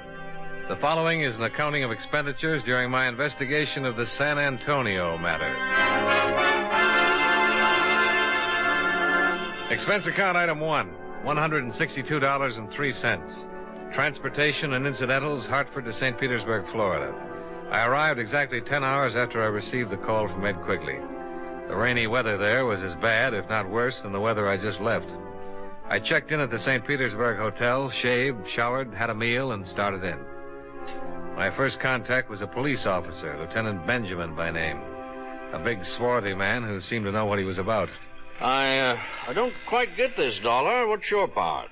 Just that my insurance company would like a full report on everything that's happened. Oh, you mean a report separate from what we have? Yeah, that's about it, Lieutenant. Well, it's their dough. They can spend it any way they want to. What can I do for you? Well, maybe we can help each other, Lieutenant. If you'll sort of let me tag along and see what's what on the case. We'll see. Well, San Antonio bought a big place over on the south end of town 11 years ago, just after he was released from Alcatraz.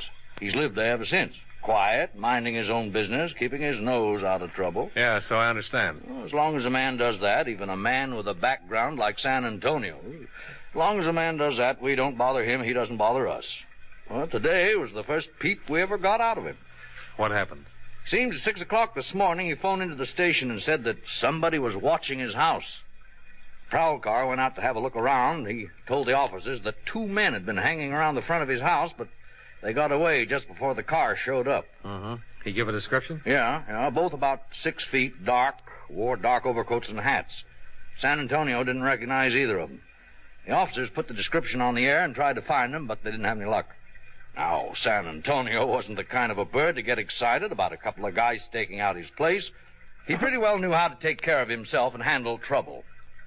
Yeah, but you say that he hadn't been in trouble or asked for any around here. That's right, too. And I'm sure he didn't want any either. So his call was treated like any other prowler call. We investigated, didn't find anything, and promised to keep our eyes open. Mm-hmm. The cook came on duty about 8:30. She went in the kitchen, made him some breakfast, took it up to his room, and she found him dead. He'd been shot twice with a Luger. The lab has the slugs now. It was a close-range job. Well, then the surest bet is the 2 men that San Antonio reported watching his house, huh? Well, that's about it. Wish we could find them somewhere. What about the cook? She just worked their days fixing his meals and taking care of him. San Antonio must have been past 60. He was 67. I guess he was beginning to show a little tread. A man who's lived the kind of life he has and done the things he's done is bound to show some wear and wants some rest sometime in his life. According to her, he spent his days painting. Painting? Yeah. Mark San Antonio? Every room in the house covered with pictures he's done these last few years. Oils, pretty good, too. And when he wasn't painting, he was listening to records, all kinds of heavy stuff in the way of music around the place. Now, you hardly figure a bootlegger like San Antonio thinking of anything like music and art. Hardly ever. Yeah. Well, and all the time he was in action running booze up in New York and getting himself in trouble with the tax people, he was bound to step on a lot of toes and get himself a lot of enemies. The kind of people who wouldn't forget. You talk to him much? Oh, yes. Now and then I'd meet him on the street or in a store. He seemed pretty gentled up. How'd he live? Apparently he saved something from the old days. A house he paid for in cash. The Bank of New York used to send him a statement every month. I suppose he had some arrangement with them. Well, that's about it so far. I see. Well, I sure appreciate the information. It's okay. When I get any more, I'll let you know. Crime Lab's still working on some of the stuff in his room. Maybe we'll get something there. Mm-hmm. Say, do you mind if I talk to that cook? Oh, that's your privilege, Dollar. Her name's Olson. She's staying at the San Antonio house during all this. Okay.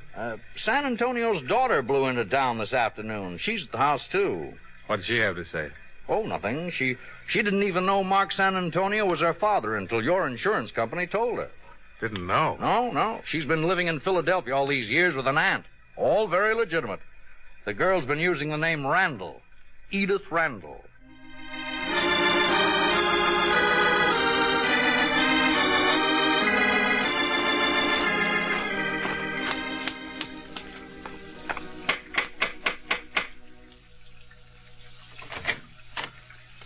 Yes, sir?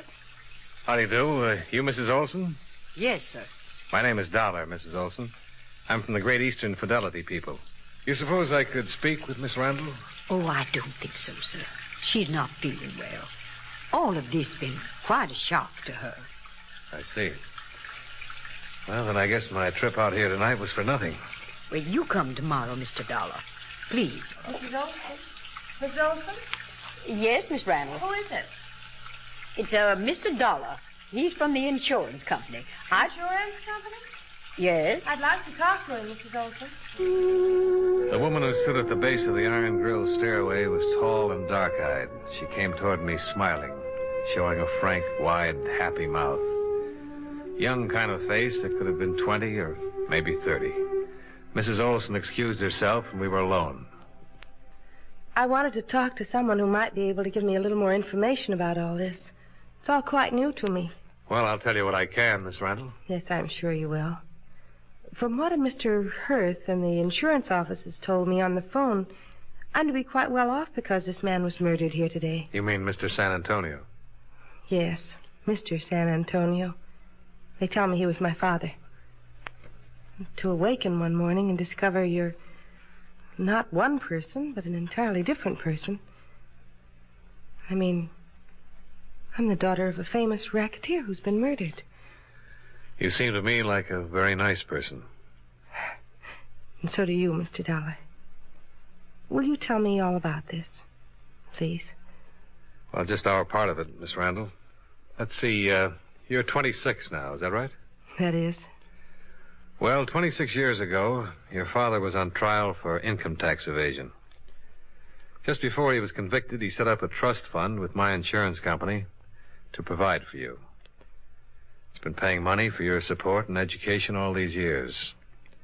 According to the condition of the trust, the rest of the money reverts to you now. Comes to well over $50,000. And that's all there is to it? Yeah, except for this. You mean my father... So strange to say that. My father's murder? Mm-hmm. I suppose I'm grateful to my father. I suppose I should be grateful. I can't say that I'm particularly sorry about his death any more than I would be if any human being died violently somewhere. How strangely life treats us sometimes. How very strangely.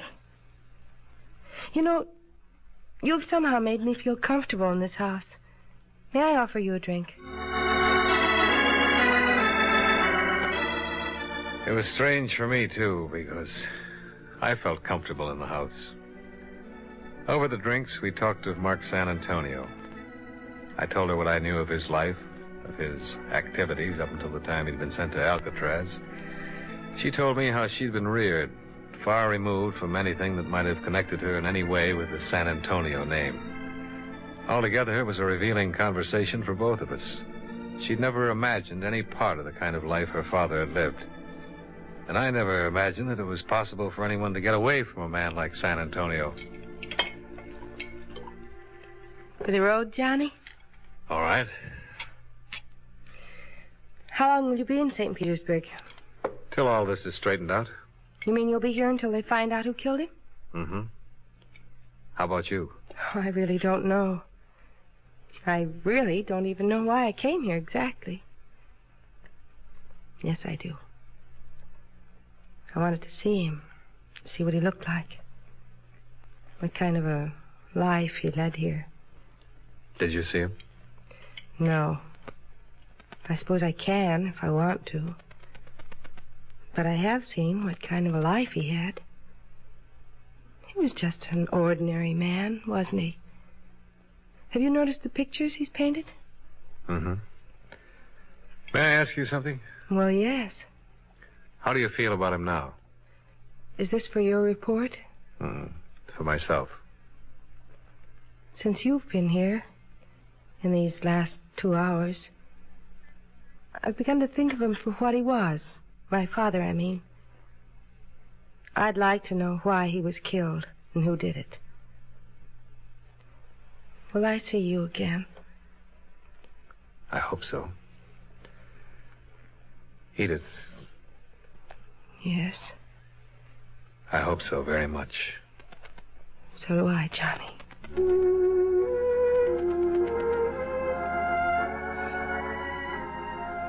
I left her at the door that night with a warm sensation inside of me. Something I certainly hadn't expected in the routine business of investigating a murder case.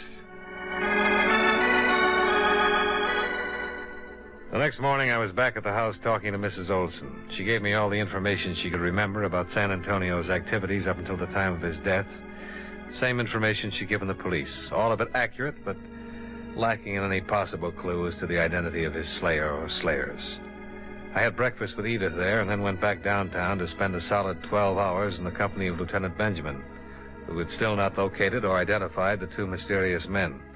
However, there were other developments. Say, this may be something. Oh?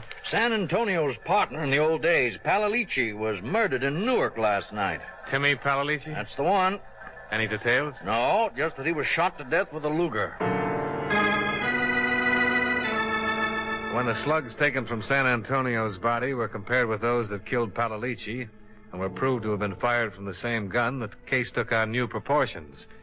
Every available bit of information regarding the two ex-big shots of the 20s was located, read, and reread. It meant activity in such cities as St. Louis, Chicago, New Orleans, and Buffalo. But no new information as to the identity of the killer. Johnny. Hey, what is it? You're shaking. Hold me. Hold me, please. I suppose I'm being a terrible fool about it all, Johnny. But they've been after me all day. Cheap little things.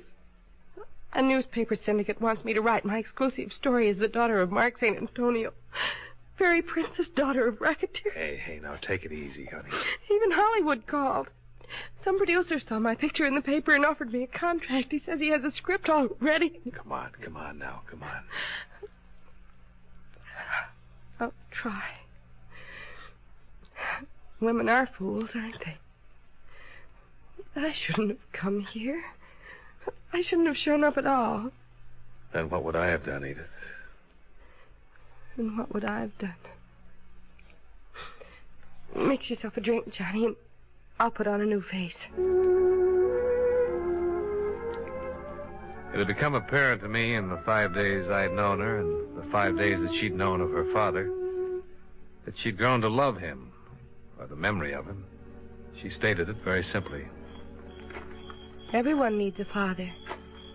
If you find out you have one, or had one, really, well, you love him. We were walking up the gravel path of the house when she said that. I suppose I was thinking of how nice it would be to kiss her at the door when I heard someone behind me. I twisted, trying for the gun in my inside pocket, but there was nobody to shoot at. At least nobody I could see. Why? Me? Why me, Johnny? Why? Edith died right there, and I lowered her to the ground.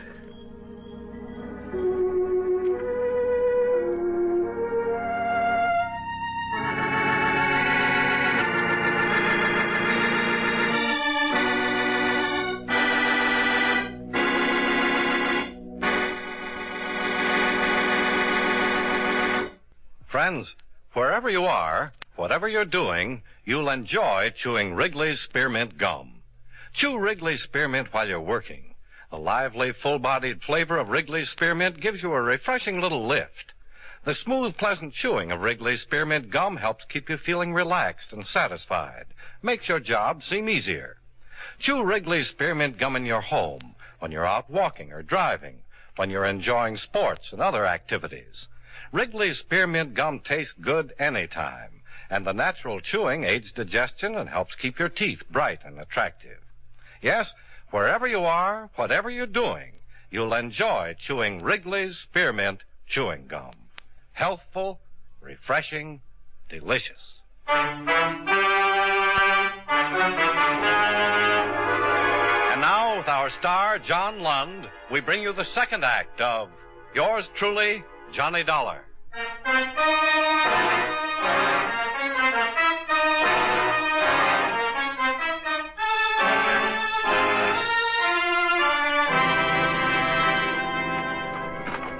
10 seconds after Edith Randall died in my arms, I was stumbling down the gravel path that led from the house to the road.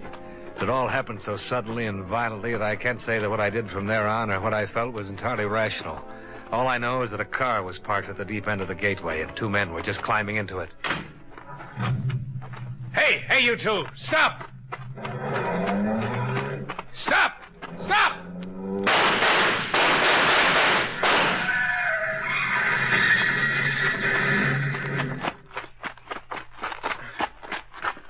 Get out of there. Both of you. Get out with your hands up. My head. I'm afraid to move. Get out! Come on. I'm coming. I come. All right, you two. Come on. No use on him, mister. He's used up. You got him real good. I need the doctor. Stay where you are. Mr. Dollar! Mr. Dollar! What is it? What's happened? Don't phone the police, Mrs. Olson. Oh. Tell them to get over here right away. Who are they? What is all this? Go on, do what I tell you. Hurry. All right, Mr. Dollar. All right. pretty tough fella. What's your name? Giuseppe Rico. Who's he? He was my brother, Giovanni. I need the doctor. Listen. Tell it to me. Tell it to me right now. There's no policeman around to cover you. Nobody but you and me.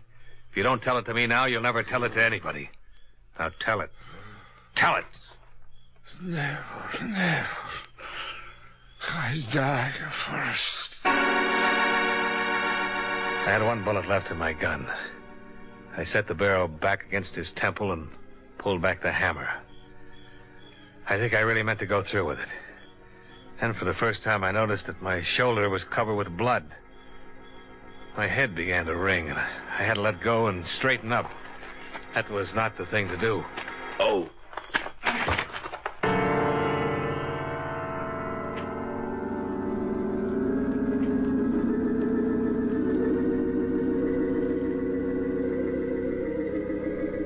Hello there, Dollar. Oh, Lieutenant. Quite a night, this one, huh? Yeah, but... Oh, you stopped one, boy. You were sure curled up when we got there. Edith? I'm sorry, Dollar. I thought I might have been wrong. No, you weren't. How long am I slated for this place? Well, the doctor says you can get out when you want to. Feel like talking? They were just there, and they shot her. That's it. Which one? I don't know. They were together. That's enough, isn't it? Sure. Same Luger that killed San Antonio and Palalici. Just trying to pin it down a little more. We can't get much out of the one that's left. Let me ask him some questions, Lieutenant. Easy. I know how you feel about her. Just lie back there now. Did he say anything at all? No, nothing more than his name and his brother's name. Found papers on him that say they're from New York. Police in New York are looking him up right now. So far, they haven't been able to find any connection with San Antonio. People like San Antonio and Palalici make enemies, but that girl, it doesn't figure. And those two flew here from New York just to get her. Yeah. Dollar, you talked to her a lot in these last few days. What'd she say? Nothing that has anything to do with this.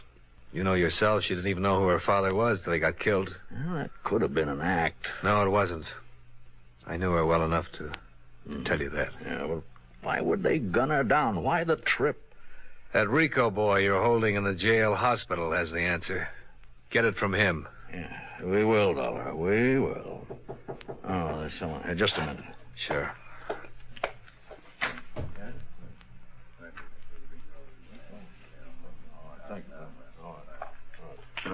Oh, Dollar. Huh? Maybe I spoke too soon. Rico died 5 minutes ago.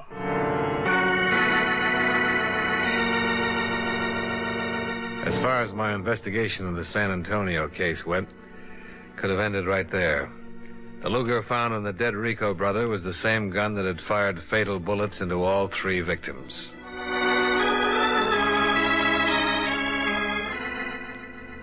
I got my release from the hospital and late that afternoon walked into Lieutenant Benjamin's office. Dollar, I don't get it. Don't get what? Here. This just came from New York on the Rico boys. Oh? Came to this country when they were 18 and 21. Both of them were naturalized citizens. Records? Not a thing. No trouble ever. Oh, that's funny. What else? Well, that's about it. Police there can't seem to locate their old man. He disappeared a week ago. Lived on the east side somewhere. He a naturalized citizen, too? Oh, that's another funny thing. He's taken out his papers and was due for examination with the immigration people this week. They're looking for him, too. When are you leaving? Tomorrow afternoon on the 1 o'clock plane. Well, come on. I'll buy you some dinner. We had dinner together and talked about the case. It had been a strange one. The deaths were useless, the motives unknown. The killers weren't even associated with their victims. I parted company with Lieutenant Benjamin and went back to my hotel to trouble it out with sleep. About 11 o'clock, I had a phone call. Johnny Dollar. Hi, Dollar. This is Ben. Oh, what's up? Old man Rico just walked into the city morgue. He wants to take his 2 sons back to New York for burial. 20 minutes later, I was standing in the coroner's office when Lieutenant Benjamin led a small, wizened old man into the room and sat him down in one of the chairs. Gave him a glass of water, offered him a cigarette. Old man refused. No, senor, no. Oh, thank you. Mr. Rico, this is Mr. Dollar. Hello, Mr. Dollar. Mr. Rico? I read of you.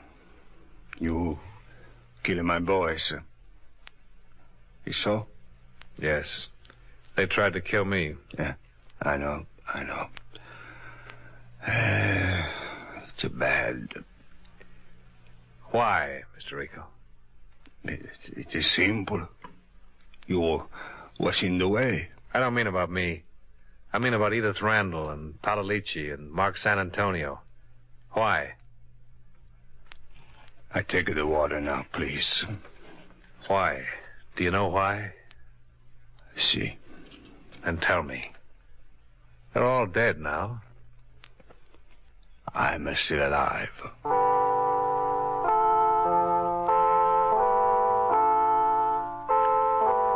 Pietro Rico was held in custody for the immigration officials. He refused to talk about his sons or any of their activities. He just stayed in his jail cell, silent, non-committal to all visitors, including the chaplain. I don't suppose we'd ever have gotten the story of it, except that the will of Mark San Antonio disclosed that before her marriage to him, his wife's name had been Maria Rico. Yeah. More questions, Mr. Dollar? No, I've got some answers. Mark San Antonio's wife was your daughter, wasn't she? Wasn't she? See. Well, is that all you have to say? I no talk. Well, then I do, Mr. Rico. Because your daughter had a daughter. A lovely, wonderful daughter that your two sons killed. I happen to know that girl. She had to die, too. Why? Padalici, San Antonio, and her. They had to die. All are bad. All of us are bad at one time or another. Who made them die? You? See. Who gave you the right? I'm the father. When a daughter marries a bad man, only bad can come of it. He came to our village many years ago and he took her away. He and the men of Padalici helped him. It live with me all this time. I live only to destroy him for that. I destroy him and the other man and the girl through my sons. Why the girl? She could not have been good from a bad man. A vendetta. Was that it? If you like, vendetta. He was a bad man who did bad things. Bad man.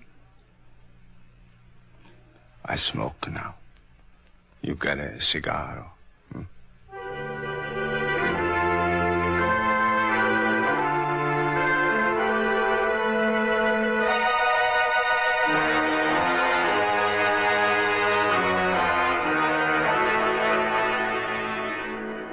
The disposition of old Pietro Rico is up to the immigration authorities. I didn't stay around St. Petersburg for all the complex examinations that would have to be made to test his sanity. I had enough of St. Petersburg.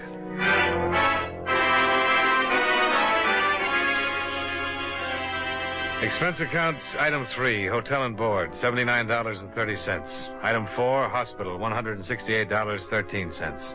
Item 5, same as item 1, transportation back to Hartford. Expense account total, $573.49. Yours truly, Johnny Dollar.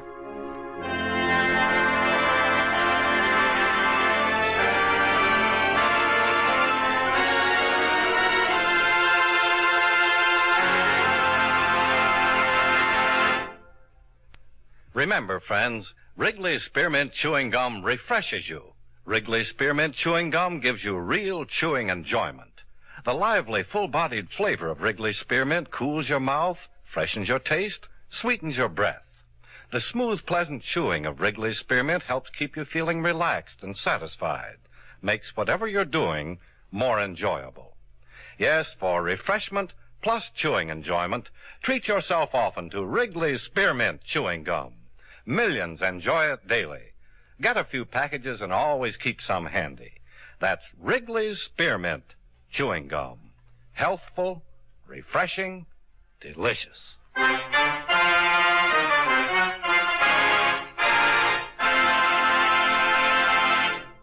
Yours truly, Johnny Dollar, brought to you by Wrigley's Spearmint Chewing Gum, stars John Lund in the title role and was written by E. Jack Newman with music by Eddie Dunstetter.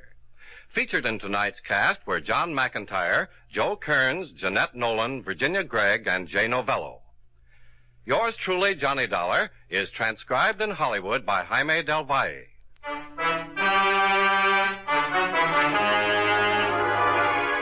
The makers of Wrigley's Spearmint Chewing Gum hope you enjoyed tonight's story of Johnny Dollar and that you're enjoying delicious Wrigley's Spearmint Gum every day. This is Charles Lyon, inviting you to join us again next week at this same time when, from Hollywood, John Lund returns as... Yours truly, Johnny Dollar. This is the CBS Radio Network. Floor West.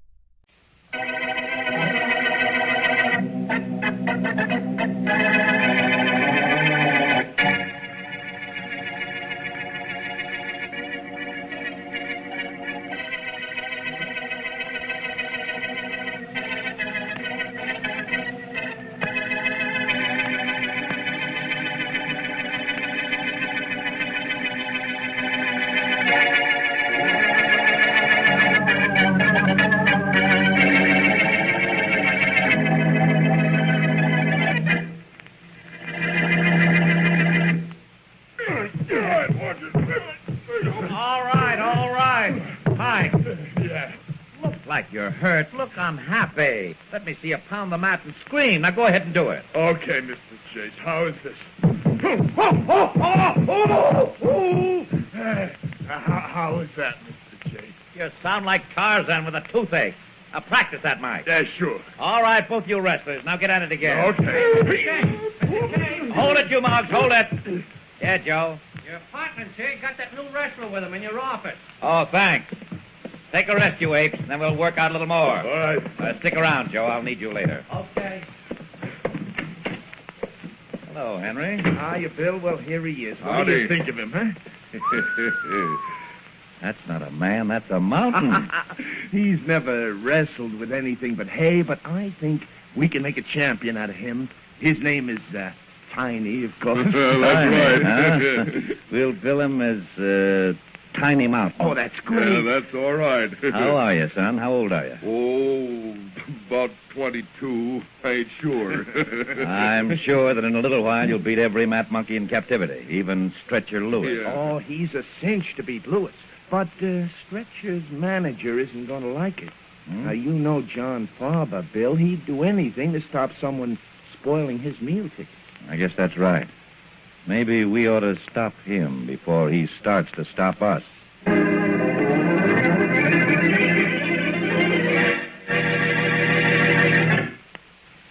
Now meet Dick Calmer as Boston Blackie. Enemy to those who make him an enemy. Friend to those who have no friend.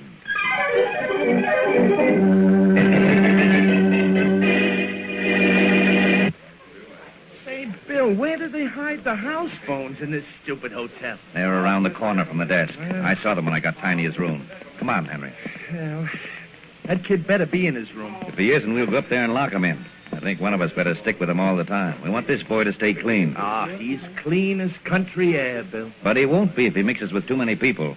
We're going to keep him away from everybody. Guys like John Farber, good and bad alike. You sound like he needs a police guard. Look, we're keeping him away from police, too. We don't want anybody telling him what kind of a racket he's in. Well, then somebody better tell him how strong he is, or he'll kill somebody and find himself mixed up with that Inspector Faraday of homicide. And that'll be bad. Bad? It'll be worse than that. With Faraday around, we'll find ourselves having trouble with his pal, Boston Blackie. Oh, here are the phones. Yeah. Yes? Let me speak to Tiny Mountain. Not in his room, sir. He's not? Where is he? Left a phone number where he'd be. And where's that? At the apartment of a man named Boston Blackie.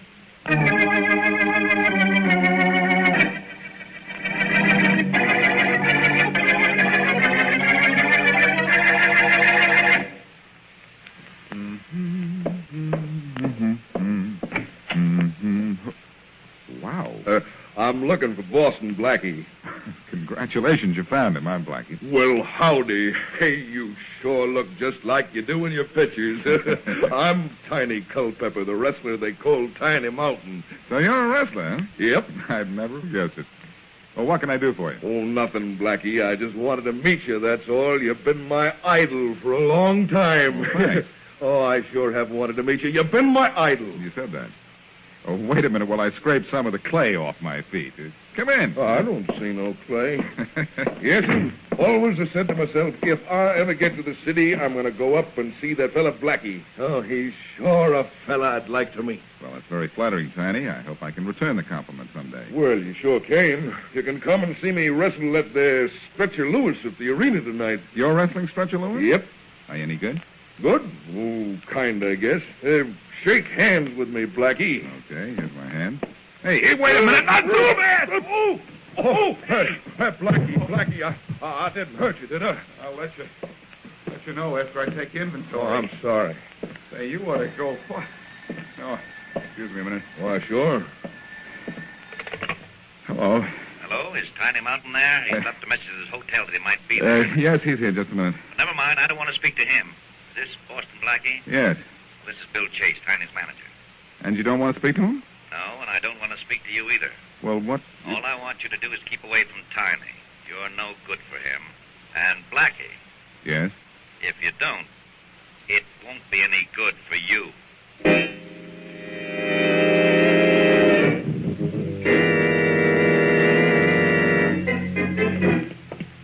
You wait out here, Tess. Okay. I'd better see Chase alone. Sure, Stretcher, but please don't be long. No, I won't. Even if you're only away from me a minute, I miss you. I know.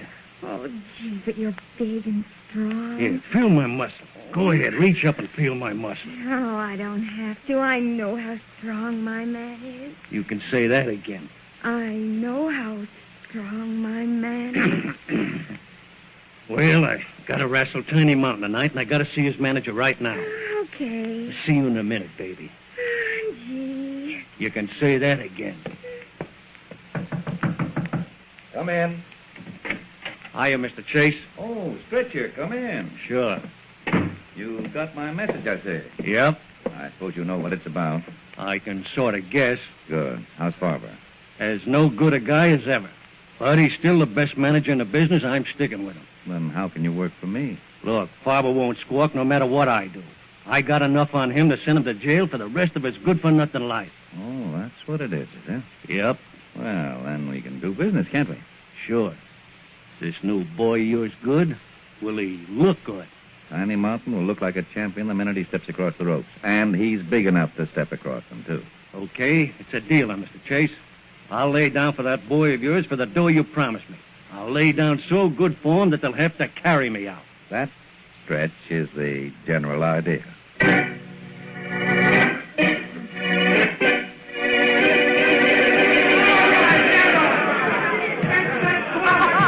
Oh, Blackie, that Tiny Mountain is wonderful. He puts on a good act. But he is strong, Mary.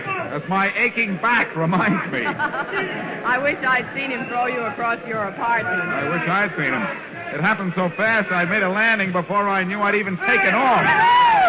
Oh, Blackie, look! Tiny spins Stretcher's shoulders to the mat. The referee's patting Tiny on the back. That's it, then. Tiny wins. Yahoo! Oh, look. Look at the other wrestler. He's still out. Just part of the act, Mary. Part of the act.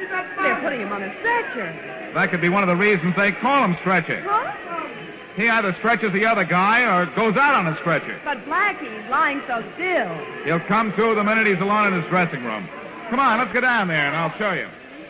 I want to see him anyhow and find out if Tiny is really as good as he looks. Well, that must be the stretcher's dressing room door down there.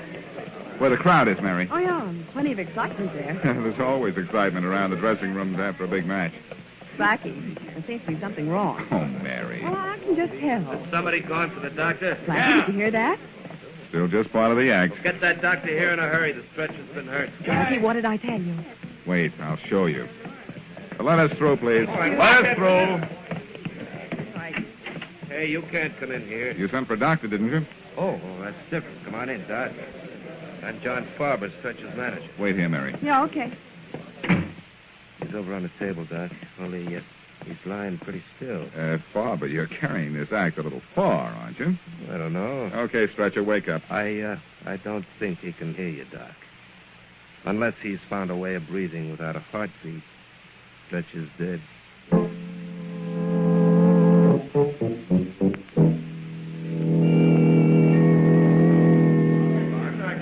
All right, clear the dressing room. Everybody out. Come on, get moving, you guys. Out of here. Hey, you, Farber. Yes, Inspector Faraday. Find Tiny Mountain. Tell him I want to see him in here and stretch his dressing room. I'm going for him right now, Inspector.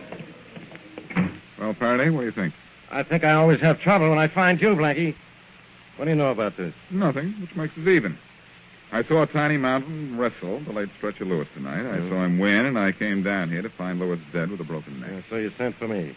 All I can say is the wrong guy has the broken neck. Inspector, please. You know I'm sensitive. Well, look, sensitive. Leave everything where it is. Leave that towel on the floor. No, I forgot to tell you, I'm not only sensitive, I'm sanitary. Yeah. I want to clean up this place a little bit. It looks bad for the medical examiner the way it is. Yeah, I'd like to clean you up, not just a little bit. Leave those Indian clubs alone. Just straightening them out, Inspector. One of them was upside down. First you're sensitive, then you're sanitary. Now you're symmetrical. Don't try to make anything of this, Blackie. I'm going to hold Tiny Mountain on a technical manslaughter charge. He accidentally killed Stretcher while they were wrestling. Maybe. What? That's what I said, maybe. Meaning? Maybe Stretcher was murdered after he was thrown in the ring. And if he was, I'm going to throw his killer for a loss.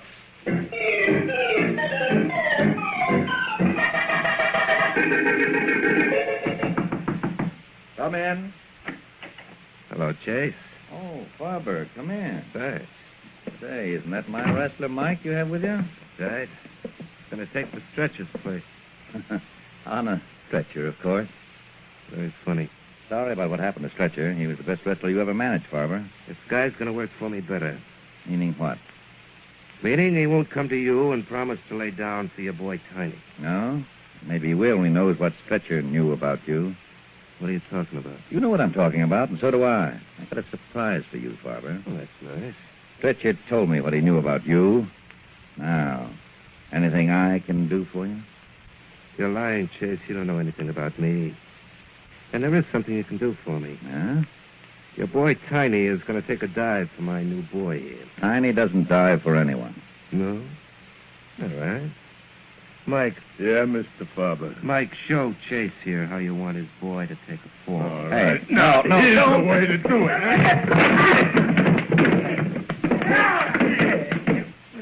Okay. I think that's enough for now, Mike. Yeah, sure, Mr. Farber. Now, Chase, remember this. If the Stretcher's neck can break, so can yours.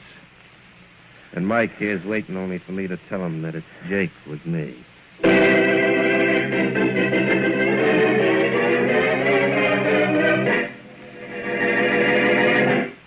And now, back to Boston Blackie.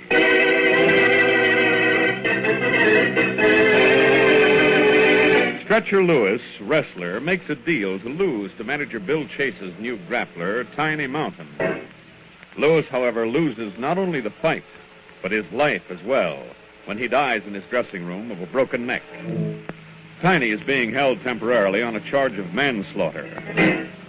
Meanwhile, the dead wrestler's manager has threatened Bill Chase with death if Tiny wins his next match. As we return to our story, Chase has just been given a beating by his rival's new wrestler, Mike. You'd be sorry you turned Mike loose on me, Farber. I am. I wasn't kidding when I said Stretcher had told me what he had on you. What about Tiny? Does he lay down to Mike or not? Tiny won't lay down for anybody. He better. When he gets out of that technical charge the police have on him, he'll wrestle clean. Mm-hmm. Mike, I guess this guy hasn't had enough. I'll give him plenty this time, Mr. Now, wait a minute. Remember, Stretcher told me what he knows about you. Now I know it. You want me to go to the police about it? That does it. Go to work, Mike. With pleasure. Come here, you. Back. Hey, what's going on here? Hold it, Mike, hold it. Oh, and I was having so much fun. Why don't you pick on someone your own size? I don't know who you are, but thanks for coming. I'm Boston Blackie. You're the guy who said he was a doctor in Stretcher's dressing room. What do you want? A medal for remembering? That'd be nice. You. Huh? You must be Bill Chase. Yeah. You know Farber. This is Mike, Farber's new wrestler.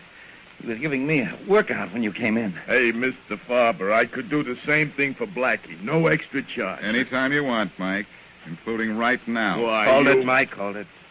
Smart manager, Farber. Look, I came down here to talk to Chase so I could get Tiny Mountain out of jail, but it looks like I got Chase out of a jam. What about it? Nothing right now, Farber.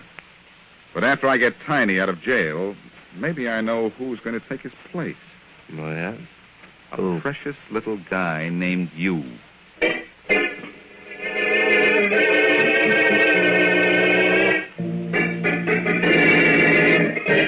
Tiny, the coroner's report states that Stretcher Lewis died of a broken neck. Yeah. But in the wrestling business, that could be an accident.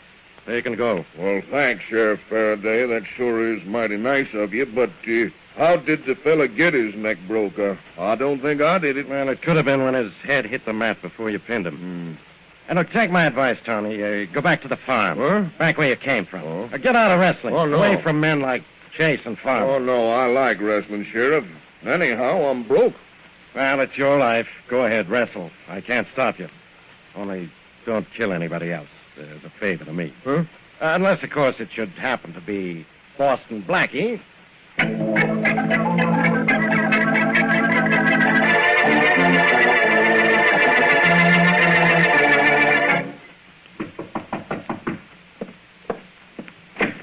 Hello, Tiny. May I come in? Oh, I'm sure. John Farber, the wrestling manager. Maybe you've heard of him. Can't say as I have, Mr. Farber.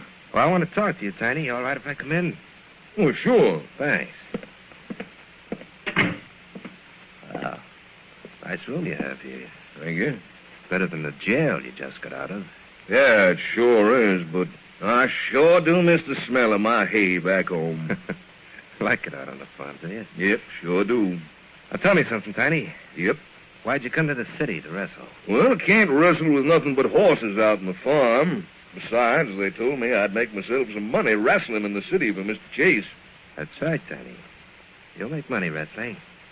And you can keep right on working for Chase, but do what I tell you, and you'll be rich inside a year. Well, I didn't get much book lining, Mr. Farber, but that don't sound right to me. Oh, look, I'll explain, Tiny. You wrestle for Chase, but I'll tell you when you should win or lose. Yeah, I kind of thought that was what you was getting at. Now I think you'd better be getting out. Now, wait, Tiny. It's being done all... It ain't being done by me. Now, if you don't walk out that door right now, mister, you're going to be sorry. Because I got a hankering to throw you right through it. And I ain't one to fight off my hankering.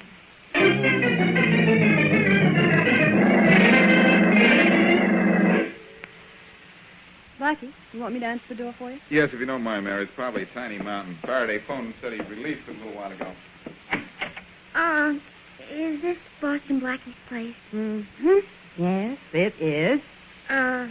Let me see him, huh? Well, you've just come in. Oh, thanks.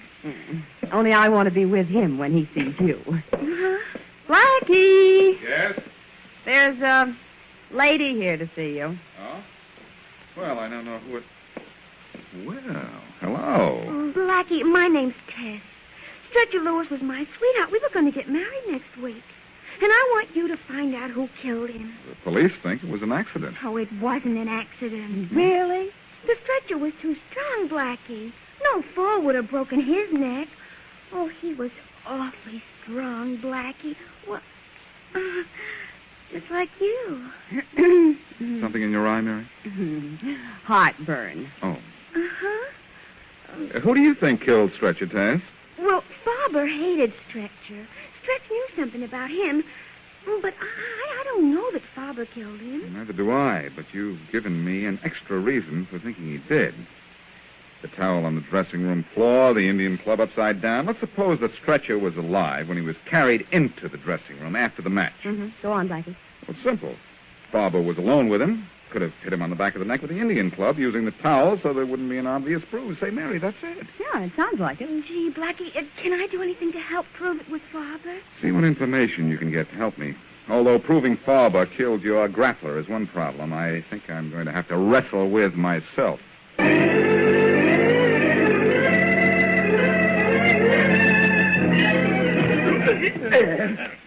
Get a hammerlock on him, Mike. Yeah, like this. A good tight one. The wagon could squeeze through the grip you got on him now. That's better. All right, now, Mike, pound the mat like you're in agony. And pound it harder. That's that. That's it. Now yell, cry, do something. Good, good. Mr. Barber. Oh, hello. Okay, Mike, lay off for a while. Rest up your voice. Well, Tess, what goes? You better do something about Blackie, Mr. Farber. I just went to see him like you told me to.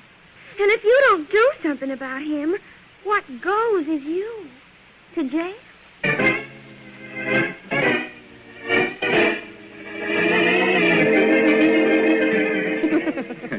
Oh, Blackie, I've never seen one person eat as much as Tiny Mountain did at dinner tonight. He's a big boy, Mary. Oh. And besides, you're a good cook. I wonder what I put in that roast. He's been sleeping in your bedroom ever since. He just tired himself out eating. Might be Tess with some information on Father. I'll get the door. Well, I hope you get the information. Same here. Hello, Blackie. Father's gorilla wrestling Mike. Huh? Yep, Mike. And I'm coming in. Oh, no, you're not. Who says I ain't? All right. You're in. Well, you see how all in you're going to be. Blackie, I think I'll leave and... Yes, Mary, good idea. No, you don't, lady. You stay right here.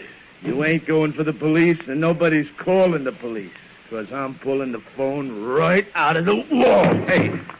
Yeah. You, seem to be pretty strong, Mike. Well, Mr. Farber said for me to show you just how strong.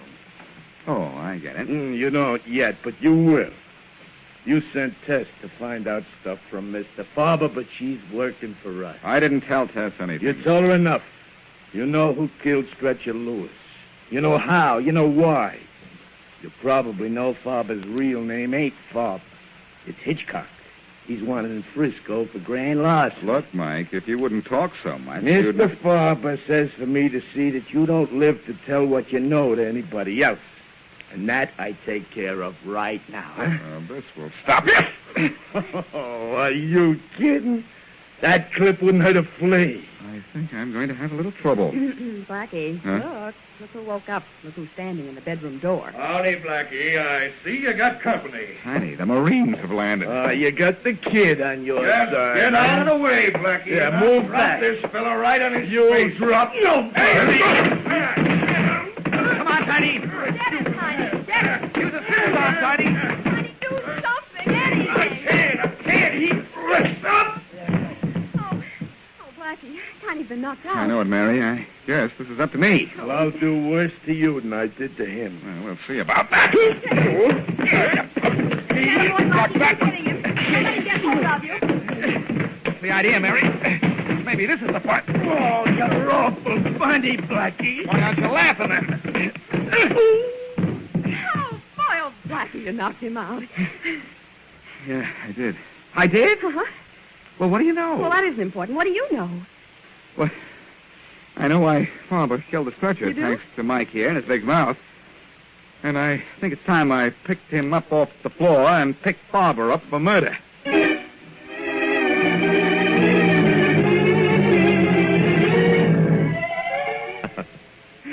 I think this calls for a celebration, Tess.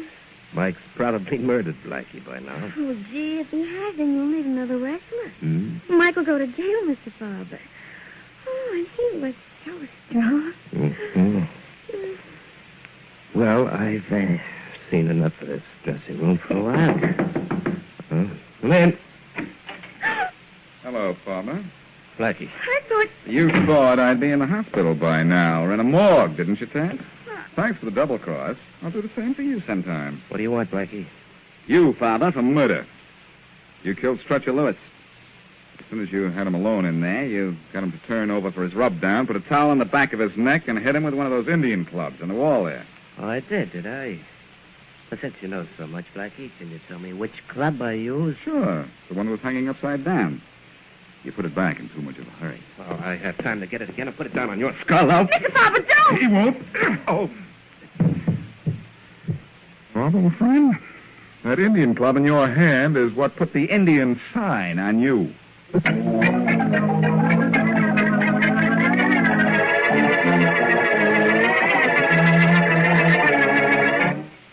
Blackie.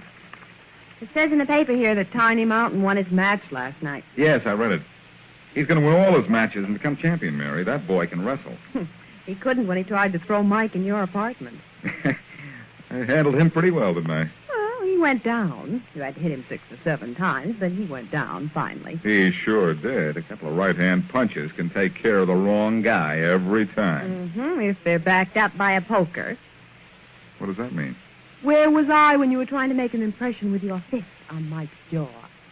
Well, I don't know. Circling around, doing something. Doing something. I was doing everything. You were too busy clipping Mike to notice that I hit him on the head with a poker, just as you threw your last punch. Well, Mother's little helper, I didn't know that. There I was thinking I'd knocked him out with my pokes when all the time you'd done it with your little poker.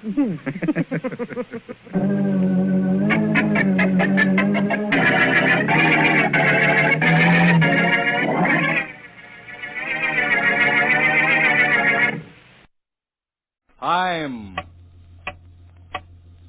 The Petrie family, the family that took time to bring you good wine, presents The Casebook of Gregory Hood, starring Elliot Lewis, with our guest star, Gail Storm. In just a moment, you'll hear tonight's story, Fifth Avenue, with Gail Storm as Nida Miles. Say, do you know who's the best judge of wine in all this world? Well, as far as you're concerned, you are. That's right. What other person can decide what kind of wine you're going to like? So here's my suggestion. Try Petrie wine. You know, Petrie wine is the one and only wine for thousands of people. But the only way you can be sure it's the wine for you is to try it. Once you've done that, I'm pretty sure you'll agree that Petrie wine is the wine to suit your own particular taste. And the reason it's so good is because the Petrie family took time to bring you good wine. Many generations of knowledge, skill, and experience go into the making of every bottle of Petrie wine. Only the finest of luscious, big, sun-ripened California grapes are used. And Petrie wine is always made in the Petrie family's own honored tradition. So Petrie wine is a wonderful buy, a real wine value. Why don't you try a bottle of Petrie wine tomorrow? Those 5 letters on the label, P-E-T-R-I, are your assurance of good wine. Petrie wine.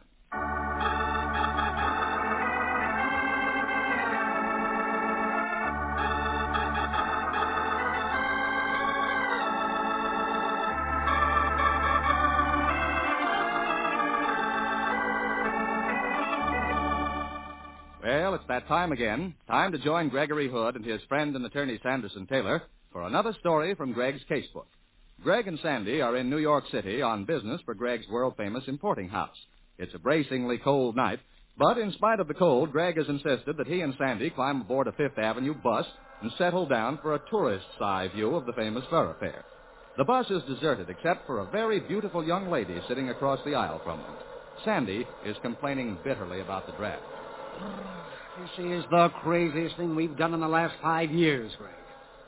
Could be in a nice warm cab, where they keep the doors closed. Oh, you've lost the spirit of adventure, Sandy. Yeah. We're going back to California tomorrow night. A little cold weather will do us good while we can get it.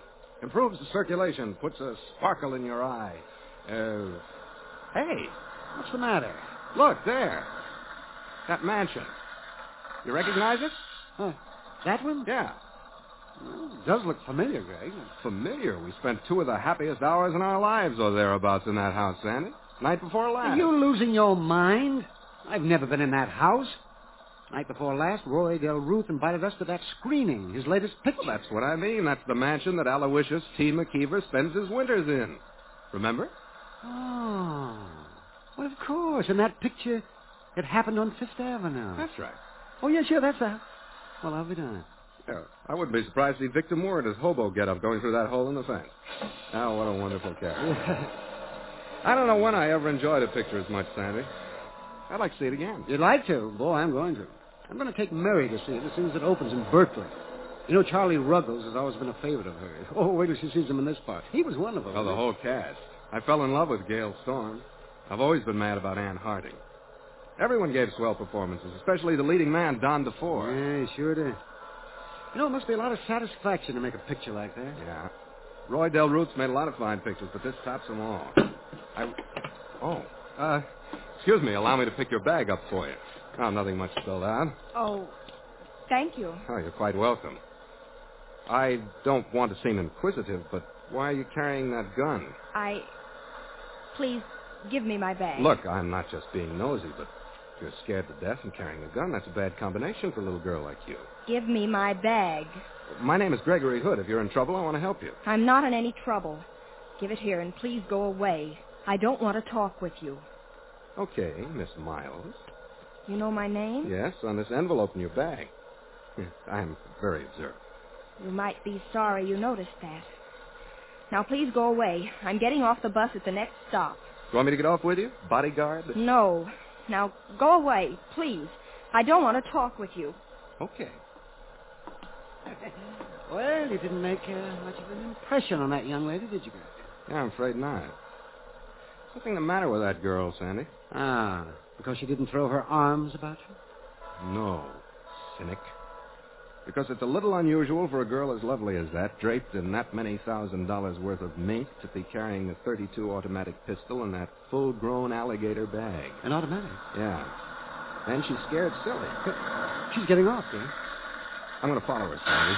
I'm not going to get off at the same time she does. We'll jump off in the middle of the block, and we'll keep our eye on her. Uh-huh.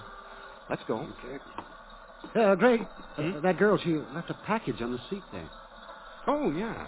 Well, give us an excuse for chasing her. I'll get it. I'll take that package, buddy.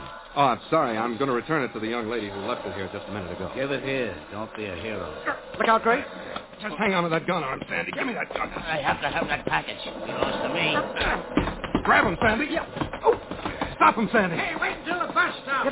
He got away, Greg. Yeah, I lost my balance when he let go of the gun. Come on, Sandy. I don't want to lose that girl. Let's get off this bus. What are you trying to do? Break your necks? Now, jump, Sandy. Come on. Hey, what's the matter with you two jumping off that moving bus? You crazy? What happened to the man who jumped off just ahead of us? He ran across the street against the light, the idiot. What's all this about? What's going on? Oh, look, officer, nothing's going on. A young lady left a package on the bus. I jumped off to return it to her, that's all. She got off at the corner back there. Small girl, brunette, mink coat. You notice her? You think I got nothing to do but watch who gets off the bus? She didn't jump. I didn't see her. Thank you. Come on, Stanley.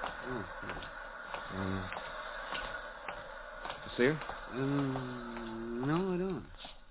Now she's gone, Greg.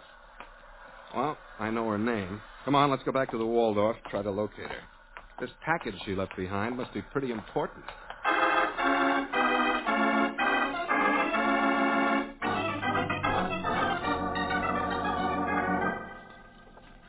Oh, Sandy, there's no Nida Miles listed in the city directory or telephone book. I guess the only thing to do is buy an ad in a paper and advertise the fact that we have that package. Yeah. What do you suppose is in it, Greg? What does it feel like? Feels like a leather box, Sandy, because that's what it is. That's not much of a help. Take it down and ask the clerk to put it in the safe, will you? Aren't you going to look and see what's in it? Why, Sandy, surprised at you. I'm the one who's surprised. Hmm? I'll take it down, Greg. Meet you in the lobby in a half an hour. Yeah, I'll be ready by then. Quick shower and shave.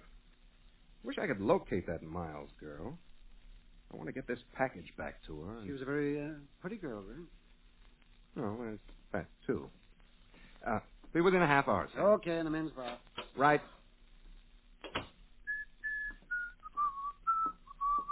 Nida. Hello, operator. It's Gregory Hood in the tower. Yes. I want you to check all the Class A hotels for me. I have a friend named Nida Miles. Miss Nida Miles. I know she's in town, but I don't know where she's staying. Yep, that's right. M-I-L-E-S. And there's a $20 bill in it for you if you locate it for me. Well, you're welcome if you find it. Right, and thank you. Nida. Oh, darn it. Nida. Just step back in that room, Mr. Hood. I don't want to have to use this gun. Oh, no, not you again. Sorry. I've been waiting to see you at all, Mr. Hood. I've been telling you ever since you grabbed that package this afternoon. You shouldn't have done that. Why? It wasn't yours? But the boss wanted it. The young lady wanted to have it. You aced your way in where you weren't wanted, Hood. Now, where is it? I haven't got it. Get it. I can't right now. That's too bad. Now, Mr. Hood, we're going to take a little trip. Boss wants to see you. Look, you're out of a book. Go away. This is the Waldorf. You can't kidnap me out of here. Don't go betting your life on that. There's a car waiting downstairs. Walk through the lobby and get in it. I'll go with you just to keep you from making any mistakes. Well, this is ridiculous. Isn't it? Come on, get moving and don't take it too hard. You'll be in good company. We're entertaining a dame there called Nida out of the place. What? Yeah, she's waiting for you. If you don't arrive, it might kill her. So don't be tricky, Mr. Hood. Just keep moving.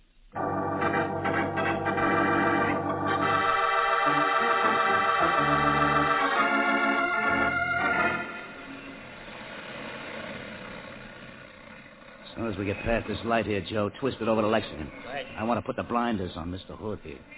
You're going to blindfold me, huh? Yeah. I hate the cover of those pretty blue eyes of yours. Well, thank you. There's not much sin in the representation anyway.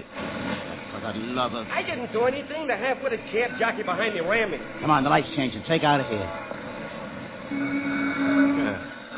Lock bumper. This is pretty embarrassing, isn't it? Just keep your seat. No, I think I'll get out and help unlock you- bumpers. You wouldn't want to do any shooting in all this traffic. So long, Clancy. See you later, Lucky. Hey, Greg! Greg! Huh? Oh, Sandy. What happened, Greg? Where'd you come from? Well, I saw you leaving the hotel with that fella. Oh? Looked to me like he was holding a gun on you. So I grabbed the cab and followed you. How come you always do the right thing? I was in a little trouble, Sandy. Well, that's what I figured. So I gave my driver $20 to lock bumpers with the car you were in. Oh, see? sheer genius. Now, let's get back to the hotel and get my suite changed. I want privacy when I take a look at what's in that confounded package.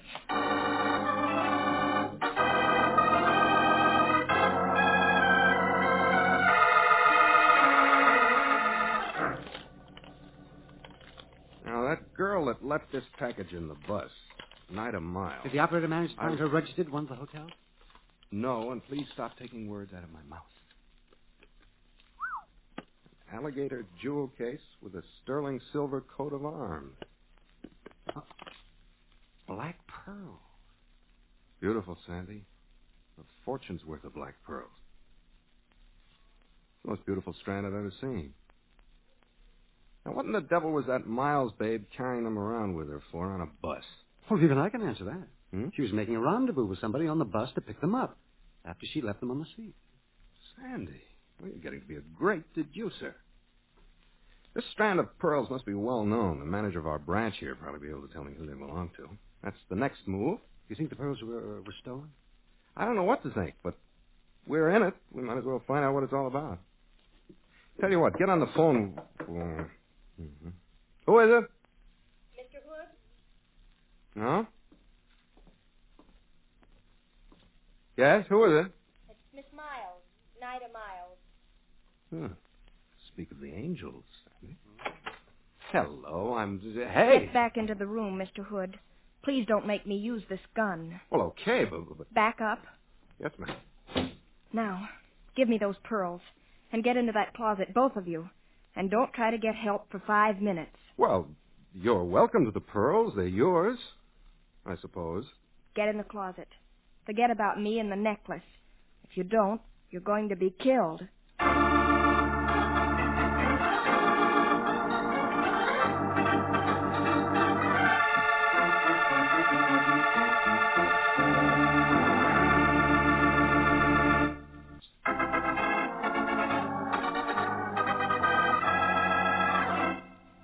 Greg Hood and Sandy are riding on a Fifth Avenue bus in New York City when Greg notices that the young lady sitting opposite them has left a package on the seat. He picks up the package, intending to return it to her, when a large gentleman attempts to get the package away from him. Greg manages to hang on to the package, is kidnapped, rescued by Sandy, and returns to the Waldorf to see what it contains. He opens it, finds a priceless string of black pearls, is admiring them, when the girl from the bus comes in, gun in hand, locks Sandy and Greg in the closet of their room, and leaves with the warning to forget all about her and the pearls. Not Greg. Released from the closet, he goes to see the manager of the New York City branch of Hood and Company. It was the most beautiful strand of pearls I've ever seen, Mac. Graduating from the size of a pea up to the size of as big around as a penny. They were in an alligator jewel case about 8 inches long by about 3 inches wide. There's a crest on the case, a coat of arms, 2 tigers rampant against a wreath, and a shield. Some Latin words I don't remember. Here, it looked like this. I'll try to draw it. I know about the pearls, Gregory. Oh? I know the man who owned them. I've seen them many times. We restrung them for him several years ago. Oh, who is it? The gentleman who owns them is named Carruthers. Huh? Charles P. Carruthers. Has an apartment in Park Avenue. Fine gentleman, very old family. The pearls, as a matter of fact, have been in the family for several hundred years. Had been.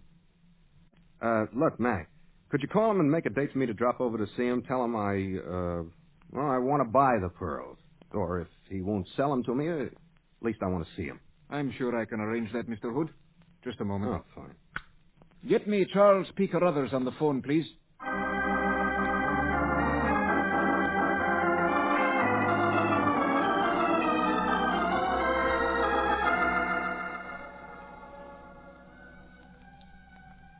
I hope you don't think this is just idle curiosity, Mr. Carruthers. Oh, indeed I don't, Mr. Hood. As a matter of fact, I'm quite flattered that a collector of your prominence would be so interested in my pearls. I admire the tone of your photographs, too. Of course, there could be no question of my selling them. They've been in the family for hundreds of years. Oh, I can understand that. I would like to see them, though. Black pearls just happen to be one of my hobbies. Hood and Company have sort of specialized in them for a couple of generations. Yes, I know. I'll get them for you. Oh, thank you. I keep them here with me in this wall safe. I like to look at them sometimes, even when I'm here alone. Oh? I've had them out more than usual lately because of my approaching marriage.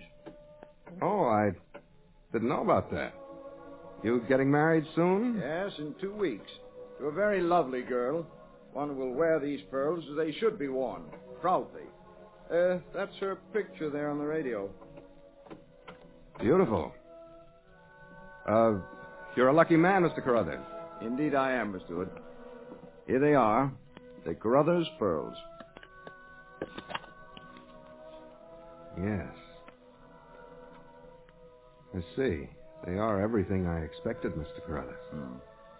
I wonder if I could borrow them for a few hours. I know the request is a bit unusual, but I'm leaving for the coast in the morning, and I would like to have them photographed before I leave. Well, Mr. Hood... I'm writing a book on famous jewels, the ownership of them, their history.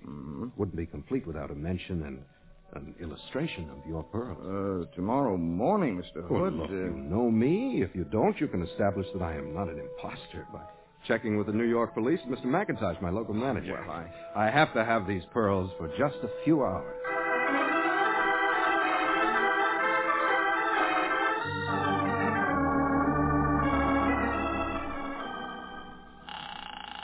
Greg. Oh, quiet, Sandy. Mind your manners. I'm on the phone. Now, how did you get that necklace back, Greg? Well... Daddy Desk, Eileen Kilroy. Hello, Kilroy. Greg Hood. Now, what makes me so lucky? What do you want to know now? Charles P. Carruthers of the Park Avenue Carruthers is engaged to marry a girl named Nida Miles. Well, now, that's startling news. I had it in my column a month ago. What paper do you read anyway, Greg? I love you, Kilroy, and we'll discuss that fact at great length later. Right now, I want to know where Miss Nida Miles lives. Well, just a minute. I've got it right here in my file somewhere. Hang on, Hanson. Oh, flatterer. What is it all about, Greg? Well, Sandy, it's pretty involved. I can't explain the whole thing to you while I'm talking to somebody else. You should try to curb that urge to be inquisitive. She lives in an apartment at 626 East 72nd Street. Uh-huh. Now, what else do you want to know? What do you know about the background of the Miles female? Where'd she come from? Well, there you have me, Greg. Why, what's up? Well, if I tell anybody, I'll tell you first. There may not be anything to tell. You must have something on her background. Where did she meet and capture the wily Carruthers millions? Well, she was singing in a nightclub when that happened. Huh? The club, Managua. Oh? Old Charles P. saw her, loved her, asked her to marry him, and she said yes, being very much in her right mind. Oh, I see. Managua. That's Dude Defoe's joint, isn't it? Uh-huh. Yeah. Well, maybe I'll take you to lunch tomorrow. Good night, sweetheart. Come on, Sandy. We're going to take a cab ride over to East 72nd Street.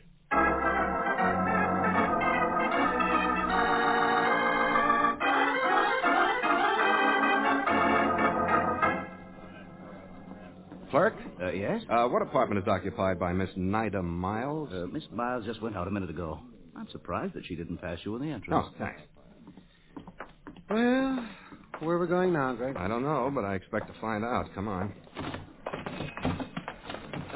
Dorman? Yes, sir? Did Miss Miles just take a cab away from here a minute ago? Yes, sir, she did. Would $10 help you to remember where she asked the driver to take her? No, let me see. I have a very important message for her. I have to locate her right away.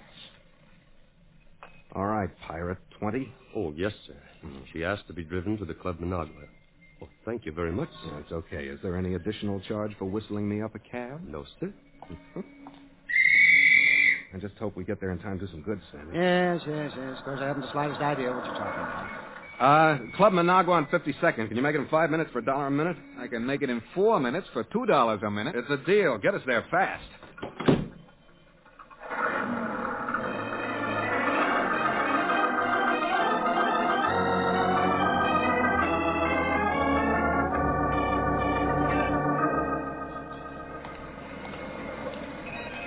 Take a look inside, Sandy. Maybe she beat us here. All right, Dick, I will. Yeah.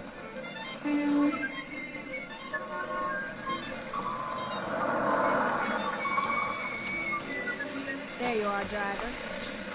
Hello, Miss Miles. Fancy meeting you here. Come on. Where are you taking Well, me? let's just drop in this restaurant for a minute before we go to the Club Managua, shall we? No, I have Come to... on, or I'll call a policeman. I want to talk with you. All right. I couldn't be in any more trouble anyway. Here, let's take this corner booth. Get in there. All right. Now, we talk. I'll bring you up to date. You're engaged to marry a lot of money, the Carruthers millions. Somebody's blackmailing you. Who is it? I can't tell you. I'll tell you. It's Jude Defoe, isn't it? What's he got on you, youngster? Why should I tell you? Because I want to help you. What's he got? Letters? Pictures? Yes, both. I have to get them back. Oh, we'll get them back, Cora. Let me see your purse. No. Yes. Give it here. Still got the black pearls. Gonna give him the dude. He planned this whole thing, didn't he? It'll take a crook like him to plan anything as clever as this. I had to do what he told me to. I had to. You can think whatever you like, but I'll be a good wife to Charles. He's good to me. He has respect for me.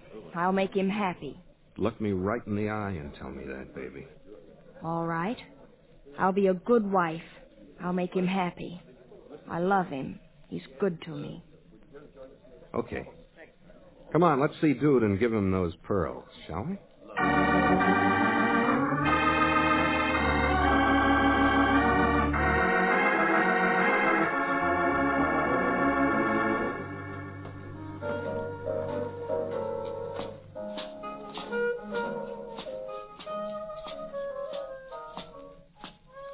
Uh-huh. This is his office, huh? All right, let me handle it. Oh, hello, Nida. Hello, dude. Why'd you bring this guy with you for? I'll answer that. I'm here to see that she gets a square deal. Where are the letters and pictures? Where are the pearls? Give them to me, Nida. All right. Thank you. Let's have your material now, hot shot.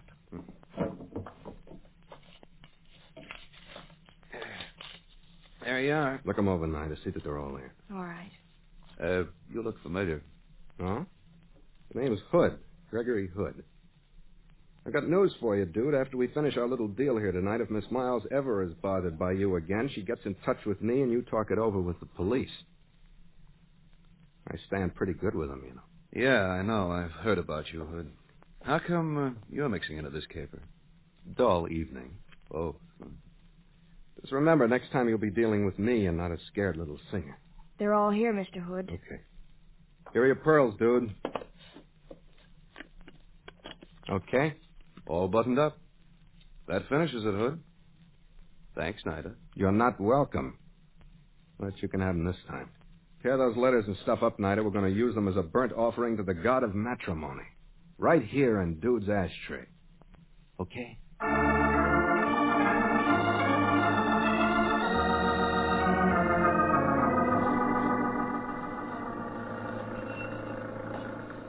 Well, Greg, now maybe you'll tell me why you gave those pearls to that blackmailer. I know sometimes I think you do. Hold on, I'll make it simple. Jude Defoe knew about that black pearl necklace Charles P. Carruthers owned. He also had a fine stack of blackmail literature on the girl Carruthers was going to marry. So he had her get the pearls one day. He had a paste copy made up of the strand and a duplicate alligator case made. Oh, I see. Good. So, the next opportunity Nida had, she switched the phonies for the real pearls. She was supposed to leave the real ones in her seat on the bus where one of Dude's gorillas could pick them up. We interfered, and that started all of the, excitement. Well, it's a little clearer now, but I'll take you all the way. I had in my pocket the phony pearls, which I borrowed from Carruthers, when I met Nida outside the Club Managua tonight. While we were in the restaurant, I switched them for the real pearls while Nida was looking into my eyes. Right now, I've got the real pearls in my pocket. Dude's got the phonies in his safe, and Nida has burned up all the evidence he had to blackmail her with. I return the real ones to Charles P. Carruthers in a few minutes, and everybody will live happily forever after. I hope. Yeah. I'd like to be there when Dude finds out he has his own pearls. Well, my goodness, Greg. Well, as usual, everything has worked out all right, and you've managed to escape alive, but there's a law of averages, you know. Hey, it's 11:30. I have to get these pearls back to the owner, and we have a date to meet Roy Del Ruth and Gail Storm at 21 at midnight. I want to tell them my story about it happened on Fifth Avenue. No, I don't think I will. They'd never believe it. Why does everything happen to me, Sandy?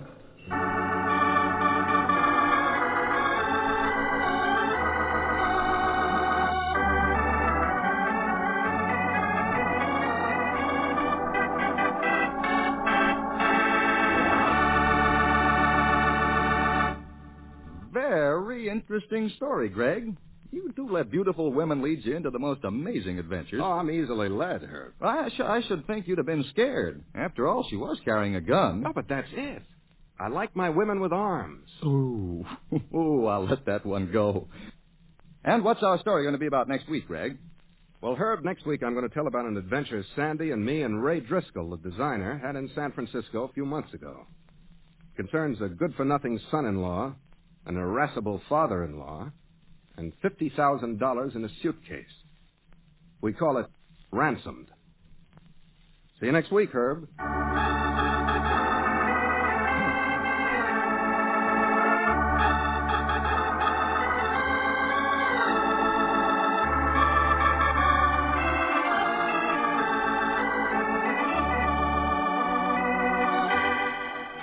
The Case Book of Gregory Hood is written by Ray Buffum. Original music composed and played by Dean Fossler.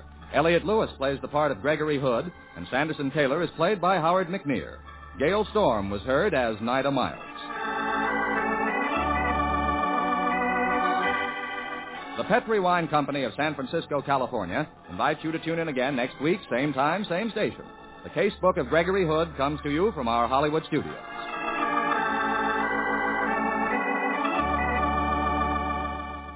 This is Herb Allen saying good night for the Petri family, the family that took time to bring you good wine. This is the Mutual Broadcasting System. Personal notice, danger's my stock and trade. If the job's too tough for you to handle, you got a job for me, George Valentine. Write full details.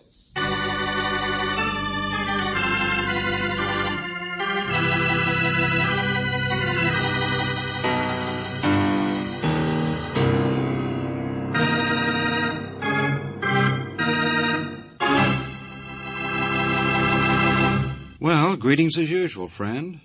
Now, before we get down to cases, I want to ask you a question. What, in your opinion, is the dirtiest trick man can play on his fellow man? Now, don't say stealing candy from a baby, because that'll send you right back to the bush leagues. No, I'll tell you what I'll do. I promise you that if you'll listen to our Let George Do It adventure, you'll get some of the nastiest ideas on how to louse up your neighbor that you've ever heard of. Is that a deal? Okay. Suppose I let George Valentine take it from here.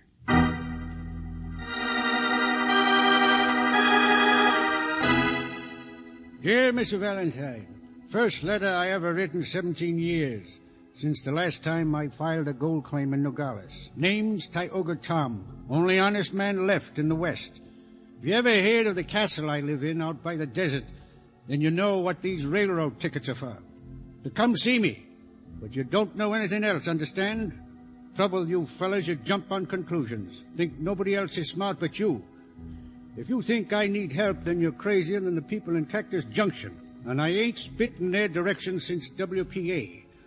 But I do need a mite of assistance regarding the arrest of a culprit. I'm a man everybody tries to pester on account of how rich they think I struck it. But me, I like my privacy and I aim to maintain it. P.S. The culprit I make reference to is the one who stole or made disappear or killed my dog. Only botheration is, it was my C&I dog.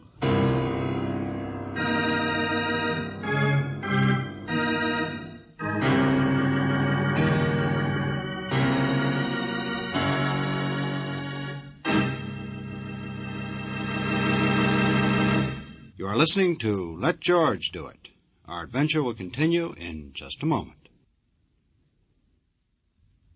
Now back to Let George Do It and George Valentine.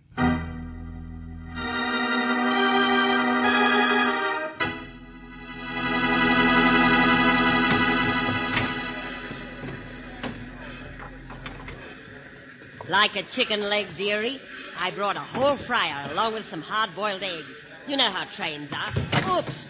Excuse me while I just get my valise on the rack here. It's all right. I'll move my coat, only this... Guess you came all the way through from the city, huh, dearie? Claire Brooks, it says on the baggage thing. Oh, my, that's a nice name. I had a boarder named Brooks once, but he died with his kidneys, poor darling. How you like our town, Cactus Junction? It ain't much, look, is it? Please, excuse me, but really, this seat is taken. There we are. Guess there's no room for my hat, though. Have to jab it in across the aisle. Mind me to keep my eye on it. You never know. So now let's eat. Well, I'm awfully sorry, madam, but I'm trying Go to tell on, you that... dearie. There's plenty of chicken for both of us. Oh, but I had the most awful time wringing its neck. Oh, you should have seen me. I chased him all around the yard. Oh, no. I said, will you please not sit down here? The seat is taken. Oh, George. Yeah, here I am, Angel. Well, if I'd known you was that type. Oh, that's all right, lady. Sit still, sit still. Look, George. Going out for a smoke. Have a nice time, Brooksy. Oh, George! Isn't he sweet after all? Now, my name's Carmichael, dearie, and let me tell you about this chicken. Let it go, Jake.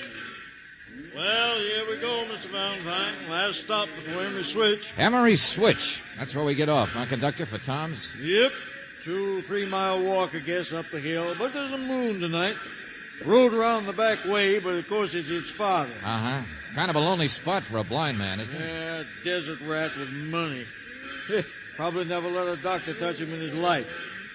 Seen him out there once just a couple of weeks ago. He was fumbling along, hanging on to his dog. Doesn't like people, huh? Oh, there's an old Oriental been with him for years, if that's what you mean. Po Sing, cook and bottle washer. Richer in creases, Tom is. A whole fortune right up there in his castle, they say. I can't feel too sorry for him. Tioga Tom, last honest man in the West. Says him. Well, you'll be the first fish up there for a long time, I guess. Maybe you can get your hands on some of that gold. Underway now.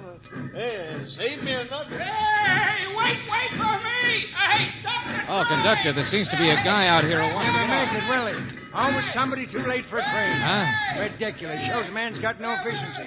I'm never late. Wait, will you? Hey, wait! Come on, let's give him a hand. Drinking, too. Can't even run straight, you see? Yeah, help me, fellas, will you, please? Here, let me reach him. Now, here, I can reach him. Oh, gee, thanks. Oh! Easy there. Couldn't even hang onto my hand. Don't know why we bother. He's liable to fall. Get out of the way, friend. I'll get him. Here we go, boys. Come on out. Here we are. Oh, gee. Oh, thanks. Sorry to be in trouble. I was in the bar. Everybody's so nice they couldn't get away. Okay, friend. You made it all right. Oh, yeah. Wait a minute. Here's your hat over here. My name's Loosefoot. Want a drink? What? Loosefoot. It's a name. Somebody just give it to me, I guess. I don't remember. Come on. Have Wait a minute. sifter, It's your ticket, huh? too. Wanna... Hey, look, it fell off your hat. Take it. Here, give me that. Yeah, well, it's sure nice of you, Hey, pal. Emery Switch, it said. Yeah, didn't it? Oh, sure. I'm a necktie salesman. Got a few samples for the switchman who works there, that's all. Well, thanks again, and you too. Where'd the other guy go? Back in the car, I guess. Oh, well, thank him for giving me a hand, will you? I mean, thanks. I sure appreciate Yeah, sure. Only didn't you notice, Loose Brain? What that other guy tried to give you was a shove.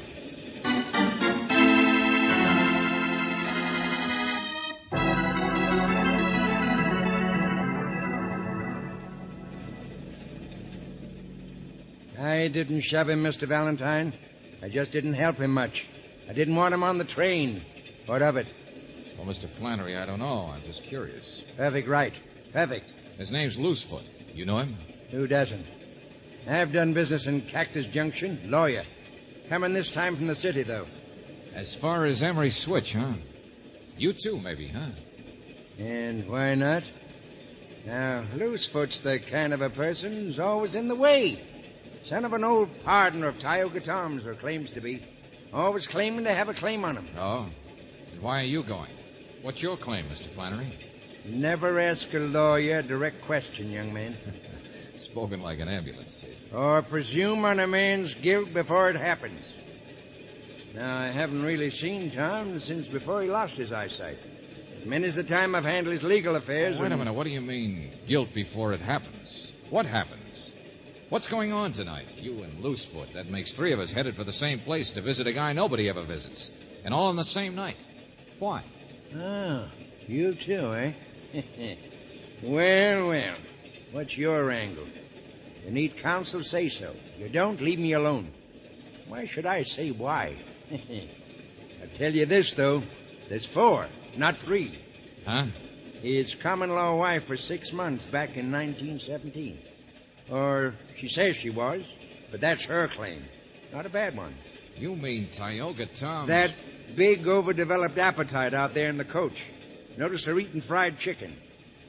A woman, Mr. Valentine, who'd wring your neck for a favor, but charged to tell you the time. The widow Carmichael.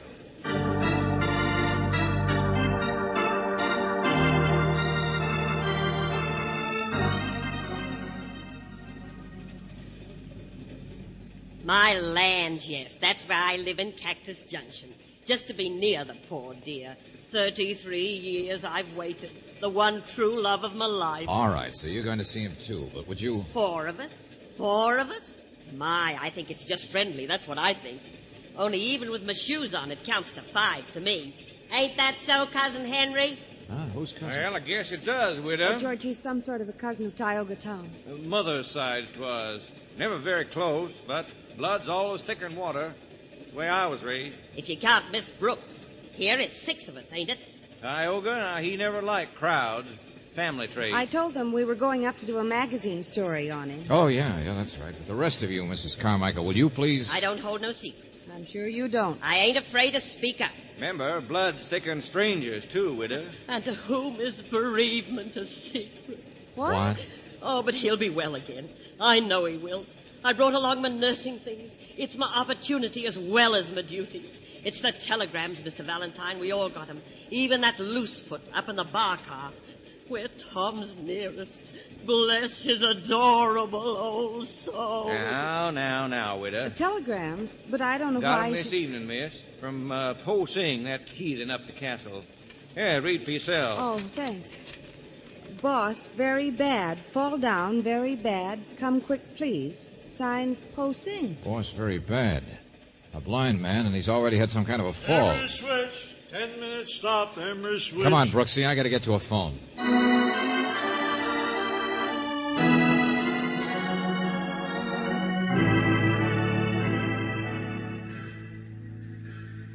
Trap? What trap? What is it? Quiet, Agent. Some kind of trap. I know, Savvy. All the same, he mix Oh, up. for the love of...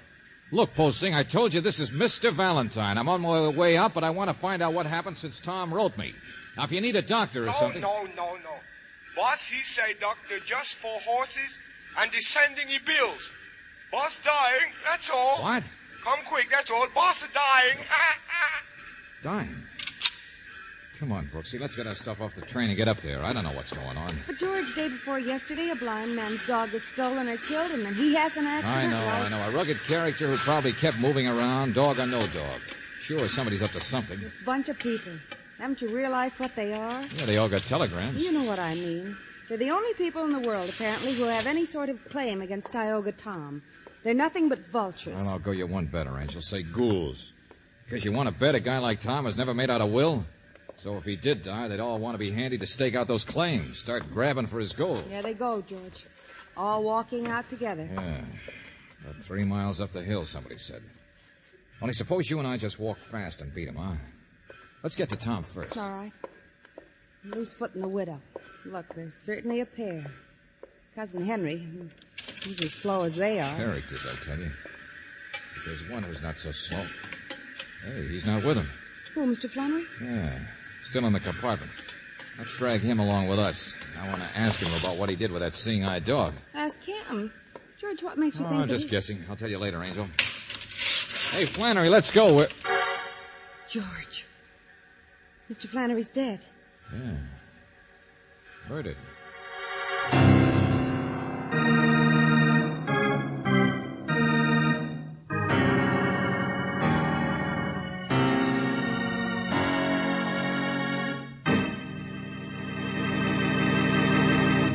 You're listening to Let George Do It. Our adventure will continue in just a moment.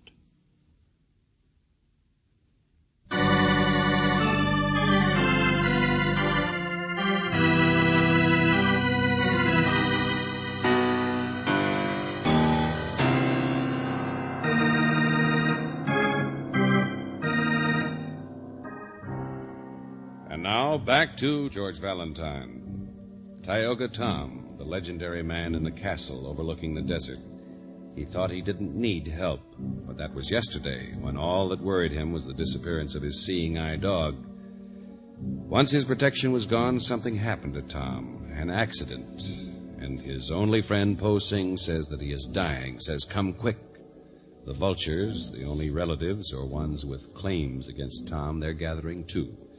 But if your name is George Valentine, you can't hurry to the castle quite as quickly as you'd like, because one of the vultures is dead. Yes, Mr. Flannery has been murdered.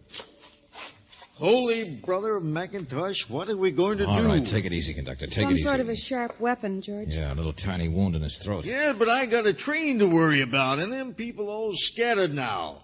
I better get on the telegraph. George, you said you had a hunch Mr. Flannery was the one who did something to the dog. Why? Oh, any of these people could have got at that dog, you know, Angel. It happened yesterday. It's only 15-20 miles from Cactus Junction out to the castle, so they could have gone back and forth. Well, what's on your mind? But Mr. Flannery told you he'd come all the way from the city, didn't he? Yeah, he did. Neat, sharp little guy, man with efficiency. How about that, did he? Well, I don't know. I don't remember. I'm so rattled that I can't tell. There's mud, clay on the bottom of his shoes and the instep, see it? I noticed when he crossed his leg and carefully creased his trousers. Mr. Valentine, wait till the sheriff... If he'd been in the city the day before, how'd mud get there? I'm the kind of guy who'd have a shine before breakfast. Say, well, wait a minute. I got the stubs here. Yes. Flannery, compartment... But you're right. He just got on at Cactus Junction, just like the others. Uh-huh. So then maybe I'm wrong about the dog. Oh, George, now you're confusing me even worse. Well, why was he murdered? Who murdered him? Maybe somebody else did something, and he was up here snooping around and saw it. Quite an operator, you know that. That'd be his style. See something and just keep quiet. Hey, Al, you see him? No. See a little woman, a little wobbly guy, and a stiff-jointed slowpoke? I know, sure, I know. No, I didn't see him. I couldn't catch up. Already left the road, I guess. Took the trail up the hill. Oh, brother. This road run around the backside of the castle? Sure, about 5 miles up there. There's a place you Okay, stay and help the conductor, will you? Let me have your truck. Yeah. Well, he's got to get us off on the side. And All right. You guys worry about the train and the body. Come on, Brooksy.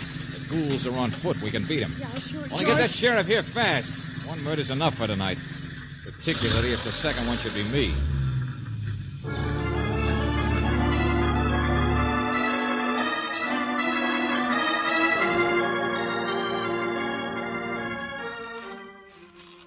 Fits the description. This door, I guess. Don't see anybody inside there. At least we're ahead of the others. Yeah. Uphill, it'll take him another half hour. Only George, the murderer, if he's one of them, wouldn't stay with the others. Wouldn't he run away? Oh, maybe whatever this is all about isn't finished yet. Here we are, Angel. I guess we walk right in. Oh, it's a kitchen. A living room in here, apparently. Yeah. Hello? Anybody here? Hey, Tom, where are you? The place is so empty, but it's clean. that must be his room. It's the only one that... Yeah, maybe he's asleep. George. Hey, a man dying, but his bed's empty. He's gone. Yeah, he gone. Huh? What? Oh, Miss Valentine. Hello, miss. You're Po Sing, but where's your... Tom gone. Yes, gone. Now, look, friend, what is this? A man who takes a bad fall and is dying doesn't just disappear like that? Oh, Mr. Tom safe. Mr. Tom gone. Now, excuse me, Hey, please. wait a minute. Where are you going? I get a cleaver knife. A what? Meet the cleaver. You sorry? Mr. Tom say you must stay. Oh, he does, huh? The boss. Old honest Tom says we should stay, huh? Suppose we don't. You gonna use that thing? More better I think you stay. Oh, sure. Okay. No. Stay outside.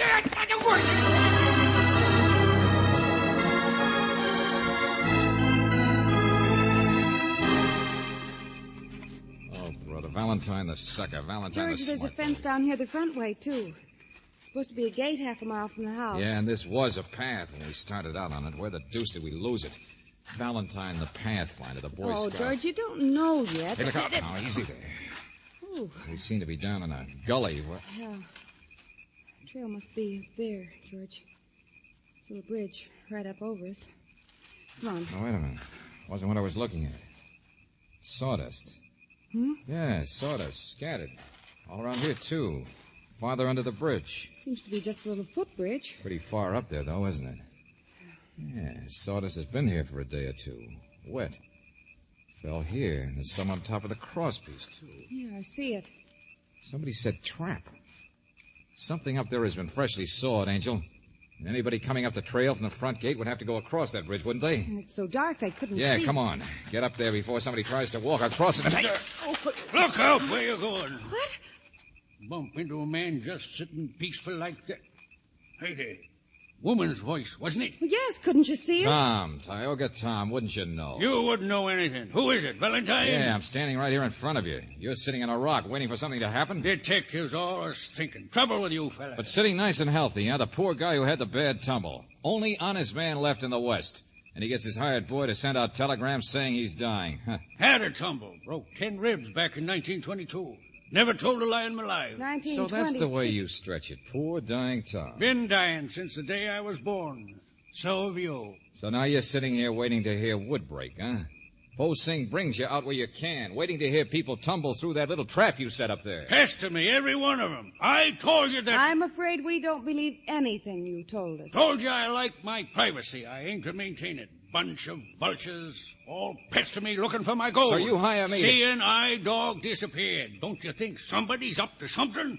You jump on conclusions. Say, I had that bridge sawed. Well, one of them did it. Like one of them did a murder, I suppose. Ain't interested in murders. Gonna die myself sometime. That's enough to worry about. Just trying to slow up the process, that's all. Steal my dog and then saw my bridge. Who do you think uses that bridge? I do. Even without my dog, I can find my way around this place, but I found 'em out, yes, sir. Tom isn't going to go down with it. Huh? Go on, Munchausen. Hold your tongue. Ain't you got ears? George, yes, somebody's coming. I'm going to get up on that bridge before... No, this way. Hey! Hey, where am I?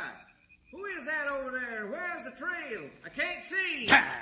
My loving vultures.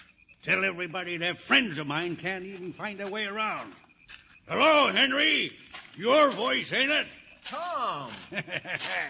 Fitter than a fiddle. What in the name of... Never mind. Where's the rest of them? Loosefoot and the lady. Oh, coming, I guess. We moved kind of separate. Only that telegram, Tom. What kind of a stunt? There. Let me take your arm. Help me out. Quiet, both of you. Henry Loosefoot. Mrs. Carmichael. Another county you heard from. Could hear that one across 3 counties. Yeah, there she is, over on the other side. She's headed for the bridge. Come on. But Hurry Tom, up and get her. I'll be all right. George, we can't get up there in time. We're on the wrong side. She's coming this way. Mrs. Carmichael, stop. Who's that? Where are you? Stay where you are. Don't come across that bridge. What did you say? Oh, the bridge, yes, I see it. All right. Stop! Don't walk on it! Oh, it's you, dearie. I'm coming. Stop, I said. Stop, will you? Well, I can't stop till I get there, Oh, can I? Lord, she'll fall. Stop. My heavens, what's all the fuss? Oh, we... Out of the we way, thought- Angel. Let me see something. What's the matter with him? Oh, dearie, what a climb. And the wind blowing my hat off all the time. What are you trying to see, George? The gird is sawed half through, all right. But a board's been freshly nailed across to support it. George, Well, who could have nailed the board across? Tom and Poe Singh are the only ones up here. So Tom was telling the truth. Someone else sawed it, then Tom had it fixed. Wait a minute. Mrs. Carmichael, where's your hatpin? What? Yeah. When Flannery was murdered, a little tiny wound. He was stabbed with something sharp. Well, how in blazes should I know where the pin is? George, she pinned her hat to the seat opposite us. The seat across the aisle. I remember it. Did I? Couldn't find it when I left the train. And the only person who would have noticed it or thought of using it was the one who sat down there. Cousin Henry. Yes, Cousin Henry. And George, he's down there with Tom. Wait a minute. What about Loosefoot? Where's he? Ran on ahead, I guess. He was the fastest. And the trail's easy marked. So we haven't seen him because he's probably already crossed this bridge. Probably clear up at the house by now. But George, Tom is down there with sure, Henry. Sure, with Henry. Don't you see, Angel? Tom wanted to know who killed his dog and sawed the bridge. That was the reason for the phony telegrams, this whole shindig. It was to get all the vultures up here and see which one of them wouldn't walk across the bridge. Henry. And 5 minutes ago, Tom discovered who was guilty. Well, hurry up. Yeah, but quietly. Because now it's all backwards. Now the question is what Tom intends to do to Henry. There they are. And they're not moving toward the house, not moving at all. Tom's got a gun, George. He's hanging onto Henry's arm. Even a blind man could shoot somebody as long as he had a... come on, around this way. Well, come back, did you? Get down here, Mr. Valentine. This crazy... Shut up, dog killer. You'll get your chance to grovel. He's a murderer, too, you say, huh? Don't answer, Angel. Around the rock here. Yeah, that's right. Now, come on. He's crazy. You're both crazy. Everybody comes pestering me. Well, it's going to stop once for all. Sure, he killed Flannery. Flannery's another pest, snooping around the same day he was. Let go of me. Let go of me. Get your hand off my... Oh, no, you don't. You move. The gun goes off. Okay, Tom, I'm here now, right beside you. You can hand me that gun. George, he let go. He just let go. Look out. I'll get him. Give me that gun, I said. Where are you? Where is he? No, you don't. Detectives. Knocking my gun The sheriff out. will get him, don't worry. I just got an idea it might be good to save you from dying for a while, Tom. Man's dying from the day he's born. Oh, sure, honest Tom, rugged independent. I know I hate that guy, but shooting him while escaping might not go down so well with a jury. Just shooting wild? I couldn't actually... Well, would have been just blind luck if I hit him, I mean. Oh, sure, Tom. Be careful what you say. Don't want to tell a lie. Only honest man left in the West. Yep, that's me. Don't want to admit you might be a dead shot. Don't want to say right out you're blind. Even though that's how you suckered these people into coming after you. But, George, he said... Ain't a lie if a man always talks like he had to hear people to recognize him, is it? Ain't a lie to stumble around the few times you've seen, is it? Buster, you take the cake. Honest as the day is short. Sure, we all jumped at conclusions, all right. Because I guess there's no law against a man with good eyesight owning a seeing-eye dog.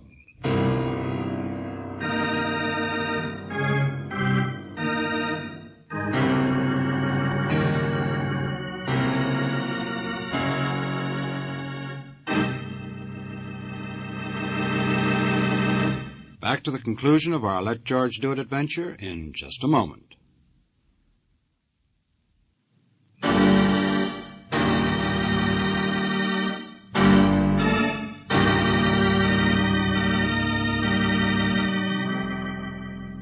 Listen.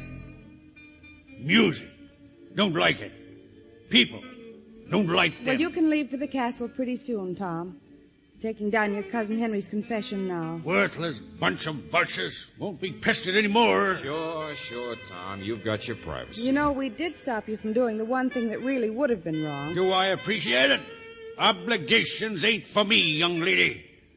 Well, the reason people pester you is because of your gold.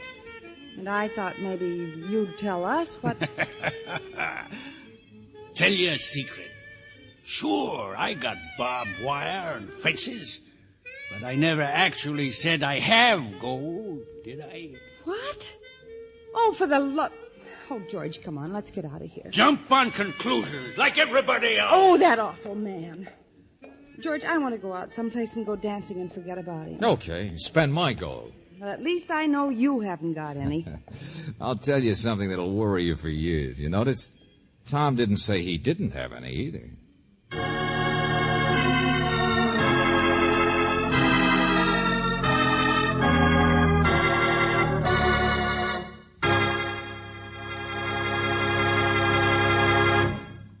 You have just heard Nothing But the Truth, another Let George Do It adventure. Robert Bailey was starred as George Valentine, with Virginia Gregg as Brooksy. David Victor and Jackson Gillis wrote the story, with music by Eddie Dunstetter. Now, this is yours truly inviting you to another visit with Valentine, when you will again hear what happens when you let George do it.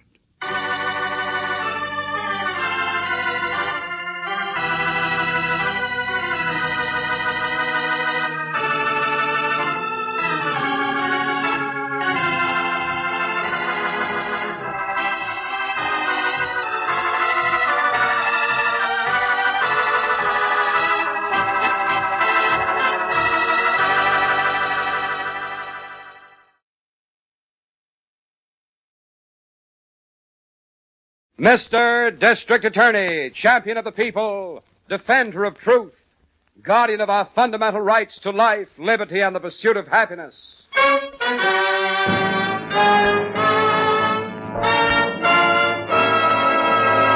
Mr. District Attorney is brought to you by two famous Bristol Myers products, Vitalis and Sal Hepatica. Vitalis for hair that's well groomed. Sal Hepatica for the smile of health. Vitalis, Sal Hepatica.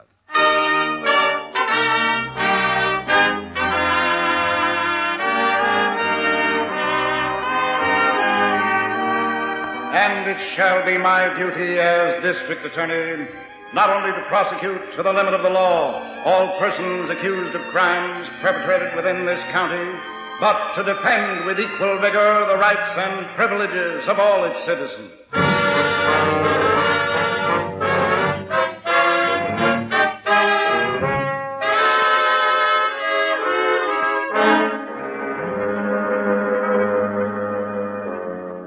The case of the deadly train. Our story opens tonight in the station master's office of a Chicago railroad terminal, just off the main waiting room. I think you know the members of my party, Mr. Billings. This is Miss Miller, my secretary. Mr. Billings? How do you do? And this is my chief special investigator, Mr. Harrington. How are you, Mr. Harrington? And this is Tom Niles. Mr. Billings is the conductor of the train we're taking back home, Niles. Go ahead, Niles. You can talk in here. Look, can't we get going? I mean, isn't it time to get on the train? He's handcuffed to you, Mr. Harrington? Yeah, that's right. Just a precaution, conductor. This is one trip we're going to be sure to make, huh, Chief? I've told Mr. Billings the importance we attach to getting Niles back home with us, Harrington. I might say again, while we're all here, however, that we'll stop at nothing to make sure of it. I read in the papers how important he is. Going to identify that killer for you in your trial, isn't that it? Yes, Niles has agreed to make the identification. Unfortunately, the newspapers have also printed the fact that he's the only witness I have against Johnny Galena. That sort of publicity isn't helpful at all. The Journal gave it the front page this morning, Chief. Did you see it, Harrington? Yeah, I'll say I did. They hit it right on the nose, too. Said the district attorney considered Niles so important, he came out here personally to extradite him. Hey, look, can't we... Yeah, okay, Niles, calm down. Calm down. There's nothing to worry about. Nothing to worry about. Are you crazy? Johnny Galena's got friends, ain't he? You think they're going to let me identify him if they can stop me? Oh, they'll do nothing, Niles. You're in my protection now, and I'll keep my promise to you. Is the train ready, Mr. Billings? I've got everything arranged. Sure, you keep your promise. They let me out of jail here to go back with you, sure, and all I get out of it is to be a target. Don't you see, You better get going, Harrington. Yeah, right, Chief. Come on, Niles, and remember, when we go out that door, don't look to the right or the left, see? Just follow the conductor here. I'll take them directly to drawing room B. Is that right? Fine. You have your ticket, Miss Miller? Right, Chief. Bedroom H. I'll get on last, the way you said it. Call me, Mr. Harrington. Let's go, Niles. I'll check with you later, Harrington, as soon as I get to my own bedroom. Passengers holding tickets. Just remember, CA, you're responsible for me. Niles, I assure you, you won't be out of my mind for a moment. Not until I've got you safely on the stand against Galena. All right, Harrington, go on. Right. Let's go. You wait a few minutes, Miss Miller, and then board with the crowd outside. All right? Yeah, I know what to do, Chief. Good. I'll find you when I need you. In the meantime, don't recognize me on the train. It's better if we're not seen together. Chief. Yes? You're worried about this trip, aren't you? Frankly, Miss Miller, I am. Niles is my only witness in a trial that means... Well, you know what it means. Sure, Chief. I've got to get that man there to testify. Yes, and in condition to testify, too. So let's hope for the best. Passengers loading at gate.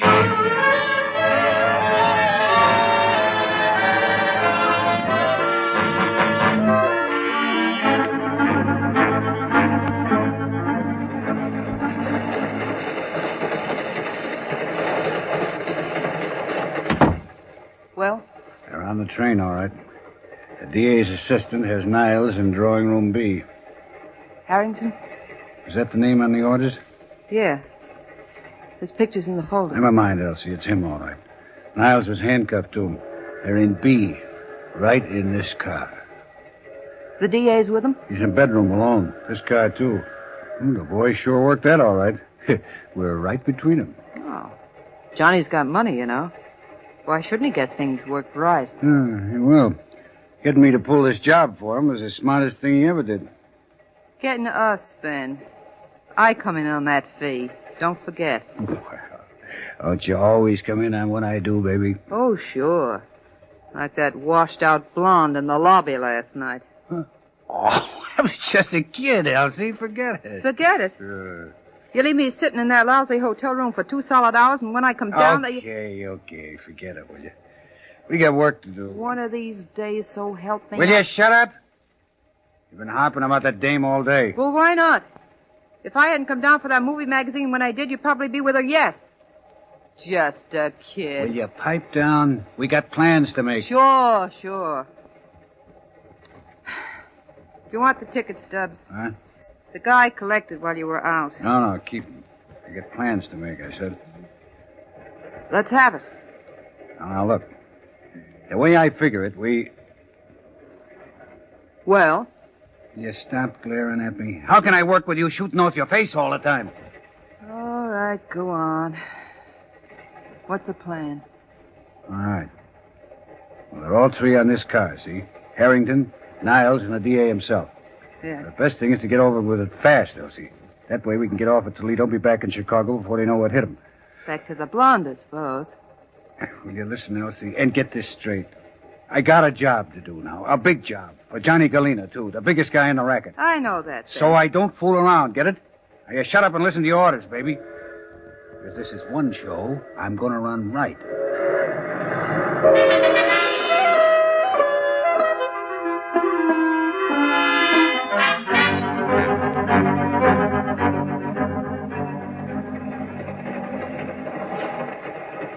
Excuse me, may I get through, please? Yes, certainly. Oh, here, I'll open the door for you. Is everything all right, Chief? So far, so good, Miss Miller. The conductor's collected all the tickets in our car, and he reports everything seems in order. Harrington's in the drawing room? With Niles, yes. I'm going to relieve him while he gets some dinner.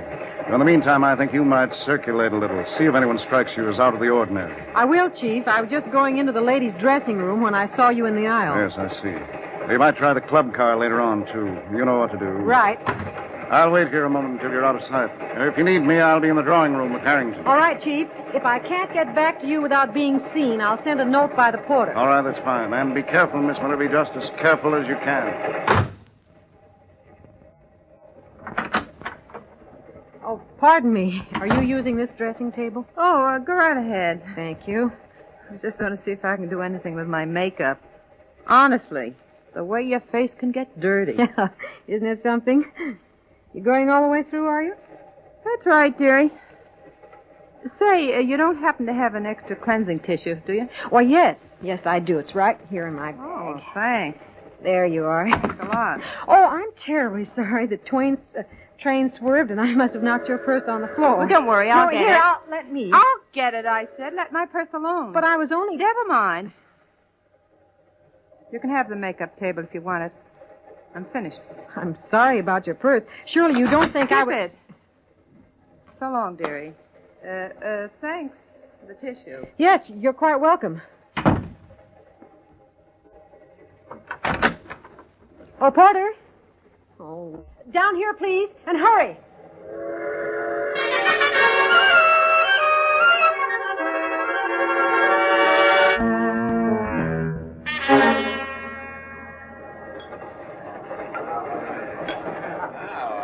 Here's a seat, young lady. Right here. Oh, thanks. You sure it ain't taken? Not if you wanted it, ain't? Best seat in the club car, too. Gives you a view of where you just been. It's exciting, ain't it? That's Indiana. Nothing exciting about that. Oh, I don't know. Ever been in Gary? We just passed through it, little girl. Hey, can I buy you a drink? After a while, maybe. Ooh, I got such a head from last night. I don't think I can look at one. Gary, huh? You in business in Gary? I'm in business wherever I hang my hat, mister. Yeah? What kind of business? Why don't you guess? Well, let me see. Could be a model, you know. Got the looks for it. Thanks. But you're not. I guess you'd call me a booster. Huh? Always sticking up for the hometown. That's one definition, ain't it? There are others, you know. Like shoplifting. Yeah, so I've heard. Want to trade handles, kid? Mine's Ben. Ben Mott. Hi. Smith. Edith Smith. I'll bet. Girl's got to be careful, Ben. She can't go around spilling her name, can she? She can if she's out from the wall. Maybe she ain't. Ever been nailed, Edie? By the cops? Yeah, in Denver. Yeah? Where in Denver? In the shed. Railroad station to you. I know the lingo, Edie. What was the rap? Boosting? I was doing the hook for the troop. It was a go-back deal, and I end up with the bad man. You know the lingo yourself. St. Paul, you said? What are you doing, kidding me, Ben? Nobody but a lamster gives St. Paul a play. This was Denver. The fix was in, so here I am. You know, Edie... Yeah? You're okay. Really okay. Oh, sure. I'm in great shape, I am. What's the matter, you broke? I said the fix was in, didn't I? What do you think happened to my fall dough? You, got any plans, Edie? Oh, the big city. I thought maybe if I spend my last buck on a train like this, I could line up a mark. Who for? Traveling with somebody? No, I'm alone. I just thought I'd get in a new troop faster if I arrived with a sucker all set. Yeah, you would at that. You're smart, Edie. You don't sound so dumb yourself, Ben. Hey, I'll take that drink now. Sure thing. I'll ring the... Oh, wait a minute. Maybe we can go back to my compartment and have a real drink. You got a view of Indiana back there? I got a plan, Edie. I think maybe you're just the kid would go for it, too. How's the score? Plenty. Matter of fact, this is a business trip. Big business. Oh? I got a partner already, but, you know how it is. The way my business runs, I need new blood. You know, Ben? Yeah? I got plenty of blood. Let's go back to your trap and, have that drink.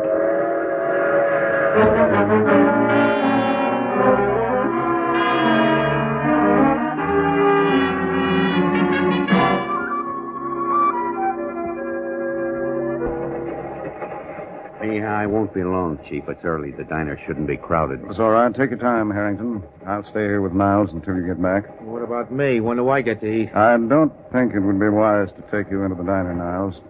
We'll have something brought back here later on. Yeah, I'll take care of it, Chief. Right. Say, is Miss Miller in her bedroom? She's checking the train. Oh, and it'll be safer all around. All right, take your time. Safer all around. And you do think somebody might... Now, take it easy, Niles. Take it easy. Nothing's going to happen to you. I'm scared, I tell you. I was a fool to tell the warden I'd do now, it. relax, I said. There's nothing to worry about. Sure, that's easy for you to say. I'm the guy they want to shut up. They won't. I've told you the trial in which you're going to testify means just about everything to me. And so help me, I'm going to see that you do.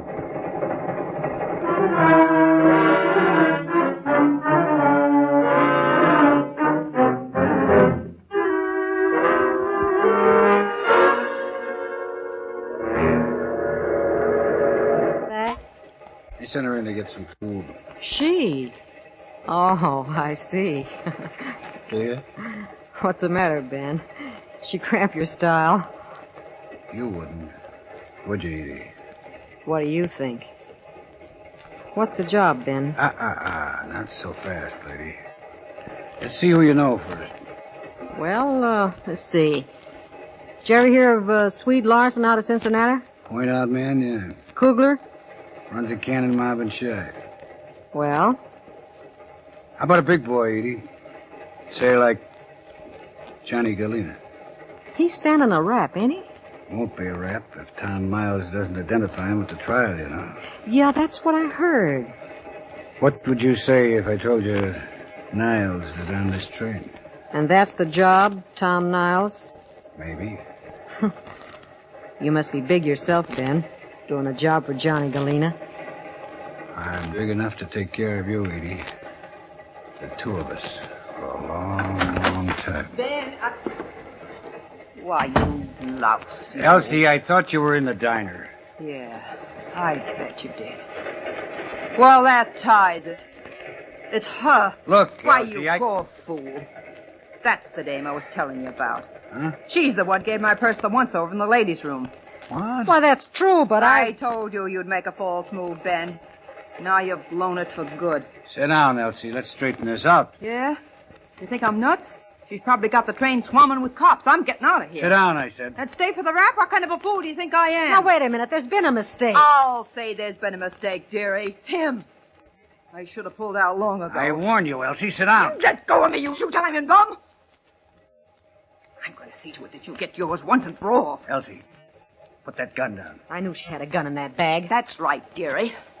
Now, here's where you get off the joyride, Ben, and right into the arms of the law. Look, honey, calm down a minute. The minute my back is turned. You know that ain't true, Elsie. I've always come back to you, haven't I? Yeah, you've always come back, but that's not good enough. Look, Elsie, this dame don't mean a thing to me, and she's not hooked up with a cop. She's a booster out of Denver. That's right, Elsie. I'm not after your guy. You keep out of this. Elsie, look at me, baby. I love you, honey. You know that, don't you? Don't you? Oh, Ben, if I could only believe you. You know me, baby. Why, I'm all for you. Always have been. Come on. Come on. Let me have that heat. Oh, Ben, if you'd only play square with me. I get all riled up like this, and I don't know what I'm doing. That's my girl. Now let me have the gun, Elsie. Here, take it. That's right, Elsie. Thanks. You see, Ben, Oh, don't. Don't. I haven't even started on her. Pull a gun on me, will you? Ben, no. So you're going to let me have it, won't you, Elsie? Huh? And with a rod, too. Nice and noisy, so the whole train could hear. I didn't mean it, Ben. It was just my temper. Yeah, well, I do mean it, kid. I'm through with that loud mouth of yours once and for all. Ben, no. Look out, Elsie. He's got a You knife. keep out of this. Come on, Elsie. Here's where we say goodbye. Ben!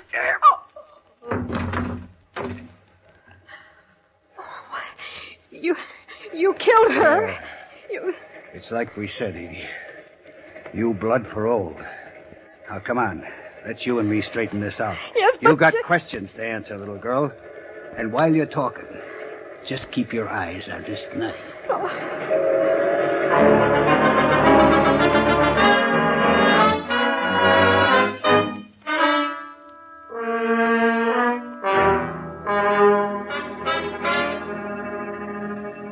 We'll see what your district attorney makes of this in just a moment. But first, a definition of an optimist. An optimist is a man who takes the worst of it and makes the best of it. Now, a man is certainly getting the worst of it when he wakes up in the morning feeling sick and headachy due to the need of a laxative. But if he's an optimist, he makes the best of it. Yes, chances are he reaches for his sal hepatica. For you see, a sparkling glass of sal hepatica when you get up brings quick, gentle relief, usually within an hour. That means you don't have to risk feeling miserable all day waiting until night to take a laxative. And that's not all. In addition to quick, gentle relief, Sal Hepatica brings you another important advantage. This famous saline helps sweeten an upset stomach by helping to reduce excess gastric acidity. So, friends, be sure that you, too, keep a bottle of Sal Hepatica handy. Remembering this caution, use only as directed. Noon or night, see how much faster you feel better thanks to gentle, speedy Sal Hepatica.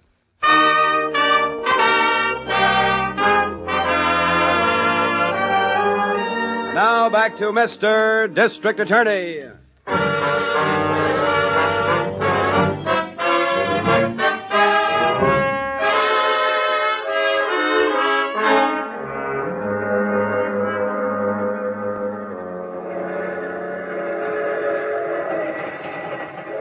I'll take another look through the train, Mr. District Attorney, if you think that'll help. Well, yes, I wish you would, Mr. Billings. I can't understand where she is. I told you something would happen. I knew it. Pipe down, Niles.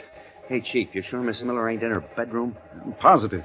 Suppose I have that look at the other cars. Will you be here? Well, no, I think I'll go back to my bedroom, Mr. Billings. You'll find me there. She'll turn up, I'm sure. One thing, she can't get off the train.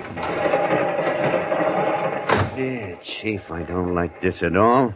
You ain't seen her since she started back for the club car? Before dinner. Did you hear the conductor? He said she couldn't get off the train. Well, she couldn't. It must be doing 70 through here. She could get pushed off, couldn't she? That'll be enough of that, Niles. I'm scared, I tell you. You promised to take care of me. Shut up, Niles. Shut up. You're all right. Oh, I'll go back to my bedroom, Harrington. I don't like to stay in here with you too long. Yeah, right, Chief. We'll see what the conductor's search reveals. And if he doesn't find Miss Miller... Yeah? Then we will, Harrington. I promise you we will.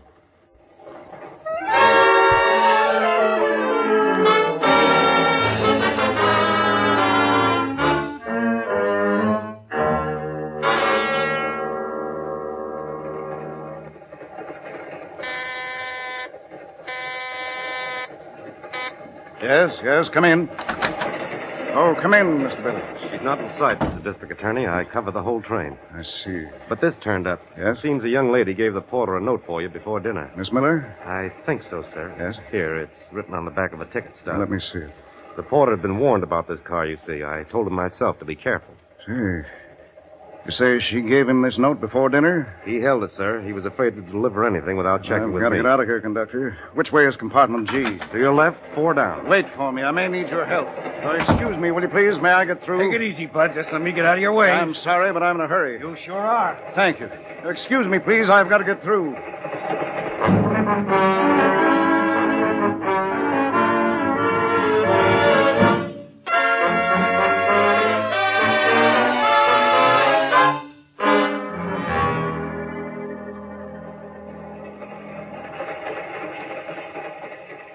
I tell you, you can't stop people like Johnny Galena. He'll do anything. Oh, look, Niles, you've been whining ever since we left Chicago. Will you shut up? Take off my handcuffs, Harrington. Chained to you this way, I haven't got a chance. Look, for the last time, my job is to protect you. Do you understand? These cuffs stay, kid. You and me, real cozy like. I'm scared. Yeah, you said that. If I were you, I'd... Hey, look, we're... Hey, it's a wreck. Hang on, Niles. Hang on. Let go. We're turning. Car's turning over. Look out. Niles. Look out for the window.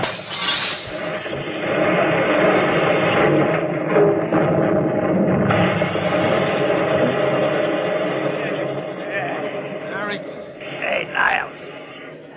Niles, are you all right? I'm pinned, Harrington. I can't move. It's this beam. It's on my chest. Can't move, I tell you, Harrington. Shut up. There's no need to get in a panic. Get me out of here. Get me out. Oh, I can't move either, I tell you. If you ain't hurt, just shut up. Hey, listen. Hey, they're coming in for us already. Do you hear them? They must be using the axe. Yeah, we're all right. Just get this beam off it. You in there, Niles? I'm pinned. I can't move. Just keep coming. I can see the light where you broke the side. Keep coming. You, Harrington? Yeah. Keep coming. Through the side, see? Through the side of the car. Don't worry. I'll get there. Just take it easy. Yeah. Hey, wait a minute. Who are you? You'll find out, Harrington. So you're pinned, are you, Niles? Harrington. Don't get panicky, Niles. Wait till I reach for my gun. Just stay where you are, Niles. I'll take care of you. Harrington, it's Ben Mott. He's going to kill me. I remember him from Chicago. I can't reach my gun. Oh, this beam, if I could only push this beam up. Harrington, you said you'd protect me. There you are. Just a minute now, and I'll be there. Harrington, look, he's got a knife. Hey, drop that knife. Drop it to hear me. Sure, I've got it covered. Now, Right in your little pal here. No, Mark, don't. So you thought you'd Harrington. rat on Johnny Galena, Harrington. I warned you. I'll do nothing, copper. Oh. You just lie there till I finish with him. No, Ben, please, One Ben. more push, Niles, and I got you, you dirty rat. Harrington, help me! Help me! I can't. Wheel on Johnny, would you? Here's where you... No. Harrington, Oh, Chief. you all right in there? I can't see over this body. Yeah, you got him, Chief. It's okay now. Well, just lie quietly, Harrington. We'll be through to you in a minute. Right. Hey, Niles. Niles. Niles! Niles, are you all right? I'm all right. He's dead. All right, men. Let's cut away this beam. Oh, Chief. Chief, that was close. We'll get some water, Miss Miller. Right.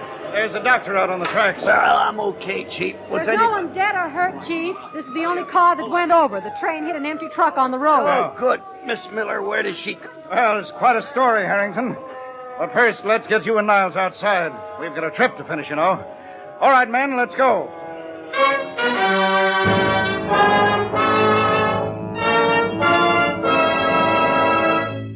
Your district attorney will return in just a moment to explain his rescue of Harrington and Niles. But first, here's a young lady who seems to be very happy indeed. Hallelujah, my guy's come back. Well, glad to hear he's back, young lady.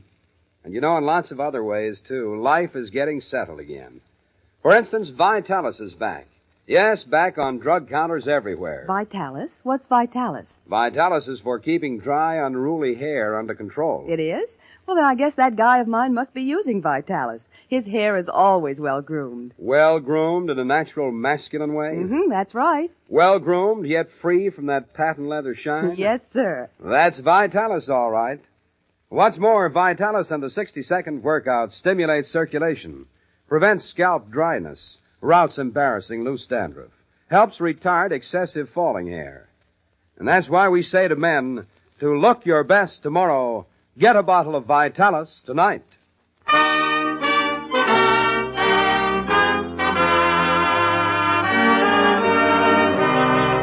Now, here is your district attorney. Well, I want to say first, ladies and gentlemen, that Tom Niles went on the stand in my prosecution of Johnny Galena, and because of his testimony, we were able to secure another very important conviction in our war against crime. Yeah, I still say that was close, Chief. If you hadn't been right behind Ben in that wreckage, he'd have killed Niles, sure. Chief, I think you'd better explain just how you knew Ben was making his way through the wreck to Harrington and Niles. But it was your note that did it, Miss Miller. The note the porter delayed delivering until just before the wreck. When you were in the ladies' dressing room with Elsie, that started the whole thing. When her purse fell, Harrington, I noticed it was heavy. Too heavy for an ordinary lady's handbag. Oh, she was carrying a gun, huh? I'll say she was. Fortunately, when I picked up the bag, her compartment receipt fell out. I wrote the note to the chief on the back of it. Yes, and as soon as I got the note, I went immediately to that compartment. As Miss Miller had written, the occupant seemed suspicious. That's a mild word for Ben, Chief. After he tied me up, I thought I was done for. Yeah, so you found Miss Miller in Ben's compartment, huh, Chief? Yes, Harrington, and Elsie's body.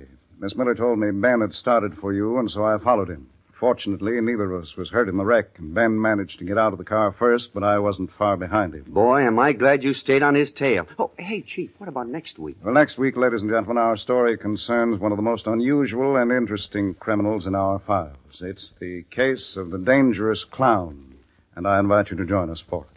And until then, thank you, and good night.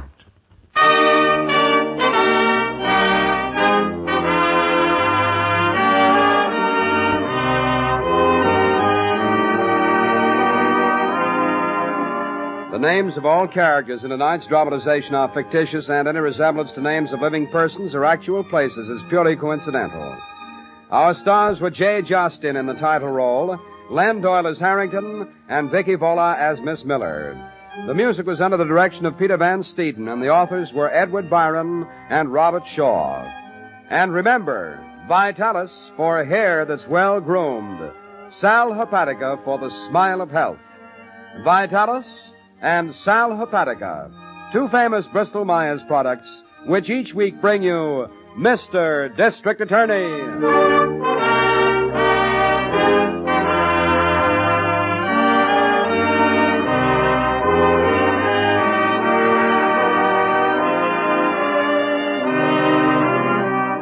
Friends, so often the girls say, What a man. If only he had that clean-shaven, masculine look. but many men say their faces are too tender for close, clean shaving. And girls say, no alibis, please. And I say no alibis necessary. Not when you rely on Ingram shaving cream. That rich Ingram lather helps condition your face for the razor. You get cool, soothing shaves in comfort. Remember, men, comfort means coolness. Coolness means Ingram. INGRAM. Ingram, the cooler shaving cream. Try Ingram yourself. This is NBC, the national broadcasting company.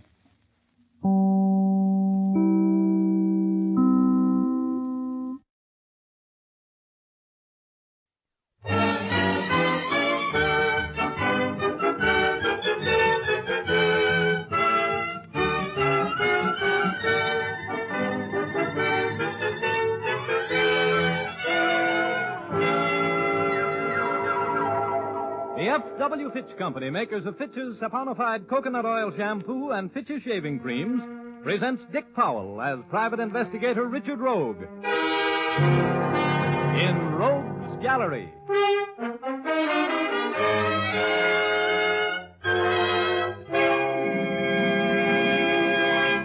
Rogue speaking.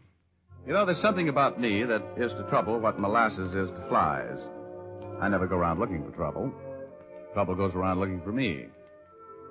Now, take that afternoon a few months ago when I walked into the press room of the Hall of Justice and found, among others, Clark Ames, the young City Hall reporter for the Chronicle, expounding on his favorite subject, a deep hatred for a man named Fred Curtis, nicknamed the Alibi Master. Ames and the other newspaper men had watched Curtis win acquittals for a dozen different clients and always by the same route, unbreakable alibis. This made the clients very happy and the district attorney very miserable. The Chronicle, a crusading newspaper, had, at the instigation of Clark Ames, been running an anti-Curtis campaign, bordering pretty close on libel. And Curtis, who was sharper than a razor's edge and harder to catch up with on the horizon, hated Ames with a wonderful passion. Curtis had won the last round, and Ames was telling me about it. So Curtis goes to Williams, my managing editor, and threatens a libel suit. Well, I had gone a little overboard, I guess. And Williams had to let me go. Temporary layoff until the heat died down. But now I'm back on the job, Rogue, and I'm solid. And you wait until that phony Curtis sees me sitting here. Wait till he finds out I'm back on the job. Huh? Look, Ames, I've been around this town for a while, and if I'm picking out a guy to buck, it won't be Fred Curtis. Huh? How come you decided to make a career of locking horns with the smartest mouthpiece in the business? How do you expect to win? Oh, don't worry about it, Rogue. I got that phony right where I want him. You wait a couple of days, that's all. Mr. Alibi Master Curtis is going to be nailed to the Chronicle's masthead. Hello, Ames. Did I hear you taking my name in vain? Could be. How uninteresting. What are you doing sitting around in the press room? It's reserved for the working press. Hello, Rogue. How's your trial going, Curtis? Oh, my client will have dinner at home tonight. Jury just retired. Your client is guilty as the devil, Curtis. What's his alibi this time? Now, you know he couldn't have committed the crime. I've just proved to the jury that he was in San Francisco at the time the murder was committed. How are you getting along on your unemployment insurance, Ames? It was a pleasure getting you fired. Too bad it didn't last. Well, I'm back on the job, which means I'm right back on your trail. That's bad news for you, Curtis. Do me a favor, will you, Ames? When you call in the report of the not guilty verdict the jury's about to bring in for my client, tell your stupid managing editor I'm filing a libel action against him the first thing in the morning. Look, Curtis, let's go in the courtroom, will you? I'm going to be there when the jury comes in. Okay, Rogue. Oh, here, Ames. Here's $10. Go get a haircut, will you, kid? And have your suit pressed. And don't forget to spell my name correctly when you phone that story in. Here's your 10 right in your face, Curtis. I'll see that your name is spelled right. In the biggest type in the shop, right at the top of the page, when you're tried for falsifying evidence. And that's going to happen to you awfully soon, wise guy. Here. Take it easy, Ames. Oh, let him talk. Let me give you something to kick around in that warped mind of yours, Curtis. You remember a guy named Don Thompson? Your alibi witness for Ed Harris a year ago. I'm sure you remember Thompson. What about him? Would it put a crimp in that famous poise of yours if you knew that Thompson had given the Chronicle a signed and witnessed statement admitting that he had perjured himself in that alibi statement for Harris? That is preposterous. Is it? Well, you'd be in quite a spot if the Chronicle happened to have a statement like that, wouldn't you, Curtis? A statement that swears that you paid Don Thompson $1,000 for the perjured testimony that kept Ed Harris out of the gas chamber? That'd sure stop your clock, wouldn't it? Have you been drinking, Ames?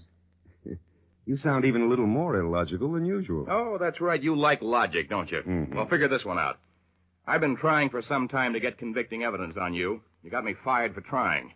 The Chronicle was scared of a libel suit. But all of a sudden, my managing editor, Williams, doesn't seem to be very afraid of your suing the paper. Now, what could be the reason for him giving me my job back? It could be that statement from Thompson did it, couldn't it? All right, now sweat it out, Curtis. You'll be seeing your picture in the Chronicle with bars in front of you and a number on your chest in about 48 hours. Not even one of your phony alibis can keep you out of this rap, big shot. I suppose I should be annoyed by such juvenile threats, but I just don't seem to be able to take you seriously, Ames. And the next time I give you my attention, you'll never work on a newspaper again. Coming with me, Rogue? No, not now, no. I think I'll stay here and use the telephone.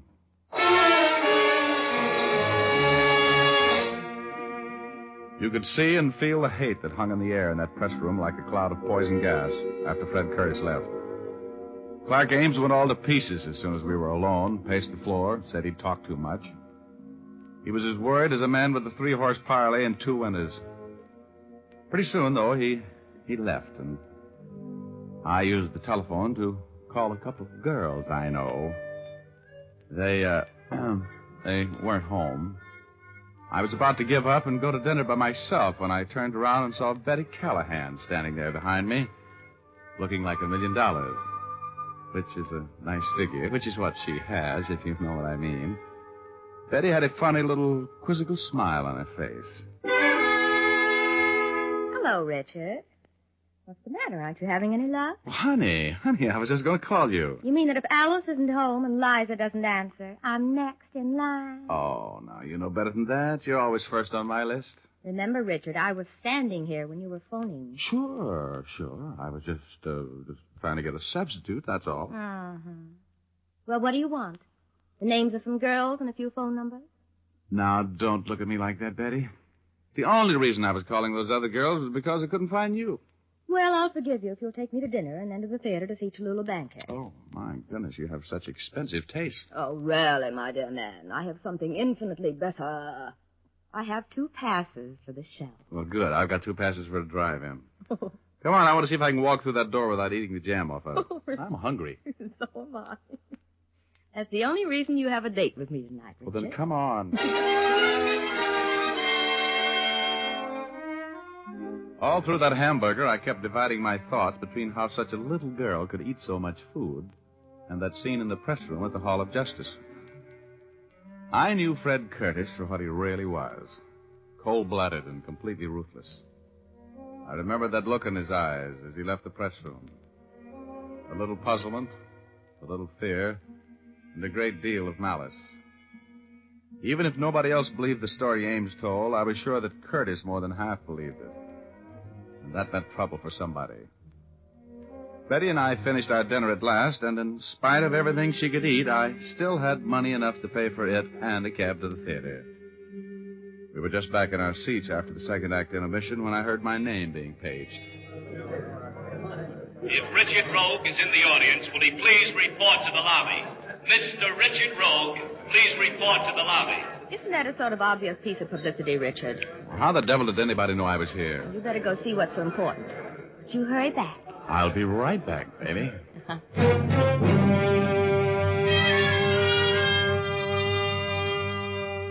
I had a bad hunch as I walked up that aisle.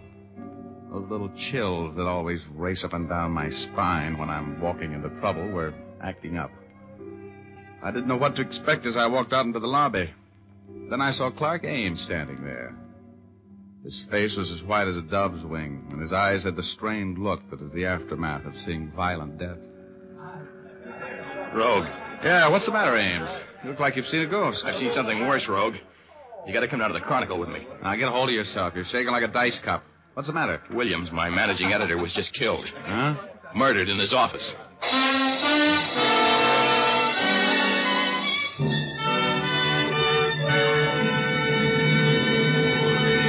Well, that's the beginning of our story. We'll continue in just a moment, but first, here's Jim Doyle. Romance and soft feminine glamour are back in style. Women are taking off the bandanas they donned in war plants and are again letting their hair reflect moonbeams and stardust. That's why Fitch's saponified coconut oil shampoo is in more demand now than ever, because Fitch's saponified shampoo brings out the radiant beauty of your hair. Its fragrant, creamy lather cleanses so thoroughly and rinses out so completely. Fitch's saponified shampoo contains its own patented rinsing agent, so no special after rinse is needed. And best of all, you can wash your hair as often as you like with Fitch's saponified shampoo, and it will never become dry or harsh-feeling. That's because this shampoo is made from pure, natural oils that keep your hair ever soft and lustrous. Ask for Fitch's saponified shampoo the next time you're at your beauty shop, or buy an economical bottle at your drug or toilet goods counter. And now we return to Dick Powell as Private Investigator Richard Rogue in Rogue's Gallery.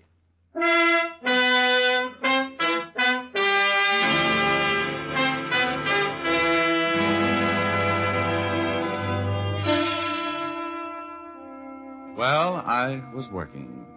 The publisher of the Chronicle was paying me $1,000 for putting the long, cold finger on the murder of Williams, the managing editor. I was pretty sure I knew who the murderer was, so it looked like a soft buck. When Ames and I arrived at the Chronicle, homicide was already there. My friendly enemy, Lieutenant Urban, was in charge, as usual. He walked over from where he was examining the remains of the late Mr. Williams. Hey, Sam, help me with this. What are you doing here, Rogue? Now, Urban, you know whenever anything comes along you boys can't handle, they always send for me. Who's paying you? The publisher of this paper. Now, shall we go on with the third degree, or shall we get to work on the murder? What do you know about it? More than you do. When was he killed? The medical examiner says he got it about 2 hours ago. Stabbed to death with his own copy shears, huh? Yeah, the last edition had already gone in. No one else was in the city room when it happened. Found a motive? Well, look at the office. Every file's been emptied. The murderer was looking for something, Rogie. Yeah, I wonder if he found it. You wouldn't know what it was, would you? Yeah, I might. I might at that. I heard the Chronicle had a signed confession from Don Thompson. They were going to run it tomorrow. Now, what was Thompson's confession? Come on, Rogue. You might as well give me all of it. Well, it seemed Thompson was confessing that he had been paid quite a sum of money for a job of perjury by Fred Curtis, commonly known as the Alibi Master. In words of one syllable, so you can understand it, Urban, Thompson sold the Chronicle information which would have put Curtis away for about 10 years. Curtis, eh? Well, looks like this is going to be a simple case. Could be, yes. Hey, Ames, you know where Williams kept that Thompson confession? It was in the top drawer of this file. It's gone. Uh-huh. Well, I guess that settles that, Urban. That's too easy. Curtis knows every trick in the book. Hello, Urban. May I come in? Yeah. We were just talking about you, Curtis. You're very welcome. I figured I would be. Why did you kill him, Curtis? You knew you'd be the number one on the suspect parade. Oh, that's not very smart, Rogue. If I had killed him, I would have been much more clever about it.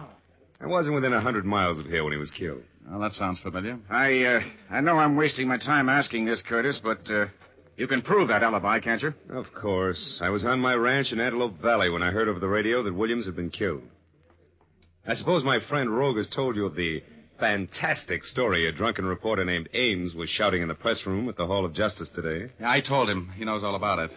Oh, incidentally, Thompson's little composition is missing. The man who killed Williams lifted it. Very convenient for you, wasn't it, Curtis? Convenient? Oh, there never was such a confession. There couldn't have been. Because there wasn't the slightest background of truth for the wild tale Ames told today. Okay, Curtis. We'll let you know what we think of the story after we've checked your alibi. You were on your ranch in Antelope Valley when you heard the report of Williams' death. Yes. That's about 100 miles from here, right? Approximately. As soon as I heard the report of the death, I knew I would be a suspect. So I started to town. I stopped in a bar in Palmdale for a drink on the way in and then came directly to the Chronicle office without stopping. My car's at the curb now in front of the building. Ryan, check those alibis. Oh, they'll check, Lieutenant. I'm sure they will.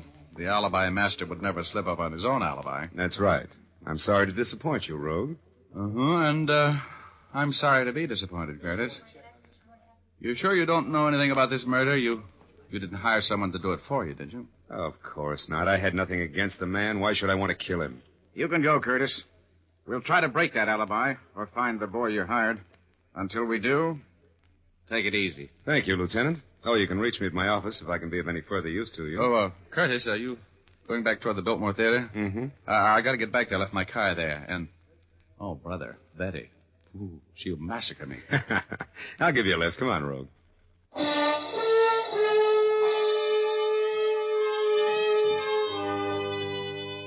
This Curtis guy was strictly the deluxe type. His car was a long, sleek black job a few sizes smaller than the Queen Mary, but with approximately the same amount of power. We got in. Curtis turned on the ignition, and the gas gauge swept clear across to full. Curtis had said he drove directly from the bar in Palmdale to the Chronicle office without stopping. About 70 miles. Mr. Curtis's carefully planned alibi was not so carefully planned. I was enjoying a short ride with a murderer. He saw my eyes on the gasoline gauge, followed them with his own, and then put his hand in his coat pocket. I knew there was a gun in it. As we drove away from the curb, I picked up a copy of the Chronicle, which had been lying in the seat beside me. I thought perhaps if I could hide my thoughts a little better, if I pretended a great nonchalance, with no part of which I felt. Curtis was not sure that I'd attached the proper importance to the story the gas gauge told. He was being nonchalant, too. I had a little dough riding on Prevaricator 7th today. When I came out. Ought to be in that paper. Final results. Where'd you get it? I bought it in Palmdale. Then? Oh. This is the Bulldog edition. Oh. The Bulldog edition is sold only on the streets in Los Angeles. Yeah, that's right. I'm afraid I made a mistake, huh, Ro? Yes, I'm afraid you made two of them, Curtis. This paper and that full gas tank. You didn't drive 70 miles in this gas eater without stopping and arrive here with a full tank, did you? You're very observant. Looks like you're cracking my alibi, huh? You killed Williams, didn't you? Yes, I had to. I had to get that confession of Thompson's that would have ruined me. I owe that impetuous reporter a great debt for tipping me off to the Chronicle's plans for crucifying me. You, have any plans for me? Yes. Yes, I think I have it worked out. I'm going to drive you out to the suburbs to a spot I know that's probably deserted by this time. Now, if you were found there, shot... Aren't you overlooking something? If I'm found there, shot, Urban is going to pick you up fast. You're going to do better than that, Curtis. Well, if there were signs of a struggle and your wristwatch had been set an hour ahead and smashed to set the time of death, and I was at Lincoln Heights Jail talking to a client at the time the police would figure the murder took place, that might do it, don't you think, Rhodes? No. It's no good, Curtis. You're slipping. In the first place, there's always the possibility that a shot would be heard. The district I have in mind is deserted by now, or will be before I consummate my plan. And Urban is no fool. He'll be awfully suspicious. Might give you the paraffin test on your gun hand. You know, I don't think you're going to handle the situation that way, Curtis. As a matter of fact, I'm going to be kind of hard to handle, even for you. You know, Rogue, it's amazing how fascinating crime, I mean the actual act of committing a crime, can be.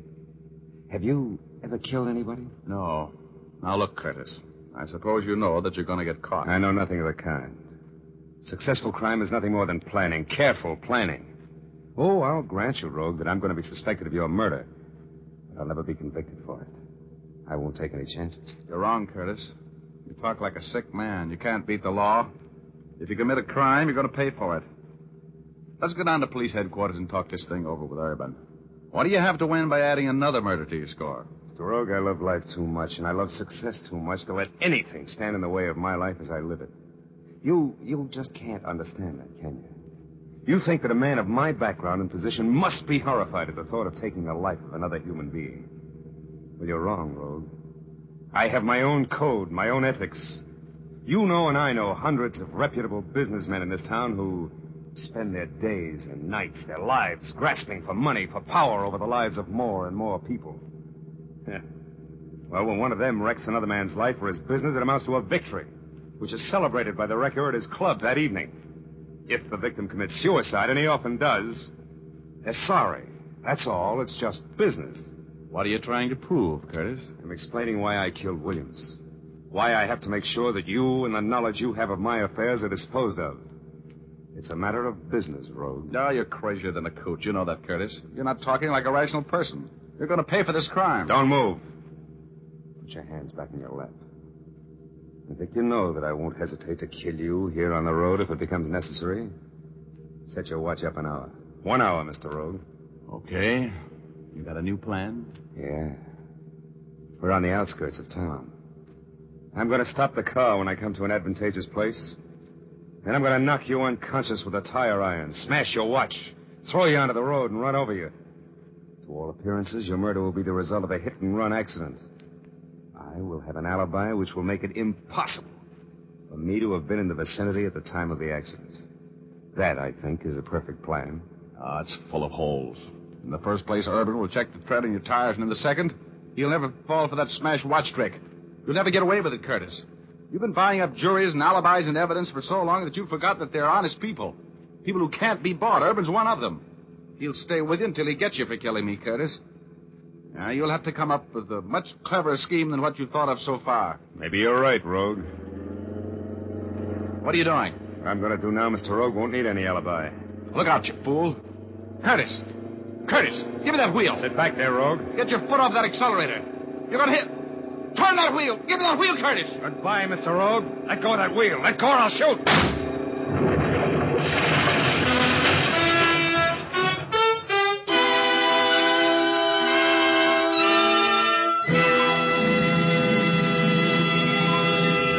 We'll continue in just a moment. But now, here's Jim Doyle. Time is a valuable thing these days, and no man wants to spend any more of it than possible on shaving. So you busy men who want to cut down on your shaving time, use Fitch's No Brush Shaving Cream. This swell cream gives you a close, comfortable shave in a hurry. It's an expert blend of 3 important shaving ingredients.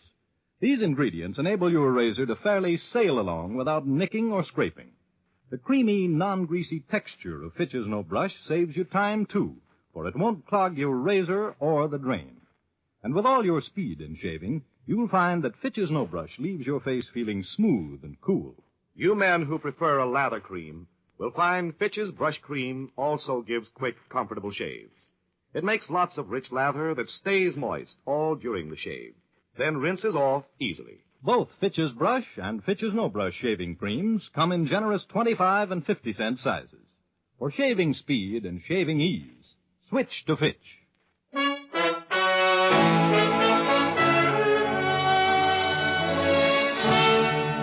Now back to Dick Powell as Richard Rogue in Rogue's Gallery.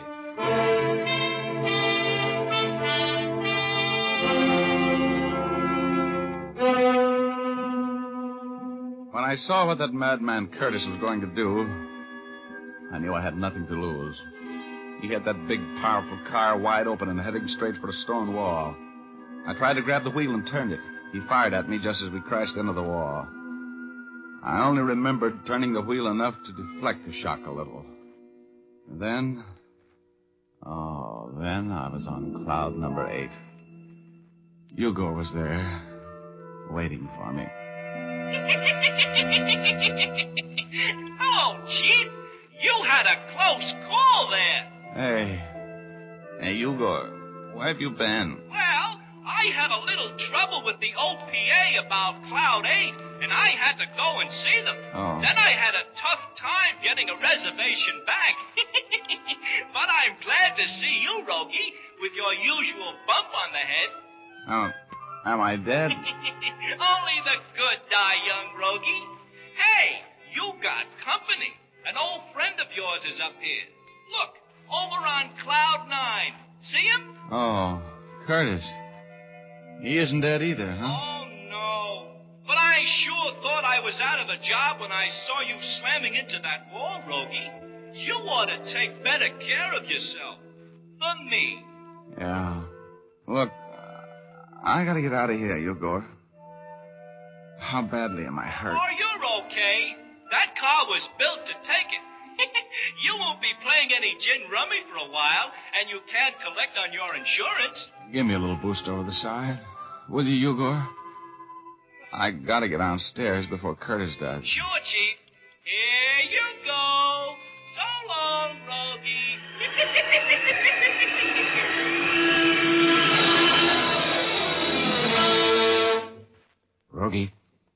Rogie. Hello, Irvin. Fancy meeting you here. Receiving hospital? Yeah. What have you been up to? What were you trying to do? Kill yourself? No. No. Is Curtis here? Yeah. Now, I'll ask the questions. What happened? How badly is Curtis hurt? Leg broken, that's all. He's still unconscious. Look, Urban. He killed Williams. He tried to kill me. He admitted it, eh? Yeah, after I caught a couple of flaws in his alibi. You got enough dope on him to make it stick? I don't know. It would be my word against his. But I got an idea. An idea that might cinch the deal. Every once in a while, you do have a good one. Get the chief surgeon over here, will you? I'm going to need his help. Okay. Here. Lie down there. I don't want anything to happen to you, Rogie. I was worried about you. You're such a pest, I'd miss you like the devil. I'll get the doc.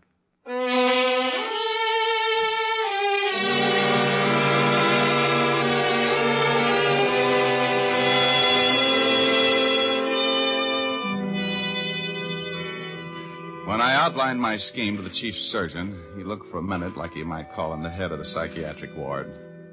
But with Urban's help, I finally got him to agree to play it my way. He bandaged Curtis from head to foot, put constricting straps across his chest, and cinched him down like a saddle on an outlaw horse.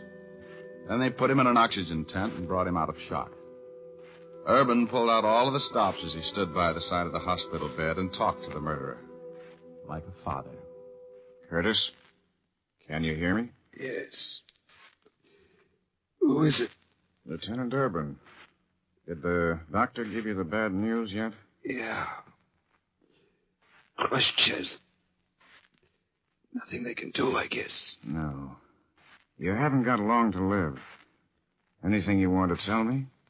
Might as well go with a clear conscience. Did you kill Williams? Yeah. Yeah, I killed him. I had to do it. I killed him.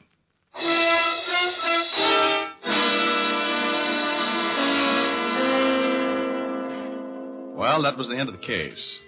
Brilliant piece of work on my part, I thought.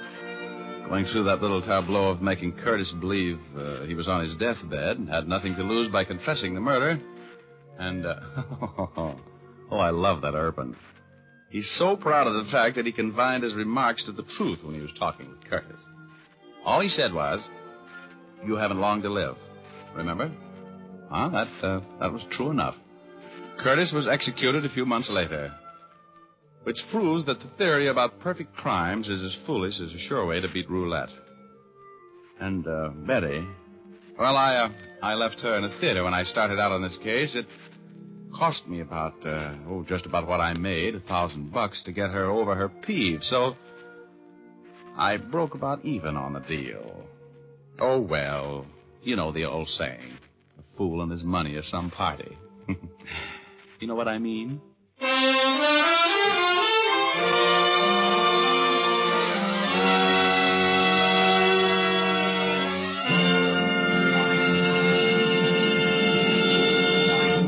This is Dick Powell again, ladies and gentlemen. Hope you enjoyed our story tonight.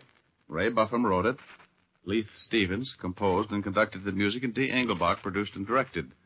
Don't forget, you've all got a date with us next Thursday night. We have a story for you about the last time Rogue saw prison. So make a date with us, will you? Thanks for listening. And now, once again, here's Jim Doyle. Be with us again at the same time next week. Oh, and be sure to see Dick Powell in his latest RKO picture, Cornered, at your local theater soon. Remember, tune in next Thursday, same time, same station, when you will again hear Dick Powell as Private Investigator Richard Rogue in Rogue's Gallery.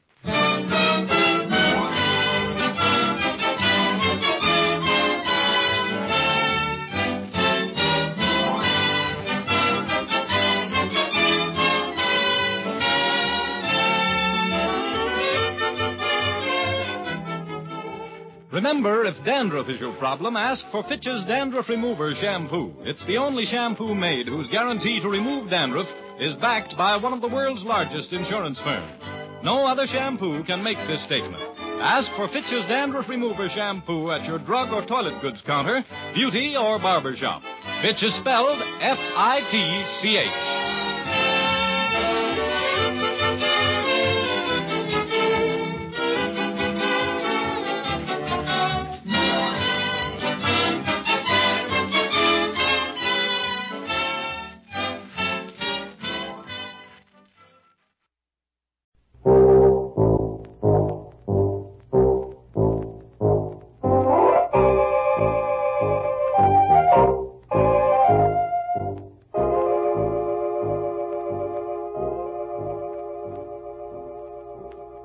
A&F Radio Productions present Michael Raffetto as Jonathan Brixton.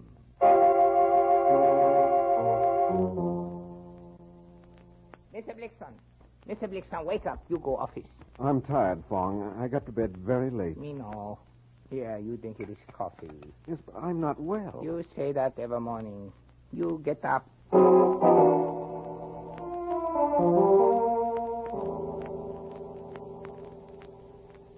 Jonathan Brixton, criminal lawyer of San Francisco, bachelor of uncertain habits, brilliant in court, yet capable of amazing indolence.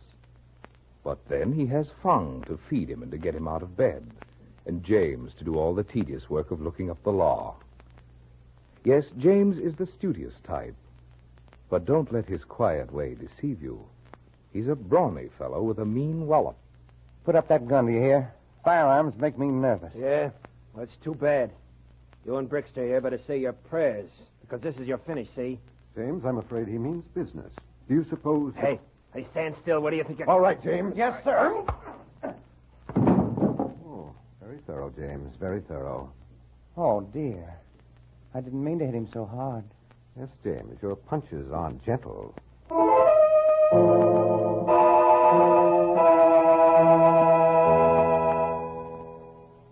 Jonathan Brixton. His business is crime. A sordid life, but never dull, because you never know what to expect next. For example, who would dream that there was murder in the offing at the home of Miss Effie Blacklock? Wealthy, old, eccentric Miss Blacklock, maiden lady of San Francisco. I do hereby further bequeath and devise all my property, both real and personal, to my grandniece, Miss Ruby Jo Bovard, provided that said grandniece... Miss Ruby, are you listening? Yes, Aunt Effie. Very well. I can't tolerate inattention when I'm speaking. Now, where was I? Miss Ruby Jo Bovard. Oh, yes. Provided... Now, this is important, Miss Ruby. Yes, Aunt Effie. Provided that said grandniece continues to live with me, Miss Effingham Blacklock, so long as I remain alive, and that she continues to be guided by my advice and serves as my companion. Is that clear? Yes. There's a great deal more of legal falderall, but I've read you the essential provisions. I might add, however, that should you take it into your pretty head to forsake me in my old age, I have provided in the will that everything will go, everything, mind you, will go to the university. Now, have you anything to say? No, Aunt Effie. You're thinking of that young man, aren't you? Of Roger. Well, He's not worthy of you. I've told you that repeatedly. No connections. Such an indifferent family. But then I shan't live forever. oh, please don't say things like that, Aunt Effie. Well, we'll not go into it again tonight. It's past 9. Call Winters to help me to my room. All right. Winters? Yes? Auntie's ready. Yes, Miss Ruby, coming. She'll be right in. Yes. You'll lock up these papers for me? Yes, Auntie. Yes. Tidy up the desk. It's a relief to have that will drawn up. It's been worrying me of late. I'm getting old, Miss Ruby. Very old. But you... Don't interrupt. I know I'm getting old. I tire so easily. Oh, where is Winters? What does she mean by keeping me waiting? Winters! Yes, Miss Blacklock. I'm right here. You've kept me waiting. Take my arm. Yes, Miss Blacklock. Careful. Careful. You know how my back pains me. I'm sorry. You're not sorry. You've been getting out of hand lately. And put down that sewing basket. Always sewing. What's the matter with you foreigners? I am not foreigner. I am American. When you finish there, it'll be time to go to your room, Miss Ruby. Yes, Auntie. Oh, can't you be more careful, Winters? You support me as if you were handling a side of beef. Once this war is over, a person will be able to get peace himself. Roger. I've been standing out here waiting for her to leave. Give me a hand. I'll climb in the window. But she's forbidden you. Oh, give me a hand. There. That's a girl. It's cold out there. I thought she'd never leave. Quiet. Let's close this window. Oh, yeah. What's she doing? Giving another lecture on what a bum I am? Oh, Roger, I don't know what we're going to do. We're going to get married. That's what we're going to do. And your old Aunt Effie or nobody else is going to stop us. But she's made everything so difficult. We care. We'll run away. Or is money more important to you? Oh, of course not. It isn't that. But she is old, and I feel so sorry for her sometimes. Sorry. She's a mean old... I hate her. Oh, don't say those things. Give me a kiss. Oh, Roger. Oh, Roger. Look, darling. Go get some clothes together. We'll run away tonight. Oh, but I can't just run out without a word. It'd kill her. Look at me. Do you love me? You know I do. Then do what I say. I'll wait for you here in the library. All right. I'll hurry. Right. Hey. Yes? Your aunt's bedroom is the one at the top of the stairs, isn't it? Yes. Well, be quiet when you go by her door. I will. I'll see you later. All right. I love you. And I love you.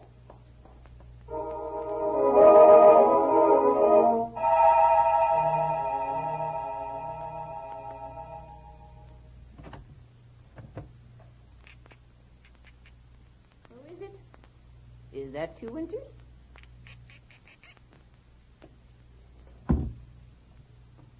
Winters, turn on the light. Miss Ruby? Oh, turn on the light. You know I can't reach my light with this back of mine. Is there someone in this room?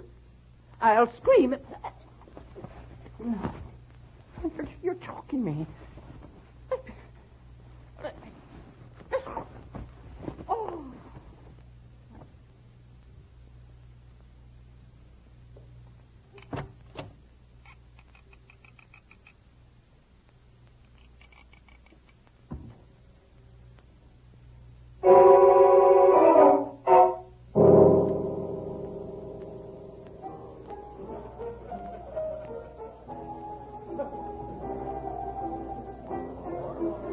You have a final one on the house, Mr. Brixton? Why, that's an intriguing proposition, Steve, but why final? Midnight in 2 minutes.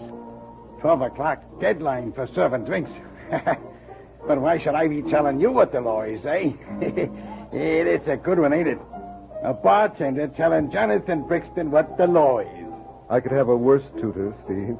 Hey, ain't got much of that 20-year-old stuff left. Keep it for special customers.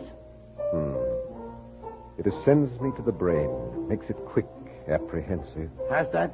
Huh? Oh, nothing. Falstaff. Oh. Hey, Stephen, how much do you think it would cost to induce that piano player to take a rest?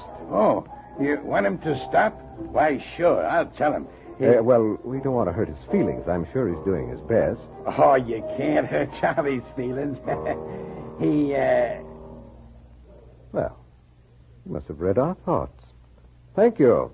Okay, Mr. Brixton. Glad you like it. How nice and quiet. Paper. Morning paper. Rich old lady murdered. Paper, mister. No, thank you. I like my paper with my coffee.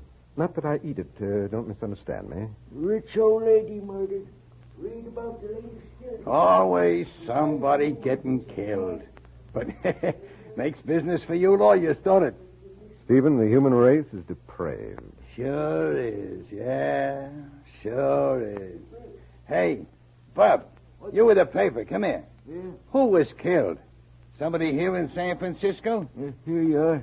Picture of her on the front page. Okay, here's a dime. Now screw.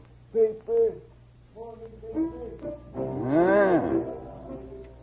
Well, the maestro is now turned to the classics. Look at this, Mr. Brixton. Old Lady Blacklock killed. That rich old dame in a big house on Nob Hill. You know? Effie Blacklock? Yes, strangled about 9 o'clock tonight. Got the guy, though. Young fella who was in love with her niece or something.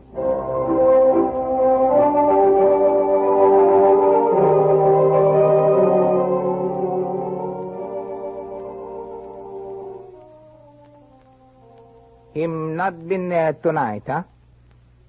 All right. If he come in there, you tell him call home. It's a Fang. Goodbye. Not there either. No. We've simply got to get hold of him, Fong. I don't know where he go. He don't tell me. I think you better go home. Too late to do anything tonight. Look, 1 o'clock. I know, but I promised this Miss Blacklock's niece I'd get Mr. Brixton on it tonight. Oh, I'd better call my wife. She'll be getting worried. Hand me the phone, will you? Thanks. Niece kill old lady? No, Fong. It's her boyfriend. They got him locked up. She's frantic. She wants... Oh, hello. Hello, dear. This is James again. You went to sleep, were you? Well, I'm still at Mr. Brixton's house. No, we haven't located him yet. Yes, but, darling, as long as I'm working for him, I've got to do my job. Well, I know, but... Well, yes, dear. Well, just because he does those things, it doesn't mean I'm going to. You're all right. Yes, well, I think if you... Well, yeah, I will. Yes, I will. Yeah. Goodbye, dear. Your wife, she don't like him, Mr. Blixton. She think he bad. She lied. Well, she's upset. You can't think of any other place he might be, huh? Let's see. No. Oh, him come now.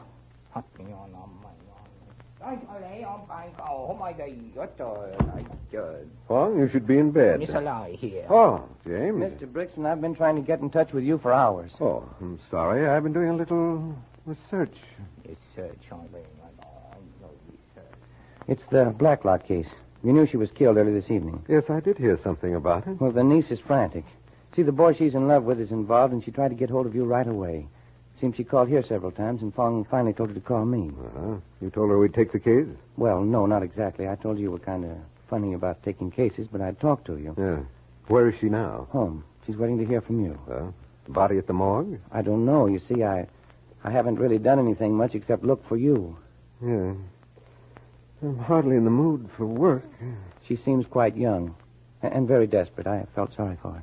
What about the boy? His name is Roger Murray. They've locked him up. Seems he's confessed to the murder. Confessed? Then our work is cut out for us, James. Let's go.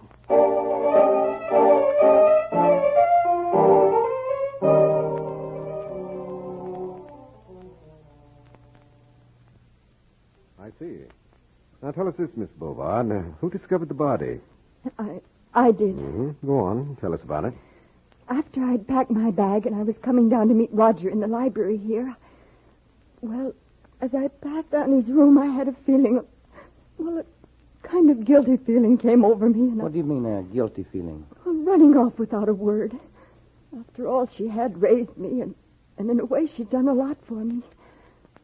So you decided to go in and tell her, is that it? Yeah. I opened her door.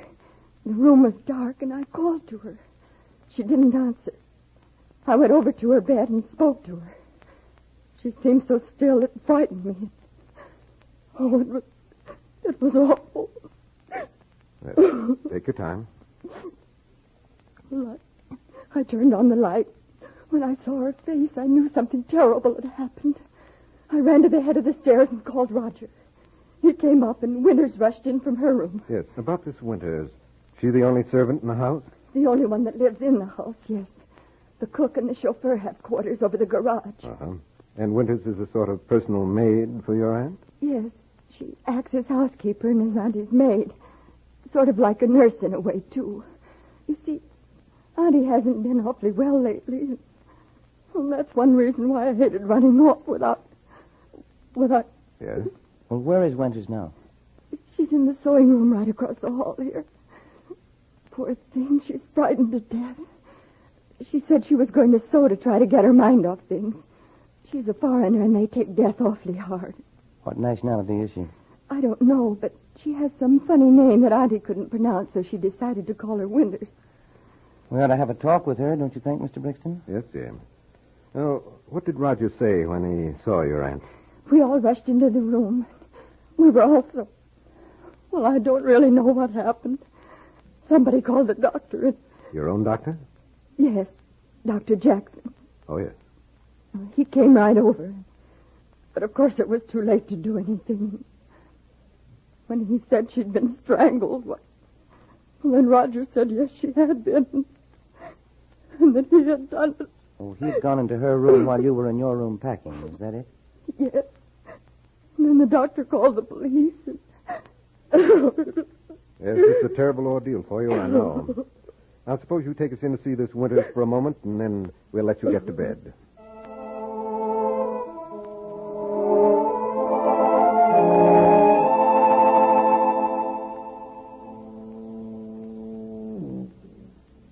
Ring that night bell again, James. Mac must be asleep in there.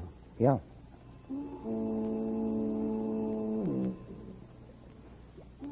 The morgue always depresses me. And that weird light up there. Seems like they try to make it just as ghoulish as they can. Yeah? Hello, Mac. Huh? Oh, hello, Mr. Brixton. How are you? Hope we didn't disturb you. You know my assistant, James, here. Sure. Hello, Mac. How are you? Come on in. Go ahead, James. What's on your mind, Mr. Brixton? Kind of late, ain't you? Yes, it's a little late at that. Hey, Mac, I want you to do me a little favor. Yeah? Well, I ain't never failed you yet, have I? That's right.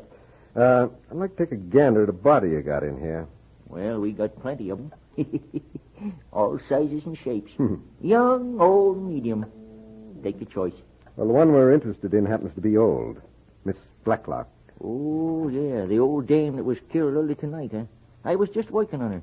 The doc's going to perform an autopsy first thing in the morning.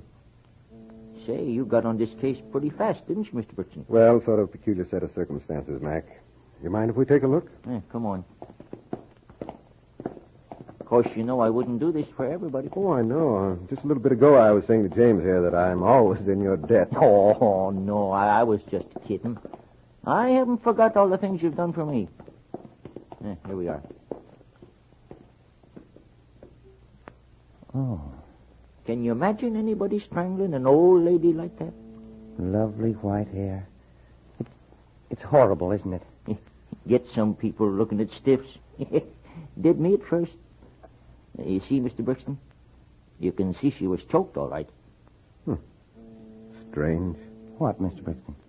That mark there on her neck. I wonder how... James. What is it? James, we've got to get back to the Blacklock house. What for? Before somebody else is murdered. But they've got the murderer in jail. That's just the point. They haven't.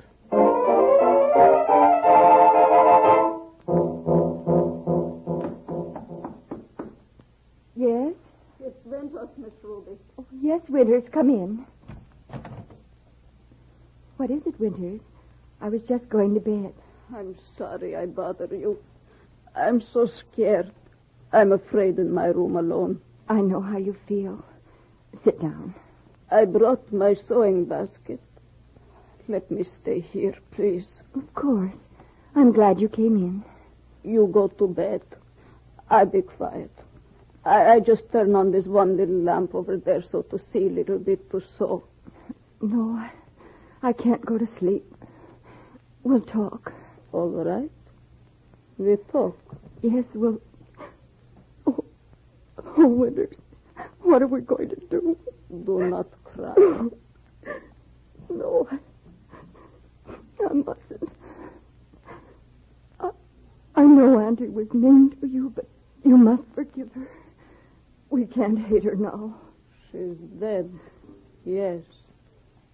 But I still hate her. Oh, no, don't. Don't say that. I hate her.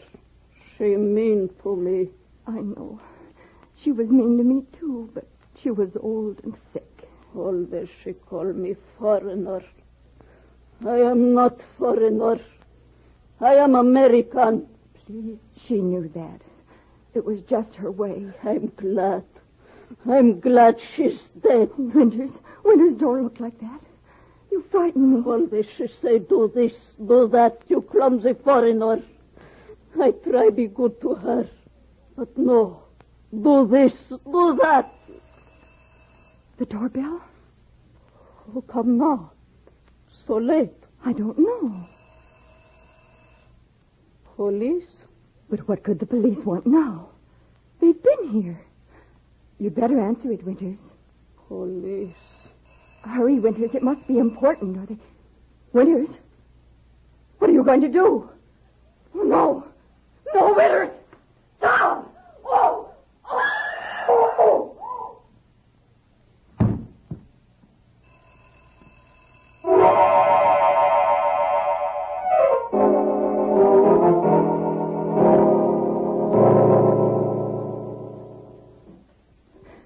She seems to be getting weaker, Mr. Brixton. Yeah, she lost too much blood. I'm afraid there's no hope. Oh, poor Winters. I tried to stop her, but before I could get to her, she had those big scissors in both hands. Yes, right into her neck. She's a strong woman. She made a good job of it. How's she coming, Mr. Brixton? She's pretty weak. Did you get the doctor on the phone? Yes, he's coming right over. I called the police, too, while I was at it. Good. See if I can get her to make a statement. Winters. Winters, can you hear me? Yes. You killed Miss Blacklock? Yes. I killed her. Write down what she says, James. She's dying, isn't she? Yes, I'm afraid so. You better go away. No, I'll stay. Winters. Winters, why did you kill Miss Blacklock? I hate her. Where is Miss Ruby? I'm right here, Winters. What is it? Roger is good boy. He loves you. Yes, Winters. I know. He lied to police when he say he killed Miss Blacklock. Yes, Winters. He's only trying to protect Miss Ruby. He think she do it.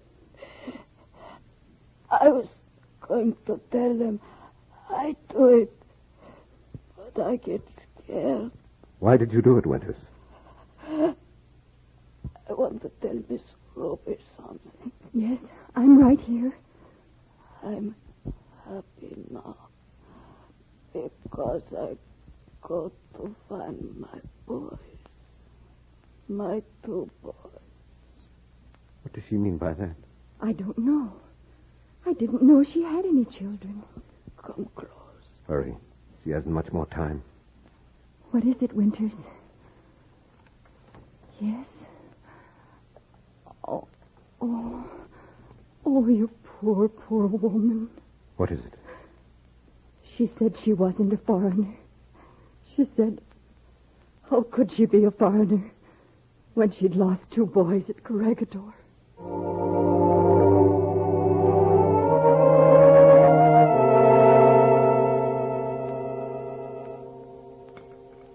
Yes, one more little sip of tea, Fong, and then we'll get some sleep, eh? You realize I haven't been to bed yet? Yeah, me know. Crazy. Yes, but think what I've accomplished this night. Solved a crime. No like it's a job.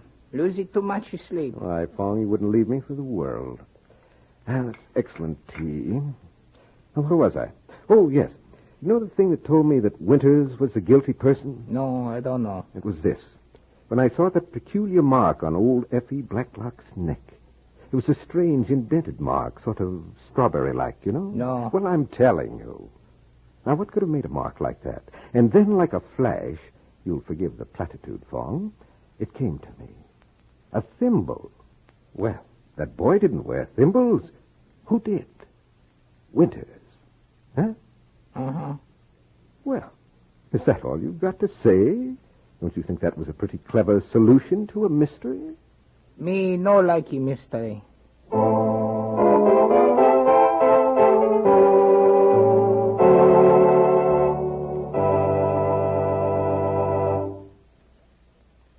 That is your introduction to Jonathan Brixton, starring Michael Raffetto, with Barton Yarborough as James. We must confess that Brixton is not a model man. He doesn't lead a pretty life, and he's no knight in shining armor. No, if you're looking for a conventional hero, Jonathan Brixton is not your man. Wait a minute now. Mr. Brixton's done a lot of mighty fine things that people never hear about. Take the time he defended that fellow Bert Fielding.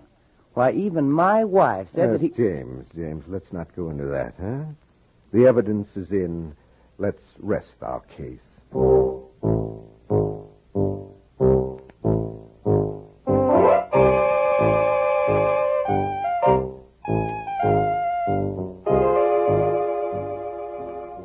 Jonathan Brixton is a C&F radio production.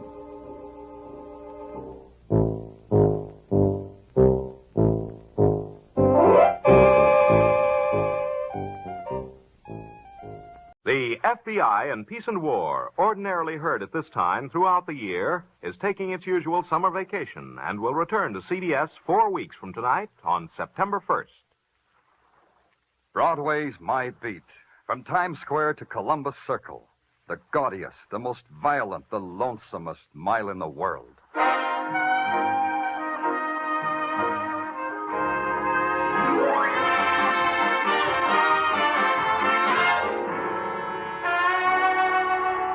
Broadway's My Beat, with Larry Thor as Detective Danny Clover.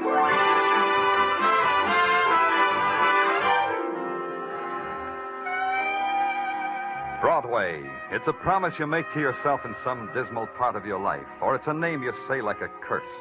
It's a place of golden women and mirrors of chrome, or it's a beggar who will tear off a piece of his soul for a cup of coffee. It's anything you want, any time you want it. And it's my beat. By 9 o'clock, police headquarters had settled down to its nighttime routine. So far, business was slow. I was sitting in my office straightening out the detail sheets that always accumulated on my desk. Lieutenant Clover. Good evening, sir. Well, Dr. McClure, Dr. Robbie McClure. It's a pleasure to see you. Sit down. Sit down. Thank you. Thank you, Lieutenant. Hey, what's the matter? What's the matter, Doctor? You look pale. Well, I could give you all the clinical reasons for the way I look. Now, now, Lieutenant. Let me get you something, Doctor. I'll be right... No, wait, Lieutenant. Last month, there was a shooting. It's not that I want to confess to. It's the thing about... you should know about... Last month, the murder that the police never solved. Daddy, I don't want that to happen to me. I don't want that... Dr. McClure. Dr. McClure. Sergeant Tartaglia. Yeah, Danny. Come here. Yeah. Well, what's the trouble, Danny? Close the door. Well, what's all...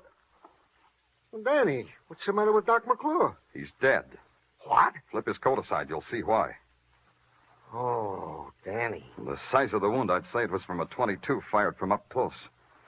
Tartaglia. Yeah? Call downstairs and tell him about Dr. McClure. Then get a detail to find out everything you can about the doctor. Friends, relatives, bank account, everything. Right. And in the morning, I want the files on every murder that happened about 30 days ago. Unsolved murders. On my desk in the morning. Right. Good. I'll see you. Now, where are you going, Danny? I'm going to wind back McClure's life.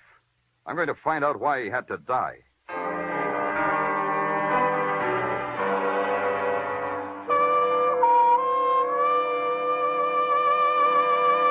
The great buildings of the city lean against the night in crazy, tilted angles, like lighted toys deserted by a sleepy giant. And there's the feeling that unless you walk carefully, you'll upset their insane balance.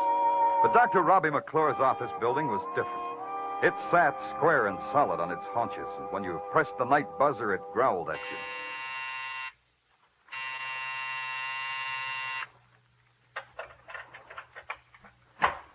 you. Well, sure, my mare, if it ain't Danny Clover the Torbert. Canter in, me boy, canter in.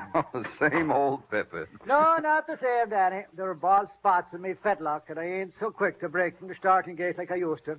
From a dashing, mounted policeman to a flabby night watchman. Ah, that's a bitter pasture, Danny, me boy, a bitter pasture. Maybe you're wrong, Pippin. Maybe it's sweet pasture and you don't know it. Pippin, you know Dr. Robbie McClure, don't you? Sure I do. A great surgeon. But what a waste, what a waste. How do you mean? Sure he was a genius. Should have been a veterinarian. What else would I mean, Danny? What else, of course. You know what time he left his office tonight? I do. I have it right here in my book. Now, let me take a look. Oh, yeah. Here it is. 8:40 in the p.m. Was he alone? No. He was in the company of the sleekest, prettiest, raciest-looking filly. It's been my pleasure since I cavorted in the mounted police. Did you have her signature? Oh, no. She was the doctor's patient. Or guest, or best bet for tomorrow. Night watchmen are discreet, Danny. Some ladies, they don't ask to sign out. Well, ask him from now on, Pippin. Huh? I mean it. Have you got any idea where they went? No, Danny, but they took a cab from that hack stand out there in front. Did you see whose cab they took? Yes, I did. I opened the door for them. They took Irv Newman's cab. If you want Irv, you'll probably find him at his home. I know those hackish skitters, you know. Well, thanks, Pippin. If you get a lump of sugar in the mail, it's from me.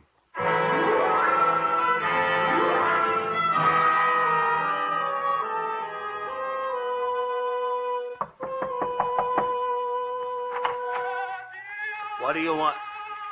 Hey, it's Danny. Hi, Irv. Hey, Rose, it's Danny. Who? Danny Clover of New York's finest. So he's going to help me wash the dishes already? Pay no attention to Rose, Danny. She's moody tonight. Come on in. Thanks, Irv. Now, sit down, Danny. Sit down. Irv, Can I offer you something? A glass of tea, a cold beer?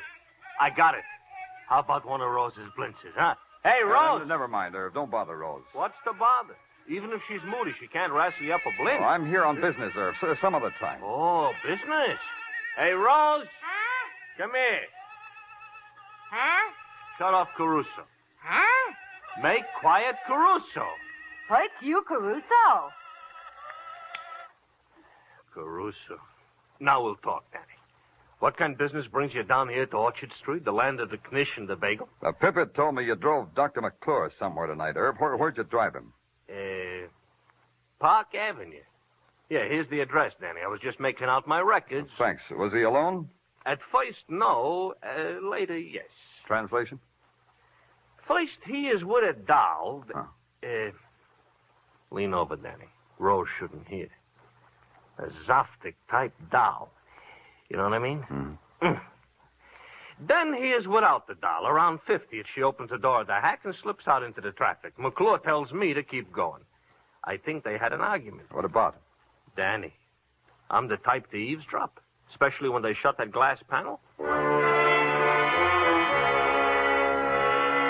The address Irv Newman gave me was a study in millionaire respectability, Scrub, Park Avenue, Brownstone. The butler took my hat and sighed and told me it was all right to go down the corridor into the living room if I tiptoed. I did. Then all of a sudden it hit me. The light from a couple hundred bulbs set in a crystal chandelier. And when I finally squinted through it, I couldn't quite believe it. It wasn't the size of the room. That was only about 100 yards long. It was the walls, from ceiling to floor, and all the way. The walls were decked with murals. Mother Goose murals. Paintings of every fairy tale and nursery rhyme character in the book. And on the floor, smack dab between Marjorie Dawn, her seesaw, and Jack and his beanstalk, sat a man. He was wearing three things: a goatee, a full dress, and a beanie, three propeller type. Well, hello there. And hello to you. My butler said your name was Danny Clover. But my butler lies. What is your name, sir? Danny Clover. You see what I mean? Grab a toy out of the toy box, sir, and sit down. Mr. Fletcher. Here. Take my latest product. Child psychologists claim it's remarkable for improving the coordination and tactile responses of a 4-year-old. Really? Has it helped you? Immeasurably. We place the ball in the cup, so. Uh-huh. Then we squeeze this lever, so. Yep. Then we catch the ball. Oops, we missed. Oh, I guess we overestimated ourselves. Now, Mr. Fletcher... Oh, well, call me Fletch. Don't stand on ceremony just because I'm the president. Oh, does Margaret know? Huh? Oh, no. I mean the president of the Fletcher Toy Company. I make toys for children, sir. I bring gay bits of sunshine into their otherwise drab little lives. And, as you see, I test my products before I market them. Incidentally, sir, what is your business? Police. Police? Police? Stop your screaming. You'll wake up Snow White over there. Sir, what right have you to be in my house? Well, technically none, Mr. Fletcher, but there's a little matter of... A matter of invasion of privacy. What do you want? Was Dr. McClure here this evening? Dr. Robin McClure. In a word, yes. Why was he here? I'm his patient. Is that a good medicinal reason? Simply sterile. Are you a sick man, Mr. Fletcher? You don't look sick. Dr. McClure says I'm a hypochondriac, but he gives me pills. I take them. They make me feel better. Ergo, I must have been sick before I took the pills. One more thing, Mr. Fletcher. Who was with Dr. McClure? I beg your pardon? Or maybe she stayed in the cab that brought him here. Who was she, Mr. Fletcher? Oh, that one. Yes. I peeked out the window and saw her waiting in the cab. Oh, beautiful, isn't she? How striking. One of the most striking women I ever saw.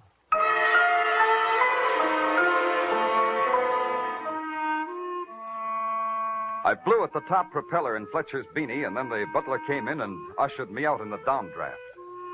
Lying must have been one of the little games they played in that $1 million house. Fletch said the butler lied. Then Fletcher lied about a girl he hadn't seen, a girl who was a question mark or an answer in the murder of Dr. Robbie McClure. If I was going to wind back McClure's life, I needed some sleep. All that got wound up were the sheets in my bed. And in the morning, I started it all over again in the good doctor's office. You're early. The doctor hasn't come in yet. You'll have to wait.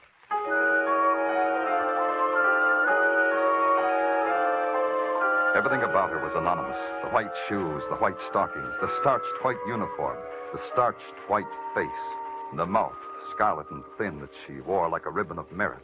You're a new patient? Fill out this card, please. Not a patient, police. Lieutenant Danny Clover, Broadway Special Detail. Oh. Did Dr. McClure ask you to come here? You could say it that way. I'm here to investigate his death.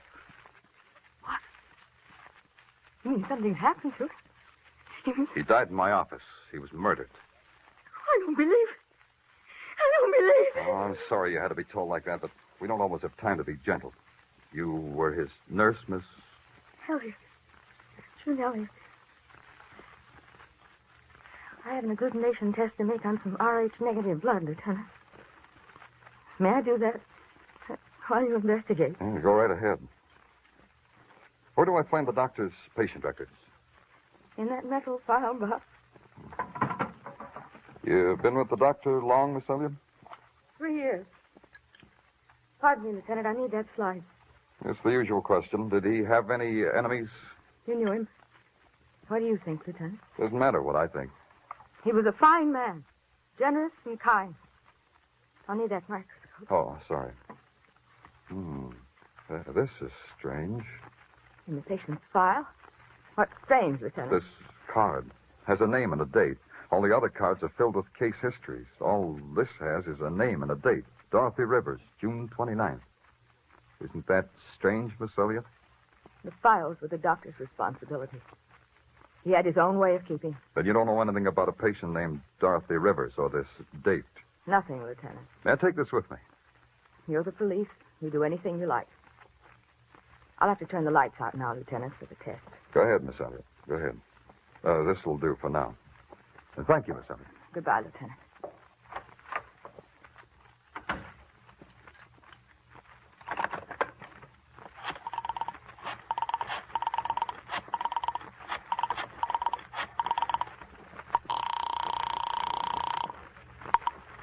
Miss Rivers, Miss Dorothy Rivers, Dr. McClure's office.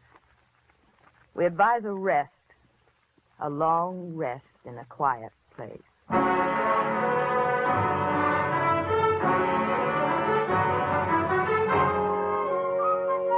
You are listening to Broadway's My Beat with Larry Thor as Detective Danny Clover.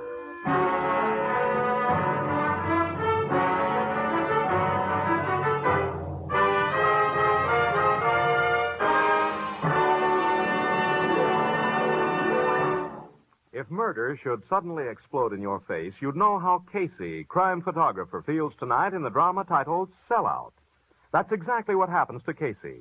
A routine newspaper case suddenly erupts into a savage murder mystery which requires the sharpest thinking and fastest action of the crime photographer to solve. Crime Photographer is yours for the listening every Thursday evening, as is the other thriller, Escape. Tonight, Escape brings you Leiningen versus the Ant, a top story of harrowing adventure on a top program. Remember Escape and Crime Photographer tonight over most of these same CBS stations. Now, back to Broadway's My Beat.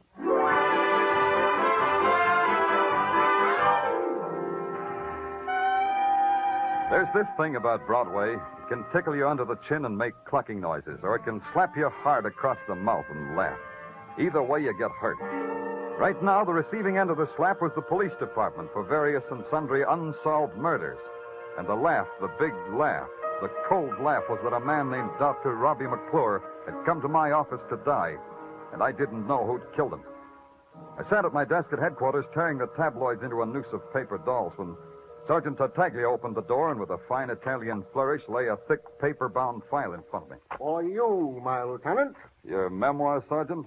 What is it? Only what you asked for. A file on one of our more recent unsolved murders. Get it out of here. Get it out of my sight. Huh? Hey, Danny, you sick or something? Oh, all right. All right, leave it. I also have here in my pocket the dope you wanted on Dr. Robbie McClure. Here, read it. Talk it to me, son. I'm sick of reading. There were some interesting items, Danny, about the good doctor. Item. Friends, numerous and friendly, all with alibis. Item. Relatives, none. The doctor was a lonesome man.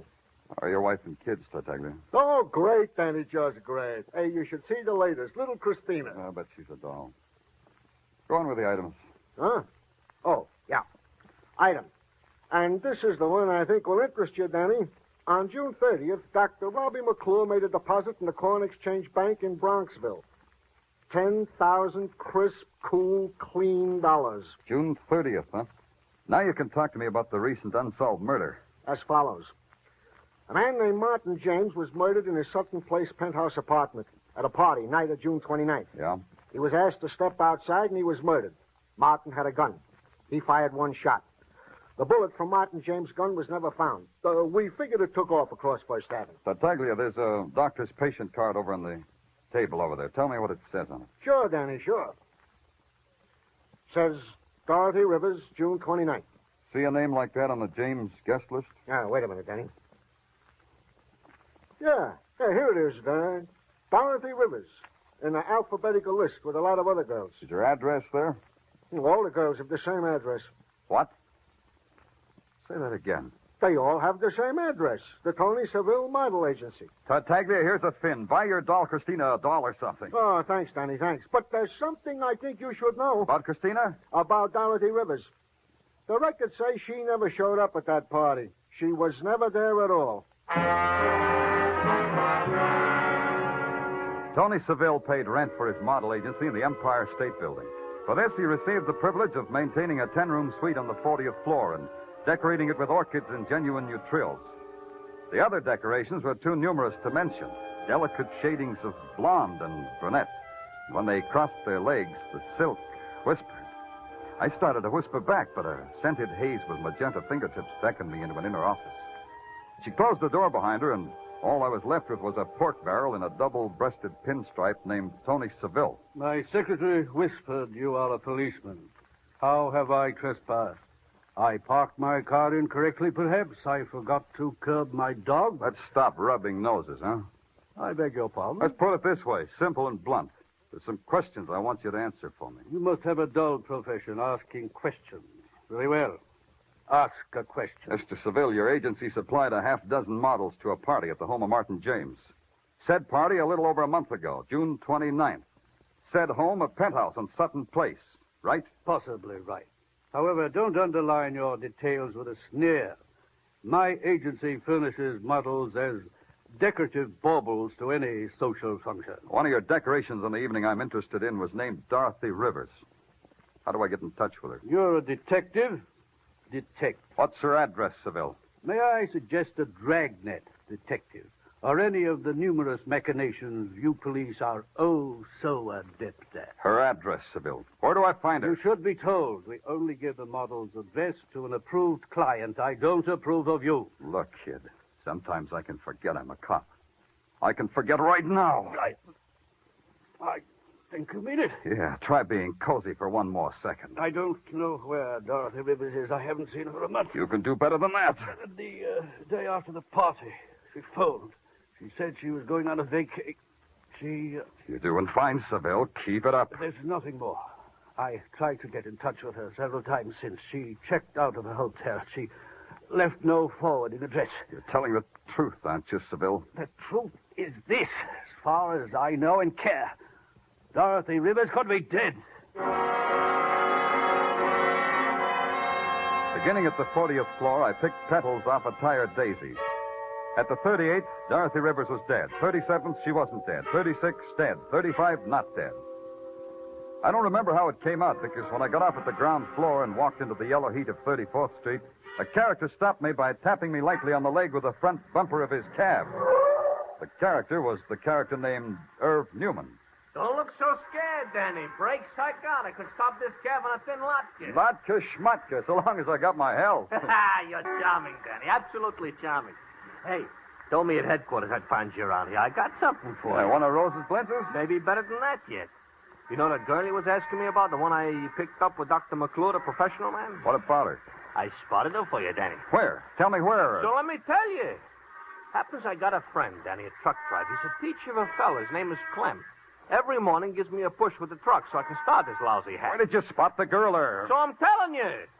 While Clem is pushing me with his truck and I'm gliding along in my hack like in a gondola, I see this girl coming out of building. What building? 6 West 23rd Street. So I turn around, I wave to Clem. He should stop already. Yeah? Danny! Danny, didn't let me finish!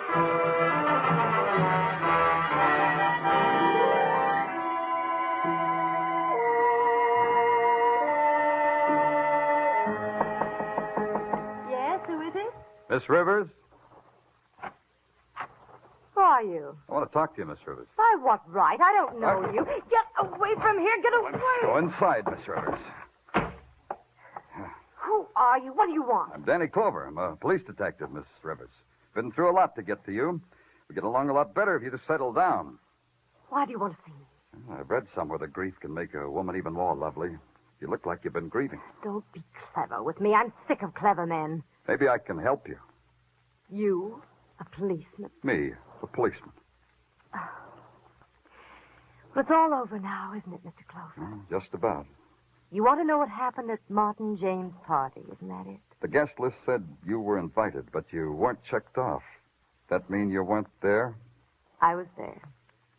Through the back entrance, Mr. Clover, because he said that was the way it should be done. Who? What should have been done that way? Look, Mr. Clover, I'll tell you what happened. I owe it to myself to tell you what happened. I'm tired of paying. That's it, huh? Blackmail. Let me tell you from the beginning what happened. Perhaps you'll even believe me. You'd be surprised, Miss Rivers. Policemen can believe the truth. Martin James was a man who made investments in all sorts of deals, a kind of silent partner. One of the partners was a man named Fletcher. Man with a goatee? He manufactured toys, Mr. Clover. I went to the party with him. Mr. Clover. What's the matter? Mr. Clover! The window! He's gone. Who was it? Who did you see? Oh, maybe you should have told me his name, Miss Rivers. Now you don't owe anybody anything.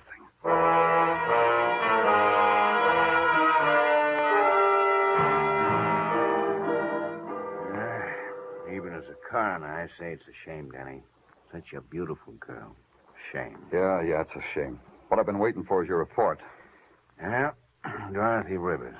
Age about 24. Bullet entered left sternum, pierced pericardium. That's the heart, Danny. Dead on arrival. Dead all? This girl was shot once before. She's got a healing wound that, well, looks mighty like a bullet wound. It's right here, Danny. Yeah, that makes it all add up. That makes it add up just fine, Corner. Neat. Real neat. Oh, Fletcher? There's a friend, Fletcher. The payoff goes on just the same. Tonight, kid, 9 o'clock. So long, Fletcher. It took me 10 minutes to get to the Park Avenue Palace that Fletcher had built out of psychological toys for kids. Across the street, I took a plant behind a fat, uniformed doorman who kept looking at me out of the corner of his fat eyes as if he were terribly sorry a thing like me had ever happened under his gilt-fringed canopy. At 8:30, the lights in Fletcher's crystal chandelier began to go out in sections. In 5 minutes, he was on the street, hailing a cab. I tossed a nickel to my fat doorman, hailed a cab of my own, and tailed Fletcher to an office building I'd been in once before.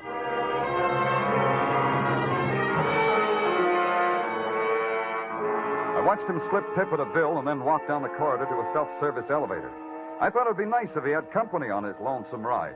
He didn't. Police. Why am I constantly surrounded by police? Maybe because you bring sunshine into my drab life, Fletcher. You know how to work this thing? Well, of course. It's nothing but a toy. Allow me anyway. It's the 4th floor you want, isn't it? Well, no, not at all. Humor me, Fletcher. Let's make it 4.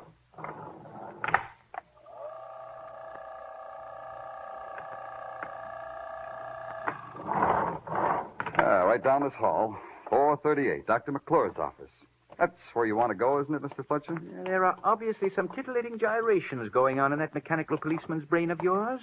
You will reveal them to me, please? I was waiting for you to ask me that in just that way. Here we are. After you, Mr. Fletcher. Oh, thank you. Now I reveal. The payoff money, Fletcher. Give it to me. Ah, of course. I see. I thought it was curious that I should have to keep paying blackmail to a dead man. Dr. McClure is dead, isn't he? The money, Mr. Fletcher. It's hard for me to say please. Well, here you are. $1,000. You'll want it weekly, I presume, just as I paid it before? That's cheap, isn't it, Fletcher, to buy out the electric chair? It's quite a toy, too, I hear. Yes, quite. Then you know, of course, that Dorothy Rivers and I murdered Martin James. Uh-huh. Oh, he deserved it, you know. He swindled me out of a good deal of money. What was Dorothy Rivers to you? Oh, now, you're talking like a policeman again. Dorothy Rivers was a toy, expensive and fragile. It made her all the more desirable. That and the fact that I could make her do anything I liked. Could you bring her back to life? What? Hey. No, don't get up, gentlemen. As long as I was eavesdropping, it makes me less of a lady. That gun's not becoming either, Nurse Elliott. Put it away, my dear. Toys like that make me nervous. I prefer this pose. Now, what were you saying, Lieutenant? Now that you're here, I've got even more to say. As a nurse, I'm a humanitarian, Lieutenant. You've got a minute more saying time. A man should never lie under the circumstances, huh? And if I told you this, if I told you that you were the blackmailer instead of Dr. McClure, what would you say? I'd say you were telling the truth. What? Then I've been paying all that money to this... Temper, Mr. Oh, Dr. McClure took the initial $10,000, all right, but the nurse here kept right on blackmailing you and Miss Rivers in the doctor's name. McClure found out, so he had to die. All through, Lieutenant. Not quite, nurse. After the blackmail, you had to kill Miss Rivers because she was about to talk to me. Now, Lieutenant? One more thing. If you kill me, the payoff stops. Consider it, Miss Elliott. I got $1,000 in my pocket. Half yours, half mine. It could go on and on. We could still make Fletcher pay. Think about it, Miss Elliott. Put the money on the table, Lieutenant. Half yours, half mine. All right. On the table. Thanks. I'll take mine, Lieutenant. Now. Yeah, now, Nurse Elliott. I'll kill you! I'll kill you! Put your arm, Nurse. Drop it. Throw up the gun. Yeah, thanks. I'll lift it up for you, Lieutenant. I'll get the gun. Lift this, Fletcher. Got any smelling salts for Fletcher, Nurse?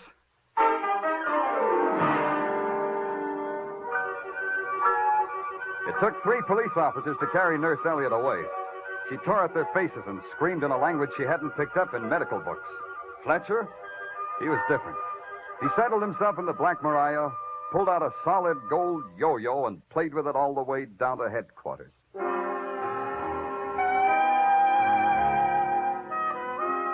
Broadway's happy now. It's got on the carnival clothes it wears every night, and the midway boils with roustabouts and yokels and hurdy-gurdy sounds. It's a jack-in-the-box, and it's a clown. It's a shining girl on horseback, or it's a geek with no arms, no legs, and no heart. It's Broadway, the gaudiest, the most violent, the lonesomest mile in the world. Broadway, my beat.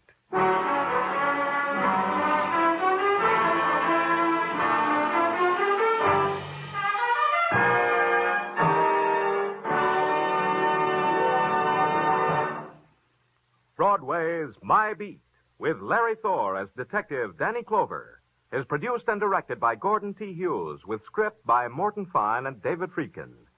Musical direction is by Lud Gluskin. Be sure to join us next week, same time, same station, for Broadway's My Beat.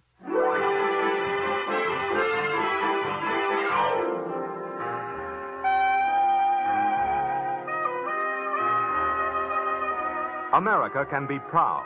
America is proud of the young men of our armed forces.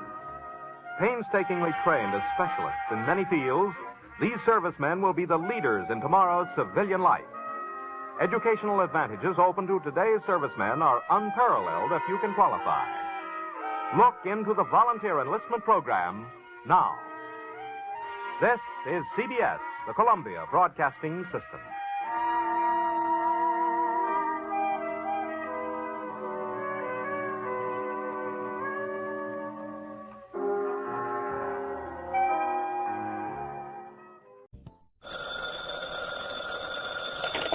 Hello? Yes, this is the Falcon speaking. Oh, Peggy. I'm glad you called. I'll have to ask for a rain check, Angel. I'm all tied up. Mm-hmm. An actor friend of mine just bought himself a gun, and the way it looks now, he figures to make a big hit.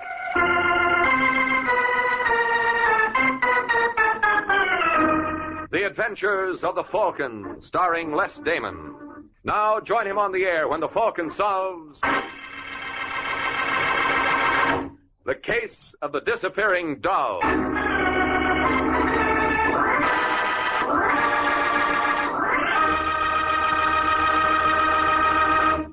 It's Wednesday evening in New York, and in a small furnished room on Manhattan's East Side, a gentleman named Carl Hoffman glares at an old clock, as if commanding it to stop.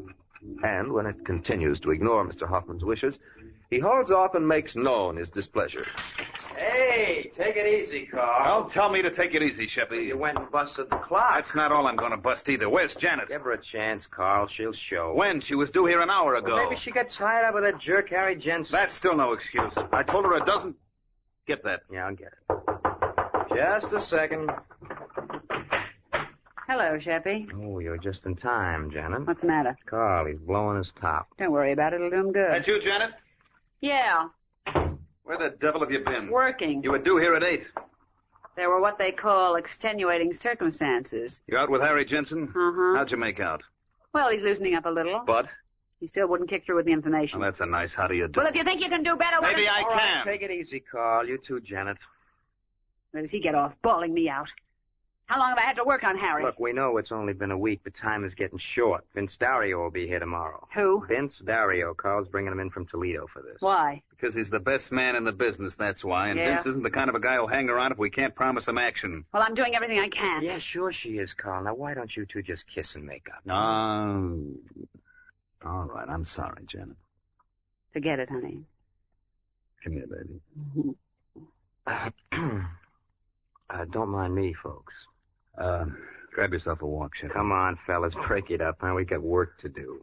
He's right, sweetheart. When do you think you'll have something to report from that Harry Jensen character? Well, they wanted to see me later tonight. Well, maybe tonight's the night. Maybe. How about it, Janet? You know, I think if you got him good and plastered, he might start talking. That's never been a problem with Harry. The tough thing is to make him quit. We'll get him started in the right direction, baby. And when he stops, we'll be on Easy Street.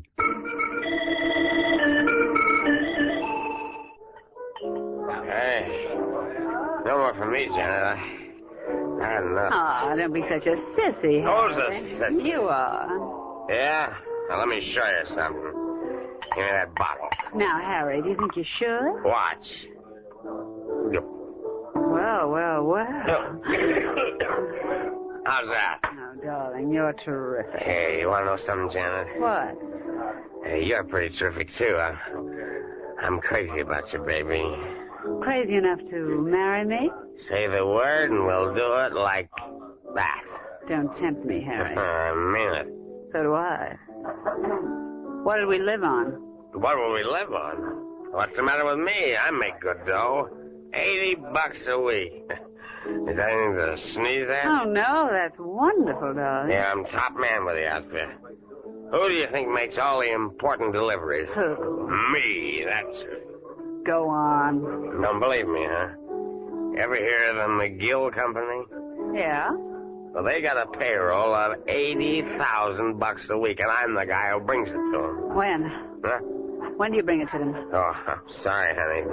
We're not supposed to tell. And you claim you love me. I do, Then sweetheart. tell me when you're going to deliver the McGill payroll. Now, what difference does that make? Think I could marry a man who didn't trust me? Say, Janet. What? Well, ain't it kind of stuffy in here? No. I feel awful warm. You know, I bet I could go to sleep. Don't you pass out on me. Oh, don't, Janet. I'm nuts about... Harry. Harry. The McGill payroll. When do you deliver? Yeah. Friday at 2.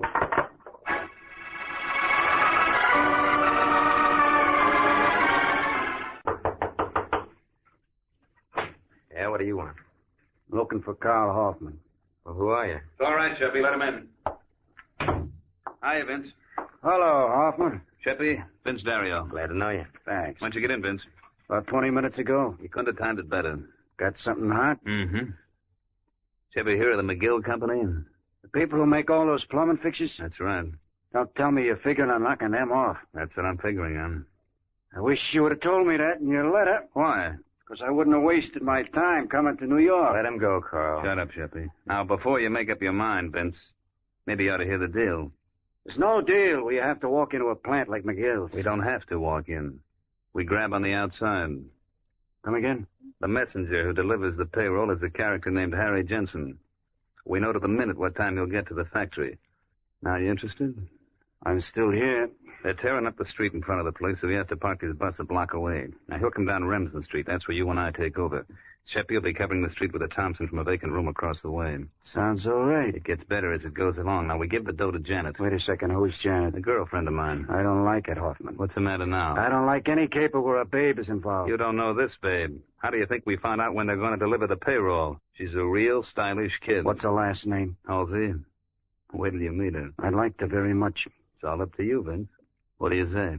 We got the time, the place, and a girl. What more can a fella ask?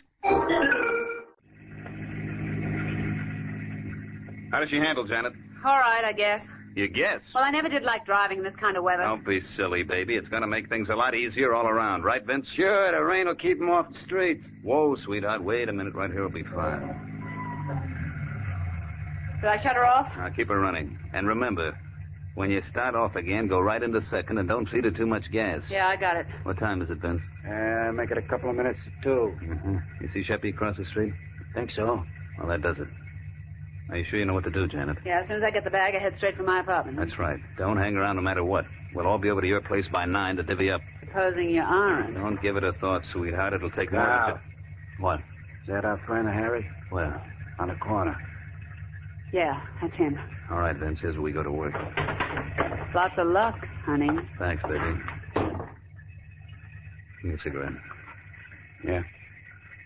Where's that lighter you're so proud of? Oh, what do you know? It works. Here he comes. Hey, buddy. Me? Yeah. Can you tell us what Tremont Avenue is? Oh, you're on the wrong side of town, mister. I tell you what you better do. No, I'll tell you what you better do. Don't make a move, bud. Not even a teeny one. Hey, what is this? Just what it looks like. Pass that grip to my friend. Go on. Sorry, pal. You know how it is. No hard feelings, I hope. Oh, that's all right, mister. I got a good memory for faces. I won't forget you. In that case, let me give you something else to remember me, boss.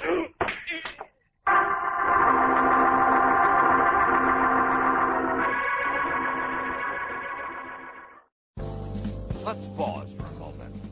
Les Damon returns as the Falcon right after these messages.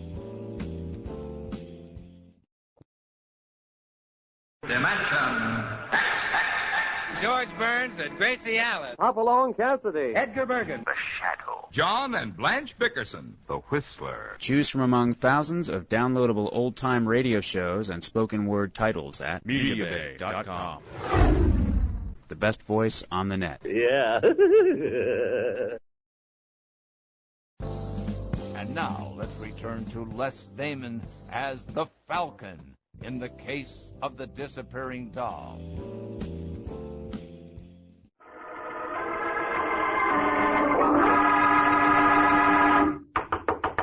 Who is it? That should be open up. Hello, Carl. Vince? Hi. Went off like clockwork, didn't it? Yeah. Where's Janet? She ain't here. Huh? What? No. I was the first one in. It's lucky I had a key to her place, huh? And you're lucky I don't have a suspicious mind. Well, I have. Did she phone in? Uh-uh. You told her to come straight here, didn't you, Carl? Yeah? Well, you don't think she had an accident, do you? No. We would have heard about it. I had the radio in the car tuned to the police calls. But if the cops nabbed her... You kidding? There was nobody within miles of her. After you chucked the bag into her car, she took off. She'll show up, Vince. She better. She's got all the dough. Just what are you getting at? You told me yourself she's a very smart girl. Women who are beautiful shouldn't be brainy. Meaning? I think we got a double cross. You're nuts. I'll leave it to Sheppy. No. Janet wouldn't do that, Vince. Why not? Well, because she never did it before. Did she ever have 80 grand before? Look, what are you worried about? It isn't even 9 o'clock. Supposing she doesn't show by 9. Then I'll start looking for her. And if she isn't dead when I find her, she'll wish to heaven she was.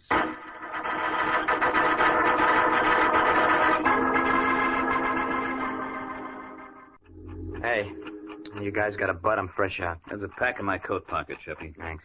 Carl, you wouldn't have anything else in that pocket. Like what, Vince? Like 80 grand. Pardon me for pointing, but it's 20 after 9.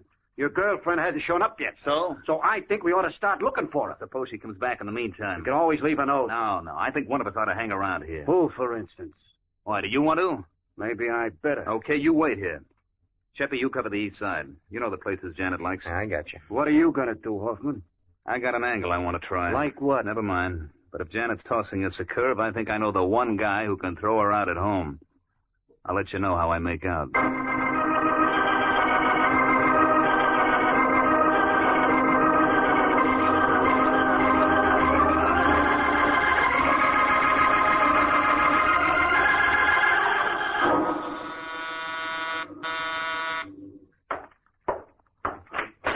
Yeah? I'd like to see Mike Waring, the Falcon, please. You are now. Oh, well, my name's Carl Hoffman. Yeah? Can I come in? Oh, sorry. Thanks. Sit down. Much obliged. What's on your mind? Well, I'm looking for a girl. Aren't we all? No, I mean, this is a special one. Her name is Janet Halsey. Janet Halsey? Yeah. She's my girlfriend. Well, maybe we better take this from the beginning. Well, Janet and I were supposed to be married next Sunday. So I opened up a joint account for us at the bank. How big? $2,000. And she skipped? Mm-hmm. This morning. She lived at the Brighton Towers. How do you know she didn't meet with an accident? Well, she's done this same thing before. Oh, she has? Yeah. She served 3 years in the women's penitentiary under the name of Lois Hart. She got out in 48. Well, how come you trusted her with your money? Well, you know how it is, Waring. You always hope that this time it's going to be different. Mm-hmm. Well, I'll see what I can do, Hoffman. As you say, the first problem is to locate the girl. Yeah, and the moment you do, will you give me a call? I'll be waiting at the Brighton. Brighton? Didn't you say that's where your girlfriend lived? Yeah. I'm using her apartment to operate from. Uh-huh. You see, I wouldn't want to miss her if she came back. Well, I guess that does it, Falcon. I'll be waiting for your call.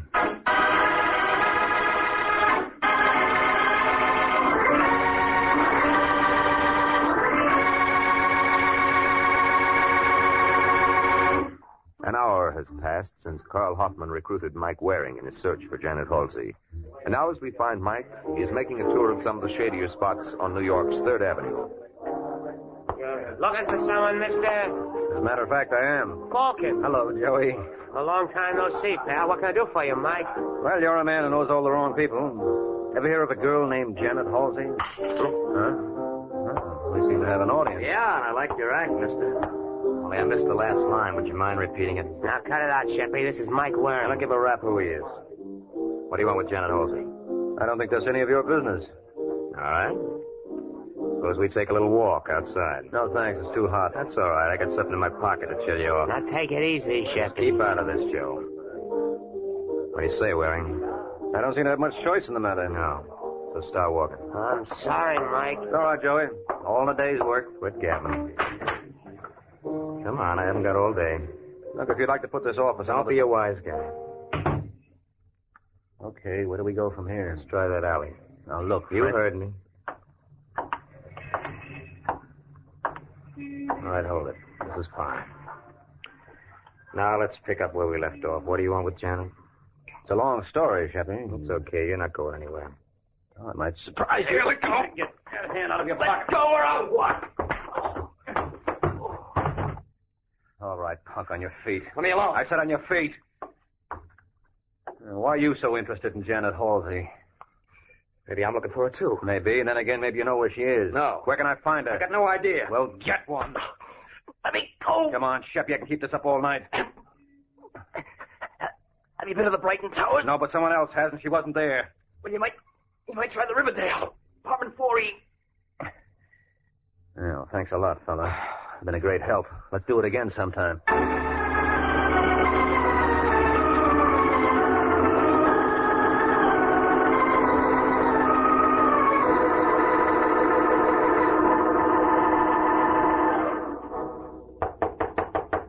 Who is it? Otto. Where's Sheppy, Vince? Out looking. Did he phone in? No, I guess he had nothing to report. How did you make out? Not so hot. I guess that leaves me up the well-known creek. What are you griping about? We're all in the same boat. Yeah, but I didn't bring Janet into the act. You did, Hoffman. Okay, and I'll find her. I don't see you making any progress. Maybe not, but I hired somebody who will. Who? A fellow named Mike Waring. A private dick? That's right. What's the idea? You going off your trolley? Relax, will you, Vince? I gave him a song and dance about wanting to find Janet. This guy Waring has plenty of contact. Well, I don't like it. You're the boy who was belly aching that I wasn't doing anything. You didn't have to go that far. No, how far would you go for 80 grand? I guess you're right. Thanks. That must be Sheppy. I'll take it. Yeah, what do you want? Beg your pardon, I must have the wrong number. Wait a minute. Is that you, Janet? Hello. Hello. What's the trouble? I think that was Janet. You're imagining things. Don't tell me. I'd recognize her voice anywhere. What made her call and then hang up? You know something, Vince? That's just what I was wondering. I'll be back in an hour.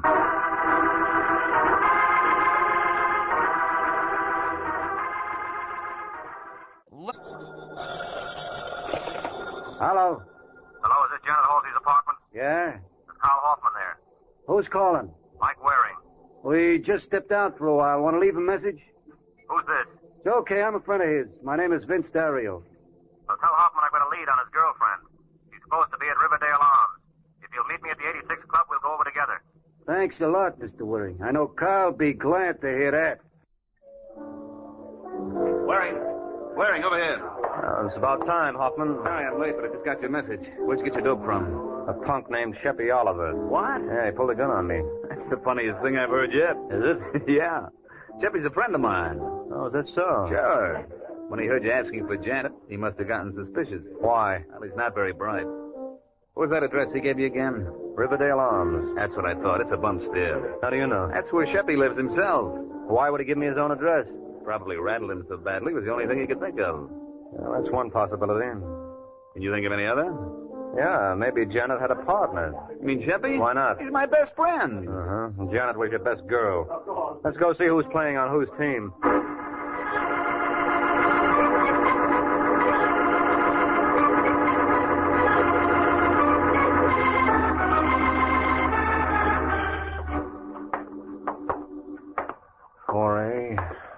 The last one down the hall, Waring. You know, there's one thing that throws me. Only one? After I left your office, I went back to Janet's apartment. I was talking with Vince Dario when the phone rang. So? A girl got on. I would have sworn it was Janet, but she claimed it was the wrong number. Well, maybe she was trying to get in touch with Sheppy, and she got frightened when she heard your voice. Could be, but I never thought Sheppy was their type. This is the place. I just can't believe that he... What's the matter? Unlocked? Yeah. Yeah. Just as I figured. Well, I guess I better call the police, huh? Well, what's the matter? Take a good look. Holy smoke. It's Sheppy. Yeah, and with that slug in his head, I don't think he's in any position to call the cops himself. Where's the phone?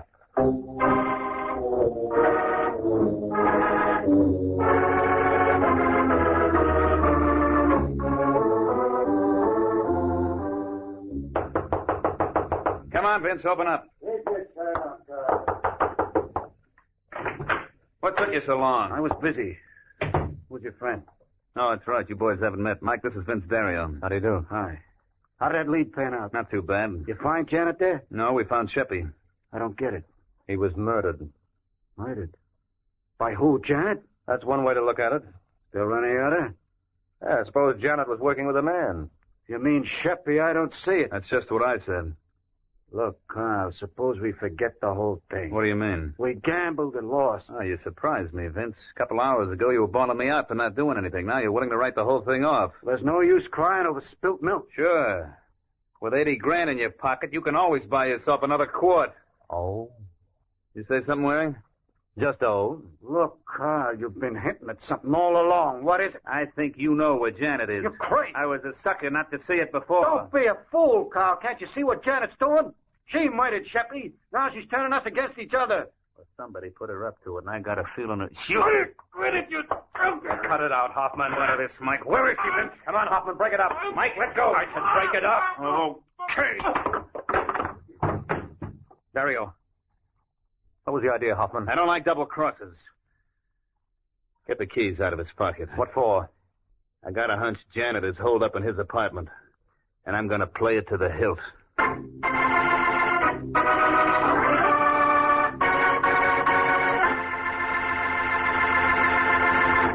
Only a few minutes have passed since Carl Hoffman decided that Janet might be hiding in Vince Dario's apartment. Now he and Mike are at Dario's, but So far, there's been no sign of Janet. Well, looks like your hunch was worthless, Hoffman. You try the kitchen? I've been all over the place. There's no one here. I still believe that Janet was... Wait a minute. Open that drawer again.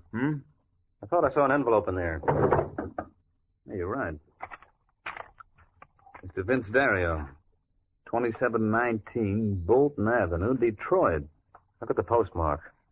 Bedford Hills, March 16th, 1948. Now look at the return address on the other side. Janet Halsey, State Penitentiary for Women. Uh-huh. You get it? And I was right. Vince knew Janet all along. Well, you could build up a convincing case on the face of it. Yeah, but where is she now? Well, can't you think of some way she might go? Oh, we've covered every possible hideout. No, we haven't. There's one place you're forgetting, Hoffman. Whose? Yours. What are you talking about? You're the man who put Janet up to this. You planned to double-cross your mom from the beginning. Yeah? Yeah, and I thought you did pretty well.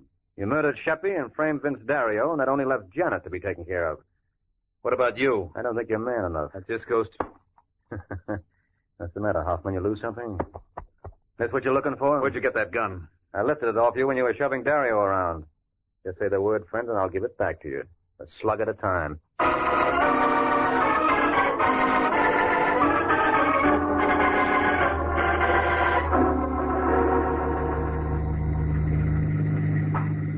Well, what happened after that, Mike? You know the rest, Janet. As soon as the police picked up Carl, I went to his apartment. And picked me up. And not a bad day's work at that. Thanks. No, I'm talking about the little bag you had with you containing $80,000 belonging to the McGill Company. Oh. Now, what gets me is how you people knew exactly what time the payroll was to be delivered. Oh, I had inside information. From the boy who delivered it? How did you guess? It figured. And what did you do? Use your feminine wiles? It didn't take much. He wanted to prove what a great big man he was. Mm-hmm. Well, you have that effect on the opposite sex. Sure. Yeah, it's just too bad you had all your work for nothing. Yeah, I guess when you come down to it, I was pretty lucky at that. You sure were, Angel. There's no doubt that with Sheppy and Vince Dario disposed of, you were next on Carl's list. Dirty double-crosser. No. There's no reason to be angry. After all, you were in on 99% of the plot. He just neglected to tell you the big finish he planned for you. Oh, incidentally, when you called your apartment and got Hoffman on the phone, why did you pretend it was the wrong number? We had it arranged. When Carl picked up the phone and said, yes, what do you want, I knew he wasn't alone, and that was my cue to hang up. Pretty cute. That was the second way he convinced Dario he was acting above board. What was the first, Mike? Hiring me. He had to go through with the motions of trying to find you, and what would make him look more innocent than hiring a private detective? I still don't see what proved to you he was guilty. Well, the return address on the envelope I found in Dario's room gave your name as Janet Halsey. And Carl told me when you were up at the Women's Pen, you served time under the name of Lois Hart. So obviously the letter was a frame. And Carl was the only one who could have planted it. That's right. You know, you're pretty wonderful, honey. I mean, Mr. Waring. Oh, I don't mind you getting affectionate. After all, we're going to be seeing lots of each other, Janet. Are we? Mm-hmm. Whoop. Almost past our destination. Is this where you live? What's the matter with you, Janet? Don't you recognize the building? It's police headquarters. That's right. Why, you no good double Now. What are you complaining about, Angel? I promised you we'd be seeing a lot of each other. Can I help it if for the next 10 years it'll have to be through bars?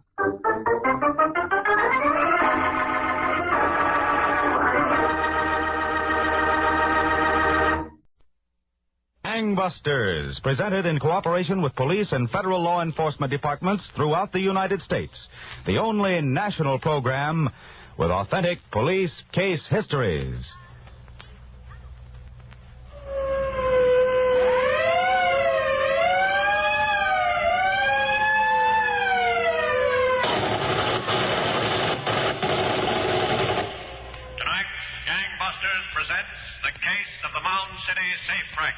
Found that a flask of liquor was more risky to handle than a vial of nitroglycerin.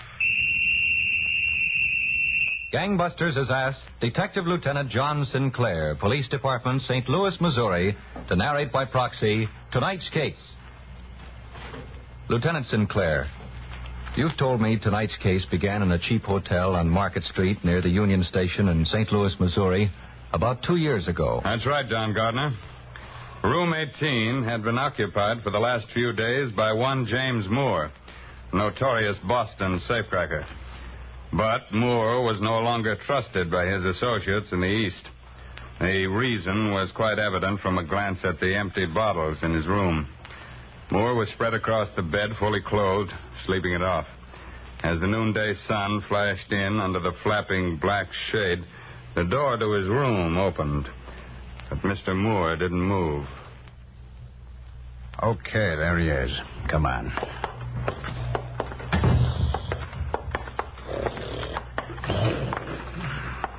Okay, Moore, on your feet. Come on. I said on your feet. I'll rise, straight rise. Get up, I said. And none of your sludge from the bottom of the Charles River bartender. You get her right back in the eye. Snap out of it, will you? I've got all day. There's my drink. I'll give you a drink. Here's a drink for you. Water. Sure, it's water. You want more of it?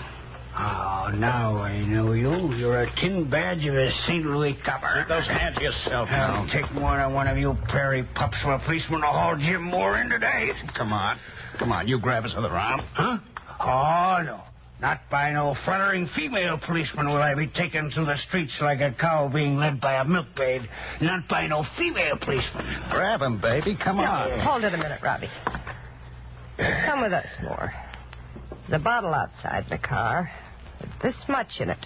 A lure into the trap of doom. We're not cops. Can't you get it through your head? Huh? No. How much you say was in that bottle? This much. And home, we got it by the case. How's the weather out? Do I need my rubbers? The weather's fine. To what fortunate turn of nature do I owe this generosity, my boy? And, my girl? I figured you'd like to do a little teaching. Teaching? If I'm to teach, who's the student? Me. Huh? I want to learn all about drills.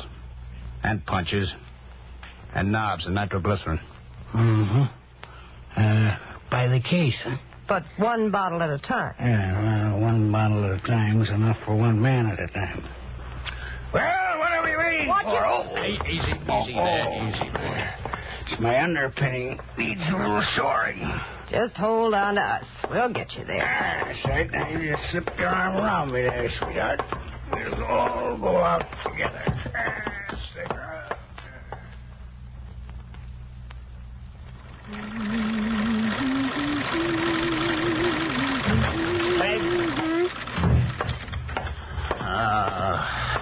I give up. He's a rummy. Let's face it, it's no use. Taught you plenty in 2 weeks, Robbie. So it'll take a little longer than you figured. Will you stop that sewing machine? Him with the bottle, you with your sewing. You both drive me nuts. If you need a dress so bad, why don't you go out and buy one? It's hard to fit in the shoulders. Why I ever had this crazy idea, I don't know. I'm going back to being a gunman. You walk in, you put a heater on them, you get their dough. That's all there is to it. You don't have to be a mechanic. Do what you like, Robbie. I still think it's a good idea. Would you shut that thing off before I throw it out the window? Oh. Every time I look at him, I hate him more. Why? What's he done to you? I don't know. Maybe I'm looking at myself 30 years from now. Why don't you try taking the bottle away from him? When he gives, you'll give. That don't work either. He may be the best safecracker ever to come out of Boston, but he sure needs a lot of lubrication. All morning he's been trying to explain to me about keeping nitroglycerin at body temperature. I should keep it under my belt next to the skin. Yeah. I'll try it the way he says. Somebody will have to come pick me off the roof. With a shovel. Robbie. What? You think these buttons would be nice on here? Or covered ones? Oh, who cares? What happens after you finish learning everything he knows? He'll go along on a job with me. One job. That won't make him happy. Who wants to make him happy? They're going to catch the old rumhead. Right in the act. Hey. Isn't that kind of dangerous for you? It's the safest way I can think of. We go over to some small town across the river. We break into a store. I work with them till almost time to set her off, and then I go out after the car. Boom. The cops are there. First thing you know, Moore's in Joliet or someplace where he won't give me any more trouble. Oh, now, that's not right, and it's not fair. Who cares what's fair? He's off our hands. Let me get back to the professor. I'll talk to you about it later.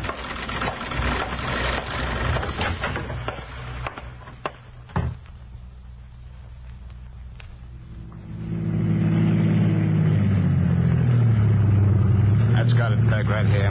Okay. Leave the lights on. Moore. Yeah. Take the stuff and start to Jimmy the back door. I'll be there in 2 minutes. Look, Robbie. Go on. Take the stuff.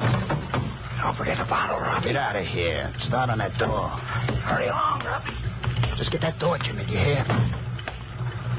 All right, Peg. Now you drive to the tavern and wait there. 11:45 on the dot. Phone the sheriff's office. Tell them you were passing by. Thought you saw somebody inside the clothing store. Robbie, you're looking for trouble. Stop worrying. I ought to be at the tavern by the time you get off the phone. Suppose your watch stops. Suppose Moore doesn't do it. We'll do it the way I said. Gotta get rid of that bottle, baby. This is the best way I can think of. When they pick him up, he'll talk. So they'll be looking for me in Illinois. They're looking for me anyway. Okay, Robbie. Look. Pack me in, kid. When we hit Chicago, I line up the best crew of safe crackers ever worked the Midwest. Go on.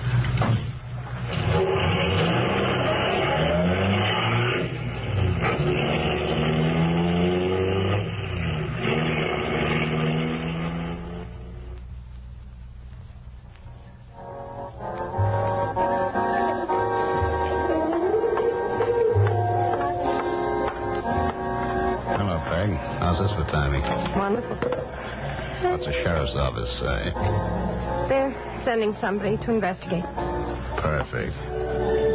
Well, what are you thinking?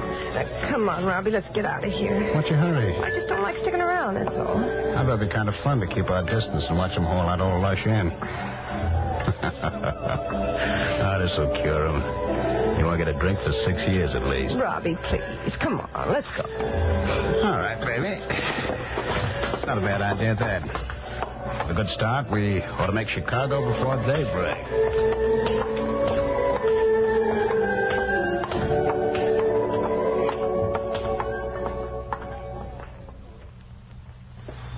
So, Don, Robert Lee Robertson, the St. Louis bandit turned safecracker, headed for Chicago to organize a gang of burglars who would lead Midwest authorities, both federal and local, on a wild chase until a vial of nitroglycerin blew the gang's hopes sky high. Now back to Gangbusters. You were telling us, Lieutenant Sinclair, how Robert Lee Robertson turned from banditry to safecracking, employing the technique of an old-time burglar whom he used as a tutor. That's right, Don. And within a few weeks, the gang was striking so often and so swiftly that law enforcement officers from each of 4 states met in Chicago one day with agents of the Federal Bureau of Investigation and post office inspectors. As the meeting progressed, Captain George Mantell, safe and loft expert of the Chicago Police Department, was called on for his opinion. And as it stands, gentlemen, these criminals are running from one jurisdiction to another, hitting small towns, avoiding big cities like Chicago and St. Louis. Captain Mantell. Yes? Is it your opinion that Robertson is working small towns, then running back to Chicago, for instance, to lay out until his next job? Yes, I was going to ask that. Yes, I'd say that's probably what they're doing. Now, Special Agent Wright of the FBI has a suggestion. I think it might help us as much as anything. Mr. Wright? Well, gentlemen, what will help us most is information. Any scrap that's picked up by members of any of your departments should be forwarded here to Chicago, either to me or to Captain Mantell. Good idea. We'll sift every bit of information we get. We'll piece it together with what we already have. Maybe with a little teamwork among all of us, we'll be able to locate these men and get enough evidence to convict them.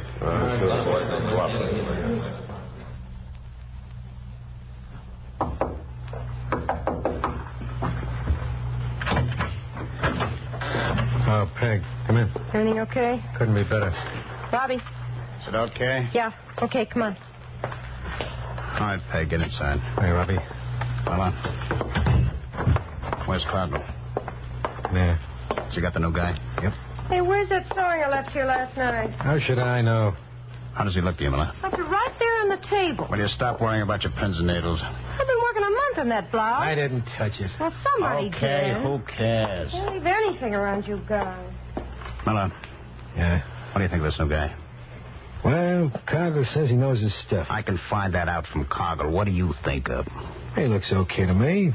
Good man with the soup, they say. Cargill, come in here. Want to talk to you. Robbie, Yeah, what?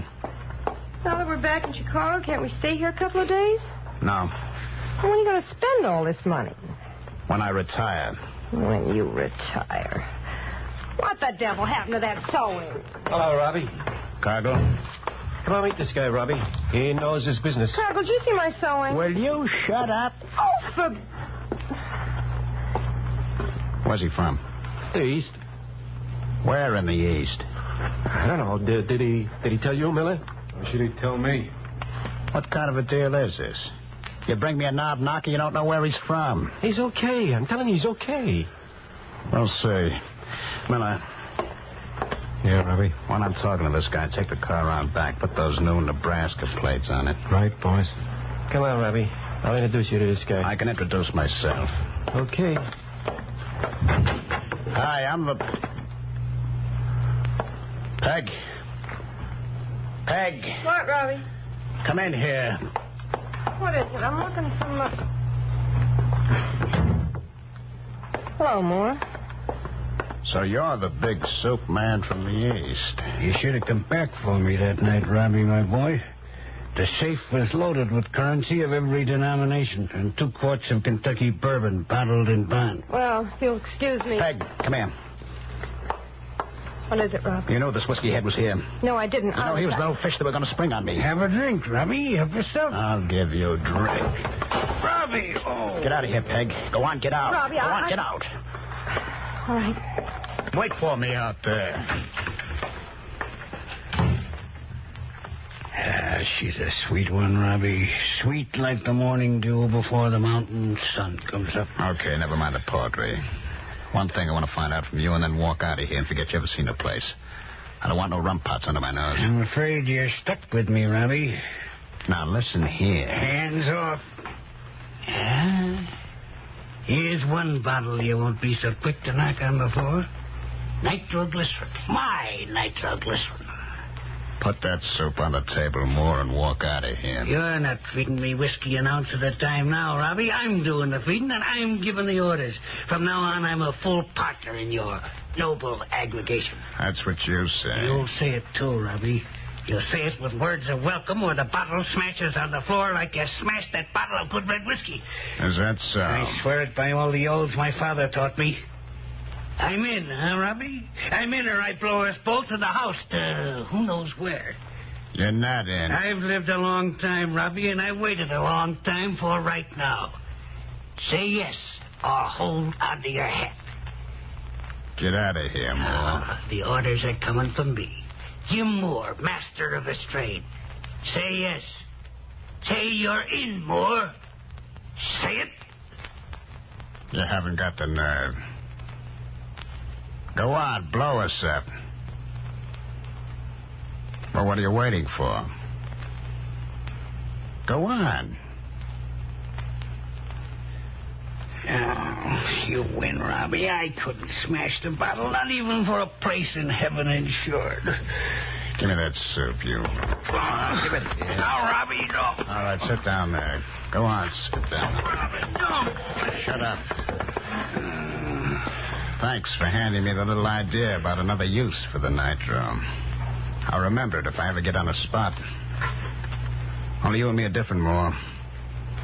When I have to, I'll smash the bottle. Pity a poor soul who was once king of all, I'll pity you, all right. I'll put you out of your misery. Oh, Robbie. Robbie, no. Cargill, Miller. Miller went out to the car. Go in there and watch that guy. Don't let him out of your sight. Ain't he all right? Get in there and watch him, will you? Okay, don't get excited. Peg. I ought to pin your ears back for this. For what? You didn't call the cops that night. I did, Robbie. I did exactly what you told me. Don't lie to me. Let go. What do you think I'm running around here? What do you think I'm running? An old folks' home? Robbie, stop. You didn't call the cops, did you? Did you? I couldn't. Not on the old guy. I couldn't. When I tell you to do something, you'll do it. All right, Robbie. All right. From now on, anything you say. You bet your life you do anything I say. Anything. Now, Robbie. No Nebraska plates are on a car. Okay. We'll leave in 20 minutes. What about the new guy? We're taking him along on a job? We're taking him along, but not on the job. He gets dumped about halfway. Robbie. What's the matter? He seemed okay to me. Well, you don't count. You're not going to kill him. You want to go along? What do you think you are, Capone or somebody?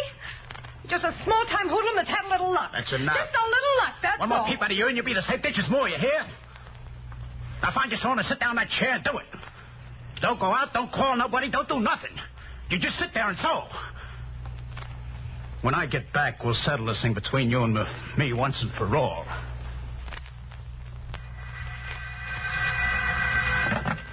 FBI, Special Agent Wright. This is Captain Mantell. We just got our hands on a bit of information about Robertson. Oh, anything good, Captain? Well, I can't say. But Robertson's supposed to have just gotten a set of Nebraska license plates. Yes? The last three numbers are 061. I put it out on the teletype, and all radio points will pick it up for broadcast. Maybe this is the break that we've been waiting for.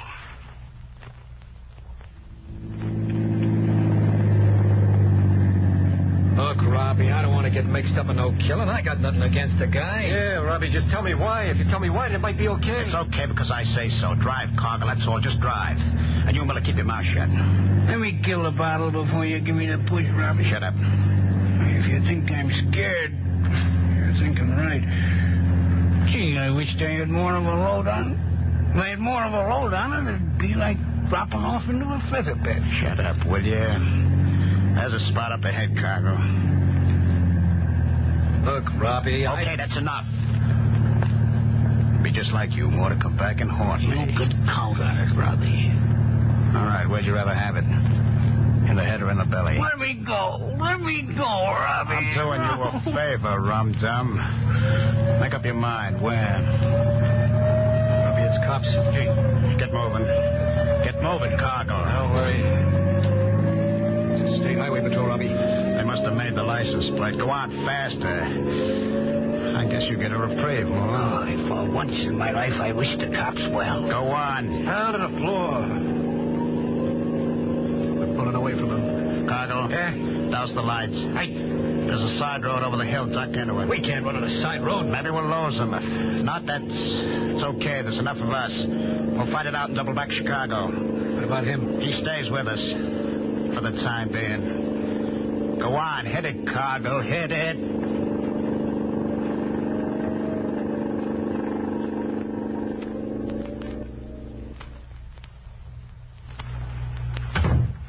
Hello, Captain. Oh, right. You heard that the state police jumped up Robertson and his crew. Yeah, too bad they lost them. Phase 2 will close. Oh, excuse me. Yeah. Captain Mantell. Oh. Was that so? What's the number again? Yeah, I've got it. Okay, we'll be right out there. Patrolman located the car, parked in front of an apartment building on the south side. The motor was still warm. Well, let's go, Captain. We'll just stop down at the desk, right, and put in the call for the riot squad. We may need them.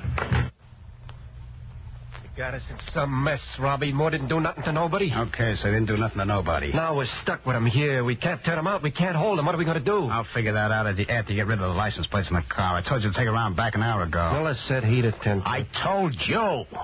Now the car sits out there an hour, nothing's done about it. Peg. Yeah? Will you light someplace? Okay, Miller. Keep your voice down, will you, Robbie? It's 4 a.m. The neighbors will have the cops down on us. Miller. Yeah, Robbie, what is it? Bring Moore in here. I want to talk to you all. Right. Well, come on, Peg. Don't stand there. I don't see what you're so hot under the collar about. If anybody's mad, it should be Moore. You want some of the same treatment you got before? Honest, Robbie, this whole business is going to your head. We were better off when... Shut up, will you? Okay. I don't come inside. Well, Robbie, got yourself in the spot, haven't you? You're stuck with me like a tiger stuck with stripes. I won't be stuck with you for long. Hey. Bobby. Peg, ask who it is. Who is it? Police officers. Open up. We're cooked. Open up in there. Get the machine gun. No, wait. Wait a minute. I got a better idea. Listen here, copper. I got nitroglycerin here, see? I'll blow you and us and everybody in this building straight to Milwaukee. Robbie, put away that... Put it away, I'm going to use it. You hear that, copper? You hear that? I'm going to use it. Open the door or we'll shoot through it. Robbie, put that soup away. Shoot through the door and you'll hit the soup, copper. You want to live, don't you, copper? You want to live? Let me get away or I'll blow you all to pieces. Robbie, get some sense. Where they got us? Bobby, don't do it. Jump on cargo. Let go of my arm. Let go. Give me that. Hold on to it. On your feet. All of you, on your feet. All right. All right, take it easy, will you? Take it easy. Give me that. You want to use this stuff. I know him. Go on. Line up against the wall there. Okay, go on. Show. You too, Grandpa. Come on. I'm as innocent as a new hatched chick. We'll see how innocent you all are. All right. Face the wall. Put your hands up high. All of you. Go on. That's it. Fine-looking bunch. Hey, Captain? Yeah. They'll look a lot finer through bars. Okay, men. Start checking them down. Take it easy. Out on this side. That dawn was the end of a notorious gang of safe burglars. They are all now serving long terms in various federal penitentiaries and still face trial on at least 150 charges of burglary in 5 states. Well, thank you, Lieutenant Sinclair, for this extraordinary case history. And congratulations to the hundreds of police officers, federal and state, who participated in the investigation leading to the arrests and convictions.